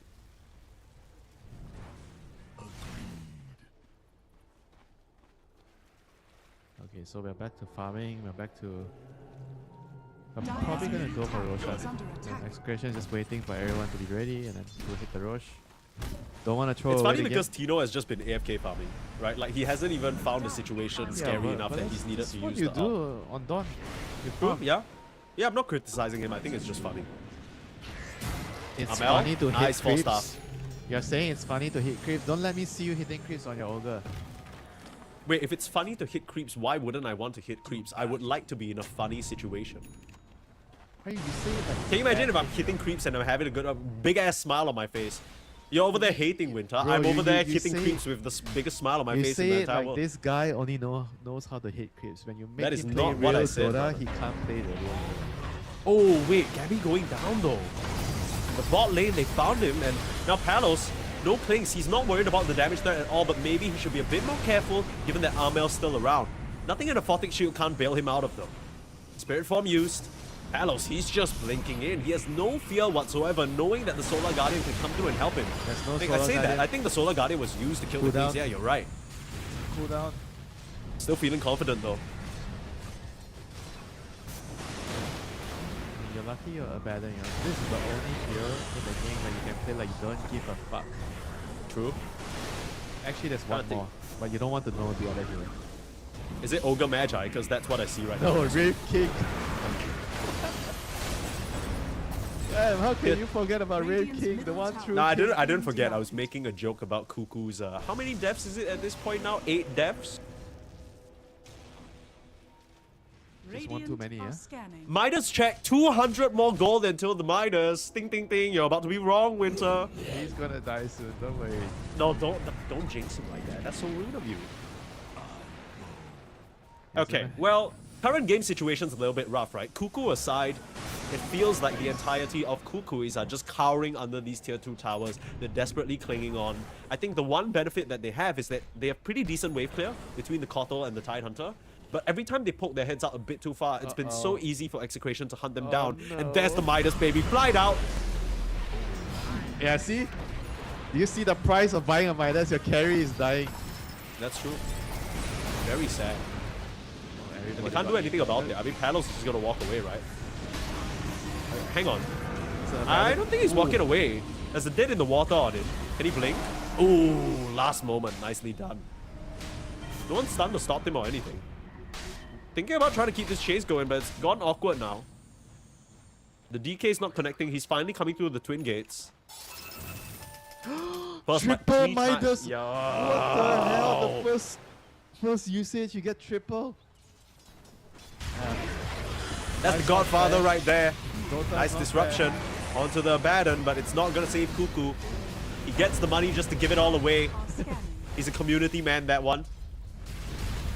So there's a price to pay, yeah, when you get a triple Midas. That is funny. So he dies right away after he gets a triple Midas. It is not funny hitting creeps, right? But that is funny. Okay. Yeah, I can agree with that. That was pretty hilarious. I appreciate your team play. Roshan on the menu now for Execration. Without their Ogre, they still should be able to contest because realistically, he's just kind of a bloodlust bot. Rose is dead. Coming in now, get vision with the He got tide, it! but He got the oh, they last actually hit! got the last hit. Palos getting snuck it under him there. But now committing onto Armel. Ravage is there to hold them back, but the BKB's already popped. They're fully committing onto Armel, but he's able to just force staff away. Now getting to a better position, turn their sights towards Gabby. No force staffs for him, unfortunately. JG, you might be full HP, but the thing is, you're not doing anything in this fight. Your Klings is already dead, so is your Kotal, and the rest of these heroes are just getting run down. Execration, the train is too strong. They're gonna look for Cuckoo in the sidelines. He doesn't even get to Midas a second time. That's cold. Aegis secured for Palos, and they get JG. The pause as well. Whoa. Team wipe the enemy. Pause. DC. And whatever he said. I believe he just said Gab O. Is he trying to make fun of Gabby's name? Like he's saying Gabby. I is mean, whatever Gabo? it is, I don't know. I don't know, to be honest, and I wouldn't take it that far. Okay. I just think that there is. Wait, what am I it's looking not at? a Is this a- coincidence that Okay. he's saying Gabo, you know? Even with the entire burning army there laying into them, you see the problem with the Klings, right? He's got a bunch of damage, but the problem is he doesn't have any survivability whatsoever. You throw down the Ignis Fathers, you even Ravage and stuff, but they've got BKBs. Like, Bob just stands his ground, auto-attacks, and you can't actually kill them before they kill you. And you look at the damage done from the Klings, he did over 5,600 damage that fight, which is eclipses everybody else in the team, but it just doesn't matter. And no one's there to finish the job. You're running away on your Keeper of the Light. You're running away on your Tide. Your Tide's desperately trying to say, hey, look at me, please hit me, guys. Stop hitting my carry. It's not working. No one cares. Radiant's bottom So whose fault is it? As the old prophecy goes, Cuckoo fault. I mean, it's kind of true. It's just, oh, prophecy, what the heck? Radiant's middle He's not playing Venomancer. It's still a his tale as fault. old as time. I don't know how to break this to you, Winter. Unfortunately, it's always Cuckoo fault. But then it's not a prophecy, you know, it's top just tower is under an old attack. meme, you know. That's true. The 21k gold lead, and they've just taken 2 racks for basically free after that immense team fight that they've gotten themselves. So the items continuing to flow in here for Execration. I'm looking at the side of KUKUYS, and I don't see anything that really changes the complexion of this game for them. All you really have on your tide is your pipe and your eggs, and that's about it. Maybe you get a blink dagger and catch them by surprise with a ravage for the first time. There's one item. There's one What is it? item. Let's hear. I gotta say Divine Rapier. I don't even think Yeah, that saves Divine them. Radiant I don't think that saves them. If you give him a Divine Rapier now, I think there is a 10% chance they will win. No, not impressed. How about we ask Gaben? Yeah, check damn. win prop. Hey, I mean, if you give Okay, them... Okay, wait, so are you give saying the rapier- Divine Rapier gives them 10% on top of the 8, or is it does it go I, up to 10%? I mean, I didn't know that it's just 8, you know. Dota thinks it's just 8. Yeah, me too. JG, gonna get saved for now by the disruption, but really nowhere to run because of those shots. He's gonna try and turn around and fight, put some damage out. Nice little psychic headband pushing Palos away. That's actually gonna help JG survive, but Bob comes through and finishes the job. Theo has that Dragon Form, turns around, stuns up onto Cuckoo, and Palos just jumping in, waiting, calling for the Solar Guardian. Come get him, Tino. Pulling him in with the harpoon, and he just doesn't stand a chance. The things can't get anywhere near the fight without melting like butter. And Palos still on the front lines, not worried about a thing with his second life. Now we'll just blink forward, looking for more. He does not care. GG is called by Gabo because KUKUYS, there's no chance for them in this game number 1. Yep, no chance at all. You know, the Ogre got bullied from level 1 to the game end. He ends the game with a Midas, with a triple Midas first usage, but it is not enough, Mike. It is not I wonder enough. I wonder what Execration- exactly went wrong. Because I know Execration you has talk the last about... laugh. Yeah. Well, they're not done just yet, right? This is a best of 3 and this is the upper bracket. So even if KUKUYS lose, they still have that second chance. But you already mentioned a little bit, Winter. You said that the Ogre got bullied since the start. I kind of get this feeling, and you can correct me if I'm wrong, which is a lot of the times, but You're I get wrong. this feeling that they didn't really sell the Koto flex as well as I would like to. Because even though near the end of the draft we were thinking, okay, you know, Koto pos 4, I feel like they could have maybe played around with that idea more. At some points, I knew for a fact that it was going to be Koto mid, and it's like, okay, well, Bob's going to have a free game, right? You're not really pressuring Bob, and we've talked about Bob being the win condition for Execration. I could understand why they did it, because they wanted to make room for Shadow Demon. The Shadow Demon is very, very strong against the tanky heroes, right? The Dawnbreaker, the DK, the Abaddon. I mean, I could see that, you know. Like, I felt like the Koto was really rich at the beginning of the game with the Vessel and Travels timing, but they needed the pipe from Tide, you know, because they lost one important fight because when he had Axe and the Dawn had pipe, they couldn't take that fight and they lost. I think everything spiraled out of control on top of the Ogre and Kingsley not going well, you know. So I think these are the 2 biggest factors that contribute to the whole game coming down for KUKUYS.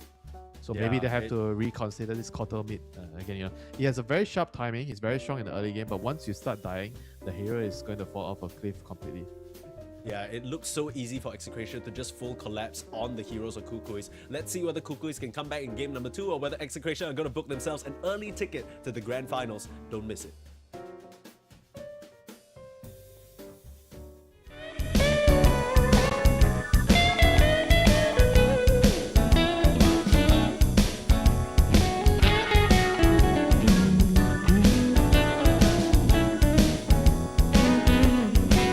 I got the prettiest little girl.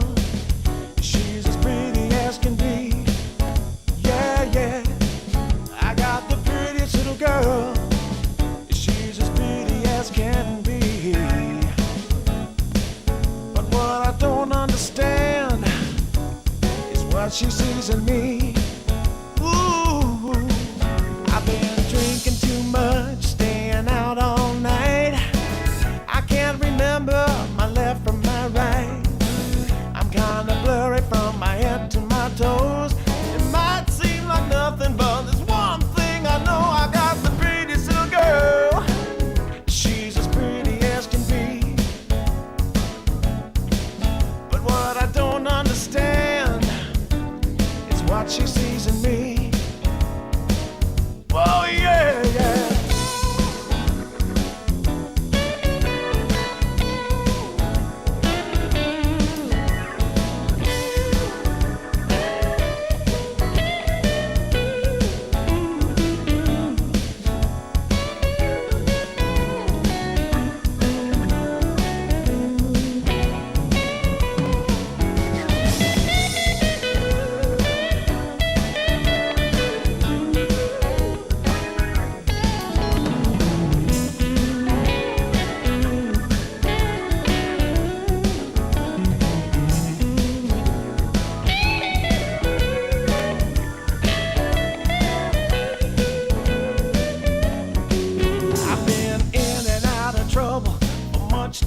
bag of bud, my camels and jack. Go ahead and take them all, I don't want them back. Those nasty things mean really nothing to me, 'cause lately it's so plain to see. All I want is you, honey, it's so true. Give it to me, baby, all I need is you. Yeah, yeah, yeah. Come on, you can take away my mint Cadillac, take my Harley too, I don't need them back. I got an engine, Lord, it runs so right. As long as I get your loving each night. All I want is you, honey, it's so true. Give it to me, baby, all I need is you. Yeah, yeah, yeah, yeah, yeah. In the morning, well, early in the morning, late in the evening, round around noontime, round about noontime, baby, 24/7. Give it to me, baby, all I need is you. Yeah, yeah, yeah.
My camels and jack. Go ahead and take them all, I don't want them back. The only thing I could ever really miss is what I feel when I get your kiss. All I want is you, honey, it's so true. Give it to me, baby, all I need is you. Yeah, yeah, oh yeah.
If you wanna get with me, all you gotta do, call me when you need me. I'll be waiting for you. I know exactly what you want. I'll satisfy your need. We can have a good time. Don't you worry about a thing. If you want it here, or if you want it there, you got it. Have yourself a good time. Act like you don't care. You got it. Get that motivation. You got it. I got just what you need. You got it. I got just what you need. You got it. I got just what you need.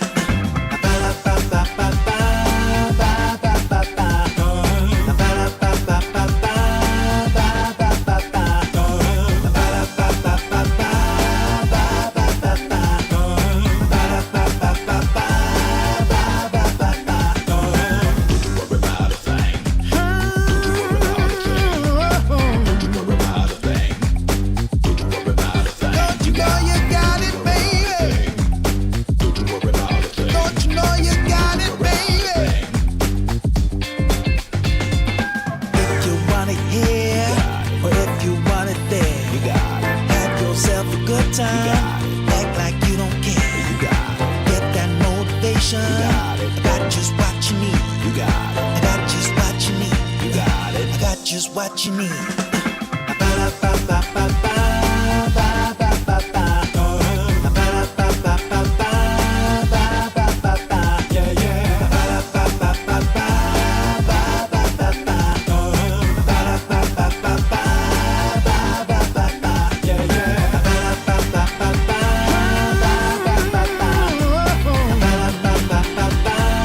Don't you know you got it, baby? Don't you know you got it, baby?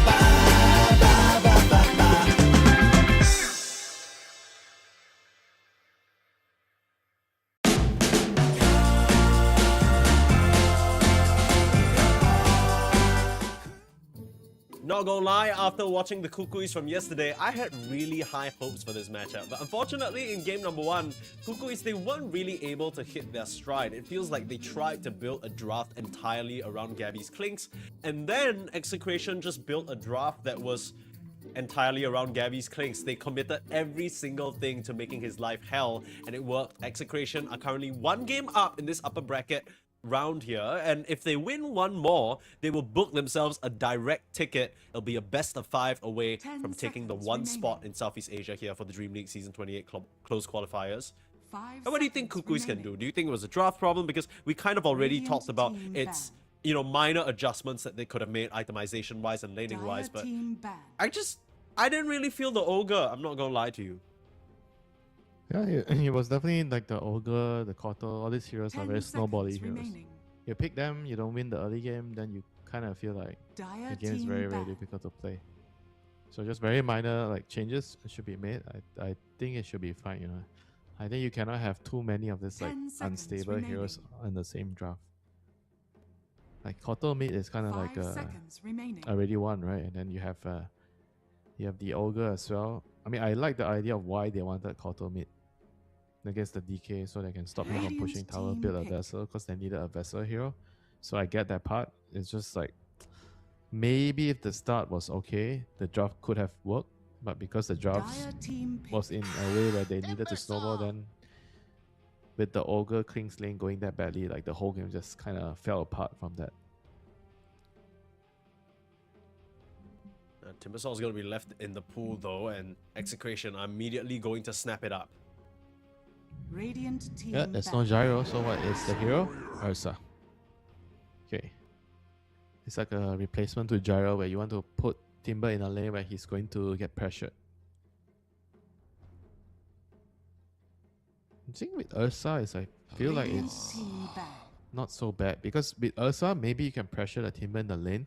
But the thing with gyro is gyro doesn't pressure you maybe as hard as Ursa, or maybe somewhat similar. But gyro has also kill potential, right? Because you have this absurd amount of magic damage from your rocket barrage and call down to kill the Timber. 10 seconds But remaining. Ursa, you don't really have that ability to burst the Timber, when it comes 5 to seconds remaining. mid game. You kind of just sit back and you farm, and you you don't really interact much with the Timbersaw, I would say, until you have maybe at least Dagger with your Battle Fury and then the BKB. Yeah, I was gonna say the only thing that changes that is a strong position 5 like Jakiro, which makes sense why Execration immediately banned it out. I wonder what other options that KUKUYS have, because the way this Timbersaw is in the current meta, it feels like it is for sure going to be off lane, right? We rarely, if ever, see people bring it mid. I think only hero specialists like Malrine on Falcons are the only ones doing that still. If it's a good matchup, I think maybe you can make it work, but otherwise, yeah, probably no. I mean, right now you're looking for a lane partner with the Ursa. I think against Timber, maybe you can consider Crystal Maiden. Like, this is the only Ooh. situation I would. I don't really like the hero. I mean, I like playing the hero, but I don't like the hero in the current state. But yeah, I think apart from this sort of game, Maiden will be maybe useful against Timber. So they pick the they're gonna Kotal snap out first. the Kotal first. Yeah. Yep, Kotal comes out first, so this is probably going to be their position 4. I think they're not going to flex anything around anymore. Execration goes for a very strong position 4 range hero. I think with Timber, you kind of need to be enabled in the first couple of ways. So you want to be in a lane with a range hero. I think against Ursa, this is kind of like a good option, because the Ursa is going to want to run at the Timber. The Earthshock, you want to hit him, and Moeta just uses Dead Shot. And we have a Treant. They know that KUKUYS is probably maybe considering to get Treant Protector. Yeah. And it's again, you know, the Treant Protector plus Keeper of the Light duo, you know. We know how strong that can be. So Terrifying. Terrifying. Execration says, nope, you are not going to get that, sir. Figure out anything. I hope you pick Venomancer for Kuku. I mean, CML is also a great Treant Protector, right? It secures the lane in a very big way. Whether or not you're playing aggressively like Kuku and setting up around the Not map, as or good whether as you're Kuku. just... I think he plays it very differently. He plays it more like a buffer, you know. He buys Solar Crest and he max living armor first. A little bit similar to how the... Who was the guy? The Carstensz position. Hardell? Like, similar to the way that guy plays. You didn't really like that though. Like, you weren't that big of a fan of it. Nope. I think that is not the way to use the hero. Period. I mean, can of understand. course you can still win with that hero, and I think there are some games where you have to do it like that. But I think in general, it shouldn't play like that. Sure.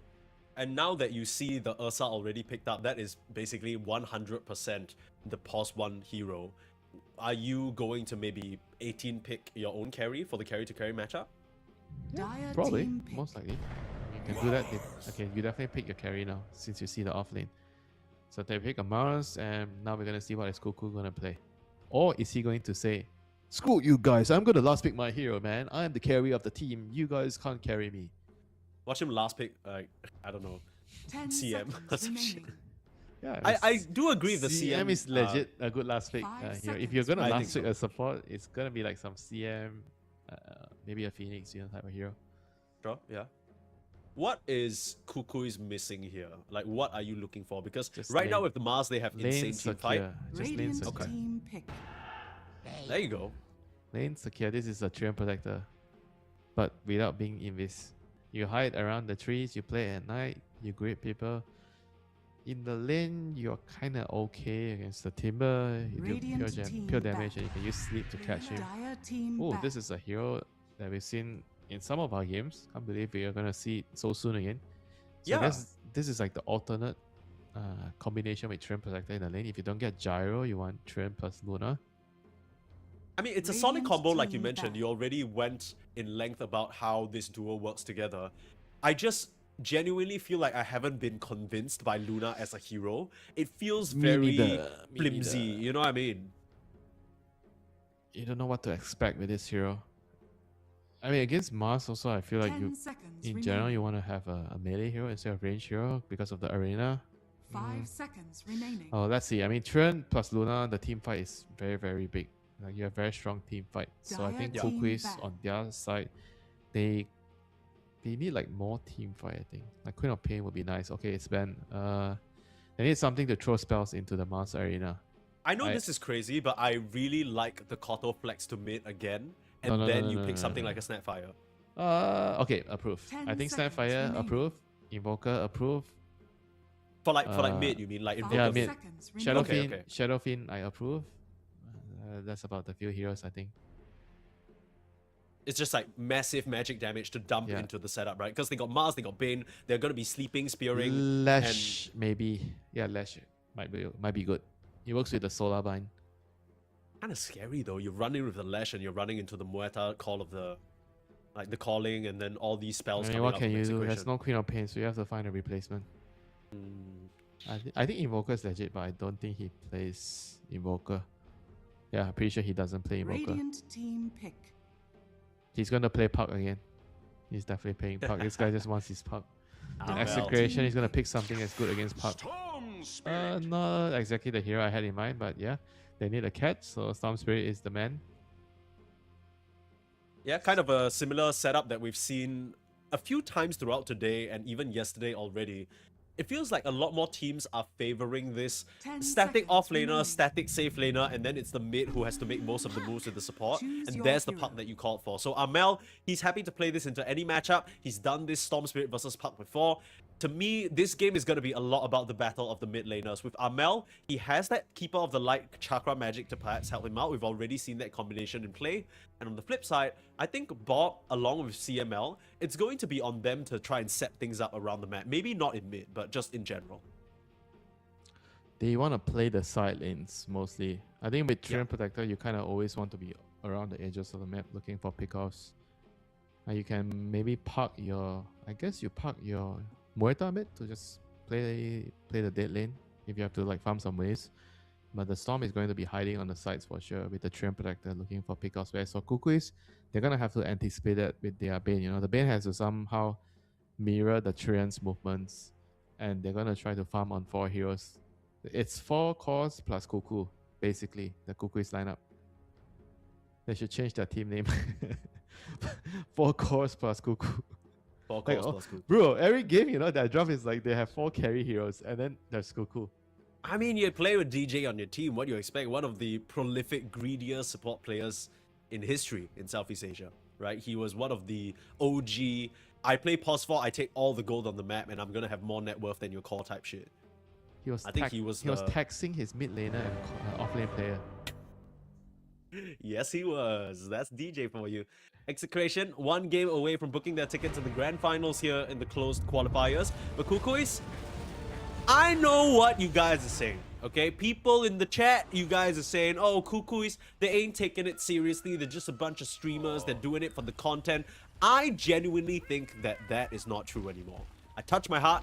I'll say it for real. This isn't bias or anything. I genuinely feel like these guys, for whatever reason, are giving a shit real hard. And it's just that they're up against really strong opponents, right? Execration, there are no pushovers. Let's see whether they can actually push Execration back over and get to a game number 3.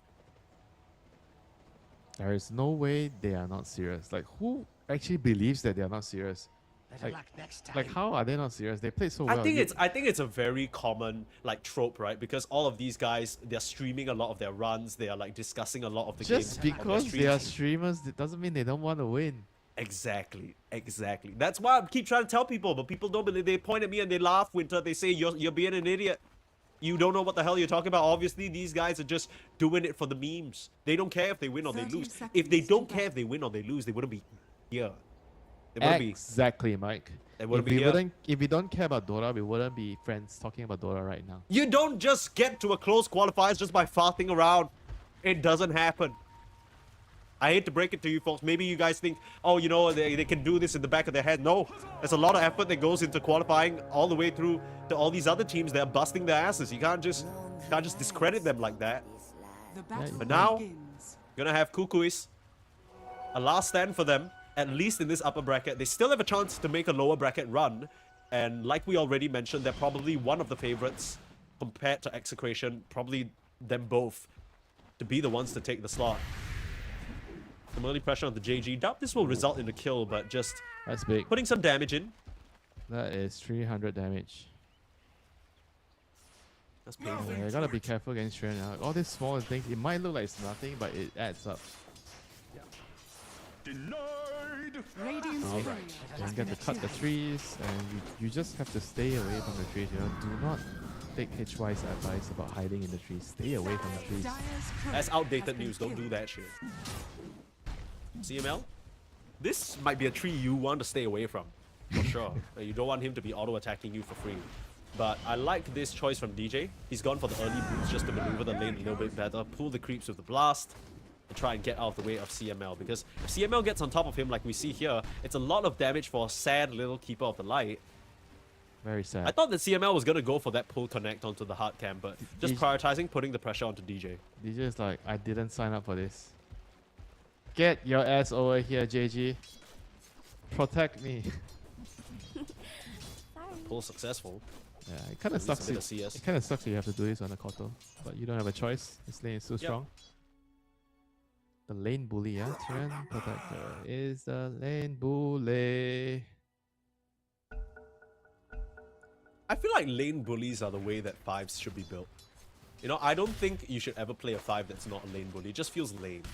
I want to be the scariest hero in the first 5 minutes of the game. Just beating the absolute shit out of the offlaner. You think you can bully my carry? Get the hell out of here. Isn't it so much more fun that way? Oh, it depends on how you define fun, right? Some players, like Whitemon, they just want to do what the heck they want in the game, you know? That's true. But Whitemon's good enough that he turns any hero into a lane bully. Because the guy is just really good at laning. Shanks in big trouble. Kuku will draw the first blood. A bit of a different situation compared to the previous game where he was the one endlessly being aggressed upon by Shanks and Tino. This time round on a much stronger hero in the early phases. My plate resounds. I think the one downside of Trian, and it's not a major one, but it's just now that Leech Seed is free, it doesn't really heal you quite as much. In fact, the healing is very minimal. So he's going for the level 2 living armor just to kind of help Palos sustain. I don't mind this very much since you've cut down most of the trees and level 1 Nature's Guys, or Nature's Grasp, sorry, isn't that crazy anyway.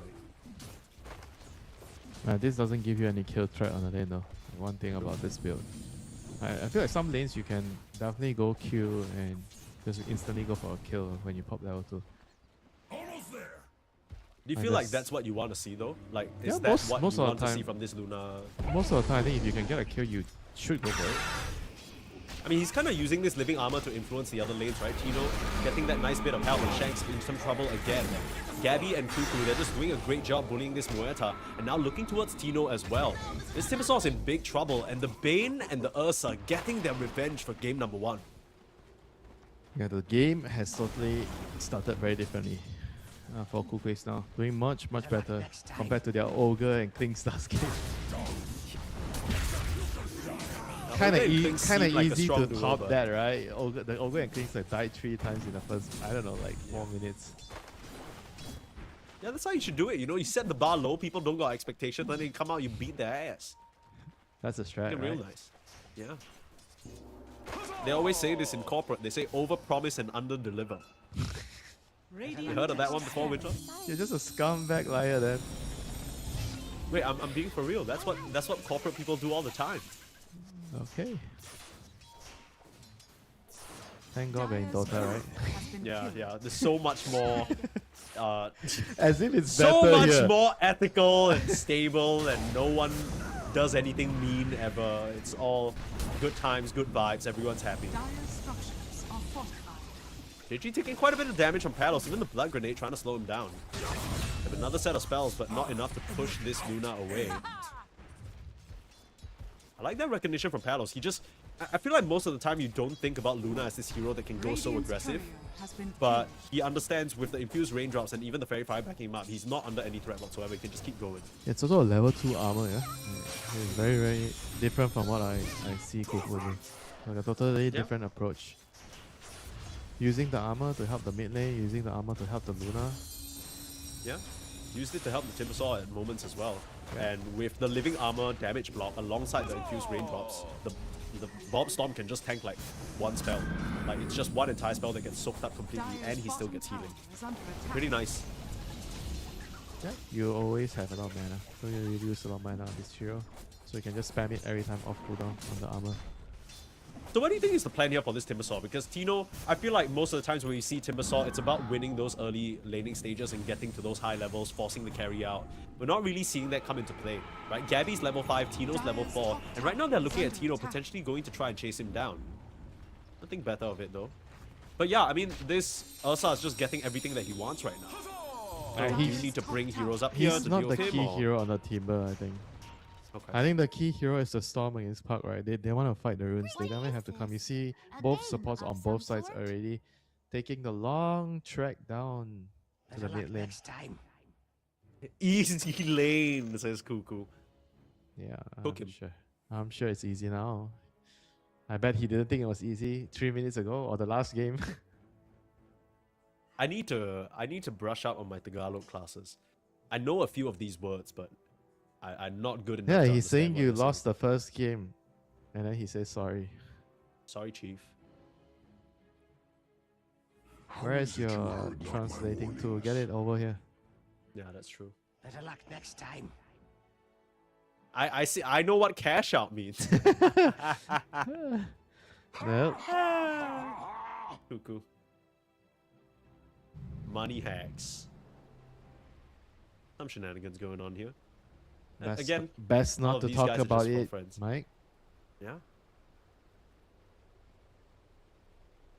Yeah, the players are a lot more leniency than us. You know, if we did that, I don't know what would happen to us.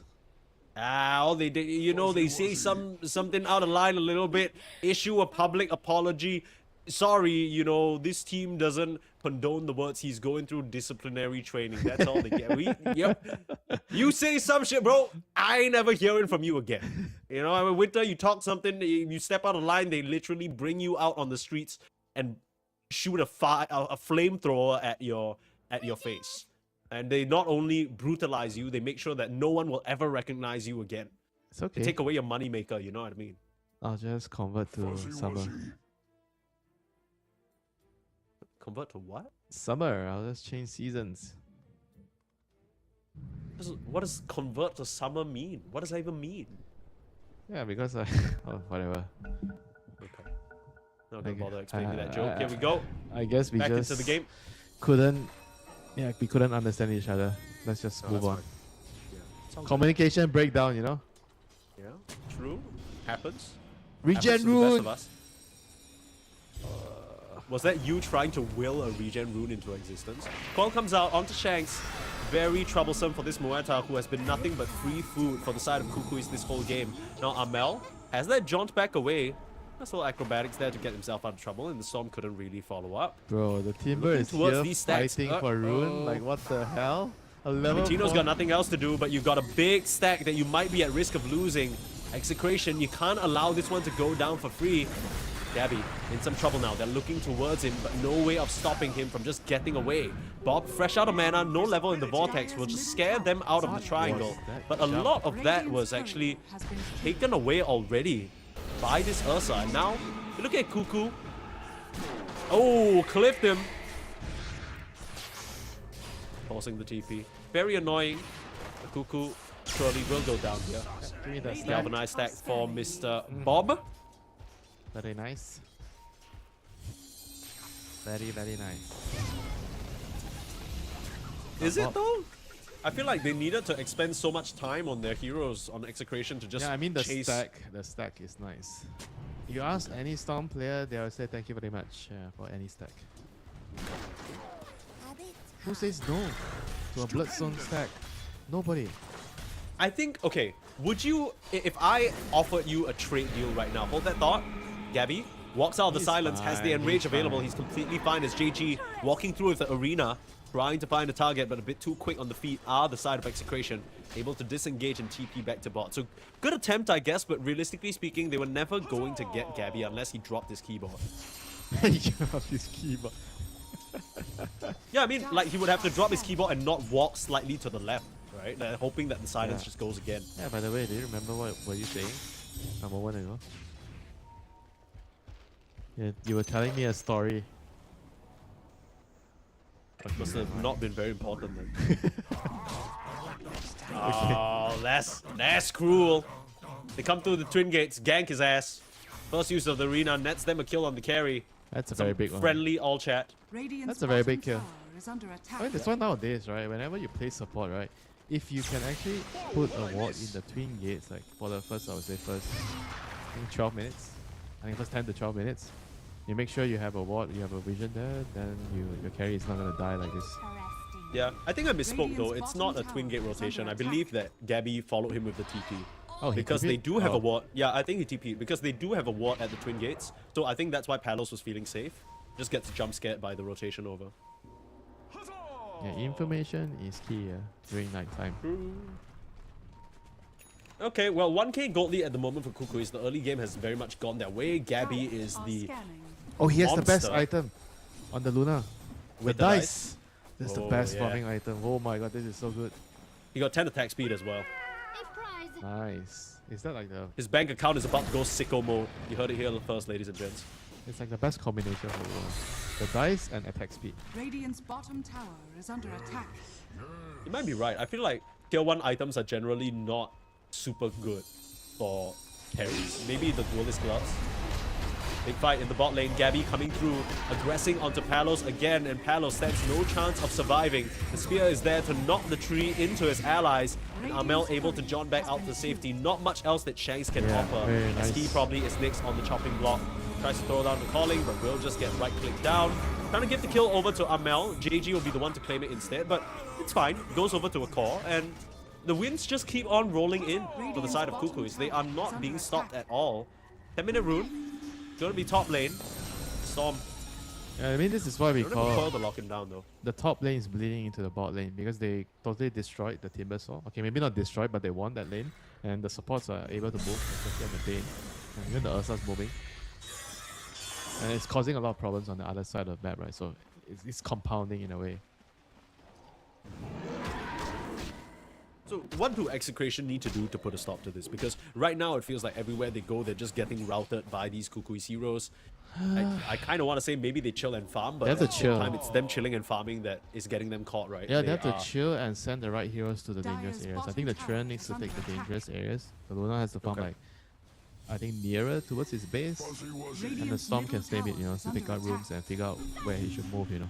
I think it's really important that they at Dire's least bottom secure the tower runes is for under the Storm, attack. if they can. Because that's your ticket back into the game. Some regen runes, some arcane rune on the Storm, and then maybe he goes insane and kills a couple of heroes. That's the hope you have if you're an Execration fan right now. Things not looking the best for them. This is kind of what we talked about in the draft as well, right? Luna and the Timbersaw, both Radiant's very top static tower is under heroes. attack. In a situation where... Oh, Timbersaw? Oh, I thought he was dropping low there to an aggressive attempt. He's just dying from farming. Relax, Mike. The man's having a below average game, I think. Yeah. Look at the net worth. Yeah, how This is he Timber and the actually Storm. still richer than the Storm? Yeah, what the hell? I thought the Storm had a better start. Apparently not. I mean, it's clear, right? Not. It's- He it's has what you zero said. death. He has zero death, and his why is the man so poor? Who stole from his bank account? That's what I'm saying. I don't know. No one's actually... Is there a Given him bounty money. hunter in the game? Where's his money? Yeah, where? Isn't Was- this about time where you make some royal offerings to King Bob? Why are we Oh, I slacking on the check. offerings? I have to check his account balance. You know, his his balance sheet. Where did the money go? You know, Did he I- spend it? You think he bought a new bag or something like that? I don't know. Maybe he's got himself a new pair of Gucci flip-flops that we can't see from here because it's below his model. I don't know. His inventory is empty, that's for sure. Looking towards the Greaves. Yeah, getting too many liabilities. Need to Steal buy- his outfit. 5,000 euro boots. Gotta watch every amount of money you spend. You know, Dota doesn't last forever. Is this your advice to the pro players? I mean, not not really. You know, I'm sure they are more well off than me. It's an advice to myself. All right. Okay. Every time I hang out with some Singaporean fan, try to get that particular fan to pay for dinner or lunch. You've already succeeded, brother. You've juiced me real hard. Bro, I offered. You said no. It's okay. It's okay. It's okay. It's okay. then I said, since you say it's okay, then it's okay, you know. At least Yeah, it I'll- is. It is. I wish I understood this all chat. I'm sure people in chat will know exactly what they're talking about. I saw something about a bonus. Interesting. 11-11. They get a discount on something. Perhaps it's those Gucci flip-flops that we were talking about. Okay, let's dive a bit deeper into the recovery game plan, right, for Execration, because I think you loosely touched on it, but I want to get a clearer picture. So you said that they need to chill and farm and maybe send the Treant to get some of the dead farm. So where does everyone go? Are we waiting for some specific item Yeah. timings? Because Okay, if the okay, Treant okay. is... Let me get it down on the T to you. So Okay. the Storm stays in the wish to middle, the retract Muerta your follows the last Storm. move. This is the gang squad. The Muerta and the Okay. Storm. So Muerta once- Storm. Okay, got yeah, it. once the Treant Protector gets enough levels, he can just walk around to look for kills, and then the Storm and the Muerta can either follow up or go to the other side, because maybe the Treant reveals like a target that they cannot kill, you know, so they don't have to come. So they have to go Okay. on the other side of the map to find another hero. Timber just pushes out lanes wherever he can, defends the tower wherever he can, and then slowly and surely wait for pickoffs. Eventually, I believe it is going to happen. You have a Bane, you have the Kotal, all these are easy targets. And once Treant Protector is invis, you are going to find your lovely supper for the day. Who do you think they can kill, though? Like, if it's Bane, Storm Kotal. Muerta, that's a gang. Bane Kotal, even Puck. Why not? Silence. I guess they haven't, like, gotten slightly tanky. Because I feel like if the like, let's say you're going on the Bane, right? And then he sleeps one hero, and then the Kotal happens to be nearby, blasts him. We already saw how disgusting Yeah, but this why? waveform That blasts is are. like worst case scenario, right? Sure. You gotta still try. then- Just because they can react doesn't mean you never try to gank. So based That's on true. what you're trying to tell me, you can never gank anyone because the enemy could just TP and back up and kill you. So you should never gank No, anyone. That is actually not what I'm saying. Yes, Your that is what deduction skills are. that is Your what. Winter, again, your deduction skills are failing you. All I'm saying is that it doesn't look very easy. Okay, It doesn't look very easy. And I... Dota Is there a is point- not easy, Mike. True. Is there a time where we're expecting Tino to start participating in these attempts, or what's his goal here? Like, he obviously is Giga behind. He's just looking towards rushing that pipe. Is he just on farming duty until he gets the pipe and we're not really expecting the Timbersaw to participate? Yeah, farming / connecting duty. I think he can come if it's convenient for him to join the fights, but otherwise he should Gotcha. Are scanning. stay put, relax, fasten his seatbelt, and just wait. Okay. Enjoy the ride. Get you that know? pipe. You know how much of this game they're like in 4K gold lead down. Yeah, this is insane, you know. 10 minutes, 11 minutes, 12 minutes, 4K behind. Just from CS. Battle Fury and 500 gold from Mr. Gabby there. Pretty nice timing. You gotta consider he went for the full phase boots as well. There's a couple of other small items, so... Uh-oh. Dire's bottom tower Bye, Los! Bye-bye!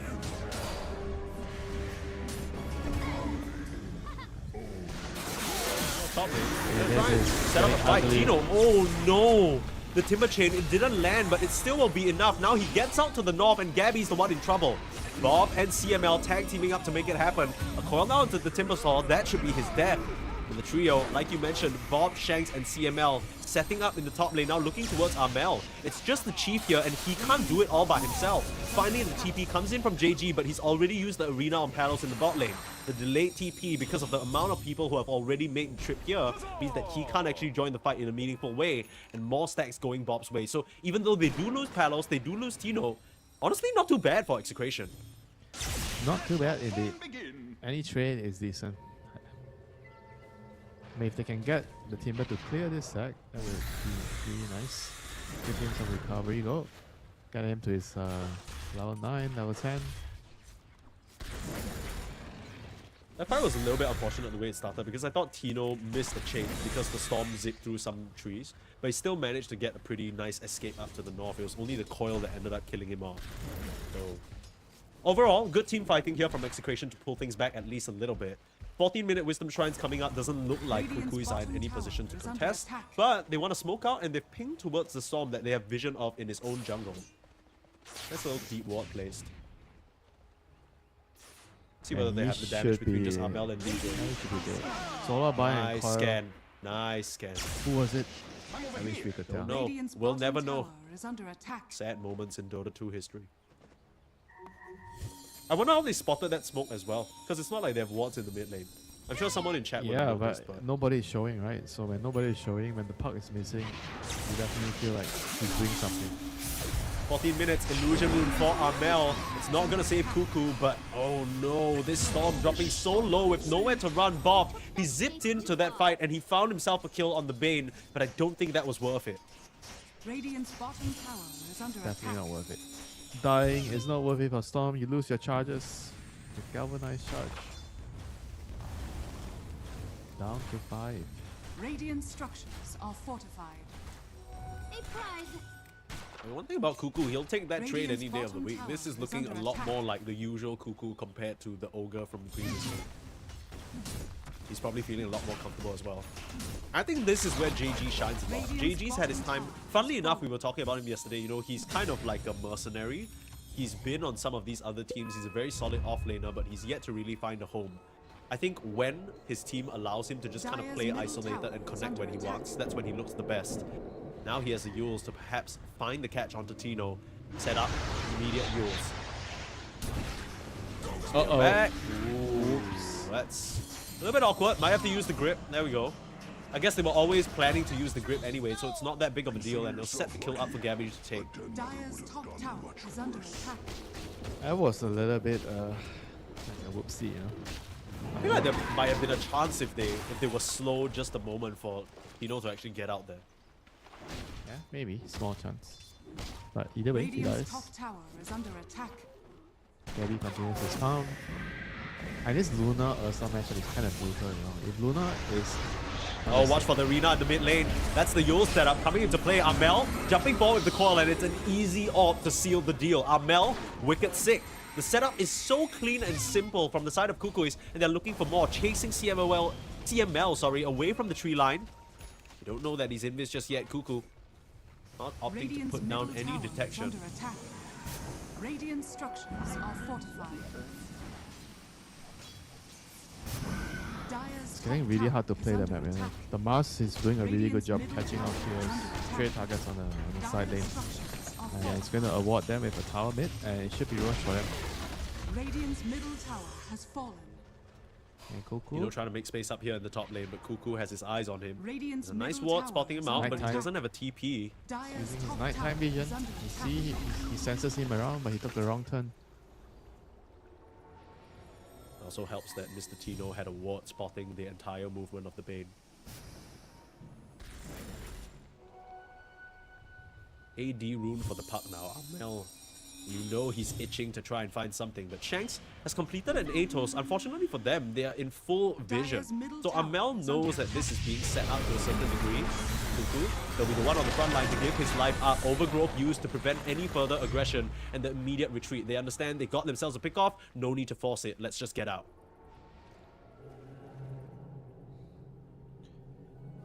And both teams just trying to find little advantages here and there, trying to eke out a little bit more efficiency in the map.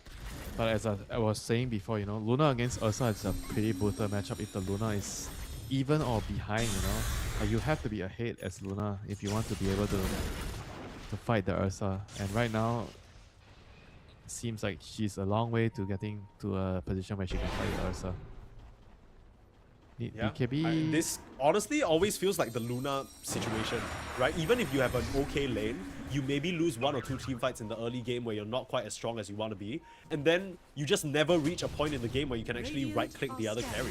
So many times we see Luna just being relegated to an ultimate and nothing more. Gabby being caught out here, silent start, should be able to still get the enrage off. The calling's about to wear out and no one is threatening him at all. Not even needing to pop the ultimate, and now a grip onto Shanks. Looks like both supports on Execration will be going down, but Tino trying to bail out his ally, jumping forward with a lot of damage. The Slicer's coming through and Eclipse is there as well. No mana to work with on the Luna, but trying to put the damage out onto JG. They'll be successful in doing so. Somehow, some way, they've killed off Armel thanks to Tino on the front lines. A bit too, I guess, frivolous with the park. Now Tino is just chasing on forward. They've used their first salvo on the supports, and now they don't have any juice left in the tank to cut through the timber. Big plays there, getting the puck on the Mars. Kind of overcommitted for the extra kill, got greedy, you know. has Probably should have fallen. back off after the initial kill. But you know, players, you know, sometimes they just they just go on a blood killing spree. They just want to go for that +1 all the time. There's one out And to get blood. so I didn't actually see how the puck died. I'm gonna No, I have a look actually at the. didn't really see it too. I think he died to. it So was the death summary silence- says that he got caught in the silence. Yeah, it was right? the Up silence until from his death. the. Yeah, it was the silence from the Moeta, most likely. That's the only thing that can actually kill the puck. He must have blinked in or jaunted in a bit too deep and didn't have a way out. So overplaying a little bit there from Amel, unfortunate, because he also had a regen rune. So you can imagine if he was able to jump out, press the regen rune, come back in for a second round, they might actually be able to threaten Bob. But Bob now, that grieves online and it played a part in the fight, right? Keeping himself healthy and allowing him to run back in. Honestly, great recognition from Execration to understand that now with the Timber here and the pipe complete, they can actually stand up and fight. I honestly didn't think they'd be able to do so, but the damage from the Timber cannot be underestimated for sure. Yeah, they have to kind of kite the first salvo. I think you need to kite the arena mainly. I think Execration's lineup, if you take a long fight, it's going to be very good for them. They have like Storm, you have Moeta getting multiple rounds of spell off, even the Trian. Wouldn't you say the same thing for the KUKUYS side as well? Because I'm thinking the yeah. more time you No, have, yeah, it's you're like, right. Kotter and Puck, you take long fights, you're Yeah. gonna be good. who do you think has the stronger lineup at this point now that they've all kind of hit their early In items? which Like, what does department? each team... You like based on I- team fight or scaling, you know? I guess right now, in this very moment, leading up, because we all know what's going to happen, right? In about 1 minute from now, both teams are going to try and set up for the Tormentor. Which team do you think has the more commanding position going into this fight? I think the team with the Mars with Puck, Ursa. I think the arena is like the main problem, right? It's like a tide, you know, you're playing into a tide or a tombstone. In the Tormentor area, it's very, very hard to like just walk up, you know, unless you're there first. So I think the thing that I would say that's also important is the speed of you to get to the high ground to set up. I think it's also going to be crucial, you know, apart from the Dire are lineup. scanning. Execration making a beeline for the top lane already. They see Gabby on a ward and want to eliminate him perhaps before he gets that BKB. Can they even This kill would be him? a huge pick-off. Here comes CML. Okay. Ready for a jump. There's the silence. Overgrowth out immediately. Not allowing him to pop that enrage. He'll get over the edge though. Still slowed down by the Atos at the very last moment. Trying to slow him down. Gabby. Blood grenade. Blink's He can't gonna come dagger. off cooldown. The blood grenade. They're still trying to chase. That Shredder actually playing a big part. But Gabby, he will be able to escape and blink back down to the low ground for safety. Oh boy, Kind that of a big was deal that he close. survives there. Dire's very, top very tower close. is under attack. That blood grenade play was almost genius. Radiant's Like, he middle wouldn't tower dagger. is under attack. He's healed to full. Dire's top Thanks to the tower locket. has fallen. This is what you were talking about liking to see, right? CML, even though his playstyle or his skill build was more of the build up with the living armor, he still goes for that shot first, so Radiant's bottom prioritizing the tower vision. is under attack. We're watching Moeta have a little dance. I'm sure Shanks is happy. Shanks started this game dying like 3 or 4 times in lane, and then now it seems like the game has somewhat stabilized. His team is in a decent position. Oh Get a shot for himself as well. The worst shot ever for support. Ever. Like, useless. Yeah. A prize. Rivals the Bat Rider shot, I want to say. I think the Bat Rider shot is probably more useful than this one. I mean, I guess there was no option because the Trian already bought his own shot. Right? Radiant are I give it to scanning. the Timber? Why not? Yeah, flamethrower. Dire are scanning. There's, It's random there's anyway, always so an it's not really got a option, choice. Mike. There is always a choice. Now the choice is being made for Execration to smoke up here and try and contest, but they're spotted out by a ward, so things are awkward now. The entirety of KUKUYS is just going to retreat from this area, and I think they understand that Execration don't really have what it takes to full commit into Roche, especially not with the threat of the arena and the Fiend's Grip. I mean, once they have BKB on Luna, I think they can, right? She's really close to BKB. They're trying to buy a little bit more time. You finish the BKB on Luna. I guess, what about your Storm? Storm doesn't really have any items yet. Just the grease. You have the pipe. And the timber saw. I guess it's just the BKB, yeah? Luna's BKB is the biggest item that's coming up for Execration. Has it done already? Halos. Should be ready to fight. I wonder what they do with this BKB though. Maybe look for a team fight or maybe try and force the Roche.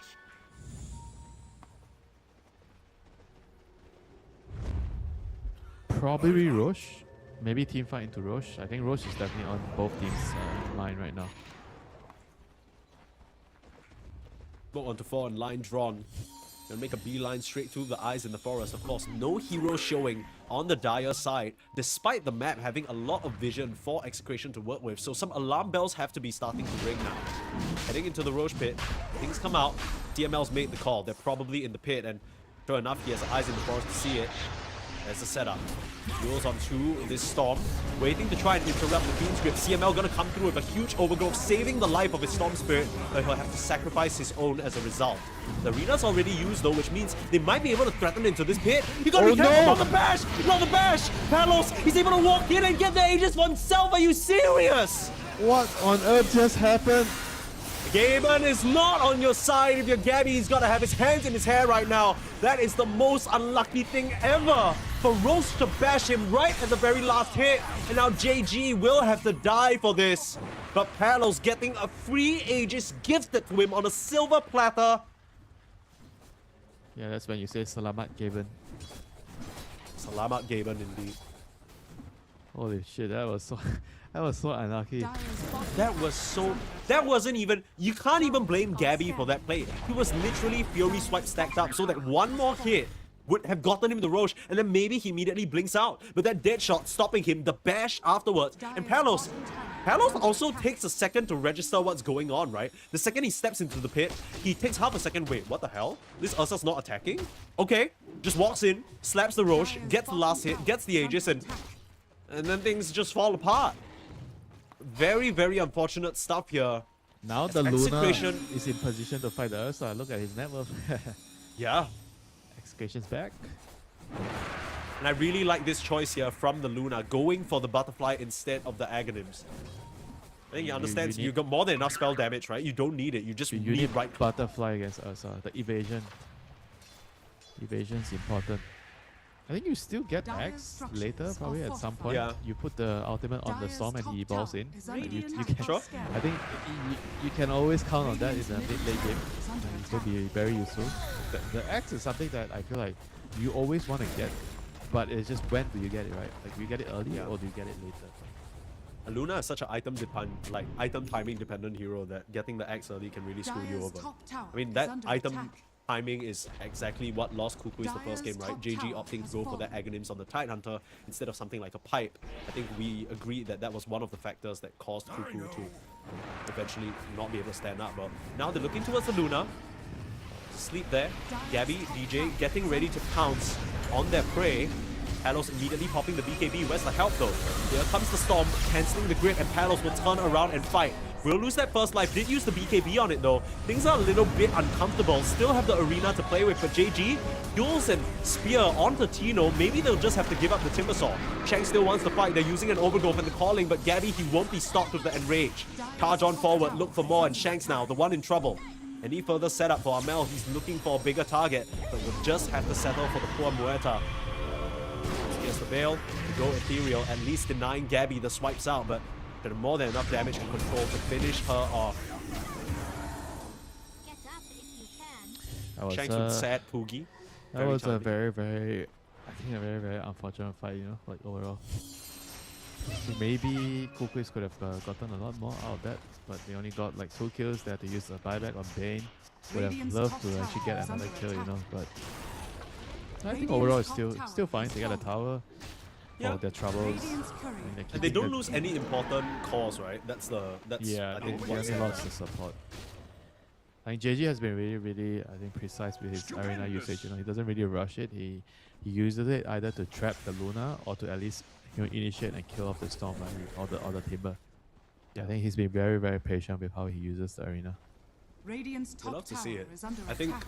maybe playing Mars for so long, or at least a lot of pub players, you see a lot of the times they just, as soon as the team fight starts, immediate arena, right? But I think he understands that they have control. He doesn't need to start every fight with an arena. He just needs to save it for maybe when the BKB of the Luna runs out or when the Timbersaw overcommits.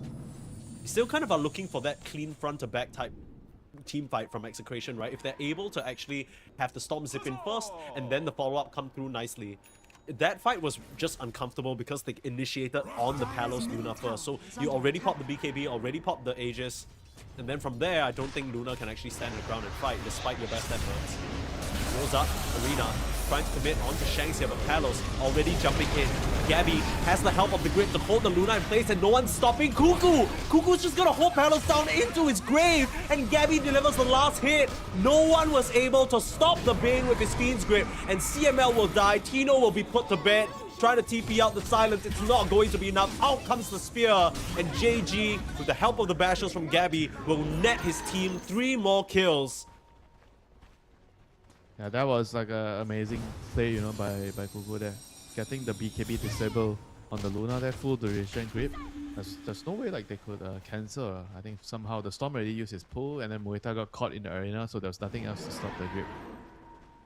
Yeah, and I've told you at the start, I know a few Filipino words, and Bastos is one of them. Basically saying that, Palos, so rude of you to think that you could run up to me and take that team fight.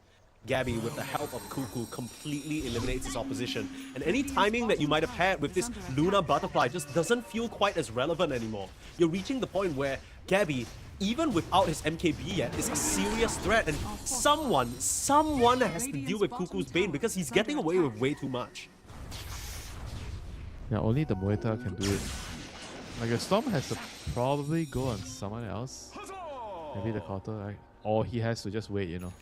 He has to wait. I mean, he had his Orchid killed on the courier. He would have had it 2 minutes ago, but unfortunately, JG found his courier with the recipe on it, so he just didn't have that item for like the last few they fights. probably have to just park the Luna in front and everybody just sit behind him. Okay. Yeah, but you have to be careful with the spear back, right? If you do this and the Luna somehow gets spear back, it could also cause a lot of problems in a team fight. I guess that's why Mars is very, very hard to deal with. Like, the area control and the way he repositions your target in front, it makes it very difficult to play the team fights. You need to be standing far away from the potential arena, but at the same time, when he repositions your teammate, you need to get close. You know, then that's when he actually blocks the whole section off with the arena. It's very difficult to deal with that if the Mars knows what he's doing. The king of team fights, you know, Mars. Yeah, at least from what we see so far, JG definitely is on point with these arenas and the spears. And not to mention, we didn't talk about the Victory Feast. I feel like it's a lot more common than it used to be, but the reset ability for someone like the Puck, just that additional HP regen and mana regen, the tech damage buff gonna go a long way for the Ursa as well. So if they can find an initial kill, maybe on one of the supports within the arena, once that Victory Feast procs, they are just gonna steamroll the rest of the team fight. That's what you get the feeling is gonna happen anyway. Back into the game now. 5k gold lead here for the side of KUKUYS. They are in a much more commanding position than they were last game, and they aren't going to let it go to waste. Aghanim's complete already for Armel. He is pumping out absurd amounts of damage with that Whisper of the Dread as well. It's pretty hard to catch him. Only the Moeta silence. Not easy for them to focus on the Puck. There's also the Bane, like you mentioned, that they need to worry about. There's a freebie.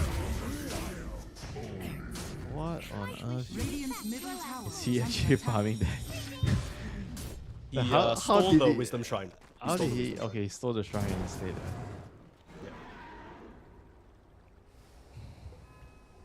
Cuckoo, where are you going to put a ward at night?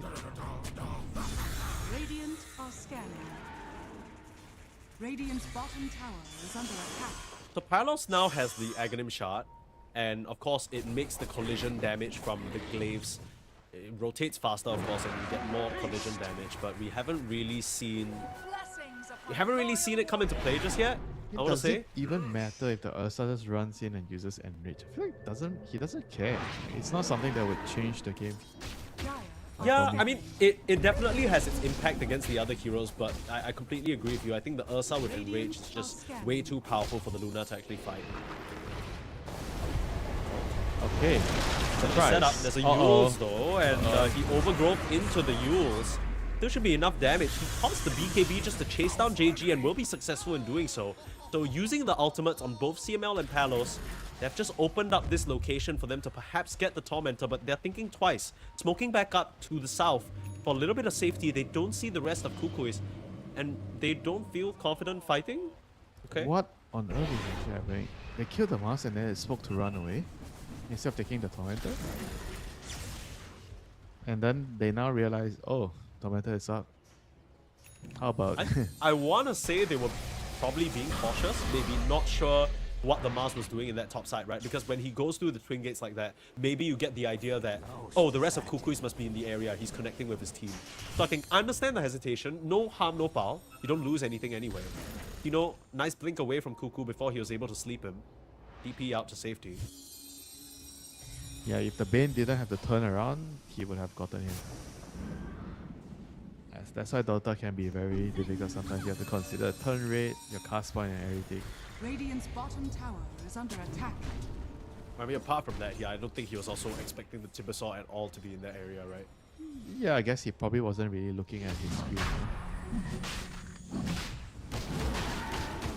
Roche is going to come back up and Gabby straight into the pit. Not worried about Execration contesting, it seems like. They got some good vision in the area.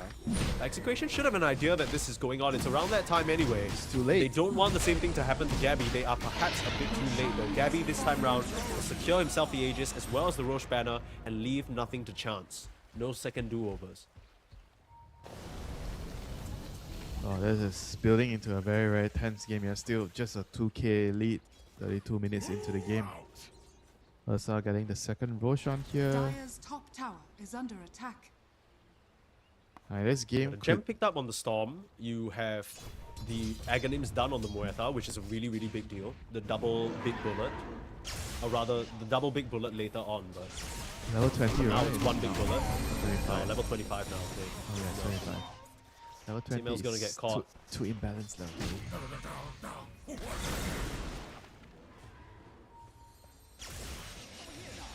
Yeah, both sides just looking for stray pickoffs, stragglers on the map. I mean, they know Execration doesn't really want to fight into the Aegis, so they are trying to make full use of it. Yeah. Trying to clear out the vision on the map with the Armel Park gem as well. Of course, Bob has his own gem, but it's so much Radiant's harder for middle him to tower feel is comfortable under showing attack. himself. Dire's top tower is under attack. Gabby's gonna finish that Abyssal soon. I mean, whoever he gets his claws on, they're just basically dead. Shanks Radiant's middle tower Mel? is under attack. playing it very safe there. I mean, most of the time you see a stray support on the park, you immediately just go in and try and get the kill, but I think he understood the situation. It's unlikely that Radiant's Shanks would be bottom there tower setting is up by under himself. attack. Dire are scared. Interesting.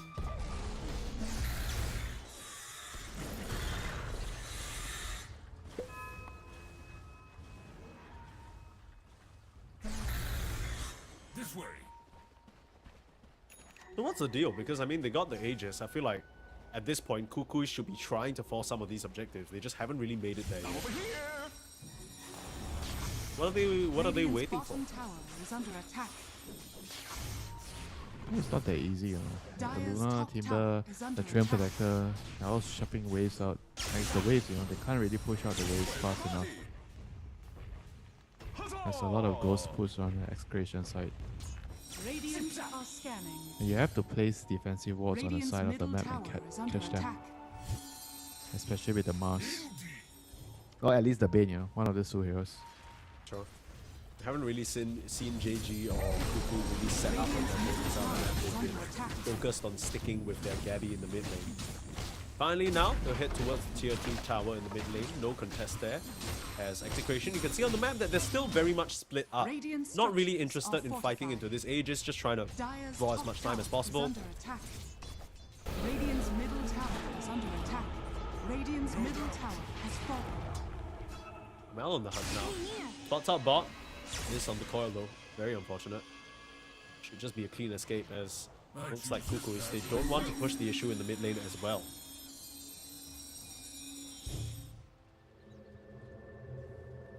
Yeah, you have to start putting wards on the side of the map, Team KUKUYS to catch them. There's a lot of lane cutting shenanigans happening with the Timber, the Storm, the Luna. They need to stop that. They need to put vision to kill them.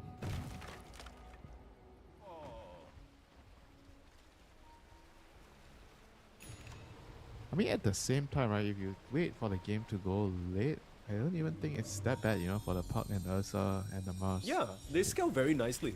I mean, the supports as well, right? The Bane, every item you Koto, get especially the just uses Koto. momentum. Yeah. He's looking at 4 staff into Hex right now. Already has his main suite of defensive items between the Guardian Greaves, the Glimmer, as well as the Holy Locket. They got most of your Koto build up. I don't think the Aghanim Scepter is so relevant this game. They have enough control, just needing to make sure that they survive these fights with the sheer damage coming out from Execration. Radiant's bottom tower is under attack.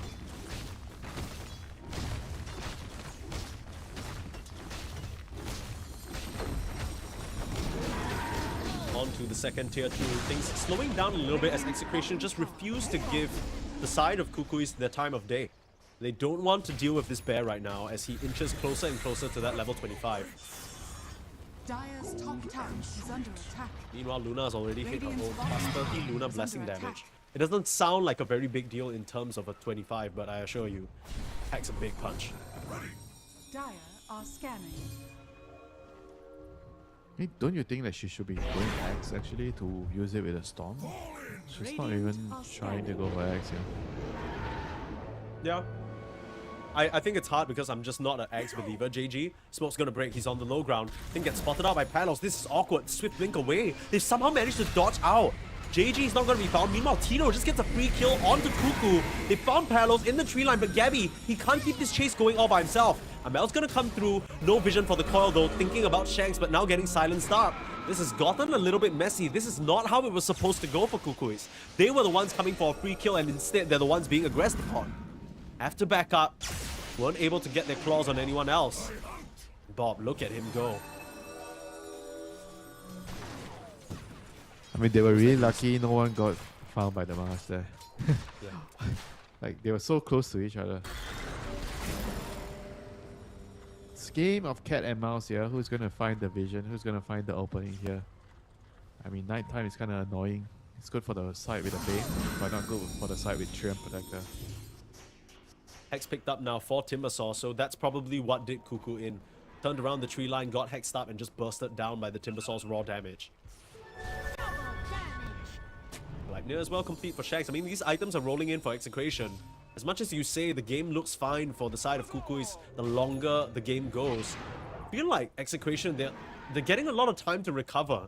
In a situation where we thought this Ursa was the king of the game, he very much still is, but we're seeing some of the problems, right? If they're not initiating with this Mars, with this Bane, and keeping the Luna locked down, the Ursa doesn't actually 100 to 0 the Luna. It takes a bit of chasing, a bit of running at her, and then that's where the Butterfly comes in. That's where the BKB, and especially the Aghanim Shard Luna Orbit, right? The more you're running in, the Enrage is gonna run out, you're taking the collision damage.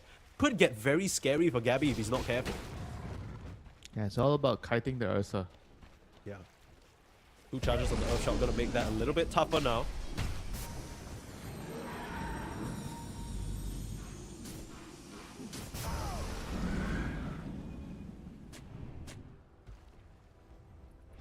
Still, Dire's very top calculated tower and is under quiet attack. game from Execration. They're not in a rush at all. They understand the Radiant's position they're in. They bottom can't tower just is run under up all attack. willy-nilly. They need to play the map. They need to try and force some sort of a response. For now, it's KUKUYS all grouped up, 5 members. See Manta Illusions from the Luna in the top lane and have an idea that there's some presence there. Dire's top tower is under Heroes attack. from Execration just Dire's sticking around in structures this are area to back fortified. each other up. This is where you maybe wish you had recall on the Koto. Yeah, you definitely wish. You want boost of travel, you want recall. They're just getting pulled around the map by the Execration heroes, you know, because they can push out waves without showing their heroes. A lot of ghost push. Is under Yeah. attack. In case you're just joining us for the first time, folks, this is the upper bracket finals. The winner of this series gets a ticket into the grand finals. There's only 1 slot for DreamLeague Season 28 for Southeast Asia. Of course, OG were directly invited, so they're already waiting, watching from the wings. But coming into this close qualifiers, I think many people would have expected Execration or maybe even Team Nemesis to be the front runners. But over the past few days, KUKUYS, they've shown us that they are a completely different team. No more memes, no more messing around. It's nothing but serious business. And now they're running into some stiff competition. Execration, there are expectations on them, of course. and they want to fulfill them. Not the cleanest games that they had yesterday, and they're trying to turn that around. Even from this losing position, they're playing very patient and very careful, hoping for their chance to come back in this game number 2 and force, I guess, a lower bracket run if KUKUYS want to actually try and make it run. It's going to be a long one, you know, Mike, because based on what's happening right now, both teams they don't really feel like they are way stronger than their opponents, so they're just like trying to take the safe route, push out waves, just wait for a mistake, wait for an opportunity, but the Roche is going to force them to fight.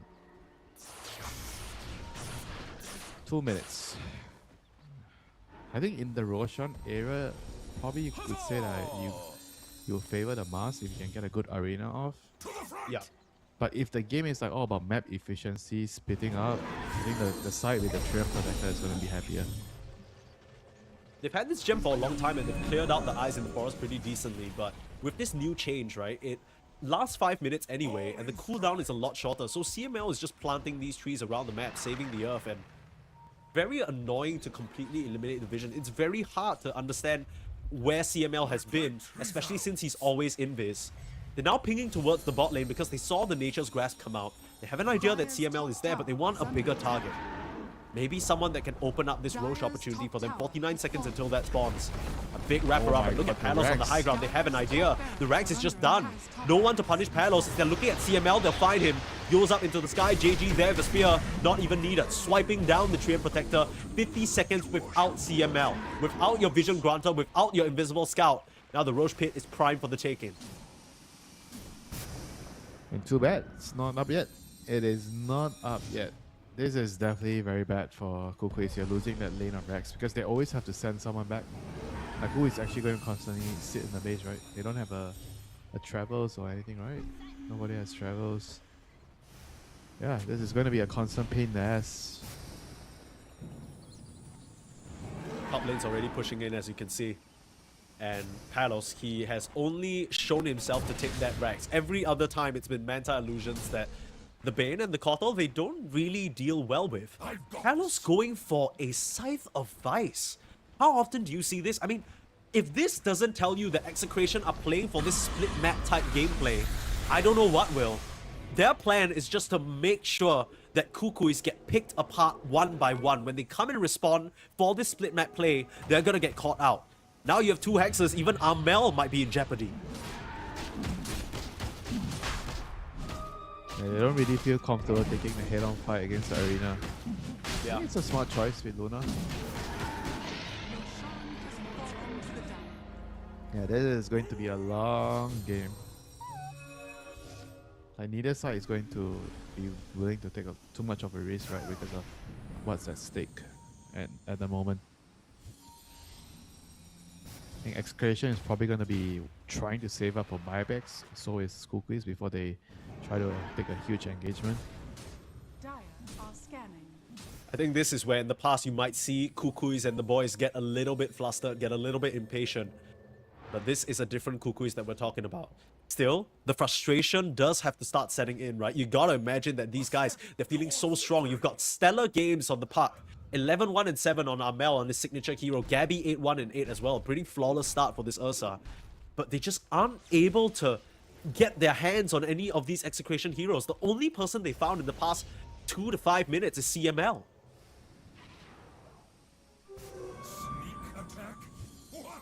It's just difficult, you know, with all the eyes, with all the scouts and everything, and all the ghost push. I think the problem is the vision from the Treant and the ghost pushing from the Luna, the illusions and the Treant.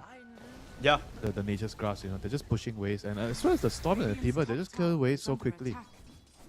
Even the Moeta, you know, you just shoot a dead shot from far away, you clear the waves, and that's it, you know. Smoke move up. Amel showing himself in this lane will blink back to the vision. They instant hacks the park and he's not gonna survive. He's the alive. sleep is there. Amel able to BKB somehow. Kuku the savior there will get CML out and Amel will get revenge. Double kill for the park. What a play, Kuku. Praise He the had a Godfather. feeling something was coming. And Kuku will bail out his mid laner. And there must have been, what, 300, 400 HP on the puck remaining. Before that sleep comes in clutch. What a play there from Kuku. Yeah, saving his mid laner big time, you know, that's gonna give them like a huge advantage right now to be able to lock down on the map. to stop the sweep push, to force the high ground. Dire's Maybe even bottom force the tower buyback, you is know. under attack. 50 seconds on the timber. Okay, maybe not forcing a buyback. I don't think they have enough time. The Luna's gonna split push bottom. Bane is already on the hunt, you know. He's trying to look at where KUKUYS is heading. He's trying to look for the Luna. Yeah. Because they don't know that Luna's bot lane and it's just TP back to base.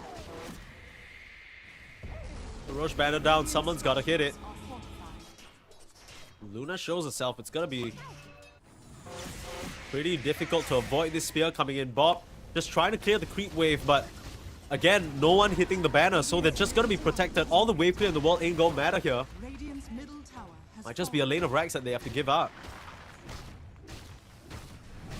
Get this all back out in 4 seconds. In comes Palos, the Hex. Immediate elimination, first life of the Ursa taken down. BKB popped by Amel. He's doing a lot of damage with that Dreamclaw Agonyms and the immediate Abyssal Blade in. Overgrowth to stop Gabby though. As Bob, he's still looking healthy. Now turning back around onto the bear. Kuku needs some heroics to try and bail his carry out. Gabby now hexed up. The sleep is there. In comes the Luna with the damage. Palos now getting whipped up, but Cool can kill Palos. Gabby starting to beat away. The Luna's in trouble. Someone get him out. There's the use at the very last moment. Wind Waker to save, and Palos is fine. Gabby, I'm not sure whether I can say the same, as he's gonna eat the cheese, get back up to full HP, and start beating into Bob. Timbersaw starting to do his work though. Gleipnir come in. In comes the big bullets, fearing them away. The buybacks coming out from CML and Bob. They need to get the kill onto Gabby desperately, and they will find the Ursa. 100 seconds without your carrier. Tino now onto the backline. He's done amazing this fight. So much damage between the Storm and Tino. It does cost them a couple of buybacks, but they still get the defense on. This is some amazing team fight, you know, especially the Luna, you know, with its build. Like, who on earth, if you show the items on this hero, like, who would have guessed it's a Luna, you know? Pull up the Luna inventory right now. Pull it up right now, because how often do you see a goddamn Wind Waker? Palos bailed himself out. I was wondering who the hell bought a Wind Waker. It's Palos. This man is absolutely insane. I thought he was done for sure, and it does cost Execration some buybacks, but getting the kill onto Gabby, even with the Aegis, that is so big for them. And now, look at the lanes all pushing in. Execration, they might have just found themselves an opportunity here, but they need to be so careful on Bob, so careful on CML. They can't afford to go down. The name of the game is Kite the Ursa. That's it, you know. If the Ursa comes in and he doesn't kill the target, initially it looked like such a good grip, you know, onto the Luna. And then at the last moment, he just gets out and the whole fight gets ruined. Pretty insane shit from Palos, I'm not gonna lie. He literally swift blinked in, BK beat and hexed, and started beating into them. You know, we were talking about the shard maybe not mattering so much, but it's really doing a lot of damage. You can't stand nearby Palos for too long. Rack's just dropping so quickly. The buyback is there from the Mars, but Palos, he wants to commit for it. First hex out. There's the immediate BKB. The walls of the arena protecting the buildings though. Palos popping the BKB to try and get it done, and will be able to just Wind Waker out to safety. The use is there as a follow-up from Mars, but he can turn around and hex. Meanwhile, Bob buying the space. The rest of them could not chase Palos, and it's a clean escape. Bob in the tree line should be able to TP out, and Gabby is left with his hands empty. As a full set of mega creeps. Execration, they are playing this map beautifully. Insane, you know. They were the ones under pressure the first, 20-30 minutes of the game. They're constantly behind. Not by much, but they're always behind. And they somehow find a way to claw themselves back in the lane by all the ghost pushing, spade pushing with the vision from the Trian. And finally found their moment to kite the Ursa and take a commanding position in the game, you know. These two teams perhaps demonstrating the best use cases of Trian. We were complimenting Kuku non-stop about his stellar play, but turns out CML, I mean, all these eyes in the forest that he's setting up, all the quiet little moments where he's getting information for the team, it shapes how Execration can play the map. You're just running out of options. You have so much firepower on the KUKUYS side, but nowhere to aim your gun. You don't see him. And by the time you see Palos, he's Wind Wakering out. He's Wind Wakering on a Luna. What is even happening this game? What is the solution to this?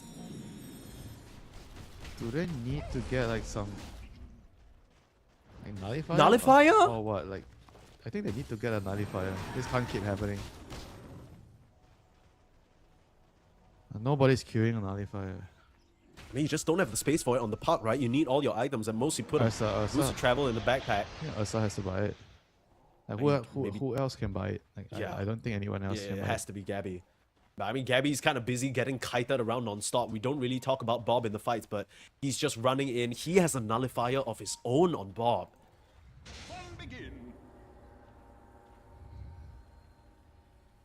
Pretty interesting stuff. I mean, that nullifier basically means that JG's Pipe, Wind Waker, even the Glimmer Cape, doesn't really do anything for you. One more way of breaking these Lincolns as well. I mean, they have so many active point single target spells and items. Yeah, this is going to be a nightmare to play against, you know. You're getting Mega Creep and then you're playing against a Trend Protector with eyes everywhere. like how are you going to get out of this base, you know? Like, you're going to be stuck here for quite some time, you know? They're like a in a really nice chokehold. ward in the triangle, but that's not going to help them out in this situation. Circles are drawn, and Execration, they sense their opportunity. EKB is available on all three cores, ready to jump in and put an end to things. And the Aghanim's now being queued up by Palos. It's only a matter of time, like you say, but Gabby, he blinks forward, immediate enrage. This is trouble. Get the Yules up. Where's the help? JG looking for a target, spear off the mark. Gabby able to escape with his life for now. The tank is Lucky Stars, but in comes Bob, not ready to let them go. JG feared up by the big bullet. Meanwhile, look at Palos in the top lane, pushing away with the Manta Illusions. He's going for the throne. Palos is going for the throne. They're distracting the rest of KUKUYS. They managed to get the kill onto Tino, but he can buyback if he wants. Look at Bob in the backline, just kills Cuckoo, and that's a pain without buyback. They're holding them in place with the Gleipnir as Palos, he's ending the game. He's gonna stop JG in the front. That bulwark, it's dragging away all the auto attacks, but Amel, he's in trouble. You get the full eclipse onto JG, he doesn't have a BKB anymore, and the Wind Waker back out to safety. Meanwhile, Gabby on the side, Hex up on the Storm. Bob, he's gonna go down. Maybe a bit too ambitious of a play, but Palos, he wants to put an end to this. He wants the grand finals. He wants to make it happen on his Luna and say goodbye to KUKUYS, and CML deals the last blow. Execration, what a way to take a ticket into the grand finals for themselves, and they will wait patiently as KUKUYS have to make a lower bracket run if they want to challenge them again. That was the best game we've seen so far in the qualifiers, at least on our stream, you know. That was top tier Dota from both teams. They fought tooth and nail even to the end. It was so close. I think Palos, man, he has to be the MVP, you know, with his build and with his decision making, when to take the fights or when not to take the fights, you know. Basically towards the last 20 minutes he was just avoiding because he knew that he can't really fight head on into the Ursa, you know. So he just bide his time, split them up, and made it so difficult for KUKUYS to kind of understand what they have to do. They keep trying to look for a fight, and then they have to TP back to the base, and eventually it just got overwhelming, right? They just lose heroes left and right, and they can't really play the map because of the Trend Protector, and eventually bleed out kills and ultimately losing the game, you know. I mean, Palos, there were so many moments where it was crazy, right? He's standing there with the BKB, full committing in. I'm looking at him, I'm like, did he just throw the game? But he knew exactly what he was doing at all times. What an amazing series, and definitely one to rewatch if you didn't catch the full of it, because even though there were moments where it did get a little bit slow, it felt like Execration and KUKUYS, they were playing this 4D chess game that eventually Execration got the better of. But that does wrap up our day here in Southeast Asia DreamLeague Season 28 qualifiers. And we'll be back tomorrow for a really big day. It's to find out which one of these teams will take the one slot to join OG in DreamLeague Season 28. We're going to start at the same time though, but it's the lower bracket finals into the grand finals, and I assure you, you don't want to miss it. So we'll see you then.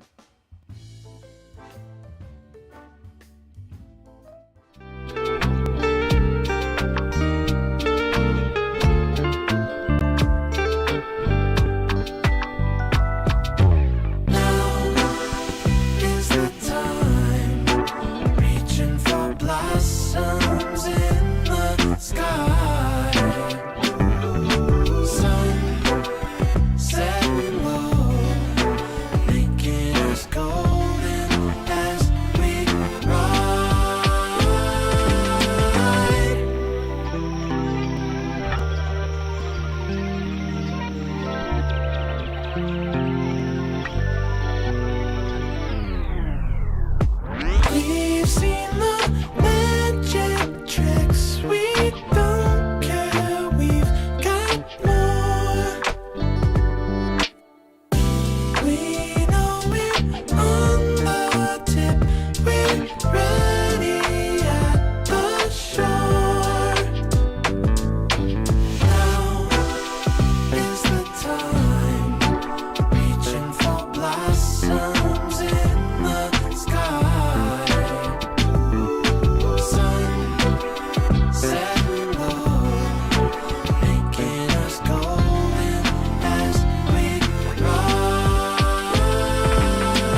Forever's here, today's the first day. I wanna be closer to you. Closer to you, yeah. You to be all mine.